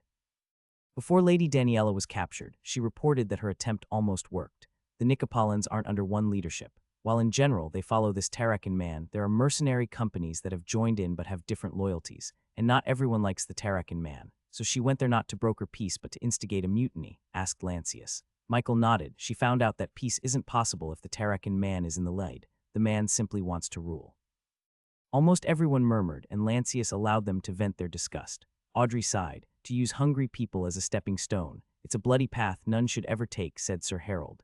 Lancius closed his eyes, comparing himself with the Terracan man. Despite the contrast, he saw some similarities. He had battled Robert and gained Coria for his own personal gain. He then stubbornly defended it also for his own personal gain. As if noticing his troubled mind, Audrey placed her hand on his wrist. Lancius glanced at her and nodded in appreciation. I hope I'm a better man than he is, said Lancius. My lord, you surely jest, said Hugo, surprised. The rest also looked concerned, which pleased Lancius. The lord of Coria is still recovering, please forgive his tactless jest, said Audrey. Perhaps a duck egg broth could cure this ailment. No, wait, there should be a stockpile in the city. I'll put up a petition right away, said Hugo. There's an apothecary in the city. They should have potent medicines, Sir Michael suggested. Lancius chuckled and waved it all off. No duck egg for me, on the pain of no pay, he threatened. Only then did they realize just how much the lord hated the broth. Even the baroness looked the other way, for fear of incurring his wrath. With his retinue in line, the lord crossed his arms and asked Michael, from your words, it seems possible to divide or turn them against themselves. Indeed, my lord, but it will require some finesse. Do you think you have it? Lancius asked. In commanding battles, I might be worthless, but in courtly matters, I believe I can hold my own, said Michael confidently. Lancius sat in silence for a moment, and nobody bothered him, knowing he was deciding on a plan. The shadows from 5 lanterns hung around the cabin danced as the morning wind began to breeze. He finally shifted in his seat and spoke. Hugo, you're more suited for this task. At the first light, levy 1,000 militia from the populace. Double their rations for the duration of the training. Make sure to only take the fit and people with arms, helmets, and at least gambeson. Yes, my lord, replied Hugo. Sir Harold, pick 100 of the best from the existing troops from Coria, their guardsmen and their mercenaries. Meld them with your men. I want you to prepare them as crack troops in combination with our dragoon regiment. May I ask what's their purpose? Asked the tall knight. Possibly hostage rescue, revealed Lancius. If we want to divide them successfully, then chances are we'll need to rescue some families. That'll be hard to do, Harold said without mincing words. The result may be bleak, but as long as they see us commit, said Lancius, seemingly out of breath. Audrey reached out to Lancius. You're exerting yourself. Better finish this quickly and get some rest. Lancius nodded, watching his men look concerned. At ease, just fatigue. Let me outline that I wanted to try to avoid bloodshed. There's still time before harvest. I have discussed my plans with Sigmund. He'll be able to give you some pointers about what to do. The Nicopolins should send their envoy today or tomorrow. What if they don't send one? Asked Audrey. Then I'll make them, replied Lancius firmly. Coria. Within an hour, morning arrived in Coria, and the fall season could be felt everywhere. The wind carried a strong earthen scent, and there were more clouds overhead. At first light, as ordered, Hugo and his men marched toward the city plaza and announced the recruitment of 1,000 men. This announcement, with the promise of double rations, excited everyone. Word spread like wildfire, and soon many flocked to the plaza with helmets, swords, and gambesons. While this was expected, there was also another movement of people. Propelled by the Lord of Coria's presence outside, and the large allied tribesmen, the Corimers dared to venture outside to collect hay and firewood for the winter. At first, the guardsmen allowed a small number of them, but before long, a large number began to amass at the city gates, and there was concern that this could turn serious. Sir Michael thus sent a message to Lord Lancius. When the messenger arrived, the Lord and the Baroness were eating a light breakfast. If it's hundreds of people with carts, it could be a hazard if we need to defend against an attack, said Audrey. What do you think, Sir Harold? Asked Lancius after sipping a bitter herb-infused concoction. Well, I say there's little harm, and if this baits the Nicopolins to move, then perhaps it's something my lord can exploit. Lancius stifled a laugh at the knight's cunning answer. Make some arrangements, then. At once, my lord, said Sir Harold, and left the cabin, taking the messenger with him. After they left, Audrey asked, You seem unconcerned with this. Is this within your prediction? No, I didn't expect this, but it sort of aligns with my plan, he admitted. Audrey offered him some sweet bread, and Lancius took a bite. Which part is aligned? She asked after they finished with the bread. Well, I insist on staying here and not entering the city to try to provoke a response from the Nicopolins. Audrey tried to fathom the reason. I want to break the sense of the city being under siege. It's hard on morale. I want to encourage people to venture outside to gather food, hay, wild berries, or even to go fishing. Those activities will ultimately help the city, he explained. This is exactly what happened, praised Audrey. No, I expected a dozen or tens of people, not hundreds. The Corimers are either bold or desperate, he said rather worriedly. The situation inside the city might be worse than he expected.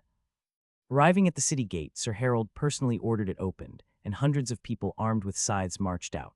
They hurried to the meadows just beyond the city wall, working quickly to gather hay. Horse-drawn carts filled up and shuttled into the city almost non-stop. The livelihood of their livestock depended on it. Without good hay, the animals would neither fatten up for the winter nor produce milk. Despite the bustling activity outside the walls, the Nicopolins did nothing. Frustration seemed to build up in their camp, yet they launched no sorties.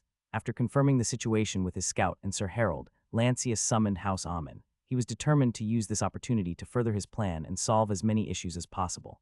The issue of the transfer of power was particularly high on his priority list. Despite his position, Lancius played little role except to witness Audrey take over her house's leadership from her nephew, a boy younger than Margot. The boy was only assisted by Hilda, his mother. Ammon's wife was native to Lolandia but was not born in Coria. With the symbolic transfer of the patent of Baron of Coria and the key to the Undercroft Vault, Audrey officially became a baroness, styled the Lady of Coria. Audrey seemed stoic, emotionless as she took the items and gave them to Carla for safekeeping. Lancius at her side looked proud. Meanwhile, Hilda and her son seemed fearful and nervous until the lady guaranteed their safety and promised good land. We have moved from the castle and have transferred command of the guards to Deputy Hugo, but please allow me to retain some of my older retinue, asked Hilda. As long as you can afford it, said Audrey. I'll give you a monthly allowance, but it won't be much since we're at war. Do try to make it work. Hilda then asked, We learned that my husband is here. Can we see him? Audrey almost allowed them, but Lancius cleared his throat and advised, It'll be hard for him to be seen all dirty and dusty after a long journey. It's best to prepare him a bath and good clothes, as well as his personal barber and servant. Give them one day, and then tomorrow you can meet him. That is a kind suggestion, my lord. I shall do as you say, Hilda responded openly. A favor, if you could, asked Lord Lancius. Please, if it's within my power. When you meet your husband tomorrow, please ask about his contingency plan in this situation. I might learn something beneficial to aid our situation. Rest assured, I would consider this a meritorious service. Hilda understood his intention, expressed her gratitude, and left the premises. Not long after she returned to the city, a host of workers with carts carried 3 wooden bathtubs. The 2 largest were for Lord Lancius and the baroness, complete with hot water, flowers, and clean clothes. The smallest of the 3 was intended for Ammon, a sign of humility on their part. Lord Lancius gratefully accepted the gift and cleaned himself.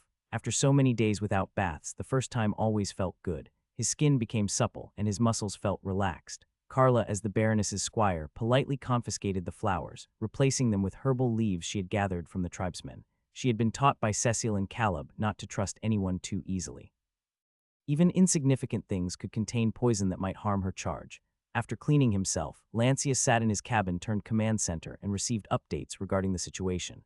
He confirmed that the Nicopolins had done nothing but dig some pitfalls as measures against a cavalry attack. Next, Hugo sent a report. More than enough have joined. Selection and training are ongoing. The anticipation is high, Roger, the squire, reported on behalf of Hugo. Lancius nodded. From the window, he could watch Sir Harold condition his men to move speedily under his command and to retreat in an orderly fashion after achieving their objectives. The new dragoon regiment, the fast-moving footmen riding horses, would also participate. Lancius had yet to give them a role, but they would be vital. Nearing midday, Lancius was about to survey the location, but Audrey and his staff urged him to get some rest to avoid a relapse. Lancius lay down to rest, but a sense of restlessness kept him alert. Whatever had happened to him yesterday and this morning felt distant. Feeling better, he taught Roger how to make bird's-eye maps instead of sleeping. Audrey entered the sleeping chamber. "Ah, you're awake." Roger stood straight and bowed his head to the Lady of Coria, surprising Audrey with the formality. "Any new developments?" asked Lancius while putting down his quill pen. "You're going to like this. We have an envoy," said Audrey. Lancius couldn't help but smirk. "Who's waiting outside?" "Harold and Dietrich. They're giving them the silent treatment," she replied. Lancius nodded while feeling the weight of responsibility creeping on his shoulder. It didn't bend his tempered will, merely steeled his resolve. Here we are fighting to survive in a world with the darkest powers. He recalled a catchy lyric and gazed at Audrey. He felt her trust in him. "Summon Michael and Sigmund. Let the tragedy of Nicopolins begin." The sons of Nicopola. The 3 envoys had been waiting in the midday sun. They had asked to find some shade, but the guards and knights gave only a lukewarm response. Thus they settled to wait in an awkward and heavy atmosphere. Suddenly a young man exited, looked around fiercely at the 3 envoys, and spoke to one of the knights. "The Lord is willing to entertain the envoys." The tall and imposing knight grumbled, spat on the grass, and said to the envoys, "Well, you got your chance. Don't say I didn't treat you right." The envoys hurriedly moved inside, welcoming the cool shade and sweet floral fragrance. "Behold the Lord of Coria, the protector of Coria, the leader of the Grand Alliance, and the Noyan of the Lowlandia tribesmen," a squire heralded. The envoys bowed their heads in unison toward a man in brightly colored clothing slouched on a padded chair. Indeed, he had black hair. "My lord, we Nicopolins bid our welcome to this area," said one of the envoys, a stout-looking soldier. Another followed up. "What happened between the city and our people is unfortunate, but we're willing to make amends." "Amends," Lord Lancius laughed. Seizing the moment, the 3rd envoy brought forward a lacquered jewelry coffer. "Please accept a gift from our leader." 2 of the envoys looked excited, but the soldier appeared anxious. The Lord's knight intercepted the intricate wooden box and broke the wax seal in front of them. When he opened it, a pungent odor emanated from the box. The knight's eyes widened while 2 of the envoys panicked. One gasped while the other shrieked in fear and nearly lost his footing. The squires reacted by drawing their swords, but the Lord waved them off. "Let me see," he commanded. "Don't let them near the Lord." The knight barked at the squires. Then more politely to his lord, "My lord, it's an insult." The Lord rose from his seat to take a look at the jewelry box. Meanwhile, the 2 envoys cowered in fear, while the stout man visibly fumed. "Ah, what a gift," the Lord said, his tone surprisingly fascinated by the grotesque object. "Signet rings complete with the cut-off fingers. So intimidating. This is a preposterous insult. They should all be flogged," suggested the knight. "Oh, they'll have their flogs, but after I'm done with them," said the Lord. "I wonder what embalming he used to remove the stench." He then gazed at the envoys and asked, "Should I return the favor?" Realizing the hinted intention, the 2 envoys dropped to the ground, their faces pale, and they began to beg. "My lord, please listen. I don't know about the content. I'm just a tradesman who dealt with Nicopolin nobles. Sergio told me to talk sweet and present you this gift." "My lord, we didn't know. Sergio set us up. He must have wanted us to die," said another one. "And I intend to deliver," replied the Lord with bizarre enthusiasm. "This is a game I can't lose. He aimed to intimidate me, and I shall retaliate in kind." The envoys were paralyzed with fear. The one who had offered the jewelry coffer began to weep, while even the stout man dropped to his knees as if pleading for mercy. But the Lord was far from finished. "My scouts found human remains in a cauldron in the forest. Perhaps I should boil you 3 alive. Madness flickered in his eyes, unnerving the envoys, who could only beg for their lives. "No, wait," the Lord suddenly exclaimed. "That wouldn't work. That would only feed him." He then erupted into laughter, joined by his staff and knights. The Lord finally added, "I bet this Sergio will gladly chug a soup made from you three. He must truly despise you to have sent you here." In desperation, one of the envoys threw themselves at the Lord's feet. "My Lord truly knows. This Sergio, he didn't like us. He wanted us to die so he could control our families and followers." Lancius coughed several times and returned to his seat. His squire readily offered a goblet of water, which Lancius took and drank. "Gentlemen, I understand your plight, but to me you're all already dead." "My lord, please," the envoy begged. "You're mistaken," the Lord corrected them. "If I let you return unharmed, Sergio would likely become suspicious. He might conduct a sham trial, accuse you of colluding with me, and then execute you and your family." Hearing the Lord's explanation, the three envoys started to feel angry at Sergio's treachery. The Lord ignored their reaction and talked to his knight. "It's not a bad strategy, using my hand to kill them and gain their followers' loyalty. A dishonorable method, but who are we to judge?" "My lord, my name is Servius," the stout-looking envoy exclaimed, his strong voice gathering attention. "I'm loyal only to my legion, and I have influence over 200 fighters." "Oh, that must be the reason why he wants you to die," quipped the Lord. "He suspected me of having contact with one of your agents," Servius tried to explain. "Lady Daniela," asked the one-eyed knight who just arrived. Servius looked at the newcomer and sighed in regret. "Unfortunately, I never met her, but the ones working with her have been rounded up and killed. Many were people who I have shared battles with." The Lord sized up Servius and asked, "Why don't you and your men stand up to him?" "It's because I don't trust my own men," he said with regret. "This Sergio has a reputation as a savior. Time and time again, he has proven capable of bringing food to the table as long as they do exactly as they're told.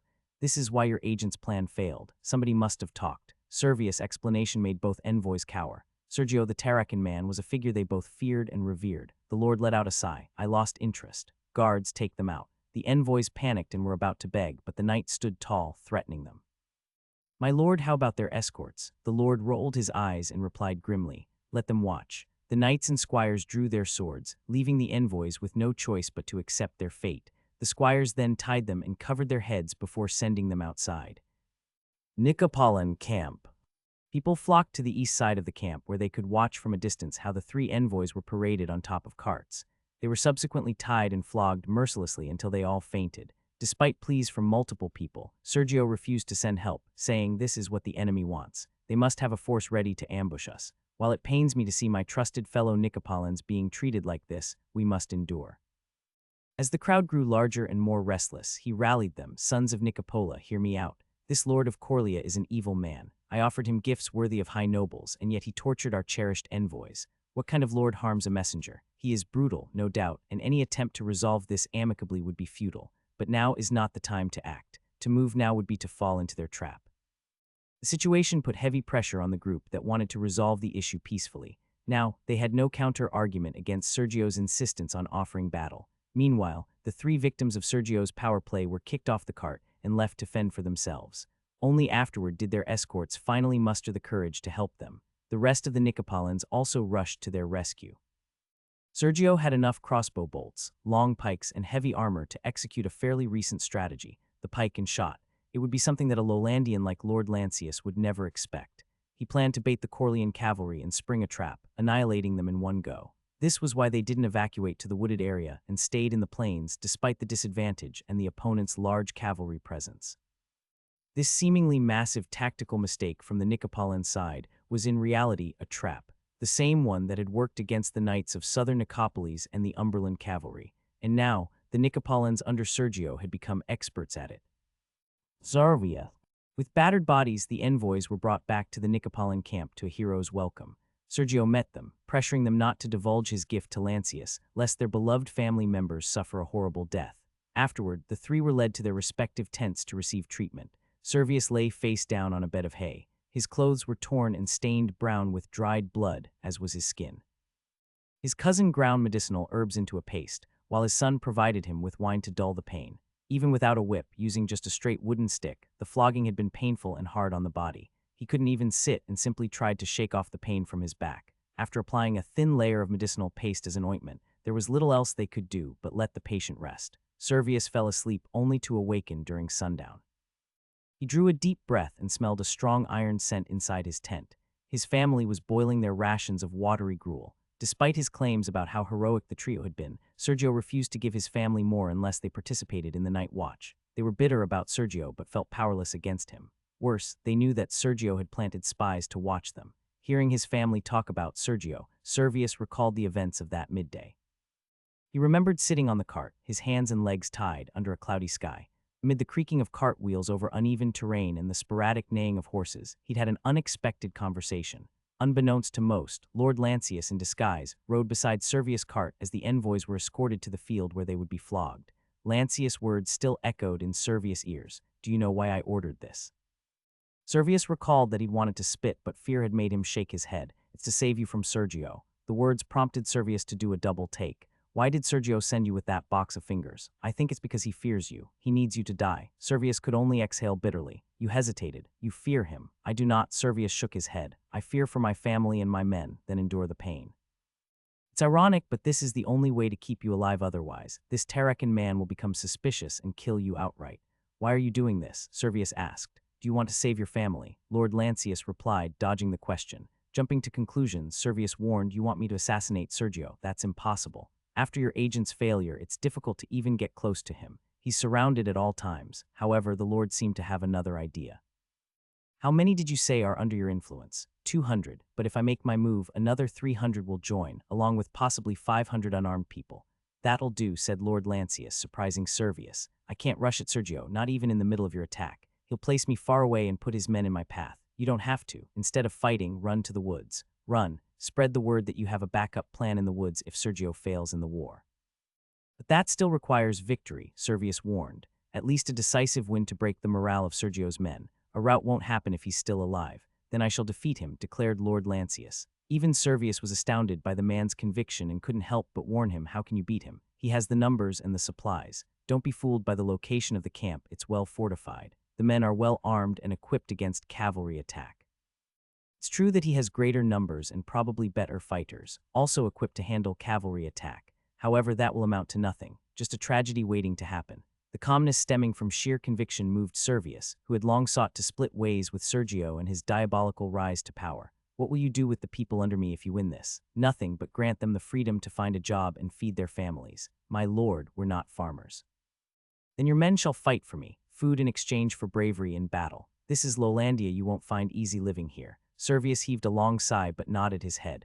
"I suppose Sergio wouldn't plan for a general attack, given that his strong point is the camp. Fortunately, this will give you time to think. Remember this well. 3 days from now, when the night is burning, you must provide me with an answer," warned the Lord sternly.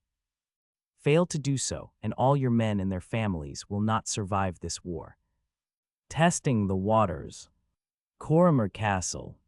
Inside the stone-walled chamber of Coria Castle, a place that had witnessed countless strife, regime changes, and treachery, Lord Lancius sat alone facing a stone table. A silver platter glistened in the midday sun streaming through the narrow windows. Despite the food situation, the staff had done their best to provide a savory menu for their new lord. Carla stood guard. In Margot's absence, she had become the de facto food and wine tester. Living with the staff of a former opponent involved many risks. Today marked the second day since Lancius' arrival in Coria.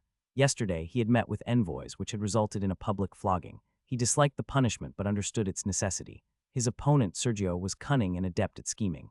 Yesterday, he proved that he could force Lancius to react, yet that did not overly concern him. In war, cold calculation was paramount, and Lancius still felt he had the upper hand. He carefully read the missive just delivered to him. It was from Ammon, outlining his contingency plans against a siege. From this letter, Lancius learned a great deal. He had to admit that the man was a capable administrator, misguided but capable. However, he still harbored reservations about employing Ammon. He felt the need for consultations with other lords in his alliance and his top retainers like Sir Justin. Putting those thoughts aside, he shifted his attention to another report concerning grain rationing and the new militia. Sir Michael had been invaluable in assessing the storage conditions and providing estimates, which helped Lancius greatly in understanding his real inventory. The knight also reported on the condition of the grain in storage. The risk of mold was ever present, and preventative measures were as important as rationing. Time passed. Lancius yawned and stretched, feeling a deep ache in his bones from the exhausting marathon riding and nights spent sleeping rough. His buttocks and hips were still raw from the journey. For days his only bed had been layers of rugs laid out in the open air. This harsh arrangement had led to a persistent shortness of breath, as well as a mild cough and a sore throat. Reflecting on it, the journey had been extraordinarily Spartan. After departing from Coria, they had spent several nights as guests in the yurts of nomadic tribesmen they encountered. Eventually, they rendezvoused with Sir Harold and Batu after days of traversing the northern corridor. Batu was already prepared with his warriors and celebrated Lancius' arrival with a grand feast. However, beyond that point, there were no villages or yurts where they could seek shelter.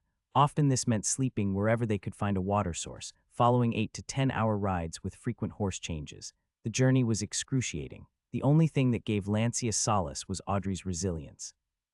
As the more experienced traveler, she stepped in to care for him when he was at his lowest, prone to rants and easily irritated by everything around him.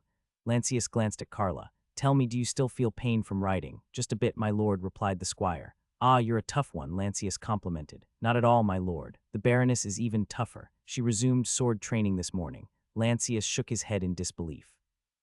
Watching him, Carla continued, "It's as if the lady is pushing herself. Pushing herself. Indeed, my lord. It seems she truly wishes to live up to your expectations." "My expectations? Tell me, Carla, what are my expectations of her?" Carla pressed her lips tightly together. "Why do you hesitate?" Lancius asked, approaching the squire, who wore an embarrassed expression. "It seems I've spoken too much, my lord." Lancius chuckled and moved to a red-cushioned daybed in the corner. No longer concerned about the staff gossip, he started to relish the bliss of ignorance.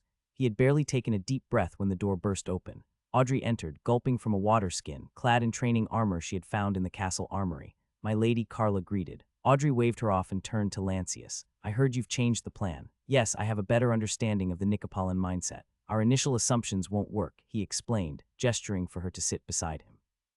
Audrey moved closer but remained standing. Lancius grabbed the water skin from her hand and drank slowly. The water burned, a sign that he needed more rest and some honey. "How's training?" he asked. "Good. So what's the new plan? I also heard you made some changes to the militia." "No, I've just removed the carpenters from the militia. I need to form a separate command for them. I've placed them under Sir Michael. It seems you've given our friend from White Lake a lot of responsibilities." "He's capable. Wish I could be of use." Lancius was surprised by the notion and gazed at her, expecting a pout. However, Audrey simply looked back at him with furrowed brows. "Why are you looking at me like that?" she asked. To alleviate the awkwardness, Lancius coughed and then noticed something. "Dre, why are you still standing?" He motioned for her to sit next to him once again. "I just trained," she replied, dismissing him. "So we often sit together after training." "It's not as airy in here, and I don't want to trouble you with the smell." "It can't be that bad," he argued. "I also took care of the horses this morning, so I probably smell more than you think," she stated firmly. Lancius chuckled. "I thought you hated me or something." "Why would you say something like that?" she blurted out. Sensing the atmosphere, Carla quietly moved toward the door. After she left, Lancius whispered, "Why are you training so hard?"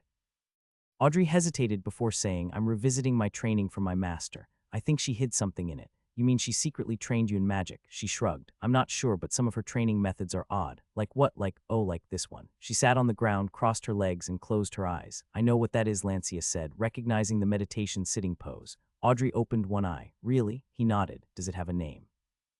"Not really," she mumbled and asked in return, "Does it lead to magic?" Lancius rubbed his chin. "Not to my knowledge. Did your master tell you anything?" She said to focus, empty the mind, and feel the flows within you as you breathe. Lancius recognized the similarity. "Tell you what, let me join you. Maybe we'll learn something from it." While the lord and lady were winding down in the castle, the city bustled with activity. 1,000-strong recruits were being trained. There wasn't enough space to gather them all, so training was conducted in several locations. Hugo even had some of them marching on the battlements around the city to ensure their readiness. Aside from the militia, the lord also commanded his retinue to gather all the able carpenters in the city and commissioned them to work on wooden structures. Although not complex, the sheer volume of the project was staggering. 200 carpenters and craftsmen labored intensely, depleting the city's timber stock in the process. The woodcutters had also joined in, venturing beyond the walls to gather more timber. In the surrounding fields, people continued to collect hay. As work progressed further from the walls, concerns about risks emerged. However, emboldened by yesterday's success, the people grew more daring. There was a sense that the siege would soon be lifted and salvation was near. In this regard, the carpenter took the Lord's words to heart. The Lord had emphasized that the better the structures, the more assured they could be of victory. Thus, they gave it their all. Luckily, the Lord had requested simple but sturdy structures that were easy to construct and transport. Finished parts were quickly loaded onto carts and readied for deployment. In addition, the Lord had assembled a special team of 100 people qualified for unique roles. Sir Michael was entrusted with their training, preparation, and instruction. While work was underway, the Nicopolitans unexpectedly marched out of their camp. steel glistening in the sunlight as it reflected off their spears, helmets, and armor. Men on watch promptly sounded the alarm, and riders were dispatched to warn those working in the fields to return immediately. Nicopolan Camp. Truthfully, many mercenaries among the Nicopolans were reluctant to attack a walled city like Coria. They lacked siege capabilities and had no desire to make the ultimate sacrifice. Moreover, after the arrival of the Lord of Coria, it seemed unlikely that the city would surrender. Many believed it would make more sense to negotiate for a portion of the harvest and depart peacefully. Even with their baggage trains slowing them down on the mountain road, they could reach Nicopola safely before winter. The journey was risky, but they had no alternatives. Camping in the open or in a hostile region like Lolandia was out of the question. However, just that morning, Sergio had urged everyone again to seize the region by force. In a fiery speech, he warned them to abandon the foolish hope that the city's lord would let them leave with his harvest. Sergio also stressed that even if they survived the journey home, they would face years of hardship and famine in Nicopola. In the end, Sergio urged them to capture the city and claim the fertile lands around the hills. The Nicopolans, still fearful of facing another famine and allured by the prospect of finding an easy wintering spot, began to gather around his cause. Without anyone daring to argue, Sergio swayed enough people that the rest had little choice but to follow. Thus, the Nicopolans prepared their weapons and donned their armor. Under the midday sun, a 4,000-strong Nicopolan force marched out. They assumed a wide formation and moved across the plains toward the city on the hill. Their spirits were high, buoyed by the presence of Sergio and his elite, who were prepared for an assault. Coria. Trumpets on the walls rang clear, alarming everyone in the city. An attack, Audrey said, rising to her feet. Likely, Lancius replied, slowly getting up. You're expecting this, she asked, suspicious of his lack of hastiness. Expecting, he mulled over the words. Well, it's within my expectations that they'll try to provoke us. Lancius walked to the heavy wooden table and shelved his notes as he spoke. The Nicopolans don't have the capacity to conduct a siege. Meanwhile, we don't have the capacity to oust them, Audrey countered. A stalemate, he agreed. She approached the table and cautiously suggested, the nomads might have a chance to make this work. It's a fortified position. We'd lose a lot of horse archers to make it work, he stressed, then added, I can't afford to lose them. It takes at least 10 years to train a good archer. I sort of get that. Archery looks easy when they do it, but it feels unnatural when I try. Lancius took a seat and waited patiently. Soon enough, a knock was heard at the door and Carla entered. My lord, enemy formations can be seen moving toward our camp outside the gate. How's the evacuation of the workers? Lancius inquired calmly. I believe it's still ongoing, my lord. How many Nicopolans? Are all of them on the field? Audrey asked. They say it's several thousand, but not all. No chance to hit their camp. Well, I better check, just in case, Lancius said, rising to his feet. Audrey and their entourage followed him. Lancius reached the battlements surrounding the city. Unlike in Coria, he could see lush woodlands surrounding the hills before a sudden clearing some tens of meters from the wall. He glanced out, noticing the Nicopolan formation had advanced closer to the gate. Hugo, who was also on the battlement, approached Lord Lancius. My lord, it seems we're under attack. Indeed. This Terracan man is more than capable of sending people to their graves, Lancius replied, and then added, Can I trust you with defense? Certainly, my lord. I believe you don't want me to chase. Yes, let's not risk it. In time, Badu's scouts will notice and take action, he instructed. Hugo quickly departed. Lancius glanced at the city's interior. He saw hundreds of carpenters working and militias resting after training. Some looked up at him, and a crowd gathered below. I wonder what they think of me, he mused to Audrey. A savior if you can get them out of this situation, she responded. And if I can't, she took a deep breath and rested her waist on the wall. I'd rather not entertain such thoughts. Lancius chuckled at her frank answer. Truthfully, the situation was worryingly bad. While they could stay safe inside the walled city, that would only free the Nicopolans to harvest the field. His troops were also significantly smaller in number compared to the enemy, and unlike in the last battle, he lacked any advantage in crossbow numbers. Furthermore, the wind in Coria, as expected, was inconsistent, and with the Nicopolans camped close to the farmland, it was too risky to use fire. Footsteps were heard from the staircase, and soon a knight with a black eye patch ascended to the battlement. My lord, my lady, he greeted. Sir Michael, you don't need to respond to the enemy's aggression. Please continue your work, Lancius urged. I understand, but I'm here to give a report. Ah, then let's hear it, Lancius said, his mood brightening. The preparation is halfway complete. We're using some of the completed parts to train the militia. Well done, Lancius nodded. What about the supporting equipment? The tools are ready. We've gathered enough sharp implements from the populace. Lancius drew a deep breath, mulling it over, before suddenly announcing, no changes then, we're on schedule. Nicopolan sighed. The Nicopolans under Sergio fought hard against the fortified camp outside the city gate. Crossbow duels opened the battle before it switched into a melee. The attackers' large numbers were countered by wooden fences and a staunch, stubborn defense. Crossbowmen on top of the walls played a major part in turning the tide against the Nicopolins. Whenever the Nicopolins focused their attack, the crossbowmen would fire to disperse them, forcing them to take cover behind their shields. The duel of crossbows continued, but due to the height advantage, it was a one-sided affair in favor of the defenders. Attacking a well-fortified site was challenging, and the Nicopolins' daring attack achieved little. When their scouts alerted them of the approaching nomadic cavalry, they retreated. Sergio allowed the Nicopolins to retreat disorderly. He needed to bait Lancius' forces into chasing them. His entire strategy was to provoke a response, and then fake a retreat to his camp, where he had hidden crossbowmen and his best men-at-arms. It was a trap designed for the Corleans and their nomadic allies. However, the enemy's smaller force didn't take the bait. The nomadic cavalry also halted their chase as soon as they noticed crossbowmen in the distance. Some became unlucky victims, but most escaped with their lives. The Nicopolins sustained casualties from this skirmish without achieving anything. The trap had failed, and Sergio led his men back to lick their wounds. Anticipating their shaky morale, he climbed onto a cart that formed part of their camp's makeshift wall. "Why do you look like this?" he addressed the returning troops. "This is not even a setback. This is all according to plan." His claim attracted the attention of the men who stopped to listen. "Don't you dare take this as a loss. This is exactly what we planned for." "There's no surefire way to win a war otherwise. Sieges would be over in a day," he said, glossing over the day's failure. Sergio continued, "Believe me when I say we still outnumber them and are stronger than their combined might. Right now, the Lord of Coria is trapped in Coria. I bet he's busy trying to pack up and run." His joke triggered laughter and mockery from the crowd. "The more pressure we apply, the more likely he'll vacate the city and the castle. Soon everything will be our swarm bread, soup, and shelter.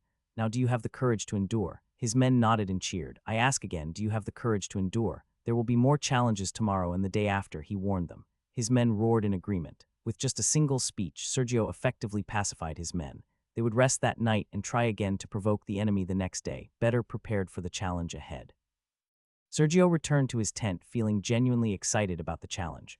Although he was generally short-tempered, he approached military matters with a cool head. To him, a strong defense was like a tough nut to crack. Today, he had observed several vulnerabilities in the Corleans' defense, particularly their reliance on reinforcements from the nomads. It was something he could exploit and abuse. He and the Nicopolins hadn't arrived here without struggle.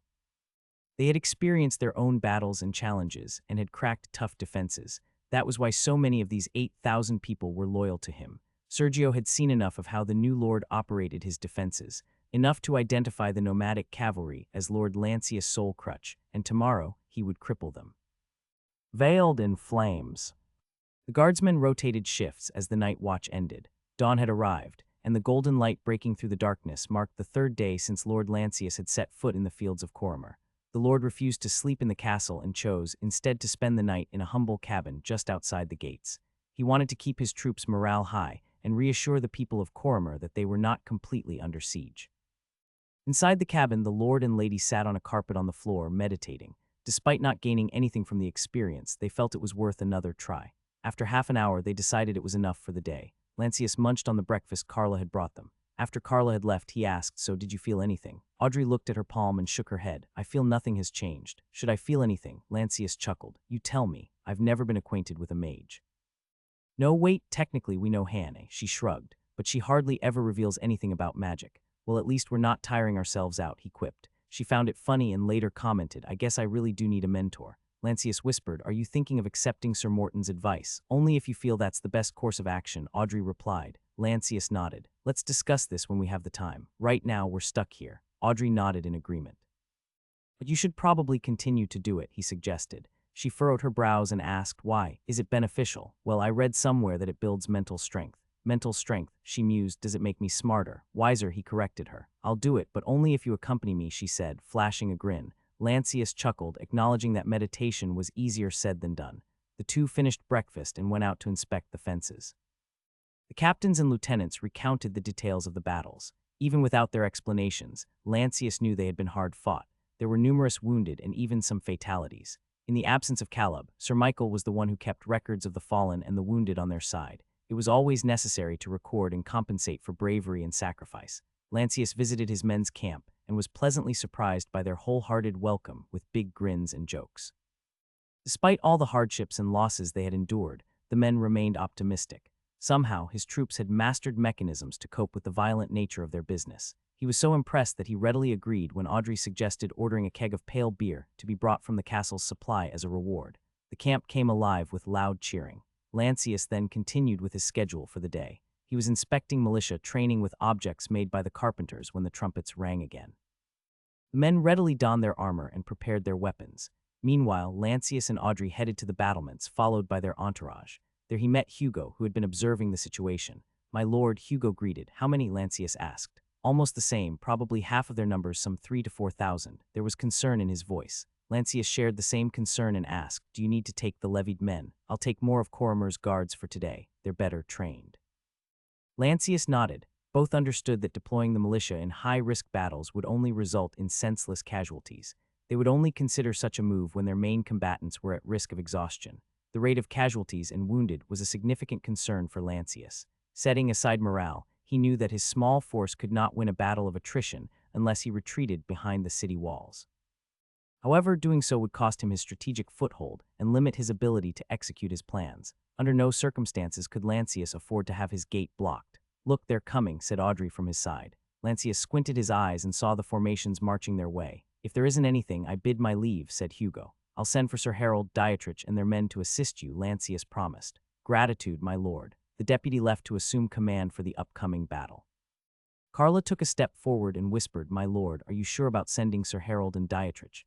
Their men are your only protection inside the city." "She's right," said Audrey. "I'm yet to fully trust the Coromers. I've already given my word and they're necessary to guarantee victory. Besides, at least I have you two at my side," Lancius said, and then sent a runner to summon Sir Harold and Dietrich. Audrey sighed. "That kind of attitude will be fatal someday. Carla, please watch his back for me." "Understood, my lady." Lancius decided not to retort. Even he knew the risk. Sir Harold and Dietrich arrived soon, and the two accepted the task after leaving 10 select personnel as bodyguards. With that settled, Lancius observed from the battlements how the battle unfolded. The opening crossbow duel was fierce, and unlike yesterday, a part of the Nicopolins from the start aimed at the men on the walls, forcing Lancius and the rest to cover themselves with shields. "This story has been taken without authorization. Report any sightings." Underneath Carla's shield, Audrey commented, "This looks fiercer than yesterday's battle. The result might also turn out differently," Lancius responded. "But Badu will also adapt and improve," said Audrey, kicking the crossbow's metal stirrup to reload the bolt. She crouched, lined up her shot, and the crossbow jolted back as the bolt flew toward the target. By chance, her steel-tipped bolt struck a loaded crossbow, causing it to break. The prod and string lashed out, knocking the crossbowman senseless while sending violent wooden debris flying around his vicinity. It caused a brief chaos before Nicopolins with big shields moved in to protect them from further attack. "Good shot, my lady," Carla congratulated, while another bolt glanced against her shield. "Gratitude, Carla," Audrey said, but then paused as she looked at the horizon. "What do you see?" asked Lancius, noticing her squinted eyes. She looked at him. "Batu's cavalry is approaching." Lancius rose to take a peek. "They're coming too fast. Are they trying to deter the Nicopolins from attacking? Did anyone send such a message?" "None. We would never dare to change strategy without consulting you," Audrey reassured him. Lancius gazed at the enemy's formation. The fighting was brutal and loud. The Nicopolins were more committed than yesterday. It was hard to discern the mass of people even from above, and at first he found nothing was amiss. Meaning the nomads' threat would once again force the Nicopolins to flee. Then he was piqued by several groups of Nicopolins with long spears who were holding back from the fight, anti-cavalry, but directed at our gates. Lancius became worried and looked elsewhere. His eyes couldn't find anything. "Get me someone with good eyes," he commanded. Audrey volunteered while Carla called for her men to come closer. "What are we searching for?" asked Audrey as two young men came up. Lancius explained, "Search for groups of men with long spears, pikes, or crossbows hiding in the field." Everyone tried to search, with more men covering them with shields. "My lord, something glitters over there," one of the young men pointed out. Lancius hardly saw anything, but Audrey seemed to confirm it with her nods. He eyeballed the route the nomads would take to flank the Nicopolins and found the hiding groups conveniently placed in the middle. "They're aiming at the nomads," he blurted out. "By the ageless," Audrey muttered. "Get me something to burn. Torches. We must send a signal," Lancius said to the two young men who hurriedly ran toward the kitchen. "Horns won't work," asked Audrey. "Two signals are better than one," replied Lancius. He continued with instructions to the guards around him. "Gather a large cloth or some capes, along with spears and ropes." As the men carried out his orders, Lancius confided in Audrey, "This Sergio guy got us. He's blocked our way out, so we can't send a rider to warn Batu and his cavalry." Nomadic tribes. Batu led his cavalry on a wide approach, not risking friendly fire from the on-edge Coromer defenders. He and his tribes had little love for this city, yet Lord Lancius had promised them that he would stop the raiding and slavery. Badu placed his trust in him. The prospect of securing peace and vast grazing lands for the tribes was too beneficial to ignore, compelling him to shed blood once more under the bronze and blue banner. Today, he and his 150 cavalry, the real number of horsemen warriors, he had were en route to flank the Nicopolins. They were ready with their bows and had no intention of engaging in hand-to-hand combat. Their strength lay in horseback archery, aimed at softening the enemy and forcing them to retreat. He would only charge when the enemy was in disarray. Unlike yesterday, they reacted sooner. Badu thought that Lord Lancius' small garrison would benefit from a shorter skirmish duration. He knew Lancius was planning something, and he intended to help keep the Lord's troops fresh. Riding with the wind around him, Badu and his men spotted a column of black smoke from the wall. The smoke confused them but didn't make them pause. They had seen the Nicopolins' formation and were busy chanting their war cries to pump their spirits higher. Badu also heard a horn or trumpets from the wall and started to guess that something was amiss. A fire. Did the enemy break through? But the black smoke formed like small clouds, slowly rising to the sky. It wasn't billowing as it would if a wooden building were engulfed in fire. Badu shouted and signaled for his cavalry to slow down. He needed time to observe further. Before all of his riders could react to his command, lines of men appeared out of nowhere from the tall grass, brandishing long spears and charging at them. Crossbowmen were also present, and bolts started to fly. A rider in front shouted, "It's a trap." Badu quickly added, "Avoid, do not engage." His riders began to fall. Badu saw how the hiding Nicopolins had used dry leaves, grass, and dirt to prevent the sun's reflection from their iron helmets and armor. The nomads in disarray tried to fight back, leading to archery duels between the crossbowmen and the horseback archers. The Nicopolins were ready with shields, while the nomads, horse mostly without barding, were getting wounded left and right. Get them out, get them out. Badu commanded his brethren. Some tribes were stubborn and hard to control. He and his tribes ended up galloping toward the separated groups to dissuade them from attacking further. Bolts whizzed past Badu, narrowly missing him and his horse. Despite the imminent danger, he chose to be bold, racing against time as hundreds of enemies converged on their position. He needed to pull his riders out, otherwise everything would collapse. Nicopolins' encampment. Sergio was hailed as a victor after the Nicopolins successfully trapped and crippled the enemy's cavalry. Although the skirmish failed to breach the enemy's defenses, the victory over the nomadic cavalry was seen as a significant breakthrough. Consequently, the threat of the enemy's horsemen was now greatly diminished. While meat from a dozen horses could hardly feed 8,000 people, and a large portion was cleverly allocated to Sergio's most loyal supporters, this act of generosity further emboldened his reputation. The Nicopolins ate heartily that day, sensing that victory was near. They believed the Lord of Coria would soon pack up his belongings and leave the city for them to conquer at their leisure. With the harvest at hand and a secure place for wintering, they had little to worry about this year. For the first time in a while, many slept without worries in their dilapidated tents. It was around the third watch, at midnight, when an eerie rumbling and hundreds of dots of light emanated from a distance. The Nicopolins awoke in a panic, scrambling to grab their weapons and don their armor in the dark. Slowly, they attempted to form lines around their camp as their superiors shouted commands. As the Nicopolins scrambled to defend their encampment, the distant torchlight continued its rhythmic dance, growing larger and more menacing. Sergio was finally awakened in his command tent and was angered by this unexpected development. Lights, hundreds of them, a scout reported immediately upon arriving, breathless from the east side. Quickly donning his armor, Sergio headed out. Flanked by his men, he noticed the distant but approaching murmur of hooves against the earth, the nomadic riders again. Sergio seriously doubted this could be the case. His trap had killed at least 24 riders, which should have deterred them for good. It was well known that the nomadic tribes lacked discipline and were even less committed to battle than mercenaries. However, there was no denying the sound of hooves and the speed of the incoming riders. "Cavalry," shouted a captain, breathless and panicked as he spotted Sergio. "They've emerged from the darkness and are circling us, thousands of them." Sergio ignored the panicked captain and instructed his trusted lieutenant, "Wake the entire camp as orderly as you can." Then, turning to his other lieutenants who commanded the reserves, he added, "Don't get baited, stay at the flanks. They'll want chaos, but let's give them a wall of pikes instead." "Yes, Commander," they replied and dispersed to their separate commands. Sergio looked up at the sky and found it was full of stars. A good night for a night attack. He climbed atop a carriage he used as a platform and looked beyond the perimeter of his encampment. He saw hundreds of reddish-orange torches piercing through the fabric of the night. The radiant, fiery dots moved in one direction, slicing through the darkness as they danced. The sound, the sight, and the rumbling that could be felt were otherworldly. Feeling nervous about the size of the enemy force, Sergio made sure that his crossbowmen and pike-wielding infantry were ready behind the armed refugees. Hold your ground and we'll win this, he rallied his men. And thus, despite the confusion and fearfulness from the great spectacle before them, the men grew confident. The Nicopolins stood in line and maintained a large, almost circular formation. In a contest of wills, they stared down the thousands of riders who seemed ready to bare their fangs at them at any moment. Meanwhile, on the opposing side, "Sir, the nomads have encircled the Nicopolins," reported the lieutenant in charge. Sir Michael climbed up the mound and confirmed the situation with his own eye. "Get the long torches out," he commanded, and his men immediately obeyed. They had been toiling since sundown, working in near darkness except for the light from crudely made, one-sided lanterns with large covers. This was the moment the 1,000 men carpenters and militia alike had been waiting for. With the nomads drawing the Nicopolins' attention, horse-drawn carts were now racing from the city gates to drop off their precious cargo. Time was running out the nomads, and their long torches would hold attention for only an hour, if not less. With a steady stream of carts and the added illumination from the torches and lanterns, they worked quickly and diligently to finish the construction. Although it had only just begun to take shape, everyone present understood that they had reversed the flow of the entire conflict. Wood serpent. Nicopolins sighed. While many were awakened from their slumber in a state of panic, Servius awoke with a clear mind. Despite the pain from the broken skin on his back, he was a man on a mission this night. Thus, with conviction, he strode through the darkness, a hammer in one hand and a lantern shrouded in damp, coarse cloth in the other.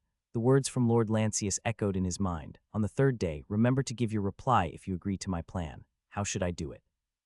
He had asked, to which the Lord had answered, "Set aflame a small section of the camp, and I shall see it clearly." Tonight, Servius had made his decision. It was a risky move, but he knew that living under Sergio's rule was equally dangerous. Moreover, Lord Lancius' plan hinged on Sergio's defeat.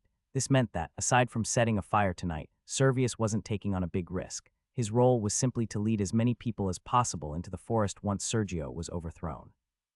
If this failed to happen, he would refrain from any action.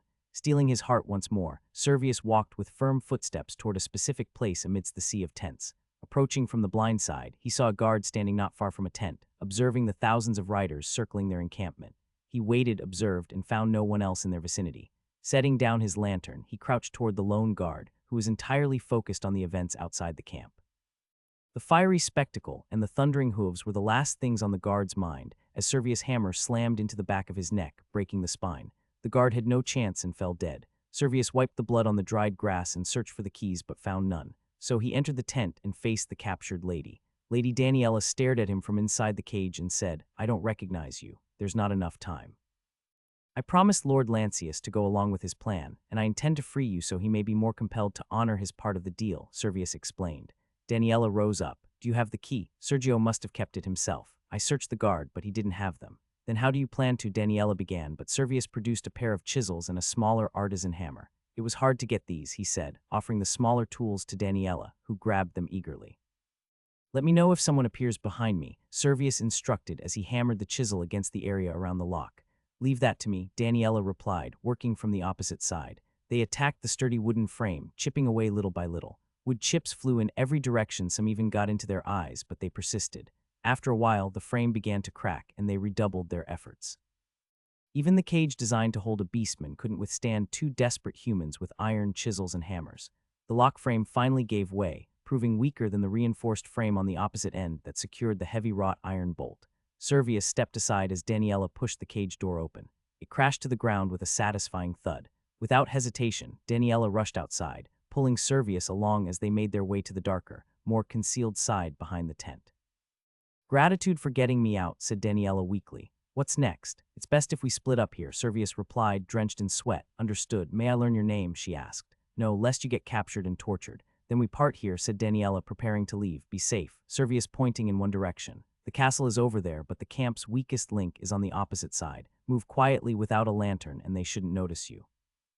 Jump off the carts they used for barricades and crawl through the grass. With the nomads out there, I doubt they'll chase you, but beware of crossbowmen." Daniela nodded. "Till we meet again," she said, disappearing into the night after looting the dead guard's hooded mantle and sword. Satisfied that nobody had seen him, Servius returned to his hidden lantern. Seeing the small tallow candle still burning brightly, he began to set the remainder of his plan into motion. Sergio. The unnerving scene of thousands of cavalry with torches circling and randomly attacking with arrows continued to unfold in the Nicopolin encampment. The attacking nomads brought no torches, surprising the Nicopolins with arrows from the dark.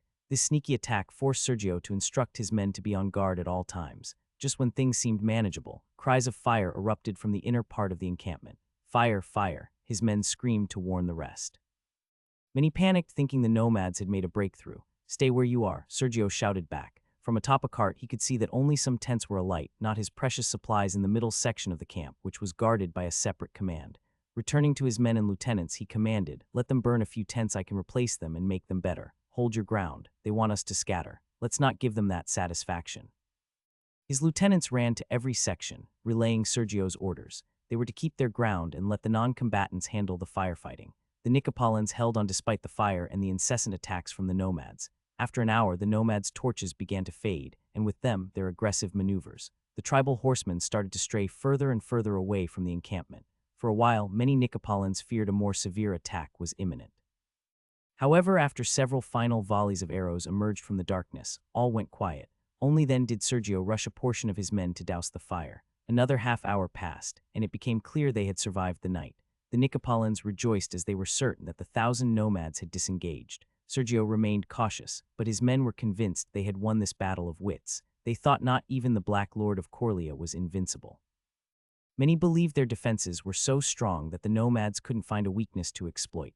Praise for Sergio's command echoed among the men. They began to mock the Black Lord as a mere upstart with black hair, considering him inferior to Sergio.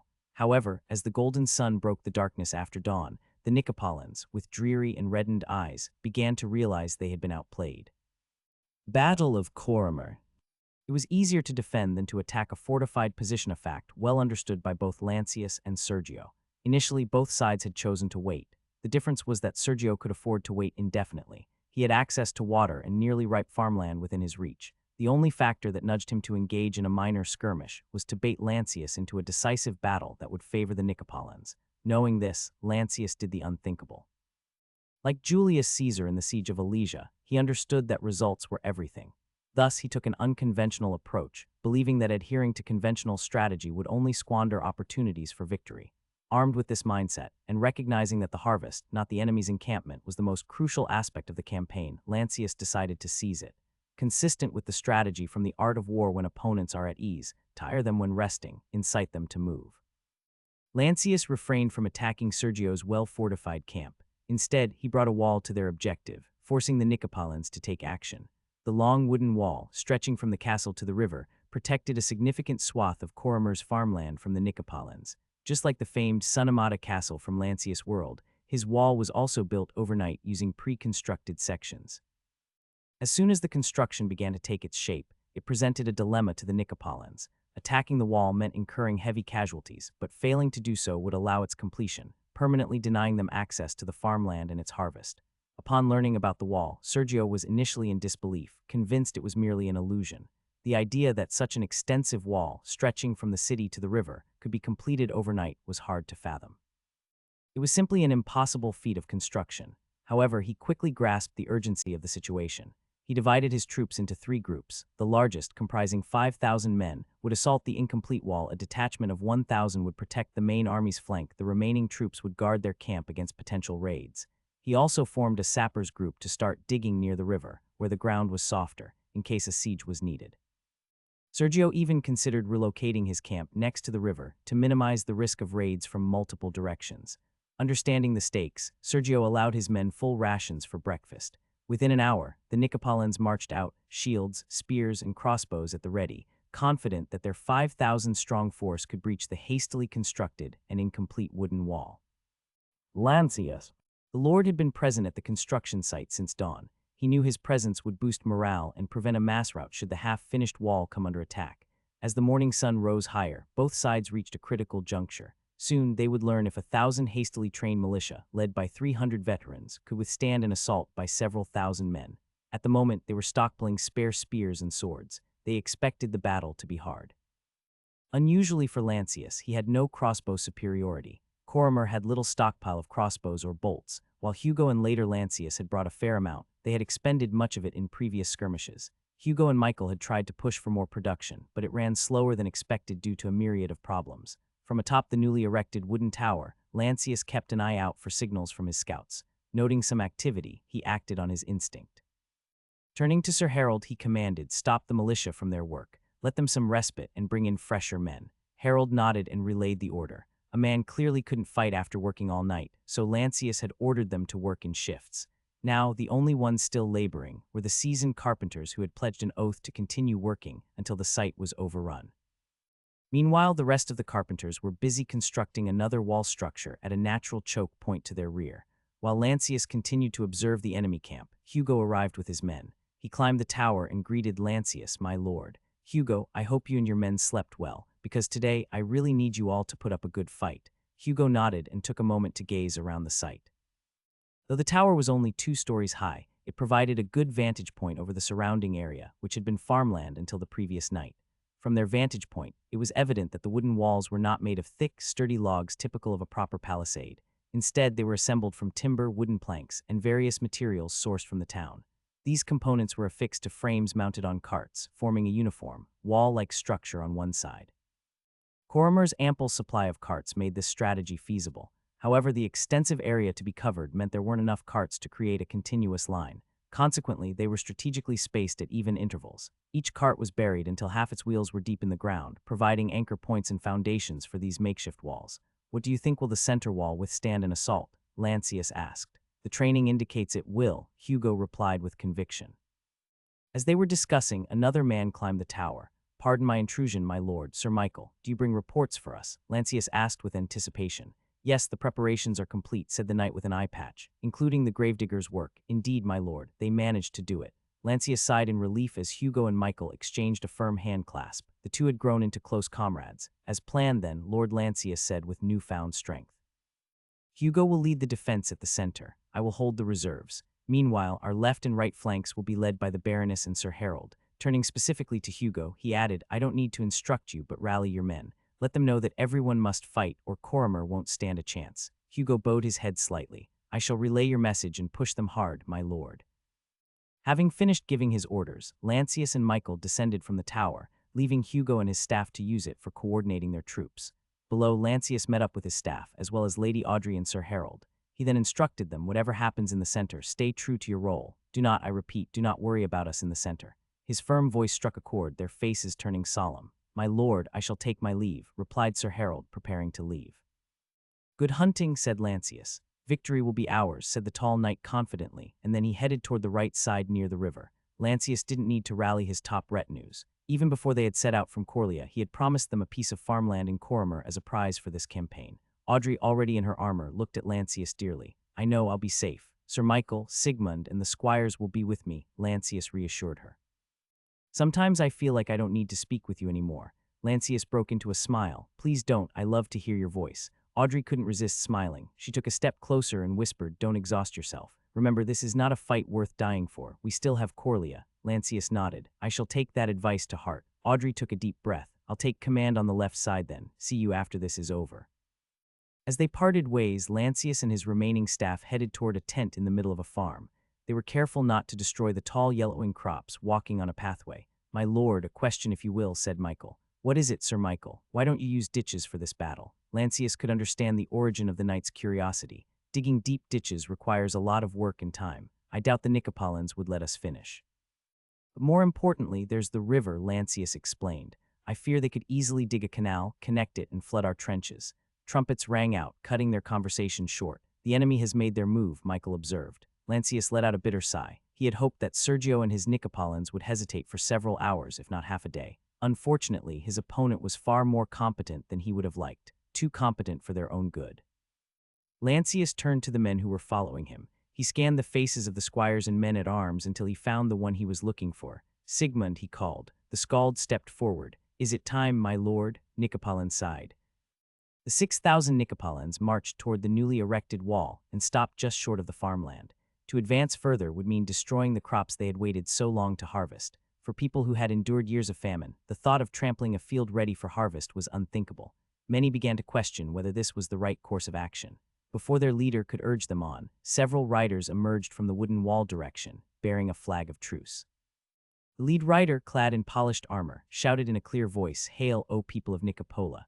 I bring words from the Lord of Coria and the Lady of Corimer. All the farmland on this side of the wooden walls is yours to harvest. It should be sufficient to sustain you on your journey back to your home province." The Nicopolins looked among themselves. Deep down, many wanted to believe it, but after the flogging and last night's attack, they doubted the Lord of Coria's sincerity.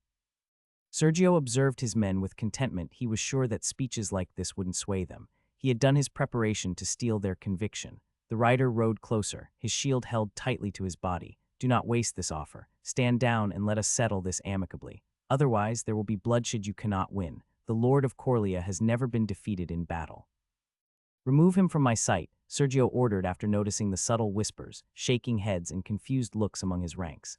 The rider persisted. If you choose to attack, you'll be trampling your own share of the harvest. We won't be responsible for your hunger and death. I suggest you think this through. Do you want to cast your families into certain death just for your leader's glorious ambitions? However, this time, at Sergio's command, a group of crossbowmen rushed to the front, ready to fire.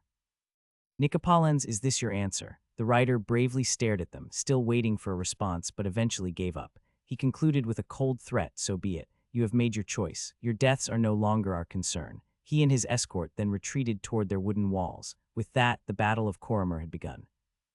The Gravedigger's Tribute. Nicopolins sighed.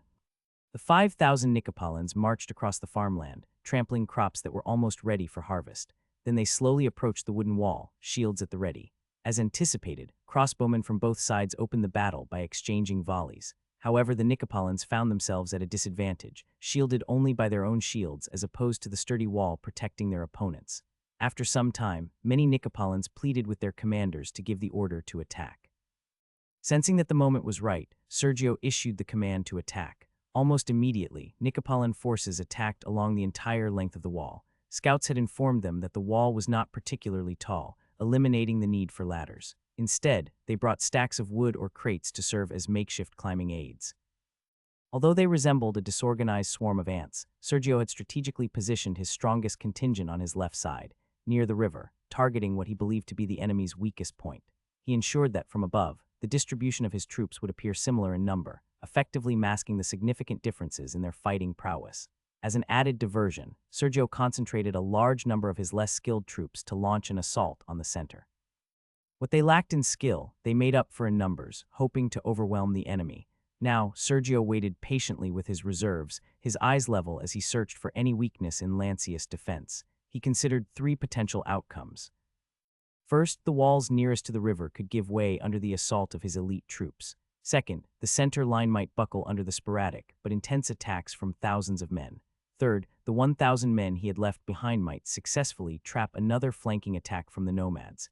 When any of these events occurred, Sergio planned to unleash his reserves to decisively win the battle. Hugo. The deputy and his men fought hard along the center wall. Clad in full plate armor, he struck out at anyone who dared to climb the wall. His footing was sure and firm, as the cart provided him a solid platform to move about. Spears or swords struck his head and shoulders several times, but this only angered him further. Another wave of attackers approached, and Hugo rallied his men. People of Coria, this is your harvest. Your livelihood, the food for your families, this winter are you going to hand it over to them? Cries and shouts rose from the men around him. Stay with me. This is easy. Why? Hugo ended with a forced laugh, mimicking a certain friend who used to boast like this in fights. More harvest thieves are coming. Let them know what Lowlandians do to thieves. With only 500 men under his command, Hugo withstood the first wave of onslaught. He knew he just needed to wait and persevere. Lancius. Before long, Lancius had exhausted his reserves, and he personally joined the fray to bolster their defenses. Having a clear line of sight, Lancius stood still, took aim, and pressed the lever on his crossbow. A bolt flew angrily through the air, striking an unsuspecting man in the back. The look of disbelief and horror in his eyes was plain to see as he turned and ran away while clutching his wound. Lord Lancius' attack made Sir Michael charge forward with a spear. He speared and took down the swordsman who had challenged him.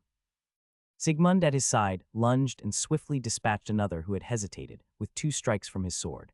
The fresh commotion, coupled with Lancius' personal banner being waved by one of his men, quickly drew attention. In no time, dozens of warriors from both sides converged on their position. I'll be fine, take them down, Lancius commanded the men around him, who sprang into action. Lancius lowered his visor and readily engaged as his side was outnumbered. Squared off with a man whose eye sockets were sunken from hunger. Instinctively, he countered the man's reckless swing, feeling a brief resistance. Lancius executed a deft parry, stepped forward, and drove his sword into the man's chest. The man's wet and dirty gambeson soon turned an ochre color. He writhed in pain, but Lancius knew better than to let his opponent die an agonizing death. Gritting his teeth, he swung his left gauntlet into the side of the man's head, ending the pain in an instant. He felt no regret, only the pain of necessity as he killed. In one swift motion, Lancius pulled out his bloodied sword, took one deep breath and walked to the next assailant, poised to flank Sir Michael's blind side. Using both hands, Lancius gripped his sword like a polearm and charged. The man's eyes widened in realization, but it was already too late.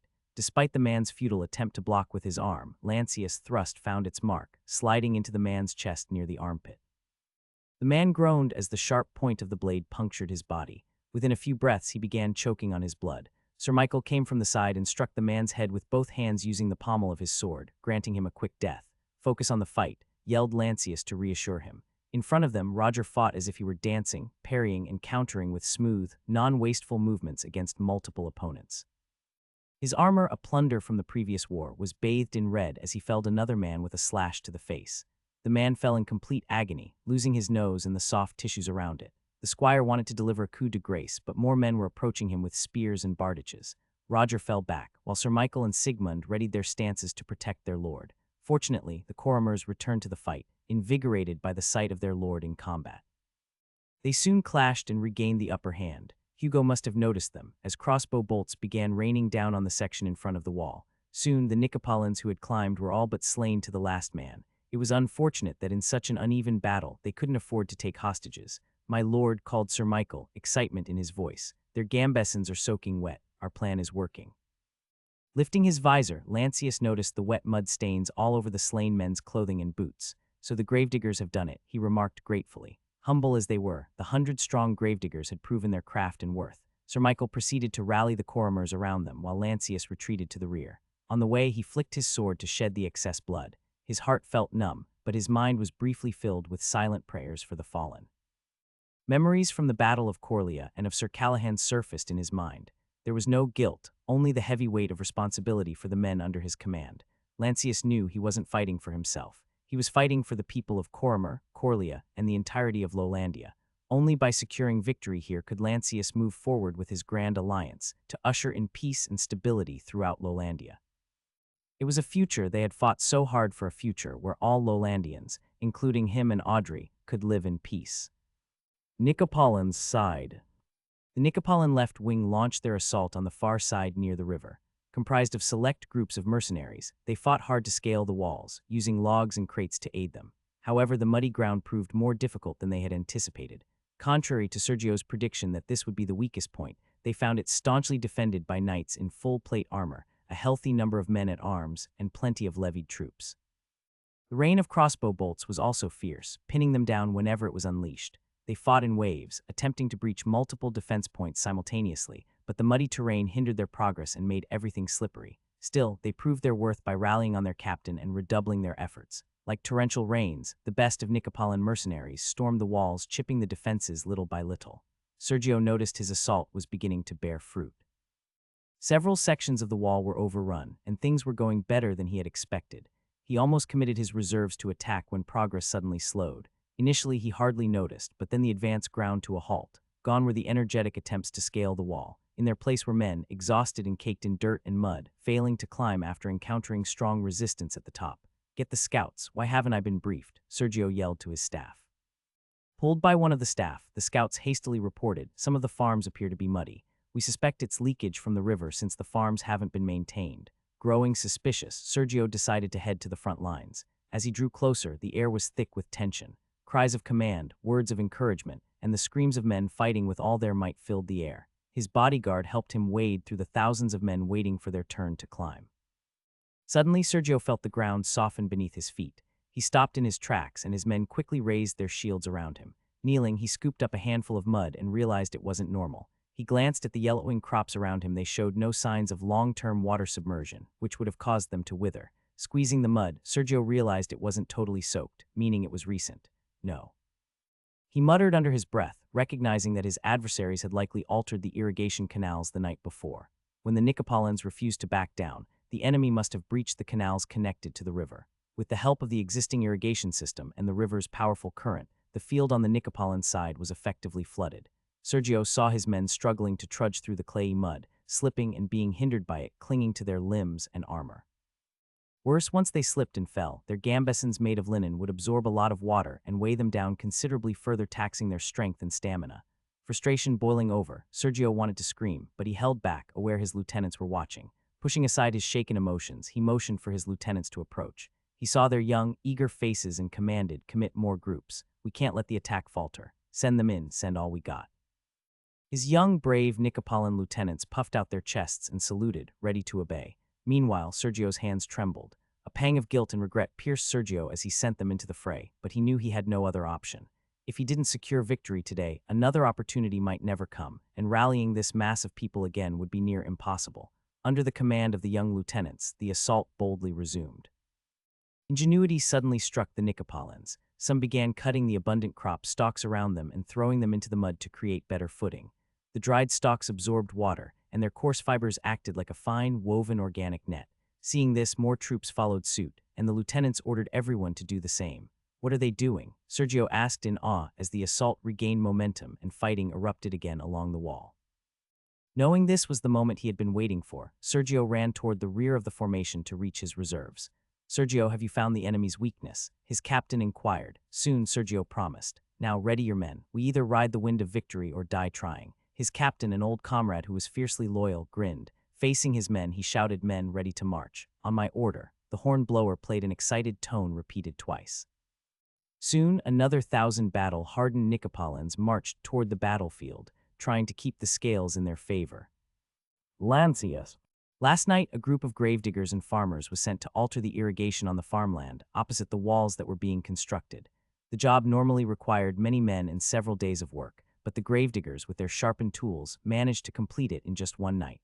The plan worked superbly. After the initial 2 attack waves, the mud began to form in earnest, and the subsequent waves struggled due to the slippery, clay-like mud.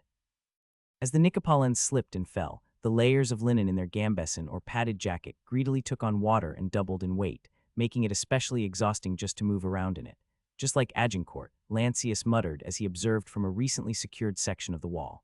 The quagmire that had formed on the Nicopolitan side was clear for everyone to see. The only difference is this ground wasn't freshly plowed.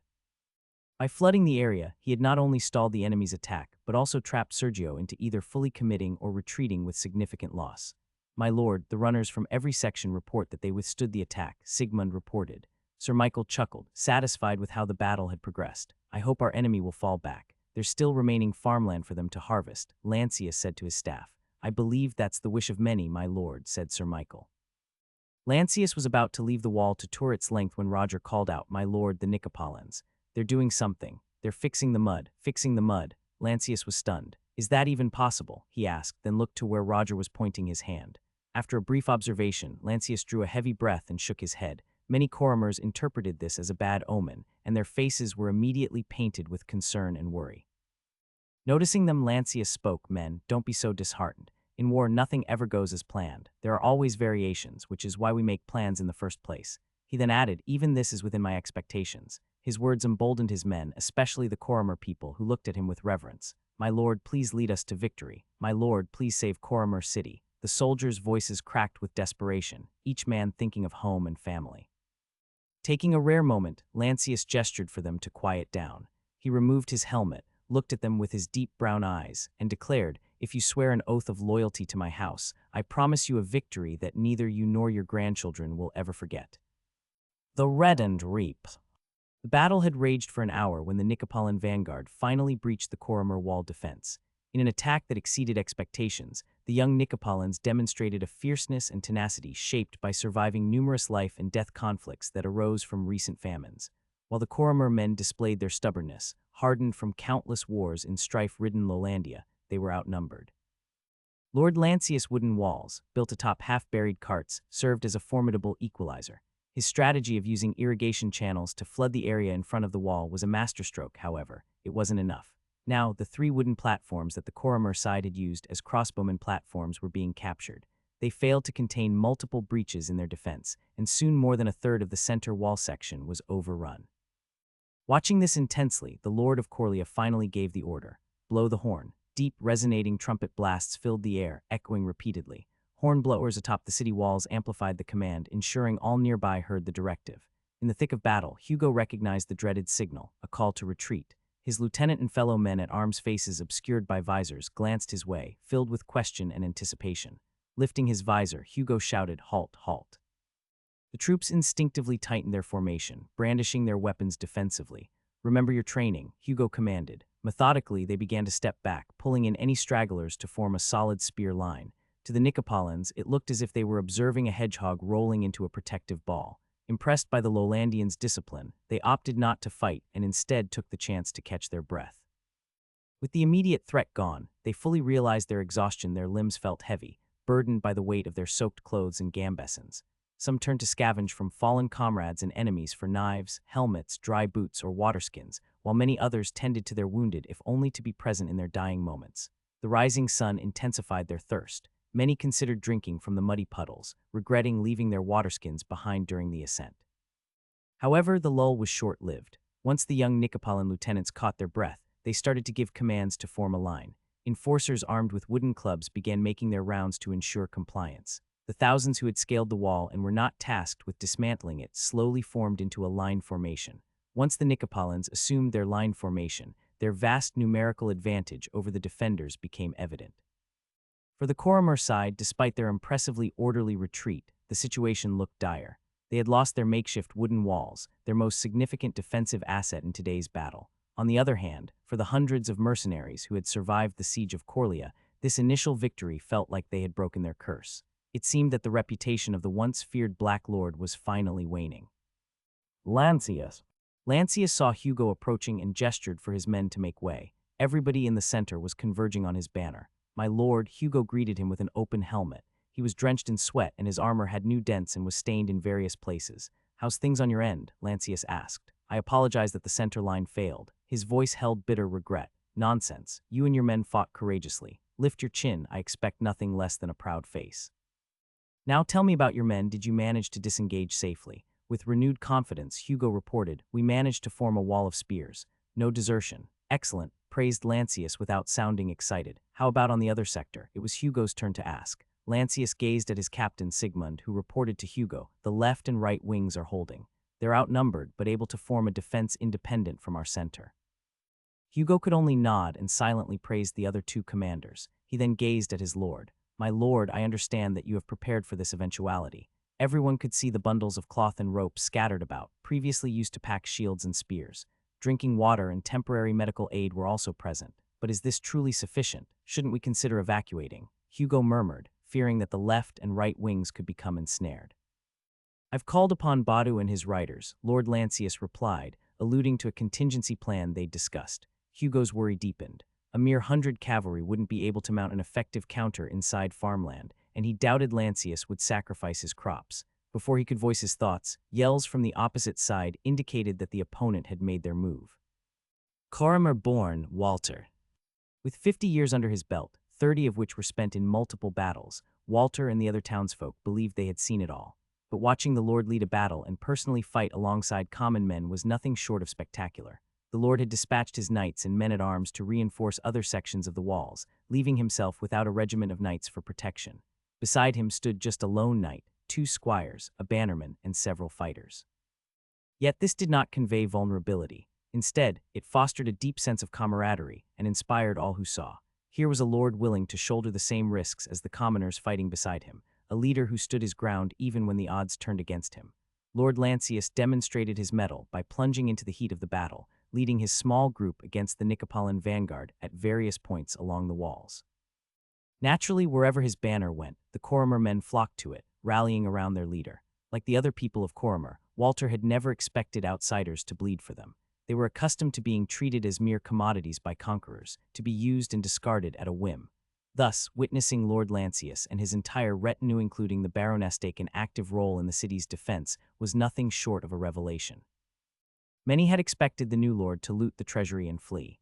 Instead, over the past few days, they had worked tirelessly to establish a solid defense. This image was further reinforced by tales of how the lord had ridden to the point of illness to come to the city's defense. When most of Coria had resigned themselves to the overwhelming Nicopolitan forces, it was the lord's conviction in victory that reignited the people's will to fight. What the lord had done during his brief time was unmatched in the war-torn region known as Lowlandia. For centuries, it had seen only wars, occupations, and rebellions, orchestrated and fought by countless usurpers and power-hungry tyrants. There had never been a true champion of the people. Walter and the Coramer people realized that although their lord, lady, and knights had much to gain from holding Coramer, there were simpler methods to benefit from the city without facing the vast Nicopolitan army. One such strategy would be to burn the harvest, thereby denying the Nicopolitans its yield. Such a choice would starve the people of Coramer in hopes of driving the Nicopolitans away, a tactic other lords would employ without hesitation. Thus, witnessing Lord Lancius' efforts to preserve the harvest endeared him to the people. This was why, even in the darkest hour, Walter and his comrades refused to flee. They were determined to stand by their champion until the bitter end. When the Nicopolitans finally resumed their attack, the Coramer men held firm. Brandishing their spears and shields, they roared their battle cries and fought fiercely for their families, livelihoods, and a lord worthy of their loyalty. From the elderly to young warriors, they traded thrusts and lunges of their spears against the more numerous Nicopolitans. But passion alone couldn't substitute for numbers in battle, and casualties began to mount. "Arg!" Walter cried as a spear slipped through. The steel-tipped spear penetrated his gambeson. At first, it wasn't too deep, but as he staggered and tried to wrestle the spear out, his opponent thrust it deeper. The final push ruptured blood vessels, causing Walter to bleed profusely. The opponent withdrew the spear, and Walter dropped to a knee. Locked in combat, his comrades to his left and right were unable to assist him. Strength drained from him as he gasped and clutched the searing, stinging wound. Amidst the yelling, screaming, and clash of swords and spears, Walter's thoughts drifted to his family. Trapped between two forces who brandished barrages of spears above him, Walter saw no hope. He felt his time drawing near. Amid the pain, a smile formed on Walter's lips, still defiantly wishing for Coramer to emerge victorious. Suddenly, he sensed a change in the air. Even in his weakened state, Walter noticed a distinct shift in the Nicopolitans.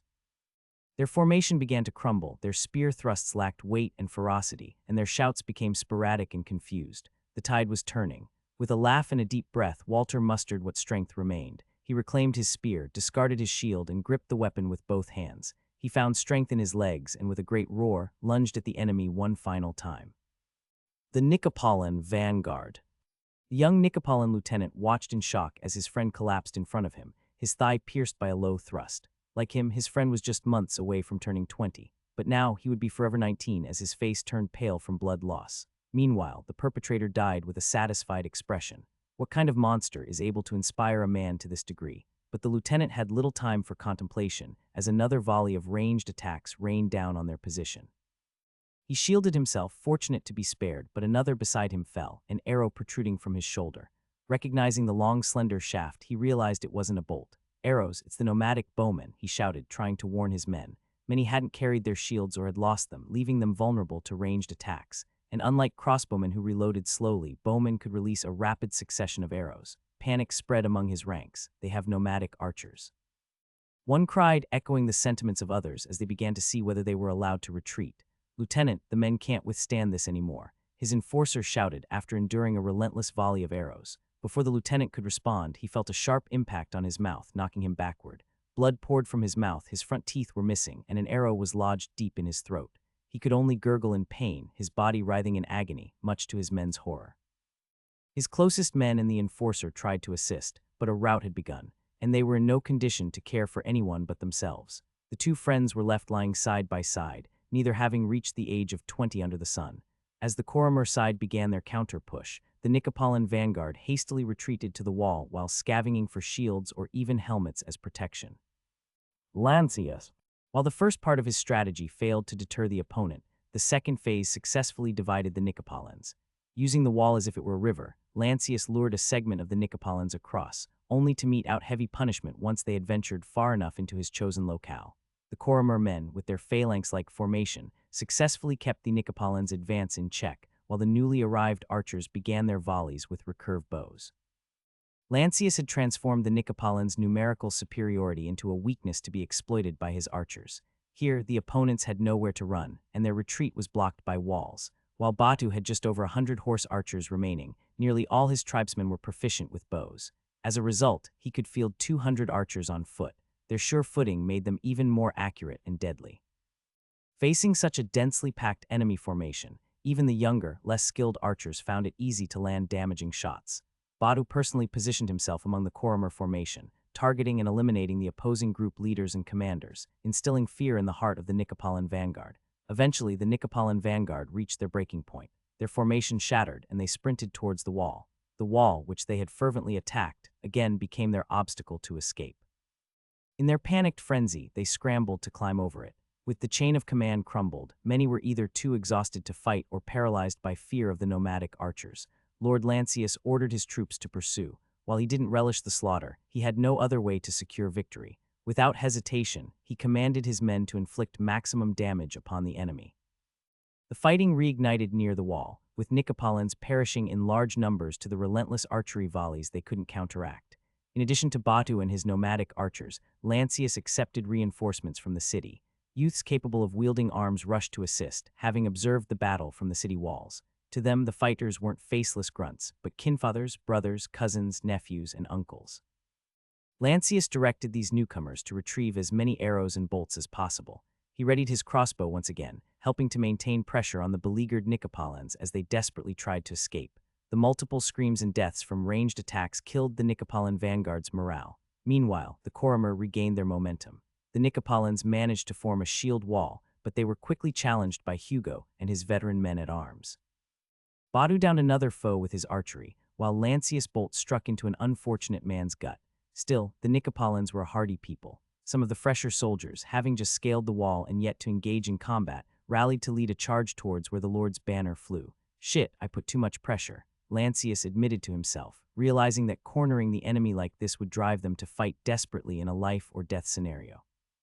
But he had no time for regrets as he aimed and released his final bolt, which struck down a man clad in ringmail. Sir Michael, Sigmund, and Roger stepped forward, confronting those who preferred to die fighting rather than be hunted like animals. Assisted by the men from Coramer, they halted the advancing Nicopolins. After an intense bout of combat, which left Roger injured, the Nicopolins' will to fight waned following significant losses. Many paid for their recklessness with their lives. Sigmund, Lancius called, watching as the latter stood with a pilfered enemy shield. "Have I spilled too much blood?" "No, my lord," Sigmund replied. "We need more to convince them to leave the region." Only now did Lancius understand what Henry V must have felt during the famed Battle of Agincourt. Facing a significantly larger opponent, despite gaining an advantage, the English monarch ordered the killing of prisoners and hostages, out of fear that they might raise arm and join a possible counterattack. Lancius was now facing a similar concern. He had barely recovered from the brink of being overrun and lacked the manpower to properly guard a large number of prisoners. Moreover, unlike high-valued knights, nobody wanted to take the Nicopolins as prisoners, as the refugees presented no incentive for ransom. Worse still, if another major assault occurred, the prisoners could raise arm and rejoin the fight. A young boy, no older than 12, approached Lancius, holding 4 retrieved bolts. His helmet was comically oversized for his head. "Gratitude, boy," Lancius said. The child responded with an angelic smirk. As Lancius reloaded his crossbow, he found himself wondering how a boy so young could stomach all the carnage that had unfolded around them. Turning to Sigmund, he confided, "If I've taken too many lives, warn me. I don't want to be a murderer." Sigmund quipped, "If that day comes, I'll gladly take that title from you, my lord." Despite the horrifying situation, Lancius let out a chuckle. The Scald continued, "To be honest with you, my lord, you warned them. You knew your capabilities and tried hard to prevent this tragedy. Yet they ignored your warnings. Now they must realize they feared the wrong man. This Tarakan man's leadership must fail, or our situation will never improve." Lancius took a moment to survey the scene, noting that many of the yellowing crops now had a shade of deep ochre red, tainted by the spilled blood. He took a deep breath and patted Sigmund's shoulder. "Let's retake the wall while we still have the chance." Soon, the trumpets rang excitedly. The order for general attack had been cast. Collapsing lines. Sergio was in deep denial upon learning that his vanguard had been pushed back. He heard sporadic reports of nomadic archers being deployed over the wall. How strange, he pondered. His words drew his staff's attention. Sergio continued, "If the opponent had their bowmen at the ready from the start, shouldn't they have rained arrows down from the walls?" The staff members could only knit their brows in confusion. They too found it puzzling. Defending the wall with bowmen was a huge advantage.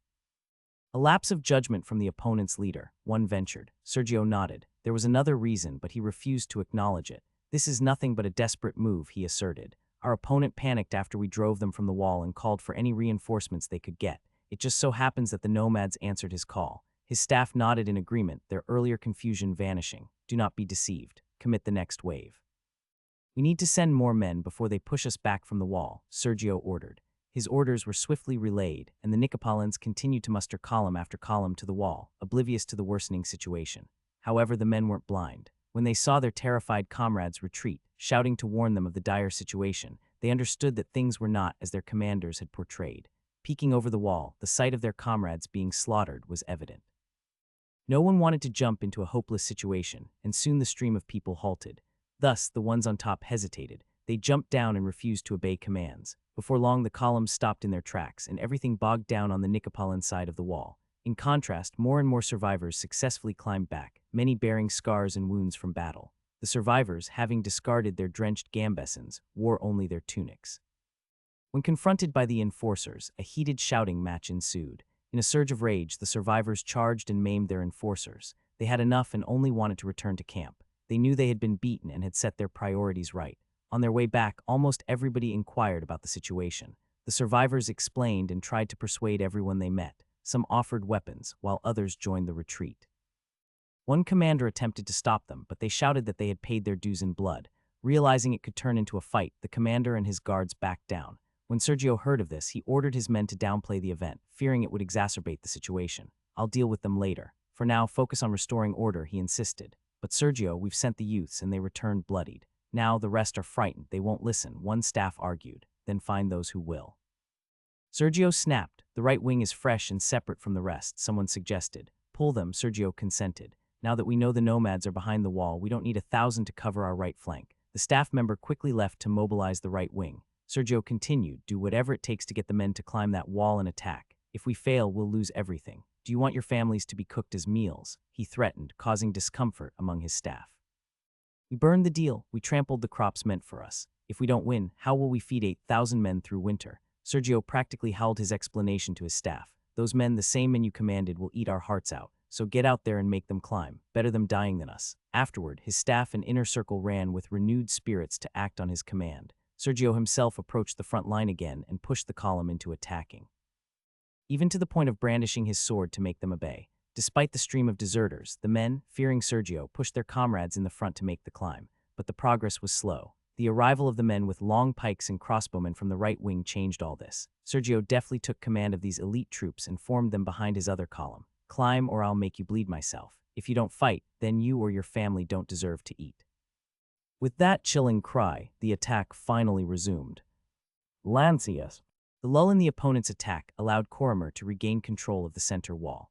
Piles of Nicopolitan's casualties were shoved aside, while the mortally wounded were mostly left to their own devices. A few who were groaning or screaming from pain were given a merciful stab to the heart or a blow to the back of the neck. Hugo reclaimed the wooden tower and allowed Badu's archers to occupy it, taking as many spare arrows as they could. Meanwhile, Sir Michael was organizing a new defense on the wall. Inevitably, there were pockets of Nicopolitans who surrendered. Even in their darkest hour, men wouldn't kill unless they truly had to. The surrendering men were brought to Sigmund, who led them to Lord Lancius. Gazing upon the 200 of them, Lancius commanded, "Kneel." His words weren't forceful, but the Nicopolitans heeded them, driven by the dark-haired man's formidable reputation and appearance. "Raise your right palm and swear to me an oath that you'll not follow Sergio anymore," he demanded. "We swear not to follow Sergio anymore," they chanted almost in unison. "The next time we meet, I will select a leader for you, and you'll obey that person with your life. Swear to me." "We swear to obey the person that you choose. If your oath is true, then I shall find a way to feed you through this winter," Lancius promised. The Nicopolitans looked up to Lord Lancius dearly. They couldn't believe what they had heard. "If you dishonor this oath," Lancius began, then turned to Batu for ideas. This move looked ominous to the Nicopolitans. Batu stepped forward with a smirk. "If you dishonor your oaths, then all the tribes in Lowlandia shall hunt you down. When we find you, we'll make a hole from your rear to your head so carefully that you won't die despite the excruciating pain. We'll fill that hole with lard, thread a large rope through as a wick, and turn you into living candles." The men gulped, frightened by the unknown custom of the nomads, taking Badu's threat at face value. Badu finished with, "The skies and my Noyan are my witnesses. Mark my words, this will happen." Lancius was pleased with the creative threat. He glanced at the frightened survivors and commanded, "Now, drop all your gear and run north to the river. Hide until the war is over and remember your oaths." Sigmund and his men escorted the surrendering individuals north towards the river. Lancius was hesitant to shelter them, fearing they might rejoin the battle. He was aware that he had confronted only about 1,000 Nicopolitans, with another 4,000 to 5,000 remaining. Yet he anticipated a rout soon. Unlike in epic tales where every foe perishes in battle, in reality, even minor casualties can cause an army to flee. Historically, most medieval armies would rout after incurring just 10 in losses, and almost certainly before the 20 mark. Lancius felt that the Nicopolitans were approaching this critical threshold. However, he wasn't solely relying on these hopes. He was also geared up for a prolonged battle. Hugo returned to Lancius' side and saluted, "My lord, we've secured the walls. May I learn your instruction? Prepare to defend." Have the boys collect swords and spears, but prioritize bolts and arrows. Acknowledged, my lord. But one question, will it be a long fight? I'm not a seer, Lancius replied lightly. But let's assume it will be, unless the commanders on our flanks find an opportunity. Hugo observed the opportunity seems to be present on our left wing.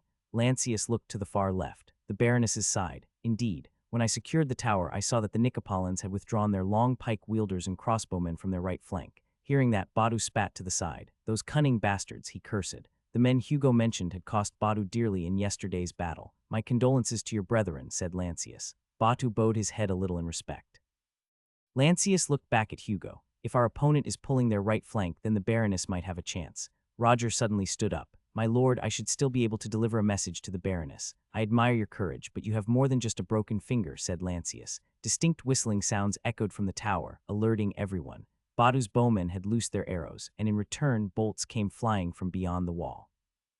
Nobody needed to be told that the Nicopolins were back on the attack. Hugo heaved a sigh, while Lancius shook his head. Somehow, Sergio continued to defy expectations. Despite the large casualties in the near rout situation, Sergio had managed to regain control and resume the attack. Rally the men for defense, Lancius said to Hugo, and this time there are no more ruses. The deputy nodded, and Lancius gazed at his ally. Brother Batu, can I count on you again? Till my bow is broken and my sword dulled, replied the tribesman solemnly.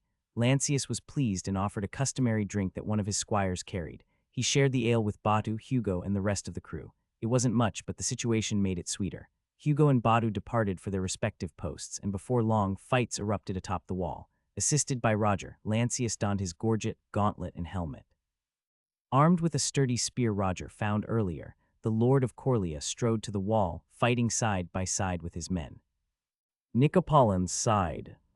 Threatened by Sergio's newly formed rear guard comprising long pike wielders and crossbowmen, Nicopolin attacks surged with renewed vigor. They knew what Sergio was capable of. Although the rear guard were Nicopolins like them, they were nothing but Sergio's lackeys. In total, 3,000 men were pouring over the walls, haphazardly trying to climb or survive the onslaught of arrows coming at them. Many were wounded, and several succumbed from getting crushed or trampled in the frenzy. The situation was dire, but Sergio, driven by desperation, believed the battle could still be turned in their favor. However, the situation worsened. The water had risen ever so slightly, but enough to swell the mud beneath. Now, with thousands on the move, the area before the wall had turned into a muddy swamp. Men struggled to trudge through the thick mud, striving not to slip or die from sporadic arrow attacks. It was a matter of time before they could take no more. Finally, enough of them realized that Sergio was leading them to certain death. Gradually, they began to disperse in small groups, wandering and stalling for time. Then, seizing the opportune moment, they swiftly marched back, launching a surprise attack on Sergio's unsuspecting rear guard. This move took many by surprise, but it was brutally quelled by a volley of crossbow bolts. Sergio witnessed the incident and moved quickly, trying to contain the problem, but his army had mutinied. As the crossbowmen in the rear guard reloaded and the pike wielders still recoiled from the surprise attack, more groups fled west toward their camp. Many had no issue with Sergio, but they had no wish to die that day. In just a span of several breaths, almost 1,000 men made a run for it, evading the rear guard in two directions. Some were simply escaping the death march, while others followed their mercenary friends or family members who had decided it was better to loot their own camp and live as brigands. Watching half the army flee, Sergio and his guards plunged into the fray to physically bar the soldiers from leaving. He caught several, shouted at them, and slapped one of them, but the rest simply ignored him and continued to flee toward the camp. It was then that the harsh truth dawned on him. He had lost the battle. His rear guard, who should have prevented this, failed to act. They were unnerved by this sudden development. Despite Sergio's wishes, as long as they were not attacked, they refused to retaliate. Sergio, we must return to camp. The situation is critical, a trusted aide cautioned. I've put your uncle and his men to guard the supplies, Sergio snapped back. Even I can't truly trust them, the aide countered strongly. How can you trust them? Our supplies might be the first they loot on their way out. Bah. Sergio grew angry, but deep down he recognized the possibility was real. Casting his pride aside, he commanded, get the rear guard and anyone still loyal. We return to the camp now. Without hesitation, Sergio left the battlefield, leaving his men to serve as a buffer against possible enemy counterattacks. He had forsaken the hope of ever winning this battle. Now his lifeline was clear: secure the supplies. If he still had the food and spoils, then he could maintain an army and survive this major defeat. Even with as few as a couple of hundred men, he could safely escape Coria, or even form a raiding party and cross the Great Plains into prosperous Midlandia. It would be tough to make the crossing and organize a base camp in Midlandia, but it was better than being trapped against a formidable foe. However, his dreams were quickly shattered. A section of the wooden wall on the right side moved, opening like gates. Now, like a vulture sensing dying prey, the sons of Coromir marched through. They were no more than 200, along with several riders, but the thousands of Nicopolins had no heart to fight. Wherever the Coromir went, the Nicopolins dispersed. The few hundred tore through the lines without fear and kept charging straight at where Sergio's banner was located. Sergio saw the risk, but he couldn't lose his banner. The rearguard halted their march back and reformed their line formation. Against hundreds of brandished spears at the front and crossbowmen at the flanks, the Coromir slowed their approach. Everything seemed in control. However, more Coromir people poured through the open section. It was like watching a building catch fire and collapse. Another section of the wall just fell. As Sergio's elite left wing fled the scene, several hundred Coromir emerged from the wall near the river through a similar opening. But the worst was yet to come. The blue and bronze banner finally arrived from the right wall with hundreds of men and tens of riders. Despite the situation, Sergio's face remained stoic, though his hands betrayed a slight tremor. He was trapped by his own acumen. To move would mean abandoning everything he had built up to this point, and he knew he couldn't live without the success and reputation he had gained. Unwilling to start anew and tempt the Lady of Fortuna a second time, the Tarracan man made his stand. The Grim Reaper.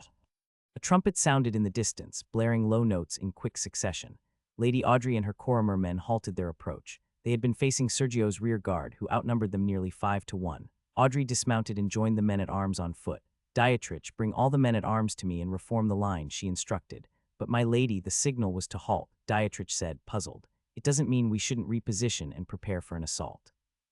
I'll be damned if the order is given and we're unprepared, Audrey explained. Dietrich nodded and quickly relayed the Baroness's orders. Soon, the 200 men reformed their column, with Audrey commanding the veteran men-at-arms who had been with her since the fateful battle against Lord Robert 2 years ago. Audrey was satisfied with the formation and ordered, rest. Sit on the ground if you need to. Drink and catch your breath. Almost all of her troops dropped to the ground to catch their breaths.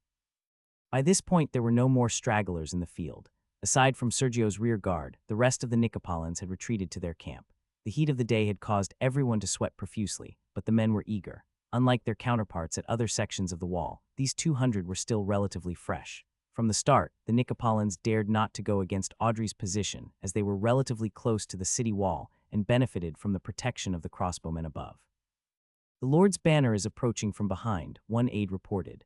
Audrey glanced back and smiled, dabbing the sweat from her brow with the cloth Carla had provided. What do you think? She asked her squire. I think the Lord is eager to unite the troops and offer battle, Carla commented, keeping her shield ready to protect her master. Sir Harold is also coming, Dietrich noted, observing their right wing approaching from the side. Audrey chuckled and turned to her men-at-arms. Boys, we've done so little today.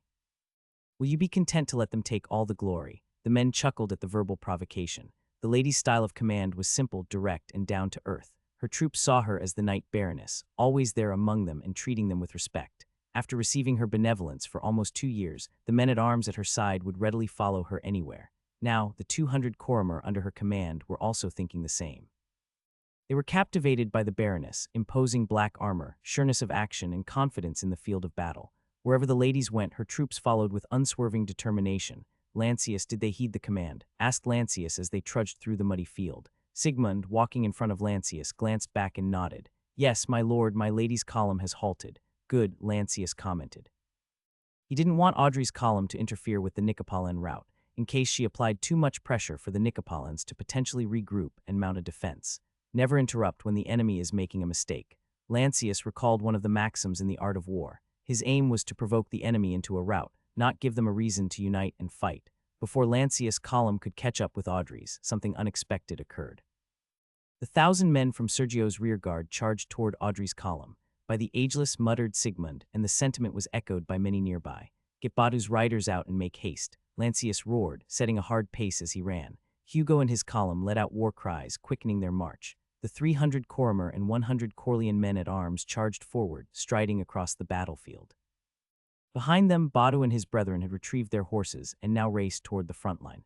Lancius knew that both Audrey and Dietrich were excellent commanders, but they were also audacious. This could backfire. Even though he had anticipated scenarios like this, Lancius hadn't expected that Sergio would still command 1,000 men let alone elites equipped with pikes and crossbows. Despite being weighed down by his armor and short of breath, Lancius and his column pressed on, running.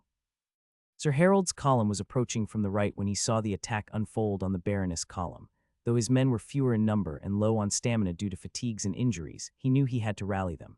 The outcome of this battle could hinge on crushing the remaining Nicopolins. Lads, we've fought a static defense. I think it's time to stretch our legs. Fast march, he commanded, and his men gave it their all. Sir Harold watched as Badu's riders galloped past them, their allies soon coming within range for deadly ranged duels against the Nicopolins. However, the enemy's rear guard was already in disarray, so much so that their crossbowmen were preoccupied and unprepared for the approaching nomadic riders. The disarray among the enemy ranks presented a golden opportunity for Batu's riders, who unleashed a rain of arrows on their exposed flanks. This nomadic ranged attack, coupled with the unexpectedly fierce resistance from the smaller column and the arrival of 2 additional columns, ultimately broke Sergio's rear guard. Faced with overwhelming odds, the Nicopolins panicked and fled the battlefield. In their haste, they discarded their cumbersome long pikes and ran towards the general direction of their camp. Meanwhile, the 2 columns finally arrived alongside Audrey's column, greeted by cheers and celebrations. Lady Audrey and her men-at-arms had once again proven their worth.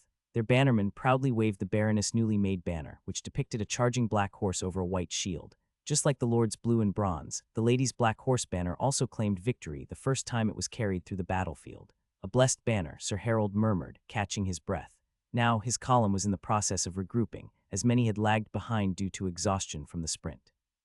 Off to the side, the tall knight noted that the Lord's column had reformed. In contrast to their orderly situation, chaos reigned to their west within the Nicopolins' encampment. Thousands fled, resembling ants whose nest had been destroyed. Coria sighed.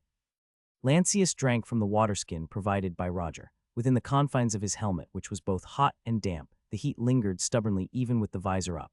He stood tall, catching his breath and fighting off the nausea that the full armor sprint had induced. His sabatons were caked with mud and aches pervaded his body, yet he was overjoyed by Audrey's victory. Sigmund and Hugo finally cleared a path, and he finally caught sight of Audrey. They approached each other and met halfway. "Are you injured?" Lancius asked, ignoring the glances from their troops.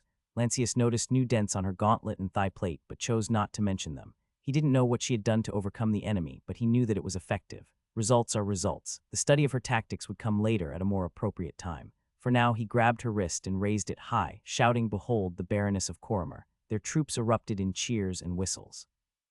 Audrey was smiling, her face flushed from the excitement around her. The troops responded with enthusiastic clamor. Hugo, Sir Harold, Sigmund, and Dietrich rallied their men. Afterwards, they checked their equipment and replaced lost or broken items with whatever they could scrounge from the battlefield. "Who will lead the wounded?" Sigmund asked Hugo as they convened. "Get that squire, Roger, to do it." Time for him to get used to leading, Hugo decided. Dietrich joined the conversation.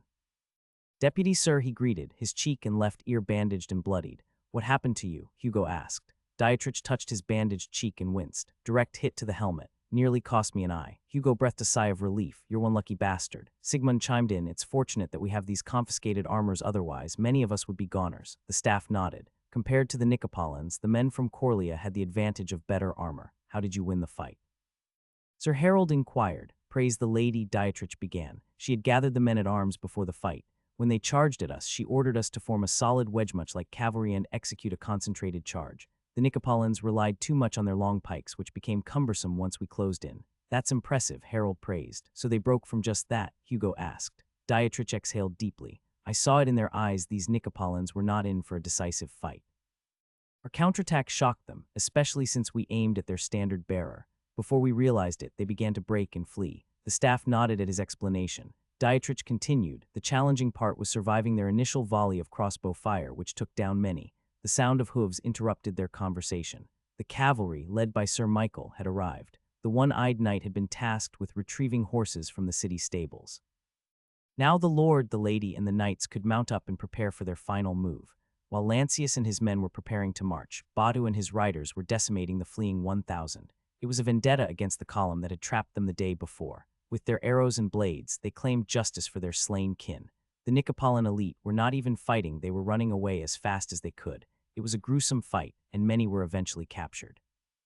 Batu and his men scoured the area, searching for the elusive Terrakin named Sergio. However, despite all their efforts, neither Batu nor his scouts could determine where Sergio was supposed to be. Sergio. Terrakin man was drenched in sweat.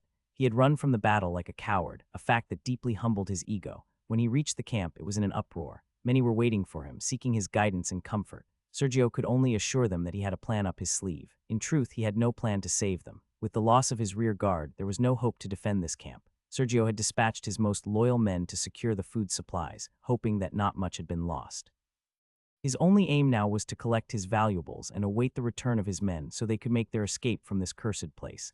"Guards," he yelled, but nobody answered. They left. Spineless curs, he cursed, discarding his soaked gambeson as he entered the inner part of his tent. Upon seeing that his wooden chest was still locked, his anger subsided. The plunder he had amassed was significant. Feeling relaxed, he glanced at his bed.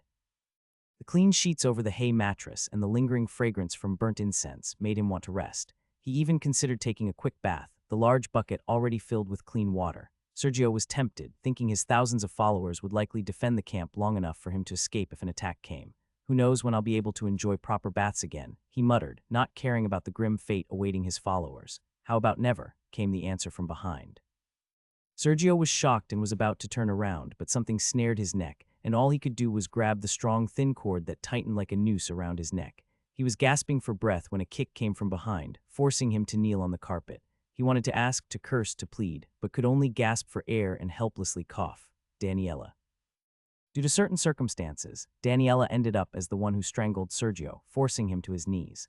The previous night, despite her newfound freedom, she had decided not to flee, choosing to hide instead. With thousands of tents available, she figured she could survive for a day or two by stealing food as needed. Fortunately, she only had to wait one day before her patience was rewarded. She hadn't been idle while waiting. She disguised herself in pilfered garb and a hood. When Sergio went to battle, she tracked the remaining people who had once been her cohorts before they were discovered. Daniela convinced them to join her in seizing this rare chance for vengeance. Lord Lancius' victory and the ensuing rout made it all easier. By chance, she reunited with Servius, who had urged his family, friends, and allies to flee to the neighboring forest. Daniela asked him to join her. Together, they successfully infiltrated Sergio's tent, killing the guards and cleaning up the mess. However, the men froze when the Terracan man returned. It was Daniela who broke the spell with her stealthy attack. Now the infamous Terracan man was kneeling at their mercy. Servius revealed himself to Sergio and declared, "It's time to answer for your crimes. You ungrateful wretches," Sergio spat, coughing and gasping for air. "I kept you fed and alive all this time. I demand a fair trial." Daniela laughed. "And who will be your judge?" "The Lord of Coria." Sergio trembled at the suggestion. Others wanted to strike Sergio, but Servius blocked them. "It's not a bad idea. Let's present this man to Lord Lancius." "Bah, Servius, the people outside will kill us and free him," one warned. "The affairs of Nicopolins will be settled by Nicopolins." Another recited the well-known rite. Servius sighed heavily. "Fine, a trial it is. Let's make it quick." One man stepped forward. "We trusted you with our sons, yet you sent them on pointless raids that did nothing to secure food." Another took a key from Sergio's pocket and opened the chest filled with golden goblets, rings adorned with gemstones, and gold coins. "This is what you're looking for, not food but richness," he half shouted at Sergio. "You sacrificed my brother, cousins, and nephews as if they were your private army. They died as thieves and robbers. You lured us with promises of food only to feed us human flesh. We know, Sergio, how you butchered those villagers who surrendered to you. You're no better than mindless beast." The accusations flew one after another. Servius knelt and stared at Sergio. "One of your guards assaulted my friend's daughter. When we reported it, you only laughed. Then the whole family died from food poisoning. Were you involved?" Sergio could only stare back in response. Unfazed, Servius continued, "You also sent me with 2 other envoys carrying a box containing embalmed fingers. Was that an attempt to get rid of us?" Sergio turned his gaze away. Servius turned to Daniela. "You're also Nicopolin, you be the judge. Any defense?" Daniela asked, maintaining tension on her cord. "I led you through famine and this is my reward." One of the men, who had lost brothers and kins, shoved gold coins into Sergio's mouth. "This is the reward you sought." Sergio choked violently. Daniela had had enough. She whispered, "Remember the one you left to die under the sun. He said thousands perished because of your ambitions, not to mention the innocents you butchered just for your rise to nobility." "Sergio, it's time you met them again." Gasping for air, the condemned cast a terrified, bloodshot glance at his captors. But Daniela summoned her strength, and the struggle of the Terracan man came to an abrupt end. His jaw opened wide, releasing gold coins that were stained with blood and saliva. The fallout from his demise and the fate of the Nicopolins and Coria region would finally be decided. Dirty end. The blue and bronze and the black horse banners marched confidently toward the Nicopolin camp, with the nomads on their left flank and the knights riding in front. As they marched closer, more and more Nicopolins fled to the west. "Should we give pursuit, my lord?" asked Hugo. "No, maintain formation. The men are exhausted. Let's not overexert ourselves," Lancius replied, trying to preserve their strength. "A group of men ahead," Sir Michael called out from the vanguard. Lancius narrowed his eyes against the distance, discerning a dozen of figures hastening towards them. "That's strange," Audrey observed at his side. Perhaps they intend to surrender. I'll lead a contingent to intercept, offered Hugo, his hand ready on the reins. With your leave, my lord, Lancius nodded. Granted. Take Sir Michael with you. Inform Batu to have his men on standby. The situation is delicate at the moment. The two spurred their horses forward, leading a column of armored cavalry across the field. Lancius watched as they galloped the brief stretch, swiftly encircling the newcomers before escorting them back. Audrey's gaze lingered on Lancius. What do you think they want? It could be anything: an envoy wishing a truce, a discussion to stall time, or a trap. Audrey nodded and spoke with a deadpan expression. With you around, I doubt anyone could backstab us. I take that as praise, he replied. Certainly, my lord. Both stifled chuckles as they watched Hugo and his riders approaching. The column were escorting the group who were on foot. Meanwhile, Hugo shared his ride with someone. Sir Harold, always close at Lancius' side, was intrigued. As he had anticipated, he recognized the figure riding with Hugo. Lady Daniela. The lady pulled down her hood, nodded with respect, and stepped off the horse. My lord, Daniela reporting. Lancius and Audrey were elated. I thought we had lost you. Are you free as part of the truce?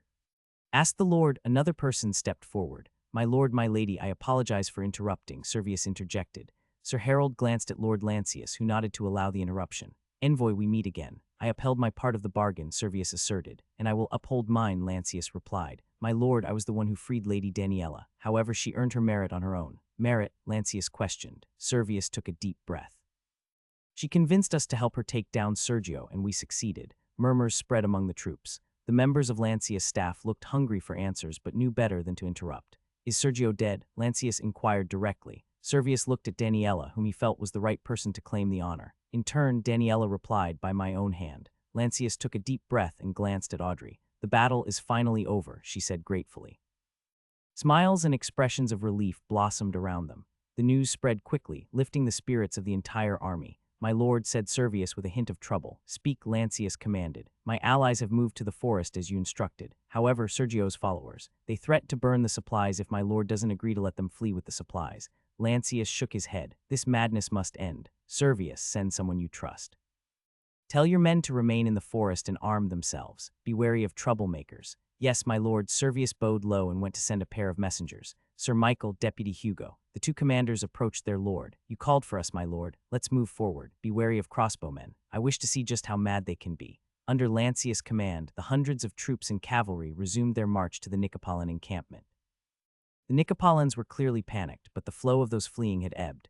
Nobody fled to the west anymore. The remaining people barred the entrance with spears and pikes. Crossbowmen appeared on their makeshift wall. Do not come closer, they warned. Lancius reined in his horse and his formation halted. His men and squires quickly formed up around him. My lord, let me handle the negotiations. Sir Michael stepped forward. Lancius gazed at the native Lowlandian-born knight. Take Servius with you and go with my blessing. Try to persuade them to send an envoy. I wish to talk. Gratitude, my lord. Sir Harold, have the knights accompany Sir Michael and Servius. At once, my lord, the knight replied. Upon his command, a column of men, all in shining plate armor, bravely rode toward the camp entrance. Sir Michael in the middle bore a pike with a piece of white cloth tied to it, the signal for parley. What do you want? A man shouted from the front. Watch your tongue, you're addressing a knight. Like a thunder strike, a powerful voice came from one of Michael's men. It was enough to make most men shudder. Sir Michael guided his horse to take a step forward. I am Michael, under the command of the Lord of Coria. He wishes to speak. Send your envoys. Lancius and Audrey shared a drink. The midday heat in the plains was taxing, especially when clad in plate armor and arming jack. Everyone around him was fatigued, drenched in sweat from the heat, but their eyes shone with determination to finish the fight. His gaze turned to Daniela once again, who stood not far from him. He motioned her to come closer. I apologize for not being able to arrange a rescue party. I tried to select people for the task, but the situation was too risky. Daniela, touched by the kind gesture, replied, Please, my lord. I am the one who troubled you with my reckless plan. Don't be, Lancius interrupted. I applaud your courage and initiative. I could use such talents. Daniela could only bow her head in respect. Lancius looked at Audrey. My lady, what do you think of having her as your captain of the guard? Daniela shot a nervous glance at the two. Nothing but gratitude, Audrey replied to Lancius, and then to Daniela, we promised to ride together. Perhaps it's fate. Daniela, is this arrangement good enough for you?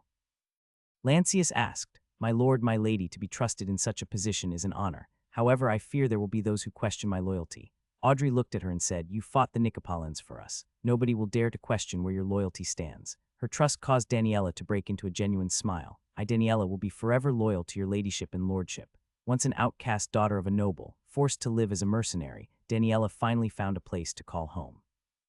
She had once possessed nothing but memories of her former noble life now. Her resilience had paid off. She would become a part of the household of the Baroness of Coria. In Lady Audrey, Daniela found not only a leader worthy of her trust, but also an incredible ally who could reciprocate that trust. To such a leader, she gladly pledged her loyalty. Sir Michael and the knights finally returned, 5 Nicopolins in tow. "My lord, they have sent 5 envoys," Sir Michael reported. "Well, let us receive them," said Lancius as he wiped his sweating face with a clean cloth. "May I suggest offering leniency to those willing to submit?" Sir Michael proposed. Lancius nodded. "The steward has advised me that many Nicopolins are excellent farmers, craftsmen, and scribes. Do you intend to recruit them?" Sir Harold inquired, rather surprised. "I'm aware of your reservations about Nicopolins," Lancius reassured his knight, "but we'll need all the talent we can muster for Lowlandia and the Grand Alliance." The rest of the staff smiled, contemplating their lord's far-reaching plans. Even Sir Harold allowed a grin. The 5 envoys, all young men, were then presented. "You stand before the Lord of Coria, protector of Coria and leader of the Grand Alliance," Sigmund announced to the envoys. The envoys bowed, murmuring, "My lord." Sir Harold and the knight stood imposingly, ready to act at the slightest provocation. "You are here, but make no mistake, my interest is merely in satisfying certain curiosities. This is not to discuss a truce," one envoy blurted. "Truce?" Lancius feigned surprise, followed by a chuckle. "It is far too late for that." Lancius glanced at Sir Michael, who caught on and said, "In case you are unaware of your current situation. 1. You are surrounded. 2. Your troops have been defeated. 3. We know that Sergio is dead. In essence, you have been totally defeated. There are no grounds for a truce." Lancius pressed on. The envoys exchanged worried glances. One ventured, "We still have the food supplies. But I have heard that you're going to burn them," Lancius mused. "That will be the case if my lord pushes us," the envoy countered. "Oh, I shall," Lancius retorted. "As I've said, I am simply inquiring. My strategy remains unchanged." The envoys grew noticeably paler. One step forward, "We still have the baggage train, laden with gold and riches." Lancius smiled at the naivety. "If you burn the food, you will die. Then I can send my men to take the gold from your cold, lifeless hands." The stark message sparked a hushed argument among the envoys. Lancius shook his head and said aloud, "You are all far too inexperienced for this, and certainly too young to die if I can help it. Where are your elders, hiding in safety?" Sir Harold, Hugo, and the knights subtly tightened their circle around the envoys. "Please, my lord," they pleaded. "Sergio is dead. We are without a leader. The crowds are splitting up. I presume someone among Sergio's lieutenants had taken command," Lancius ventured. "No, nobody wanted them," another envoy spoke up. "We only trusted Sergio, not his henchmen." "Wise move," Audrey murmured at Lancius' side. She then addressed the envoys. "Do you speak for all inside the camp?" "Yes, my lady." "The people trust us over Sergio's lackeys," one replied in a hurry. "We never loved Sergio either. We followed because we had nothing to eat, and he was the only one who could feed us and our families," another added. Audrey turned to Lancius, who was prepared to deliver the ultimatum. "Inform everyone in the camp that they are surrounded," he directed. "Remind them that just as I made those walls appear overnight, I can encircle your camp just as swiftly." The envoys listened, some with eyes red from strain as they committed his words to memory. "Lay down your arms, answer for your crimes, and surrender half of your supplies, along with the baggage train. What shall become of Sergio's remains?" an envoy asked nervously. Lancius paused, turning to Sir Michael, who quickly suggested, "Should the Nicopolins see the Terracan man as a hero, let them bury him. If they deem him a villain, his head should grace a pike." The young envoys were momentarily divided before one spoke up. "My lord, we request time to deliberate further, perhaps with one of your knights to mediate. We assure you of their safety. They may come with escorts, fully armed," added another. Lancius showed no intention of being delayed, but Audrey leaned in, whispering, "It would be wiser to delegate this negotiation to someone else." He knitted his brows. "For what reason?" "They fear you too much. They can't even come up with a counter-proposal, frightened that they might slight you." Lancius hadn't expected that, but in retrospect, he had indeed won the battle that ultimately ended Sergio's life. To them, he must be the living embodiment of terror. "Callahan, my adversaries now see me as a conqueror. Is this what you wished for?" Memories of his lost mentor flashed before him momentarily. "Sir Michael, Hugo," he called. "Yes, my lord," they responded in unison. "Let the troops rest. We will hold a deliberation to discuss the issue. Get the envoys something to drink while they wait." Sir Michael had been prepared for this and had his men erect a small field tent for cover from the heat. The staff followed Lancius inside, where he also invited Batu. He began, "It boils down to this. Attacking them right now would invite a huge, unnecessary risk. If we're lucky, they'll flee and run. If we're not lucky, they may unite, and we'll be fighting desperate men who have nothing to lose but to make us pay dearly. Gentlemen, I do not wish to turn victory into defeat." The staff pondered the Lord's words. "Then how do we proceed?" asked Audrey. Lancius gestured to his staff to offer ideas, but none could answer. "Against 3,000. It's difficult without sacrificing more men," Sir Harold commented. "I could lead a night attack and burn their tents. Maybe that way they'll be more inclined to surrender, Batu offered. I don't want to overburden your brethren. Horse archers are hard to train, Lancius replied. Daniela stepped forward. Pardon me, but isn't this similar to the situation when we took Coria? Her words made Hugo and Sir Michael's eyes widen as they recognized the resemblance. Lancius smiled. Loss of leadership, external threats, and internal conflict. Well done, Daniela. Does that mean we only need to wait? Asked Audrey. No, waiting is for when we have nothing at hand and expect them to doubt themselves. In this case, we are in a better position, Lancius explained. Audrey nodded. Of course, we've just won the battle. The problem is, even if we win this battle of wits, how can we feed an additional 3,000 souls? Lancius asked. The staff drew a collective sigh, while Sir Michael added, My men just returned. Servius Group and their families account for an additional 1,000, so we're facing 4,000, my lord. Lancius drew a heavy sigh. No matter how he looked at it, for the Nicopolitans, this would likely end in disaster. Grand stay. Lancius. After deliberation, Lord Lancius sent Hugo, Sir Michael, and Servius to broker a deal with the remnants of Sergio's followers. Aware of his still precarious situation, he solidified his position by bringing Servius Group into his fold. Riding to the western forest with a heavily armed escort, Lancius met with the Servius allies. It was a tense moment, but Lancius quickly reassured them with his words, and in turn they swore fealty. They agreed to serve without pay in exchange for the assurance of food and shelter for themselves and their families. The 500 men were taken in as the new Nicopolitan regiment. Lancius planned to integrate their families into Coria and its surrounding villages and hamlets, promising protection as long as the regiment remained loyal. He further stipulated that the family members must work for the benefit of his house. Having done all they could, the lord and lady retired to their field tent. Now all that remained was to wait. Nicopolitan camp. It was already midday, yet the fate of the remaining 3,000 Nicopolitans in the camp remained undecided. Composed of Sergio's loyalists and common refugees from Nicopola, they were either too late to escape or had resigned themselves to their fate. The meeting between the two sides had been delayed due to internal strife among the camp leadership.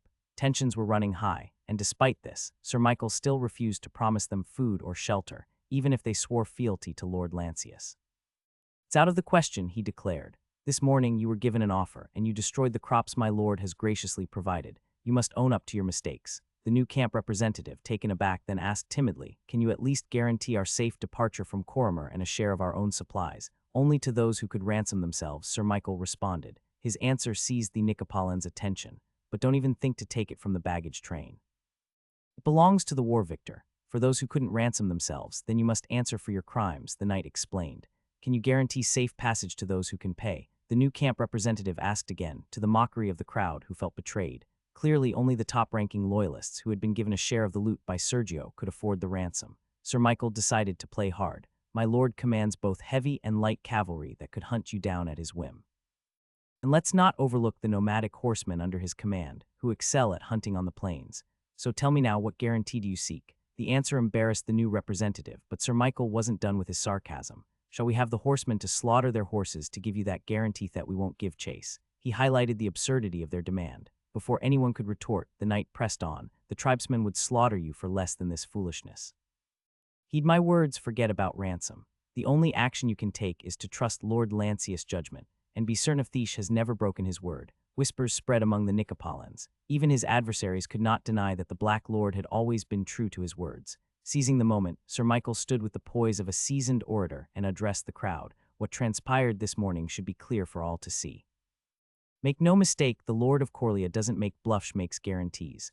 Thus, I urge you to place your trust in him. And mark my words, Lord Lancius is a far better leader than the Terracan man who has deceived and exploited you for his personal gain. But what will he do to us? We don't have food, and if you can't provide us with any, how are we to survive? Shouted one from the crowd. Have faith, Sir Michael responded with confidence.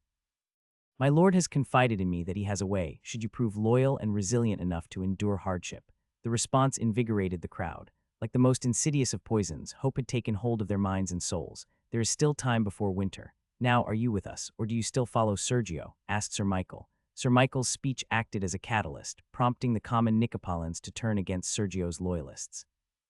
Increasingly, groups of men broke away from the perimeter and moved toward the simplest heart of the issue where they taunted and threatened one another, weapons drawn.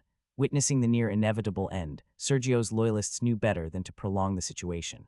To avert their ruin, they quickly agreed to surrender the supplies to Sir Michael on behalf of the Lord of Coria in exchange for protection. The news of the agreement spread rapidly, and the Nicopolitans from both factions, albeit reluctantly, ceased hostilities. Hugo and his men took command of the camp, firmly planting the blue and bronze standards on the ground. With this act, the Battle of Corrimer had finally been won. The death of Sergio, the infamous Tarracan man, coupled with the raising of the blue and bronze banner over the Nicopolitan camp, marked the end of a conflict that had claimed more than 1,000 casualties. Despite rumors casting doubt on the Lord of Coria's worth and insinuations that he had fabricated his reputation, the Black Lord ultimately triumphed. Those who had doubted him were now steeped in shame and fear, bracing for the punishment that awaited them. In the aftermath of the battle, Hugo organized several hundred security guards, led by Servius, to maintain order in the camp. They then proceeded to disarm everyone. The 3,000 Nicopolitans, having acknowledged their crime of invading and besieging Corrimer, agreed to offer their labor as war reparations. The specifics of this labor would be determined later, as the Lord had not yet deliberated upon Sir Michael's proposal. To demonstrate their sincerity, the Nicopolitans voluntarily placed Sergio's head on a pike for all to see. Meanwhile, a separate group under Servius' command rounded up tens of Sergio's close associates, notorious for terrorizing refugees and committing atrocities during Sergio's reign. These individuals would face execution or exile, but Hugo, suspecting the Lord might find them useful, had them taken to the dungeons. Before the day's end, under the vigilant supervision of Hugo and Sir Michael, the Nicopolitans relinquished their weapons, dismantled their makeshift defenses, and transferred half of their supplies, along with Sergio's baggage train, to the castle. The Lord allocated the supplies between his newly formed Nicopolitan regiment and the people of Corrimer, alleviating their hunger. Today, the rationing ended, and Corrimer City buzzed with renewed life, open for business once again. Behind the scenes, more complex developments were taking place. For their services, the Lord and Lady bestowed the steppe plains east of Corrimer upon Badu and his allied tribes. During their victory celebration, 100 tribesmen pledged a blood oath before a grand pyre in the presence of the Noyan and his esteemed lady. They swore that they, their sons, and their grandsons would safeguard the safety of the plains and remain faithful to House Lancius. Content with their vows, the Lord of Coria granted permission for them to pursue the fleeing Nicopolitans. He was concerned that the armed fugitives might turn to banditry, which could threaten the safe passage of trade and goods to and from Corrimer. At the same gathering, Lancius called upon the city officials, urging them to swear an oath never to allow raids or slavery, under penalty of death. The officials took the oath solemnly, under the watchful eyes of both the citizenry and the nomads. That night, Lancius had forged a new alliance between the two communities, in the hopes of preventing future conflicts among his subjects. Lancius.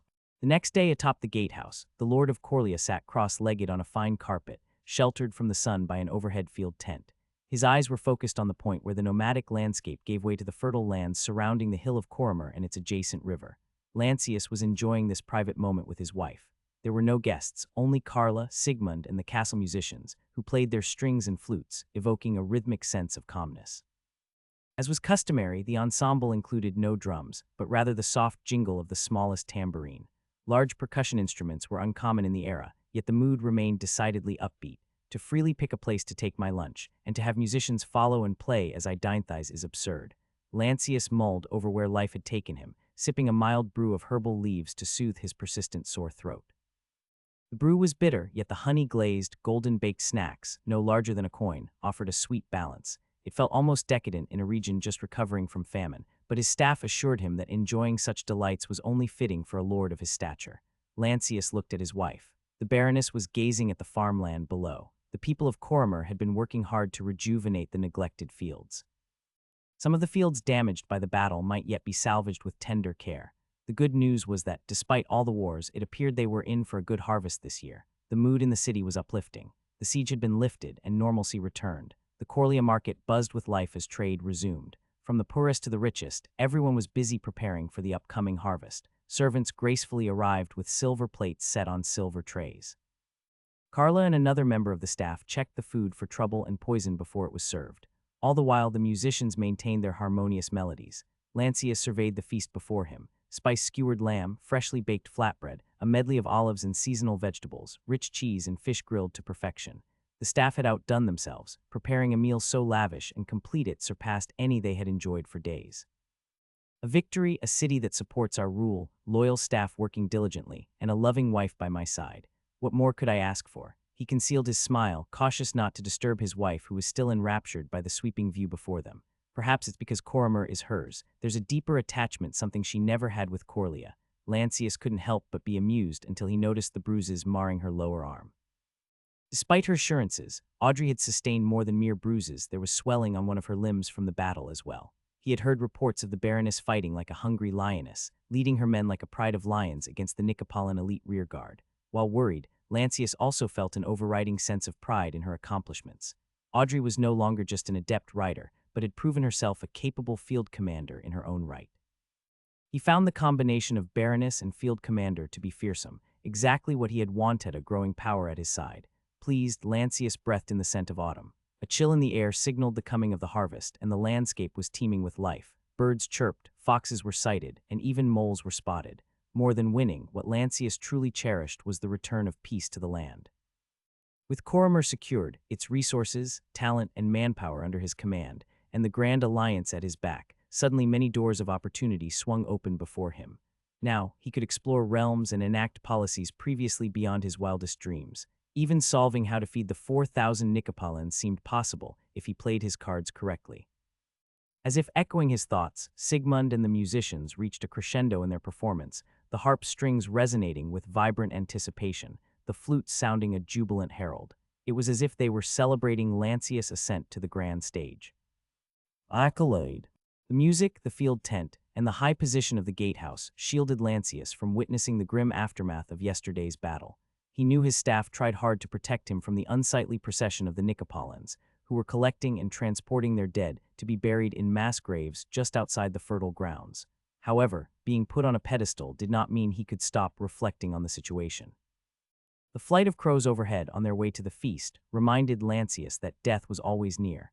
A plan is only good if we act upon it. Despite the end of hostilities, tensions between the Nicopolitans and the people of Coria remained high, fraught with distrust, leaving Lancius with scant options to resolve the crisis.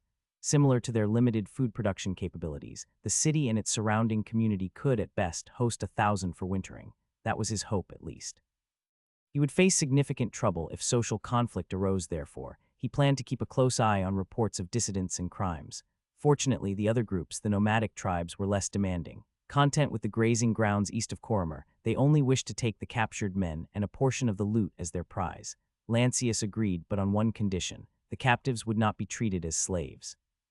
Instead, they were to work as shepherds, or in other labor roles for 9 years, the time necessary for an infant to grow enough to assume the work of the fathers or relatives they had lost. Aside from the immediate issue, Lancius was also troubled by the situation in Umberland. The mountainous gateway between Lolandia and Nicopola remained uncertain. Not even Servius was aware of the conditions there. Many months after their departure, there was fear that other Nicopolitan groups might have followed into Umberland. The fate of the castle town itself had yet to be ascertained. As these thoughts preoccupied Lancius, Audrey savored the meal, taking a bite of skewered lamb and flatbread. It was then that she noticed Lancius had not touched his food. "My lord, is something troubling you?" Lancius masked his surprise at her inquiry. "You haven't touched your food," she said, her voice tinged with concern. Her reaction, coupled with the situation, reminded Lancius of an old tale he once read, and he chuckled. Audrey furrowed her brows, prompting Lancius to ask, "Would you like to hear a story about a young king and his advisor?" "This comes out of nowhere," she protested, but then with a spark of excitement, she added, "But do tell." Lancius smiled. In an ancient kingdom, there came a day when a newly crowned king visited his trusted advisor. During their lunch, the young king left his food untouched, lost in thought. Concerned, the advisor asked if he had made a mistake. Only then did the king reveal his worry. "I am merely an untalented man. How can I possibly keep my kingdom intact?" Audrey looked at him intently, and Lancius continued, the advisor, relieved that he had not erred and recognized that the young king was wise to ponder the state of the kingdom, responded, adopting as regal a voice as he could muster. "If a talented ruler is surrounded by talented people, he will be a king above kings. If a less talented ruler has capable people around him, he will still maintain his kingdom as a prince. However, a ruler who is not talented and is surrounded by equally unskilled individuals will surely bring disaster upon his realm." Audrey stared into the distance. Realizing that Lancius had stopped speaking, she asked, "Is there more to the story?" "I believe so." The news spread that the new king was so concerned about recruiting talented people that he forgot to eat his lunch. Before long, skilled individuals from far and wide came to offer their services to the king. Because of this, the kingdom remained strong for several generations until his descendants forgot to heed this wise lesson. Audrey nodded her head and remarked, "It's a wise story." Indeed, Lancius agreed, reflecting on himself. Audrey, despite what you may think of me, I'm not that talented much like the young king in the story. Humble are we after the grand victory celebration last night. She asked with a smug expression. Lancius chuckled. Last night, everywhere they went, people chanted their names as if they were celebrities. The Coria people toasted to their health and their everlasting rule. Audrey licked her lips and adopted a more serious expression. I understand why you wanted to recruit talent from the Nicopolins. From any place, he corrected her. We need people skilled in various crafts. From fletchers who make arrows, to individuals familiar with clay making for pottery and roofing, to statesmen who can assist us in governing the realm. Realms, she corrected him with a sweet glance. I haven't paid my dowry, so I've decided to give Coria to you. Dre. He rejected the idea. Lands, the town, the castle, even the house. You'll have more use for them than me. I'm honored, but it's your house. She looked at him longingly. I'm a simple shield maiden. I'm not talented enough to run a city. You've used my own story against me, Lancius lamented. Praise me, for I have been a good student, Audrey quipped. He laughed at her jest, all while the beautiful melodies of string instruments and flutes continued to fill the air. Accept it. Otherwise, I fear that someone will exploit me sooner or later, she suggested. I doubt anyone would dare to cross the famed war baroness. That's the thing. I'm good with battle, but know nothing about leading a domain or managing the coins. Words made Lancius ponder. The city isn't mine to take, but I can manage it on your behalf, he said, finally finding his appetite and taking a bite of the skewered meat. Audrey sighed with relief. Then I shall keep Coria for our sons. Lancius was intrigued. Sons, yes, I doubt you'll settle for just one, she replied, resuming her meal. The way she stated it so plainly made him stifle a laugh. How about a daughter as charming as her mother? I'd rather have a daughter as charming as Lady Felicity. Lancius selected the best-looking olive and offered it to her. Audrey accepted it with her mouth, savoring the buttery taste of the fermented fruit. After a moment, she said, Lands, you're now the lord of 2 baronies and the leader of a grand alliance. My title means nothing if you're not happy. Who says I'm not happy? She protested. I'm overjoyed. She took his hand and caressed it. It's I who fears that you're not happy, me, Lancius asked, surprised. Once you told me that you wish to live far from the city in a village or up in the forest. Do you still wish for that? Lancius chuckled, the words reminding him of simpler times. I admit I did say something to that effect. Where is home, Lancius? Audrey asked softly. The music from the skald's harp and other musicians became even more uplifting, as if they were on the verge of a great adventure. Lancius gazed at his wife, whose fierce eyes were directed at him longingly.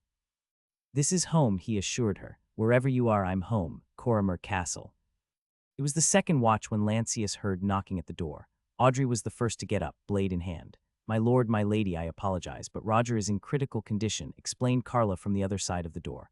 Audrey opened the door to a slit and asked, how bad? The physician told me that they might need to amputate the hand, Carla replied worriedly. The sword hand? Audrey turned grim. For a squire to lose his sword hand would be the end of their career.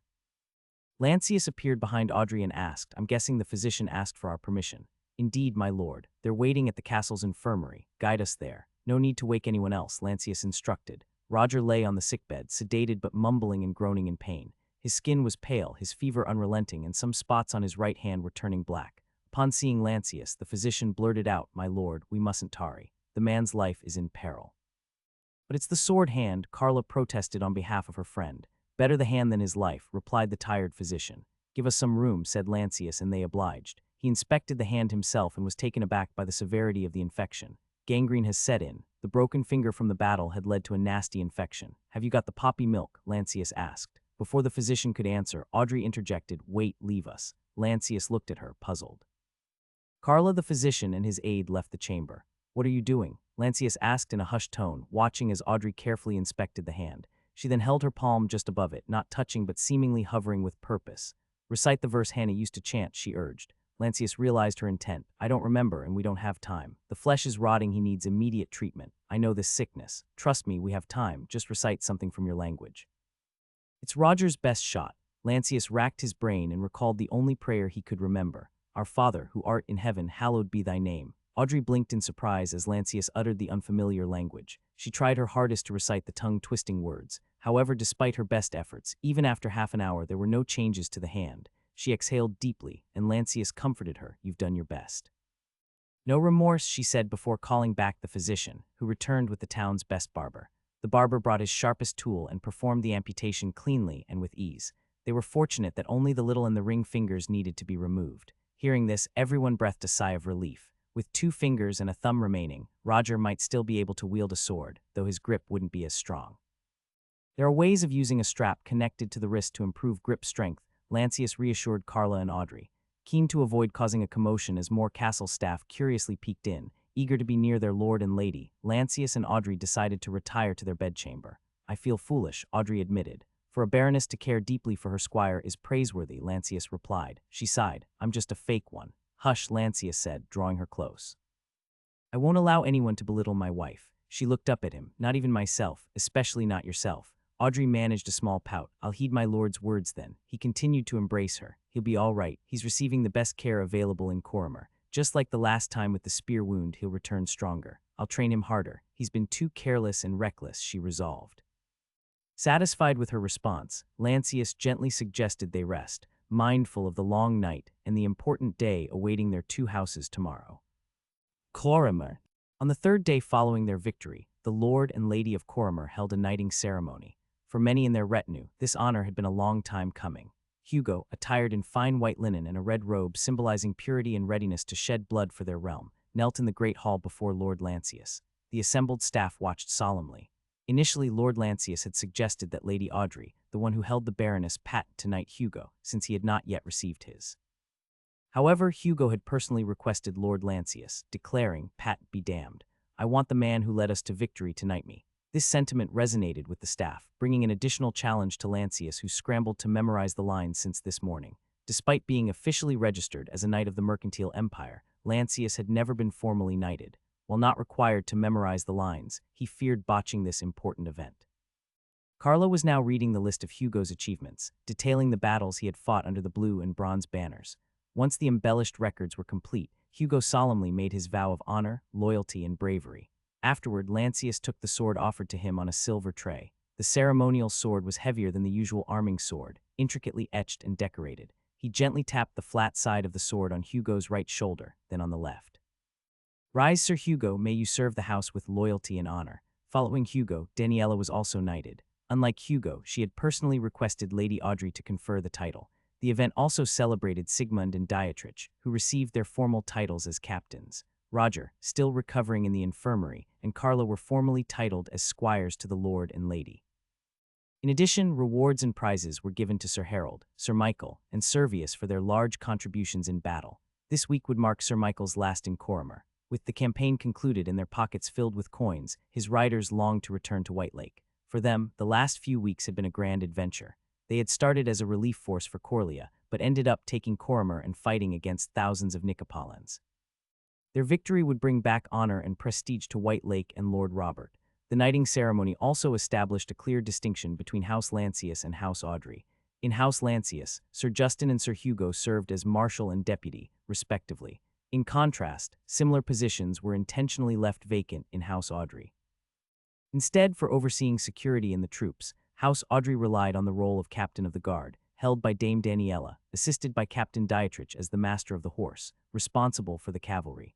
Carla and several staff members were also transferred to House Audrey. This arrangement enabled House Audrey to maintain complete independence during emergencies, as it already managed its own expenses, paying its own troops, officers, and other essential staff. Council Chamber. After the celebration and lunch, due to pressing matters, the two houses convened for the first time. The council chamber in Coria, larger and more grandiose than Coria, boasted a marvelous round table, its surface lacquered to a high-gloss finish. You should ask Sir Michael to stay, Audrey suggested, once they had settled down for the session. Carla and Sir Hugo turned their gaze towards them. What made you think that way? Asked Lancius. He's reliable and matched your wits well. Lancius nodded his head in agreement, also believing that Sir Michael had become indispensable. What's your take on him? He asked Sir Hugo. Well, he's one of the best we have in terms of court-related manners. He's also a well-rounded knight.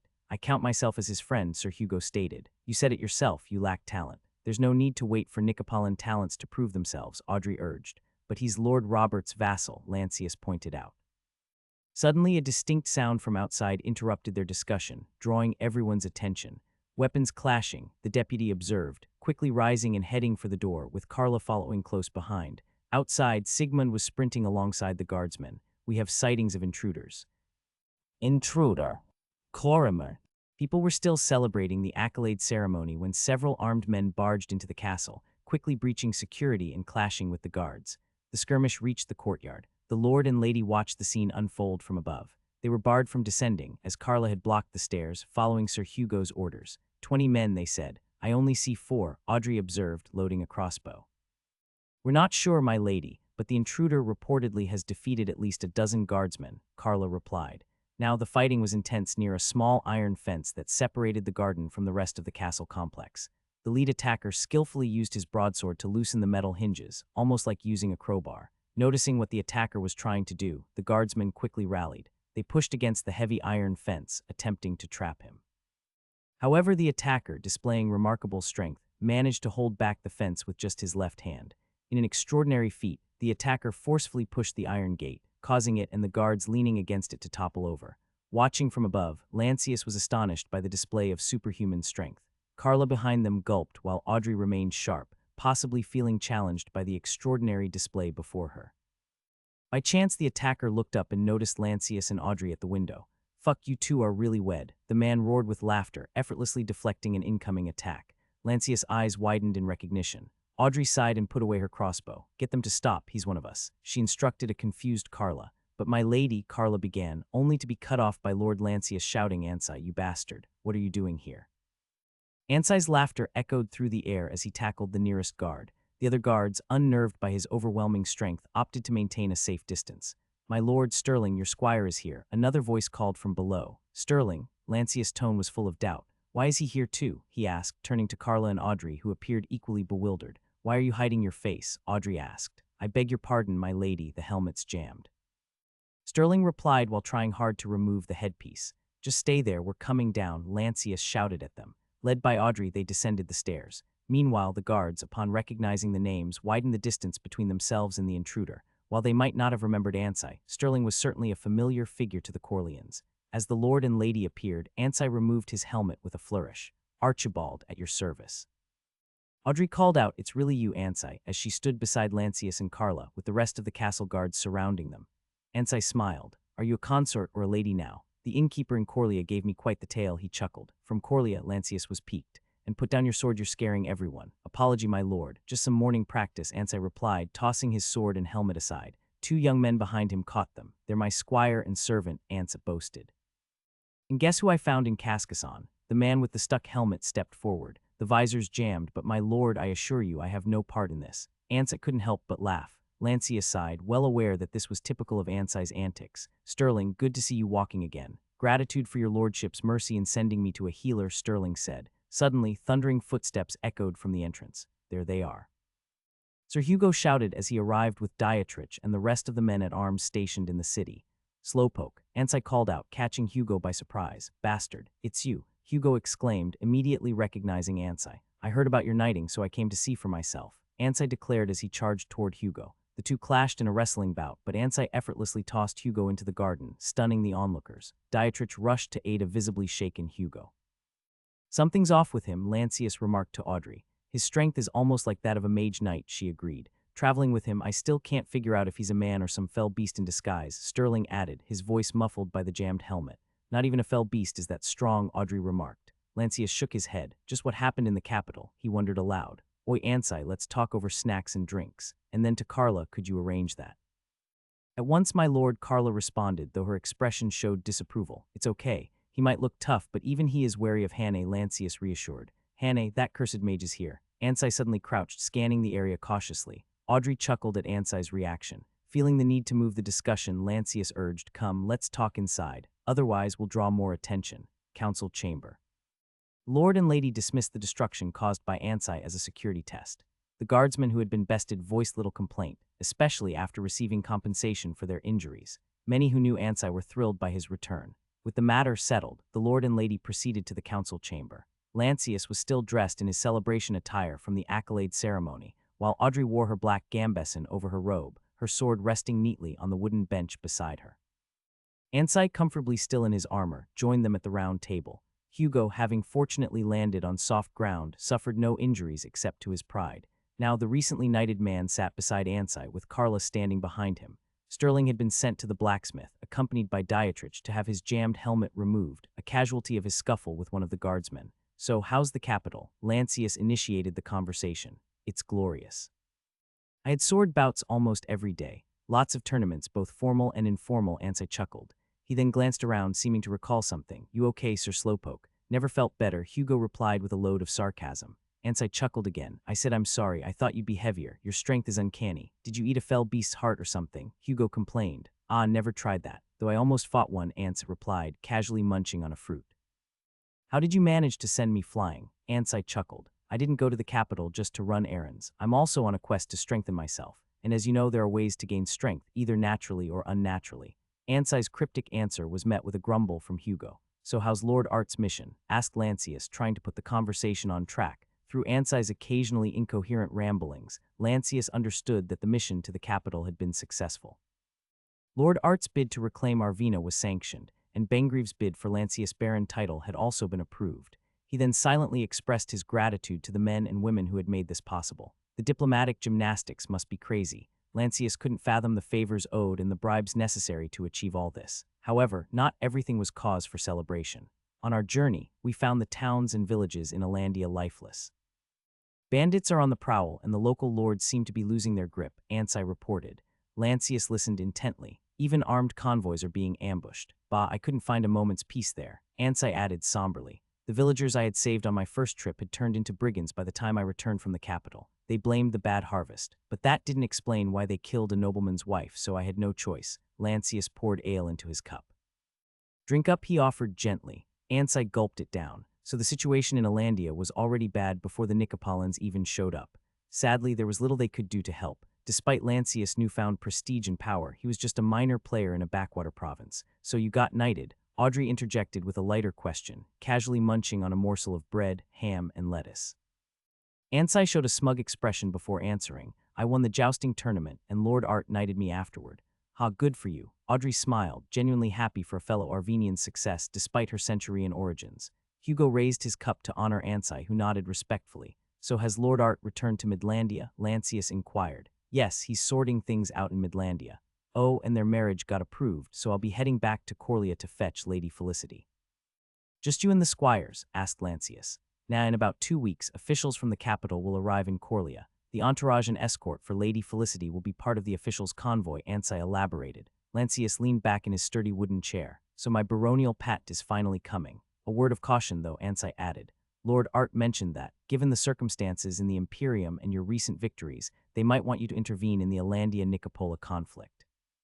I find that hard to believe, Ansai remarked. Let me clarify, to wage war outside Lolandia and actually win. Ansai grinned and chuckled. Well, now that Lady Audrey is a baroness in her own right, I doubt those officials will be able to pressure you much. Lancius gave a thoughtful nod. My lord, are you considering a return to Coria to welcome them? Hugo inquired. No, our priorities lie here in Corimar.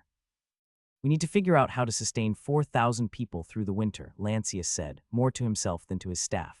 Then, turning to Ansai, he asked, what's the word in the capital about the Emperor? Ansai's grin widened. Do you really want to know? Lancius nodded. The rumors are many, and I need the truth. Ansai chuckled. You're lucky to have asked me. I was sought after by many factions, and they were quite open with their secrets, he boasted. I wasn't exactly a white knight. For the right price, I'd accept invitations and, let's say, resolve disputes in duels. Hugo shook his head in disapproval but remained silent. Leaning in closer, Ansai continued, and let me tell you, behind closed doors, they speak of the Imperium and the Ageless as if they're already dead.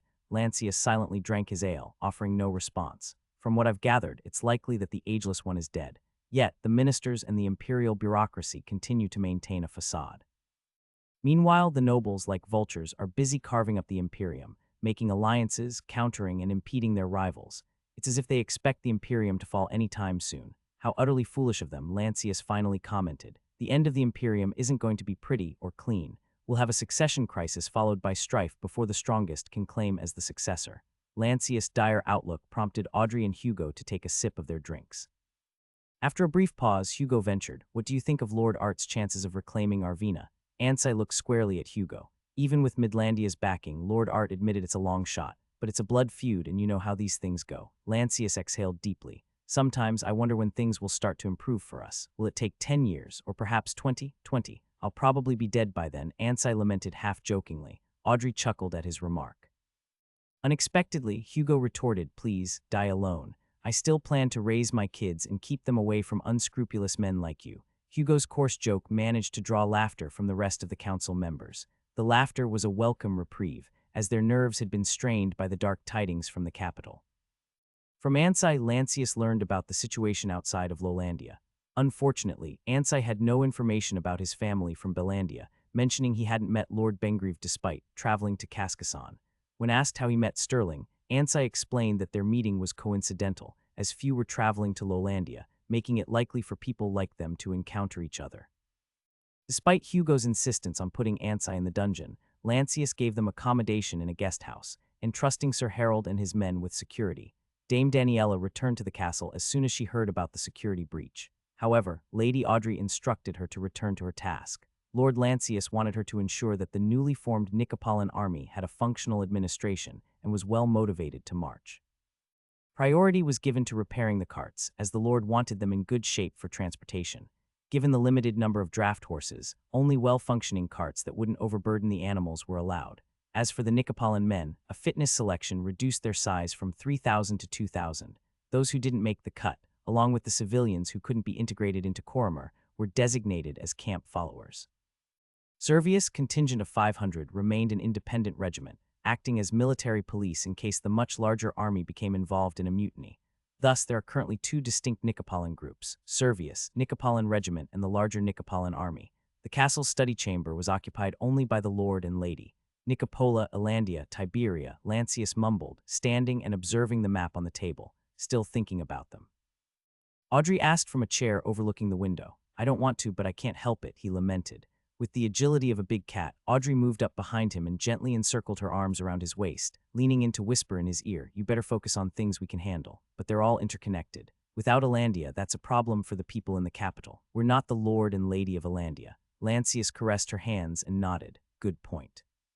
Glad to help, she quipped, nestling her face comfortably into his back. "What's with the sudden affection?" he asked gently. "Why don't you like having a sweet and affectionate wife?" Lancius chuckled. "Dre, what's on your mind? Aside from you on top of me," she flirted. Lancius blinked. "I must warn you, I'm bad with temptation." Audrey giggled and released her hug. She sat on his chair and leaned in. "So, my lord, when will you make your move?" "When the troops are well rested," Lancius replied, recalling the recent report from Three Hills about Umberland that had solidified their decision. "That reminds me, I need to send word to Coria. Also, I have to meet with Sir Michael to convince him to stay. It might be better to send a letter directly to Lord Robert, asking him for a favor," Audrey suggested. Lancius raised an eyebrow. "And that favor would be Sir Michael," Audrey nodded. "I heard Lord Robert still hopes for Sir Michael to marry into his family. I think he might agree to attach Michael to our forces, seeing it as a better opportunity for him to distinguish himself." "That's quite an insight. You're getting good at this," praised Lancius. Audrey's expression turned smug, then quickly serious. "Lans, there's one thing I still don't understand. Will there be food in Umberland? Unlikely." Lancius shook his head. "And that's precisely why we can't wait until harvest. We'll march as soon as we're ready." Imperium in Imperio. Arvina Province. The land south of the Great River ripened, appearing as if a blanket of gold had been spread over the countryside.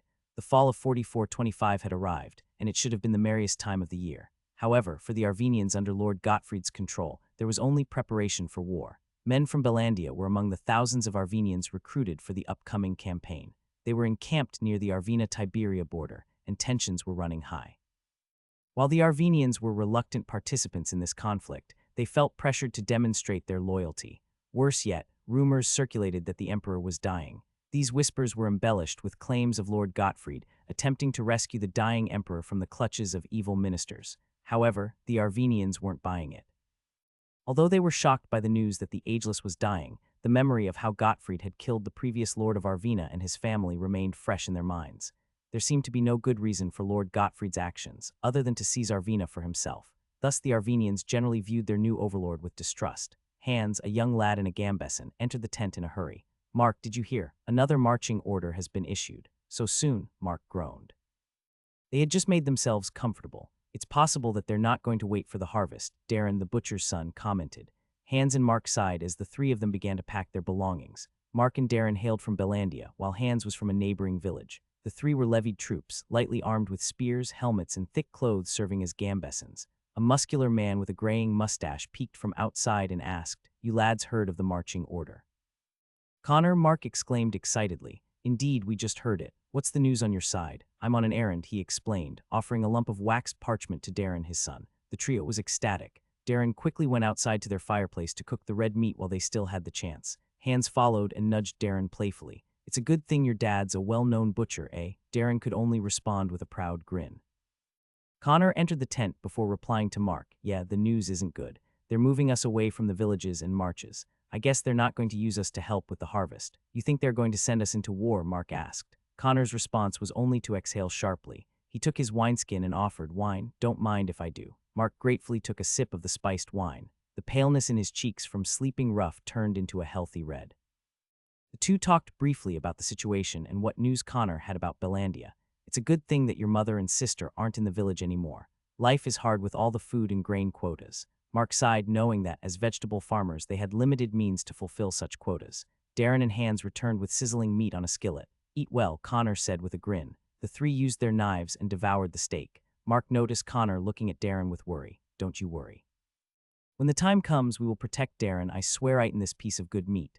The sudden declaration prompted laughter from the others. Connor chuckled. I love it when the bribe works, but really you should ask them to put Darren as a clerk. He can calculate. That way he'll be working with the command staff, much safer than here. Darren groaned. Stop it, Mark. I'm not as good as my teacher. I calculate slower than a snail moving. Connor sighed bitterly. If only he were here to mentor. Perhaps we could save more youngsters from becoming footmen. Well, not even Lancius can save me. I am far too stupid to be taught, Mark joked. It is always spear and shield for me. Before they could continue their banter, the sound of horns echoed in the distance. That's the call to assemble. Better hurry, Connor said to Mark, and then to Darren, take care. I'll visit when I'm on another errand. The trio quickly tidied up after their meal, grabbed their gear, and headed to the designated assembly field. The sun shone brightly as thousands of Arvenians formed up next to their northern army counterparts. Chateau de Cascasson. Seneschal Bengrive's preparations were complete. He and his private army would march west to maintain order along the Alandia-Midlandia border. Southern Alandia was in turmoil after the famine-stricken people from neighboring Nicopola province raided the land in search of grains or livestock. However, instead of focusing on static defense along his province's border, Lord Bengrive and his staff had a different plan in mind. Recognizing the challenge of maintaining a watch at the border, they aimed to seize a strategic castle in Alandia, intending to keep all fighting confined in Alandian soil. The situation was ripe for the taking. However, Bengrive was cautious not to overreach. With the affluent saint candidate swaying the masses and the Lord of Midlandia's position vacant, the region faced potential jeopardy. The region's stability was far from set in stone. It was akin to sitting on a three-legged chair, each leg of a different height, creating an imbalance that could easily topple. Bengrive understood this precarious situation perfectly. Thus he wielded his army like a double-edged sword, each side pointed at his enemy from both within and without. Please excuse me, my lord, the steward interrupted, finding Lord Bengrive sitting in his lavish garden outside the chateau, enjoying the sunset. What's the urgency? Lord Bengrive inquired, motioning his squires to give them privacy. Lord Gottfried has made his move against Tiberia. Before the harvest. Are you certain? The lord asked calmly. I've confirmed it from 2 different sources. What about our border with Arvina? Our scouts have infiltrated Arvina but found no military buildup on our border. Bengrive mused. It seems that Gottfried has respected his promise. The steward raised an eyebrow. What is your plan then, my lord? If nothing is amiss, then we'll depart for Alandia in 3 days, Bengrive declared. The steward bowed his head. Understood. But how about young Lord Art's wishes? Let him be, Bengrive answered without hesitation. Gottfried never asked or mentioned him, and Midlandia hasn't formally endorsed the young Lord of Arvina. Not to overstep my position, but is it wise, my lord? When he finds out that we backed an insurgents, Gottfried might use this as a pretext for hostility. Bengrive smiled. I keep a dagger at Gottfried's back, just as he keeps one behind mine. The only difference is the size and sharpness. It doesn't seem like he has one behind you, the steward ventured. Then he'll fall, and I'll be the one to uproot his evil intentions from the Imperium's soil. Bengrive chuckled at his rhetoric. I doubt Gottfried is that incompetent. Your position is solid, my lord, save only for the ongoing succession crisis. Perhaps if you don't worry. I have a better candidate than myself for that role, Bengrive interjected, knowing that his staff wanted him to take the position as the Lord of Midlandia. The old steward bowed his head respectfully. Ah, my guest has arrived, Bengrive observed, watching a squire escort a woman. Then I'll excuse myself. I don't mind if you stay. It's only Hannah, understood. The steward then moved to a more appropriate place, close enough to be within earshot, yet far enough to maintain discretion, ready to offer advice as needed. Lady Hannah, please take a seat, Bengrive offered from his seat. Gratitude, my lord, Hannah responded, taking her place on the wooden bench opposite her master. I apologize for keeping you in this chateau for so long, but the situation is rapidly evolving. Hannah bowed her head, signaling her acceptance. She understood this wasn't a genuine apology, but rather a formal way to initiate a discussion. You said you're here on an errand. Yes, my lord. My charge, Lady Felicity, has arrived safely in Coria and wishes to stay there. I'm here on behalf of the Lord of Coria to bring his squire to a healer and to deliver his letter." Bangrave nodded. He had already received and read the letter. "And what are your plans after this?" "Should my lord release me from my charge, I wish to retire to my hometown," she articulated, echoing the words she had practiced. "Very well, I release you from your charge. Your contract is fulfilled and I'll reward you accordingly." Hannah bowed deeply in response. However, instead of dismissing her, Bangrave handed her a missive, and Hannah rose respectfully to accept it. "It's the latest report from Lolandia," he explained. She read the missive, expecting something major, but found nothing noteworthy. Puzzled, she read it again. "Well," Bangrave inquired. "Pardon, my lord, but I couldn't find anything." Bangrave sighed. "Those two are married." Hannah furrowed her brows. "Lancius and Audrey." "Indeed they are, my lord. Why didn't you mention this in your reports?" the lord asked with frustration. But my lord, this humble servant already did mention it. My report stated that the two are enamored," Hannah explained nervously. "Enamored?" Bangrave shook his head, falling into deep contemplation. "Yes, you did write something to that effect. It's just that I never expected." Hannah squinted her eyes. She had never seen Bangrave at a loss for words and became suspicious of Audrey's true identity. "Lancius should marry Lord Robert's daughter, not Lady Audrey. I have plans for her," the lord lamented, fury evident in his tone. Bangrave asked for and drank some spiced wine, seemingly attempting to quench his overwhelming emotions. However, his disdain was unmistakable. "Why do even smart men like Lancius behave illogically? This is absurd," he exclaimed, raising his voice. Hannah flinched and lowered her gaze, aware of how powerful and terrible Bangrave could be. The steward stepped forward. "A word, my lord, if you wish to hear it." Bangrave gestured for him to speak. "My lord should remember the letter from the current lord of Coria brought by Lady Hannah." "What about it?" Bangrave grumbled. "Perhaps he's even darker than Gottfried." "I doubt it, my lord. It's more likely that the current lord of Coria simply doesn't know." Bangrave took a deep breath and nodded. "Perhaps this is but a coincidence." The steward nodded. Meanwhile, Hannah, visibly anxious, was eager to ask but knew it wasn't her place. Bangrave leaned back in his chair and turned his gaze back to Hannah. "Is Lancius loyal?" "Lancius is Lancius. He has fooled other lords in battle and defeated them. I doubt I could fathom him. However, from my observation, there's no indication that he's disloyal to you, my lord," Hannah answered spontaneously. Bangrave seemed pleased. "And why is that? The lord of Coria needs an ally, and you are the most able and understanding benefactor anyone could wish for." Bangrave smiled at the praise, but replied, "I wonder if your sweet words will change under the nectar of truth." Hannah gulped and could only look down. Bangrave stood up. "I'll march west in 3 days. I shouldn't worry about some lord from Lolandia. However, let it be known that he has taken a prize greater than he's worth. Coramer." In a move that shocked everyone, Lord Lancius announced his order to mobilize. He explained to his staff that they couldn't afford to wait for the harvest due to the deteriorating situation with the Nicopolitan refugees. There was simply no solution to be found in Coramer. Upon hearing the announcement, the castle and the city immediately buzzed with activity to prepare for the upcoming march. The recently knighted Sir Hugo was appointed steward of Coramer. Maintain order. Lord Lancius stationed 200 of Servius Nicopolitan regiment to ensure Coramer's loyalty to his house. While public sentiment was generally favorable, he did not want to risk the city succumbing to rebellious tendencies. Sir Hugo's new position came with a personal cost. This appointment meant he had to postpone his marriage until next year. However, the prestige accompanying the role, coupled with the absence of a more suitable candidate, made the decision easier for him. While waiting for the army's 2-day preparation for mobilization, the lord and lady organized a special banquet to send off Sir Michael and his White Lake cavalry. The cavalry, having completed their mission and recovered from the battle, were set to return home the following day. Despite the food situation not yet improving, with the harvest still a week away, the castle staff successfully managed to prepare a modest yet lively banquet. The great hall of Coramer was filled with feasting, music, and laughter. "Sir Michael, please extend my gratitude to the Lord of White Lake," Lancius said to the honored guest seated next to him. "Certainly, my lord. On behalf of Lord Robert, please accept our gratitude for the share of the baggage train and the spoils from the city. It's within your rights. You earned it," Lancius replied with a smile. Audrey then asked, "Sir Michael, are you sure you don't want to wait until the harvest festival?" "I'd love to, my lady, but the men are restless to return home. Please excuse their manners." The lord and lady chuckled and raised their cups, followed by Sir Michael and the others. They drank and enjoyed the music and lively atmosphere. "A letter, if you will, for the Lord of White Lake," Lancius said as the festivities began to wind down. Sir Michael respectfully took the sealed letter. "I'll ensure my lord receives it." "Sir Michael, know that the doors of my house are always open to you," Lancius said. Sir Michael bowed. "It's an honor, my lord." Suddenly, noises from outside interrupted the banquet. Dietrich and Carla escorted in 3 men who turned out to be Batu and his 2 relatives. Sigmund the Skald sensed that something was off and the music stopped. However, despite the urgency of their actions, Badu showed no sign of hostility, only a proud and joyful expression. "My Noyan," he called out as he approached. The lord and lady descended from their high table. "Batu, what brings you here?" Lancius asked. "A messenger from my tribe just came. They said my first wife delivered a healthy baby boy." The room erupted in congratulations for Batu, the new father. Cheers were raised to salute the fortune of their honored ally. "What wonderful news," Lady Audrey said, pouring spiced wine into a silver goblet. "Brother, congratulations on your son," Lancius said, offering the goblet to Batu. "My Noyan, my lady, this is a great honor," Batu replied, overwhelmed by everyone's well wishes. Audrey offered her congratulations. "May the boy and mother stay healthy."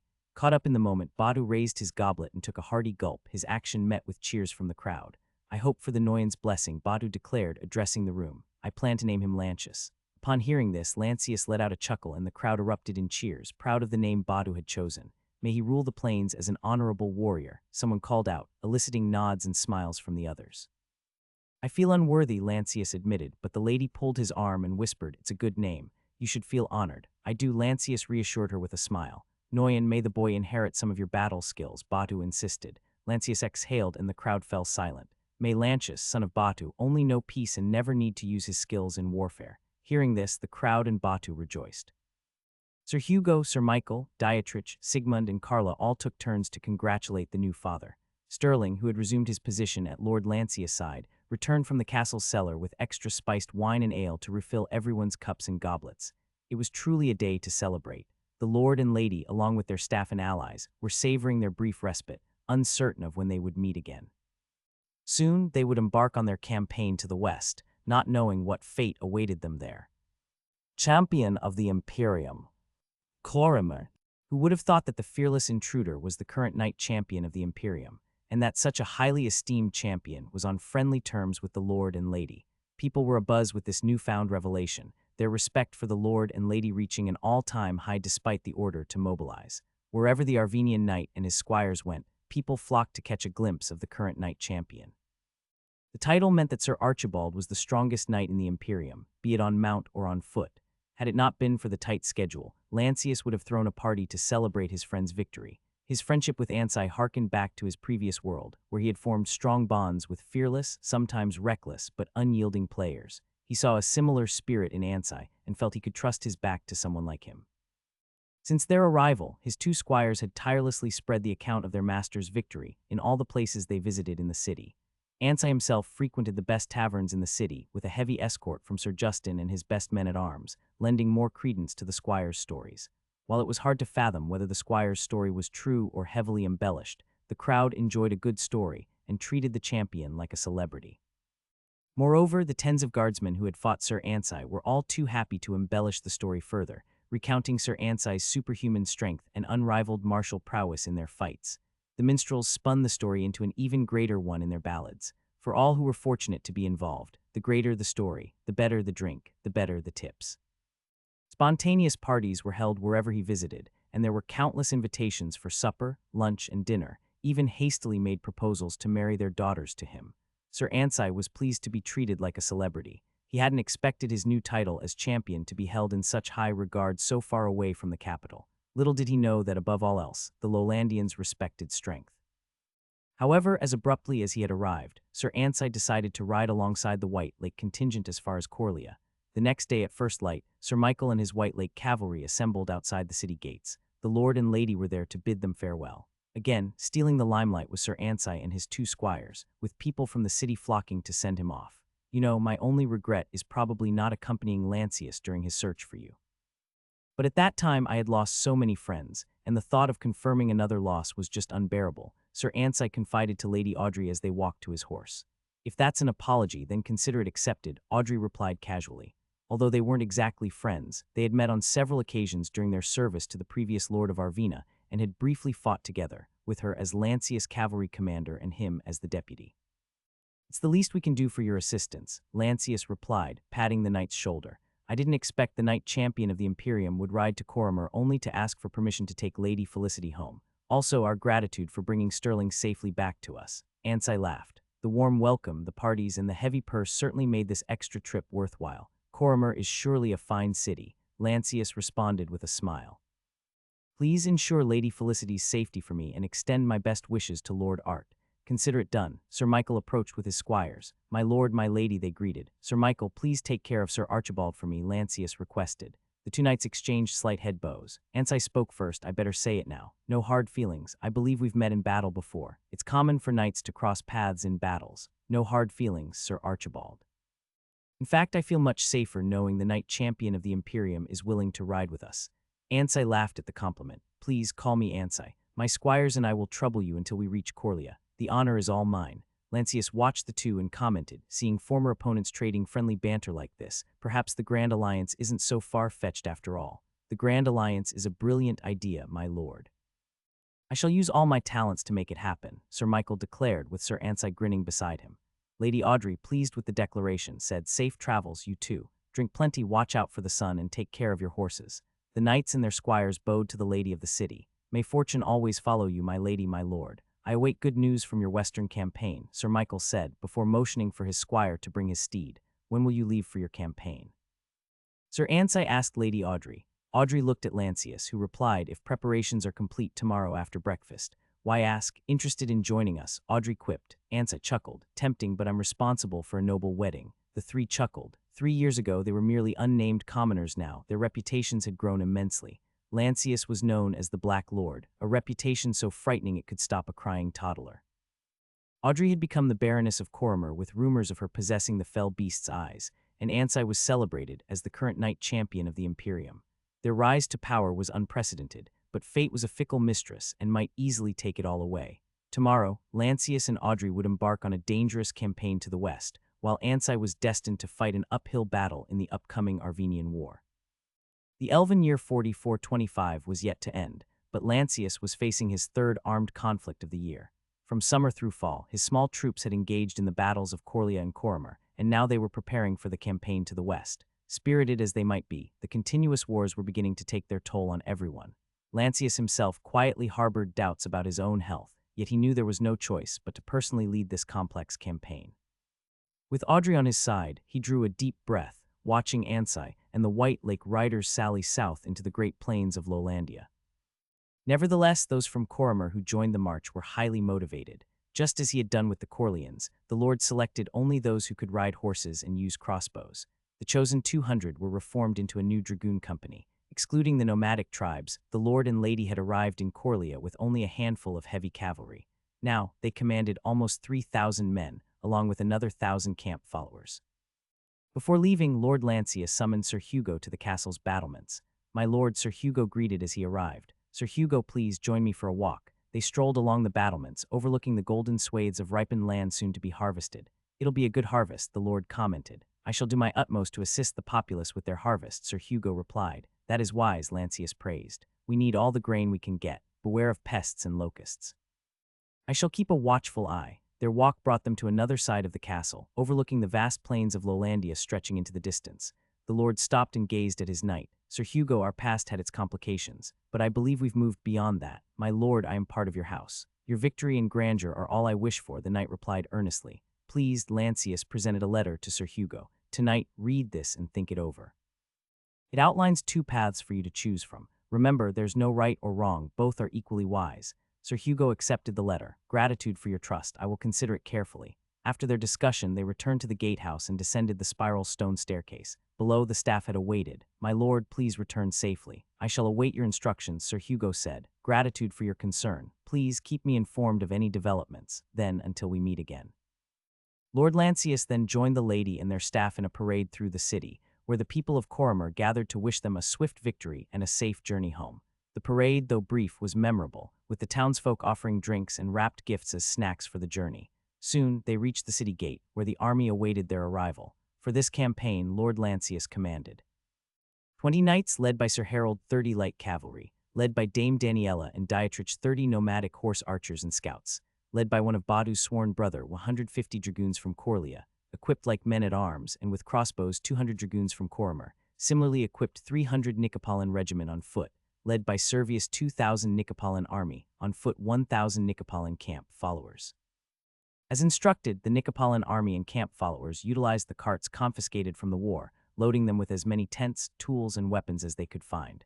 They were aware that the Lord anticipated multiple sieges and prepared accordingly. For supplies, they relied on what the Nicopolins had, which would last only 3 more weeks.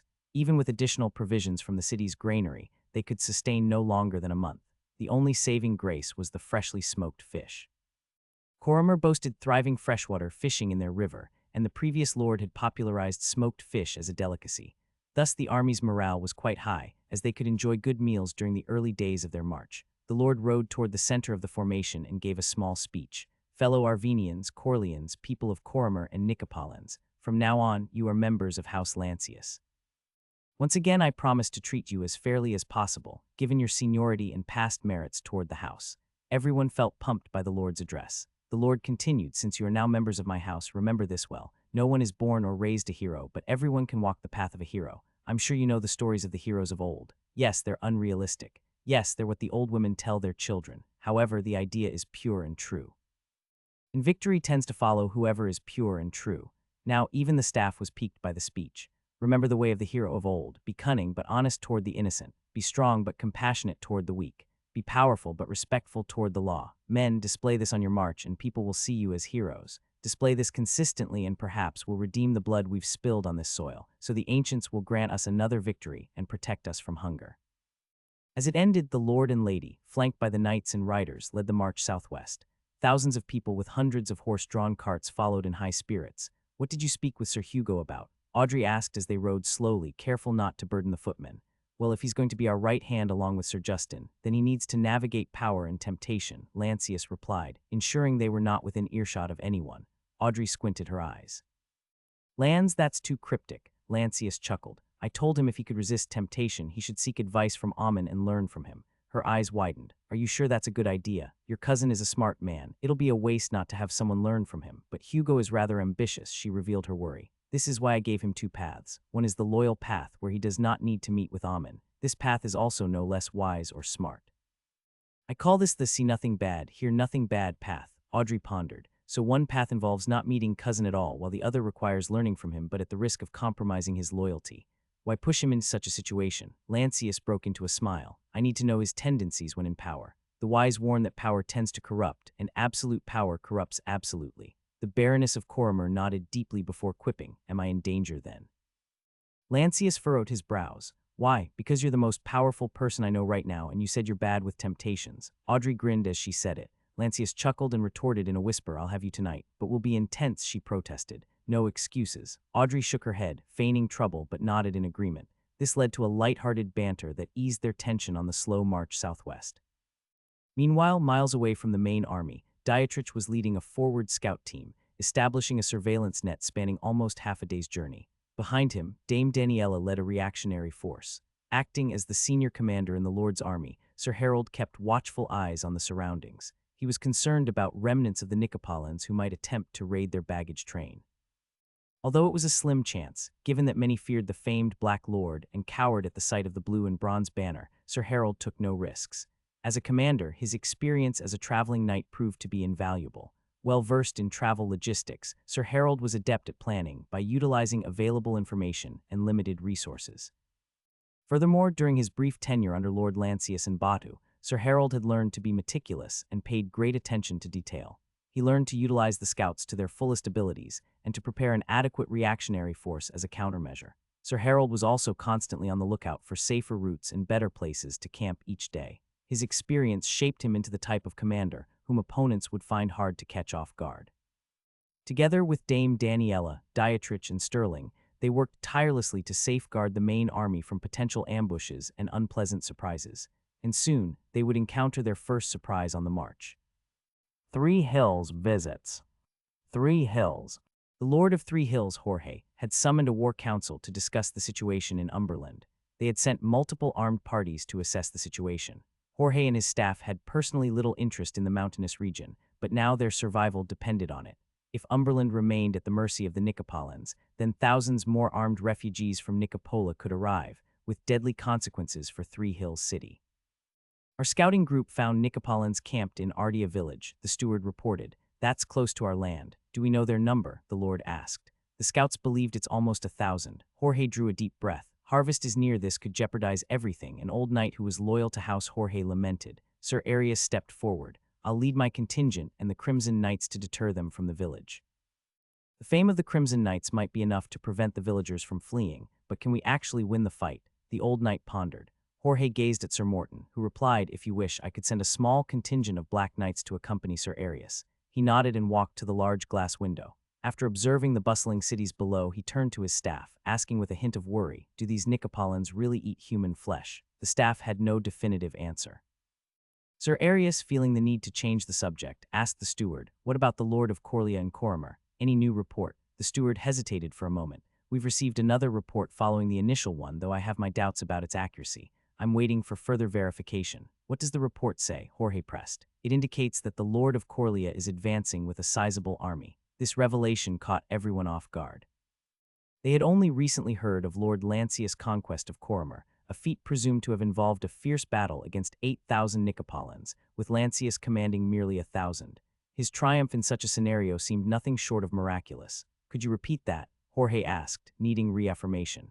Even he, who held Lancius in high regard, did not expect him to mobilize so soon after such a brutal fight. "The Lord of Coria is on the move," the steward repeated and quickly added. "The report might be erroneous, though. Its contents are hard to believe." "What makes you think so?" inquired Sir Arius. "The report claims the Lord of Coria is leading over 3,000 men, which seems exaggerated," came the response. Instead of agreeing, Sir Arius flashed a grin and turned to the old knight beside him, who was once his mentor. "Do you think the Lord of Coria might have incorporated the Nicopolins?" The knight, with arms crossed, delved into deep thought. "It's a stretch, but not beyond the realm of possibility. He could have enticed them with promises of food or safety. However, the real challenges lie in how he would sustain them and the issue of their loyalty." Sir Arius turned his gaze to Sir Morton, seeking his perspective. Sir Morton, the mage knight, simply shrugged. Incorporating former opponents into the ranks would require an overwhelming victory. Reflecting on their last encounter in battle, Jorge let out a chuckle as he moved away from the window and returned to his seat.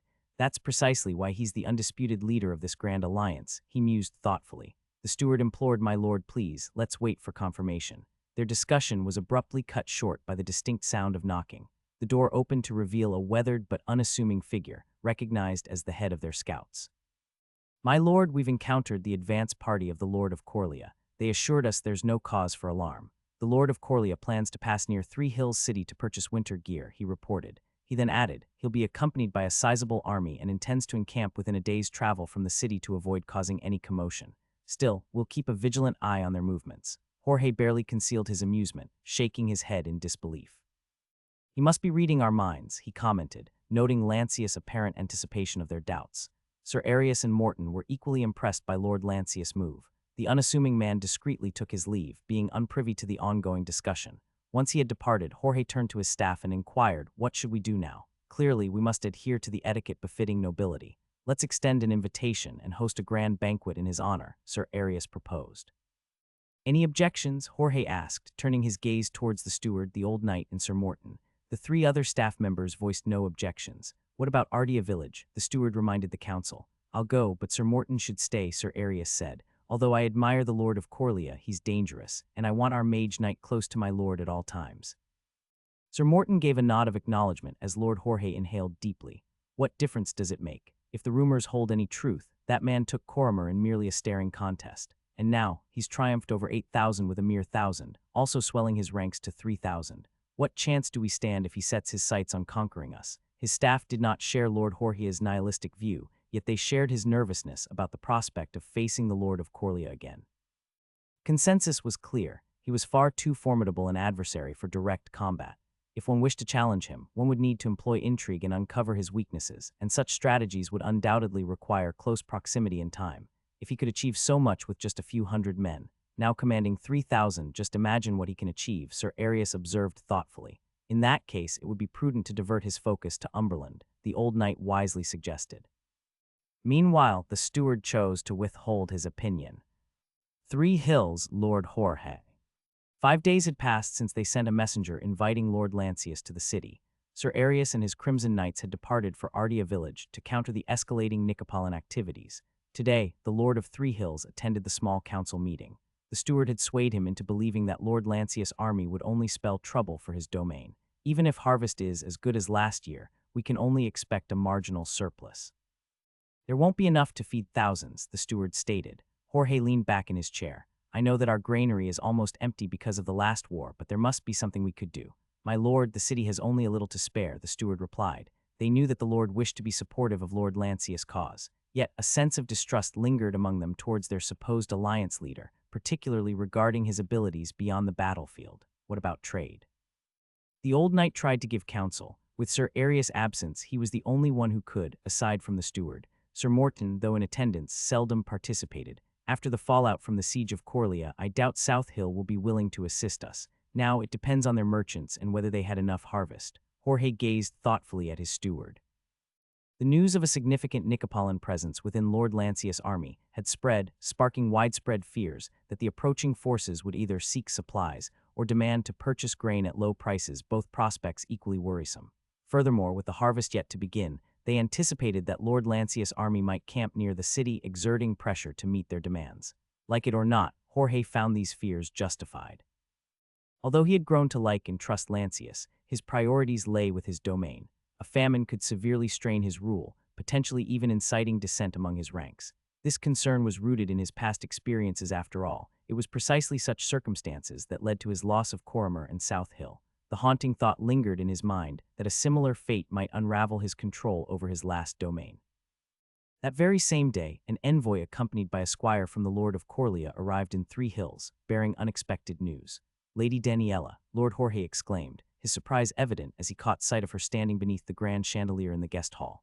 My lord, I'm relieved to see you well, Dame Daniela greeted warmly, recalling their time fighting under the same banner last season. The last I saw you was in the forest. I'm glad you made it out. How did you end up with the Lord of Coria? I wasn't captured. In fact, I was in Coria when discussions about the Grand Alliance were underway. Now I serve as the Lady of Coria's knight captain. Lord Jorge noticed the bright and good-looking squire behind her. Her change of allegiance unsettled him, yet he couldn't help but respect her rapid advancement, a testament to her new master's appreciation for talent and merit qualities he cherished. Collecting his thoughts, he asked, "What message do you bring? Does it pertain to the invitation?" "Yes, my lord." The Lord of Coria and the Lady of Coria respectfully declined the invitation. The reply took them by surprise. "But why? Where else will your lord and lady wait out the harvest if not in the city?" inquired the steward. He had been hoping that they would stay in the city, separated from their army, which could potentially give Three Hills leverage over their decisions. Dame Daniela responded with a smile. "My lord believes that an army near a city creates unnecessary strain and tension." With the harvest not yet arrived in Three Hills, his appearance would only lead to price gouging and speculation, harming all parties, especially the community. The steward sighed in relief, realizing this was probably a good outcome. "Your lord is wise to make such a decision," he acknowledged. Meanwhile, Lord Jorge exchanged knowing glances with Sir Morton, who smiled faintly. Both were reassured of Lord Lancius' abilities.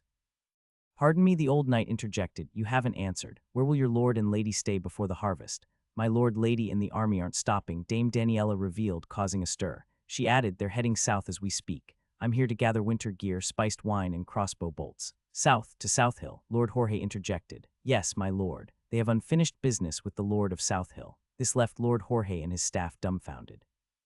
They were too focused on Umberland and their city. "He has the pretext, but it's overly ambitious," the steward protested. "What about Umberland? The supplies are for Umberland," she explained. "But you said they're marching to South Hill." "Yes, we expect quick results. The lord and lady likely celebrate the harvest festival in South Hill and then proceed to Umberland." The steward, caught off guard by the response, was rendered speechless. Meanwhile, Lord Jorge couldn't help but chuckle, deeming the idea audacious, almost to the point of absurdity. Attacking South Hill and expecting a swift victory. That would be a jest if we weren't talking about the Lord of Coria, he mused, shaking his head in disbelief yet with undeniable fascination. He continued, "I do hope Lord Lancius isn't biting off more than he can chew. Dame, must he not be weary from constant warfare? This would be, his third campaign this year.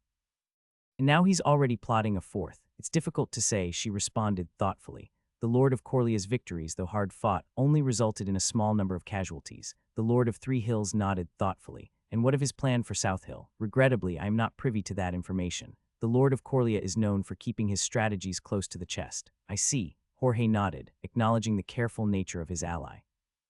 "I am only aware of his plans concerning the upcoming grain deal," she disclosed. "A grain deal," the steward interjected, his suspicions confirmed. "Are you intending to purchase grain to sustain the army?" "After the harvest," she reassured him. The steward shot a glance at Daniela. "Even Three Hills doesn't produce such an excess. To buy enough grain to feed 3,000, essentially half a city's population through winter, would create an enormous burden." Daniela turned to Sterling, prompting him to step forward. As the personal squire of the Lord of Coria, I must correct you, Meister. We are not here to beg for grain, but to offer assistance. Assistance, the steward responded with a hint of sarcasm. This insight into Lord Lancius' thoughts captured everyone's attention. Lord Jorge gestured to the squire to continue with a wave of his hand. The Lord also confided that without the Grand Alliance, Three Hills would likely face costly wars against the Nicopolins alone. Thus, he trusts that his assistance will be welcomed with open arms. If this isn't the case, then I'll inform the Lord and Lady so they might reconsider their plan. Not aiding Lancius might jeopardize their only chance against the Nicopolins' threat. Yet, supporting him risked inciting rebellion within his own ranks. Each option carried the risk of potentially catastrophic consequences. Now, the fate of the Grand Alliance and Lolandia hung precariously on Jorge's decision. False Messiah. Lancius. It was evening on the 7th day of their march. Soon they would arrive at the closest point to Three Hills City. Since the main army was laden with the confiscated baggage train, almost everyone assumed the Lord would purchase food in Three Hills City and solve all their food problems. However, this was certainly an unrealistic hope. Why can't we just purchase food in Three Hills? Audrey asked, alone with Lancius in their tent, waiting for Carla to bring their supper. Lancius folded back a copy of his letter to Sir Justin in Coria and tucked it into his pocket. Well, we'll buy food from Three Hills, but not now. And certainly it won't be enough to last the entire winter. She looked surprised. We don't have the money. No, we have the money, he reassured her. But if we purchase that much, then we will ruin Three Hills' economy, and I do not want to be hated by our potential ally. Audrey furrowed her brows. Lancius had already briefed his staff on this matter, but only Sterling seemed to grasp the concept. The rest of the staff simply chose to trust Lancius' plan. Sir Harold had once said he would rather cut down a tree with a blunt axe than ponder what caused market prices to rise or fall. Although educated enough to avoid blaming merchants, he preferred to deal directly with farmers, bakers, and other producers. Meanwhile, Sigmund would play ballads about shopkeepers and fair market ladies, yet excuse himself when asked about market matters. Carla would politely avoid discussions on the issue, claiming she was too busy ensuring security.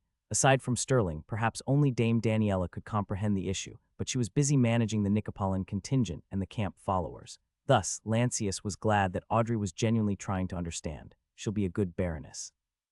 Lancius explained, if we buy as much food as possible from the city, then food prices will rise sharply, right? Audrey nodded, understanding that much. He continued, if the food prices rise sharply, then how will the city folks and the poor buy food for the upcoming winter? Ah, she exclaimed in understanding. Footmen, guardsmen, and their families, also less fortunate farmers or laborers who had a rough year. Moreover, they just suffered a major defeat in Coria, so I assume many are in a bad position for this winter. Audrey seemed to catch the general idea before she suddenly stared at Lancius. Why the gaze? He asked. She looked away. Nothing. I am just surprised that you think that far, even to worry about the life of people who are not even your subjects. Lancius chuckled. Am I crazy for thinking about them? Audrey crossed her arms and pondered. That is beyond me. But that is probably why you are able to do all this, so don't let my words bother you. Dre, I trust you the most. Let me know if I'm going too far. She tilted her head as if pondering. I will try, but really I am only good with a sword and horse, not words. Carla entered the tent with her aides, bringing bowls of food from the field kitchen. Despite some expectations that the Lord would hold a daily feast like in the Great Hall, Lancius opted for a simple meal like common travelers to reduce the burden on his kitchen staff. Clearly, preparing for a feast during a journey was tremendous. As the Lord set the example, his staff and army followed. Unexpectedly, rumors began to swirl that the Lord and Lady were cleansing their spirits for the upcoming battle on behalf of the Nicopolins, who had gravely erred by consuming human flesh. These rumors found fertile ground as servants confirmed that the Lord and Lady subsisted on modest fare, akin to commoners.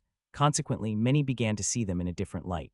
More than respect or admiration, those who had witnessed their impossible victories, seen the fruits of his labor and grasped his grand plans, grew deeply devoted to the cause. They congregated, driven not by monetary gain, the thrill of battle, or mere survival, but by a sincere desire to aid Lord Lancius in fulfilling his destiny. Many believed he was marked for greatness. His black hair, once a symbol of foreignness and mistrust, had transformed into a revered omen from the ancients. His wife, initially thought to be a mere squire but later revealed as a baroness, was now perceived as an undeniable harbinger of greater destinies. In Lolandia, as in the rest of the Imperium, where organized religion was abolished by the decree of the Ageless One, superstition still thrived. The people began to regard the Lord and Lady not merely as nobles, but as beings transcending ordinary mortals. Many speculated that the Lord might have the grand progenitor's blood in his veins. Despite being on the move, the Lord of Coria had received a fair amount of intelligence gathered from his long-range scouts, who traveled days ahead in the direction he had set. He wasted no time reading their reports whenever he could. Based on their information, he contemplated sending his cavalry to march ahead. The decision needed to be made now before his intentions towards South Hill were laid bare. However, he was yet to receive reports from Three Hills, and currently it was still too early to expect a response from Coria. Audrey entered the camp and spoke. "We're going to break camp." "Yeah, sure, I'm prepared," Lancius replied, checking his gear. "What's the news from Dietrich?" she asked, cleaning her face with clean water from a copper basin. "Lots of interesting facts. I might even need to alter the plan." Audrey was piqued. What changed? South Hill is not only unprepared, but they're also in worse shape than I expected. Just like the captured men said, the Lord of South Hill has little redeeming quality aside from his tight grip on power. "No surprise there," she said as Carla entered and began to pack the things inside the tent. Lancius quietly approached Audrey's side. "What do you mean?" He was once a knight under Lord Jorge and was trusted to defend South Hill, but he decided he was better than Jorge and led his house in rebellion. Lancius nodded, recalling the story of how Three Hills lost all the neighboring regions and how Lord Jorge was called the Fool of One Hill. "Is this what you meant by power corrupts?" Audrey asked. "Oh, nice, you're learning fast. Indeed, power tends to corrupt. In the case of the Lord of South Hill, power revealed his true nature." Audrey looked concerned. "I doubt we're so blind as to misjudge Hugo that badly. Besides, his hold on power in Coria is questionable, and his troops' loyalty is not to him," Lancius reassured her. "If you're that worried, you should stay behind," he teased. She quickly furrowed her brows at the suggestion and exclaimed, "No, titles are just names. I'd rather lose the city than not be by your side in battle." Lancius chuckled and was about to praise her, but Carla was everywhere, packing for travel. He ended up taking Audrey's hand, guiding her to a folding seat and caressing her shoulder. "Don't worry about Coria. Focus on the problem ahead of us. South Hill then. What will you do to him? It depends. If his defense is strong, then I'll extort what I can. If it's not," he shrugged and quickly added, "whatever we do, we only have limited supplies and Three Hills' assistance isn't guaranteed." Audrey uncharacteristically groaned and looked at the tent's ceiling. "Why is it always an uphill battle for us?" Lancius patted her arm. "At least now we have the numbers. South Hill probably has less than 1,000 men." The revelation turned her frown into a smile. Chateau de Cascasson. The wind outside was raging, heralding the changing of seasons. Hannah stood alone, gazing out the window glass. Though mages possessed the ability to see through the night like beastmen, she sought not to see anything but to appreciate the dark beauty of the night, which bore a certain void-like quality. Memories of Bengreave's year-long, subtle interrogation still haunted her. The truth nectar had forced her to spill everything she knew about her world's history. Bengrave had shown keen interest in the Renaissance and the Victorian era, not just for the steam engine and industrial revolution, but also for the shifts in government model and its economy. In their meetings, the diminishing role of nobility and the concept of nationalism were also recurring subjects. This was why Hannah had distanced herself from Lancius. The more she knew, the riskier it became. She realized she was just an ordinary girl with basic historical knowledge, whereas Lancius was a juggernaut who could recite the art of war and detail the campaigns of Julius Caesar and Genghis Khan. She feared that Bengrave could learn too much, endangering the Imperium and everyone. Despite being favored amongst the retinue, Hannah didn't fully trust Bengrave. The man isn't evil, just too powerful and cunning for his own good. That was why she was relieved when 2 years ago, Lancius left a meeting with Bengrave without arousing suspicion, not even needing to mention his amnesia. She was even more relieved when Lancius was sent to Lowlandia and ended up staying there. Truthfully, even when escorting Felicity to Coria, she had intended to keep Lancius at a distance to protect him from Bengrave. Yet her warnings about the situation outside Lowlandia drew them closer. Fortunately, their benefactor didn't seem concerned. Somehow, Bengrave hadn't suspected anything about Lancius' origin. The wind paused momentarily before returning with greater force, creating a howling sound as it swept past the towers. Hannah shivered. Years had passed since she left the Progentia continent and its labyrinth. Now she felt weak and aimless, drifting from task to task, trapped in the employment of a powerful lord. She couldn't blame Caleb, who had introduced them. She needed Bengrave's protection. She wasn't a member of the Mage Guild, and some powerful families might be tempted to use her.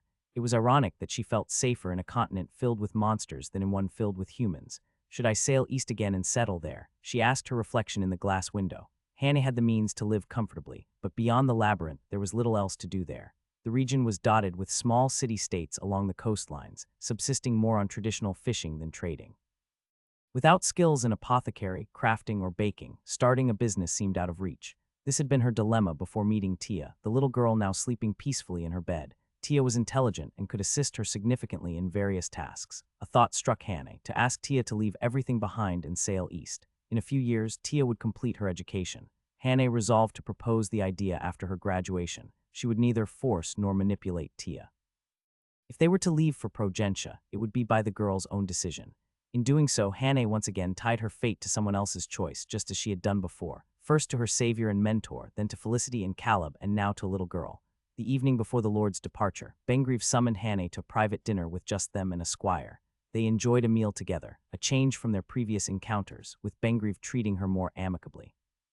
The steward mentioned your inquiries about the current situation. Bengrieve began as they sipped their after-dinner drinks. I merely wish to learn, my lord, Hannah replied. Bengrieve smiled. Ask away, Lady Hannah. You play an important role in my plans. Don't play the fool with me, he said with a faint grin. I march tomorrow, so indulge me with my request. Hannah pondered for a moment. About the Emperor. Is it true that the ageless one is no longer in this world? Bengrieve's smile stiffened. You know, I keep a close watch on the military movements around the capital. Despite the crises in Nicopola and Alandia, there's been no movement. Hannah nodded, recalling the briefing from the steward. But my lord, as you said, there's been no movement. Bengrieve's pleased expression deepened. No movement is a move in itself. Only then did Hannah begin to grasp what he meant. No movement means the imperial house cannot trust anyone with military command, fearing they might not relinquish control and potentially lead a coup. Hannah felt a growing nervousness. Is the Imperium heading into a succession war? Lord Gottfried will ensure it. His forces should be crossing into Tiberia, and he won't stop until he reaches the capital. That's the plan, assuming Midlandia commits troops to Alandia. Hannah grew uncomfortable at the revelation. She wasn't privy to such information. Does this mean we're cooperating with the Lord of Brigandia? Cooperation implies a partnership, which can be misleading. We are simply doing what's natural for us, expanding. The Imperium is too vast for its own good, fortunately. That means there's no need to vie for supremacy. With other lords, we can simply choose to coexist, Bengrieve explained. Hannah swallowed hard, her mind racing. Why is he telling me all this? At this point, the lone squire sensed it was prudent to exit the room and did so quietly. Hannah, noticing the squire's departure, asked, My lord, is it wise to entrust me with this insight? Bengrieve chuckled. Things have happened and cascaded into this. Lady Hannah, now you play an important role. But my lord, you promised to allow me to retire to my hometown, she reminded him nervously. And do what there? Waste your life? Marry. If you're considering marriage, how about Sir Stan? My lord, I have no desire to marry. Bengrieve leaned forward, his hands on the table. Are you sure? This may be a crossroad in your life. Hannah, believing that marriage was the crossroad, shook her head. My lord, this servant does not wish to marry anyone. Bengrieve's laughter unnerved her, as though he had anticipated her refusal. Very well, I will honor your wishes, he declared. She shook her head in panic. No, my lord, what do you mean? You may not be the prime candidate, but you are equally perfect. Her heart raced as she processed his words. Yes, this is all a blessing in disguise, Bengrieve mused, more to himself. Did the ancients orchestrate this for me? How devious and yet marvelous. My lord, you're frightening me, she pleaded. Fear not, for you are the future leader of the saint candidate. Hannah shuddered at the title. Please, my lord. Bengrieve's laughter echoed as he strode to the window and flung it open against the dark sky, proclaiming to the wind, the emperor is dead. Long live the virgin saint. Messiah, she stood, her hands trembling and her face pale with shock. In this world's language, there was no real equivalent to Messiah, and the term Bengrieve used was the one Hannah had chosen when she retold her world's history. My lord, what are you saying? Turning to her, Bengrieve explained, we will transform Midlandia into a theocracy, mirroring one from your world's history, and how fitting that you shall be the leader. Hannah felt weak and dropped into her chair. Is this what he had planned for Audrey? To play as a false prophet? But why? She felt sick. Meanwhile, Bengrieve walked toward her and bent his knees, placing his hand over hers. With you as the Messiah and me as the Prime Minister, we shall create a new kingdom in Midlandia. The wind blew hard as if harboring warnings from the gods, yet Bengrieve was determined. Imagine an unshackled Midlandia kingdom. We could lead the people to its full potential and achieve the unthinkable. With that declaration, Midlandia quietly cast the dice against the Imperium's survival.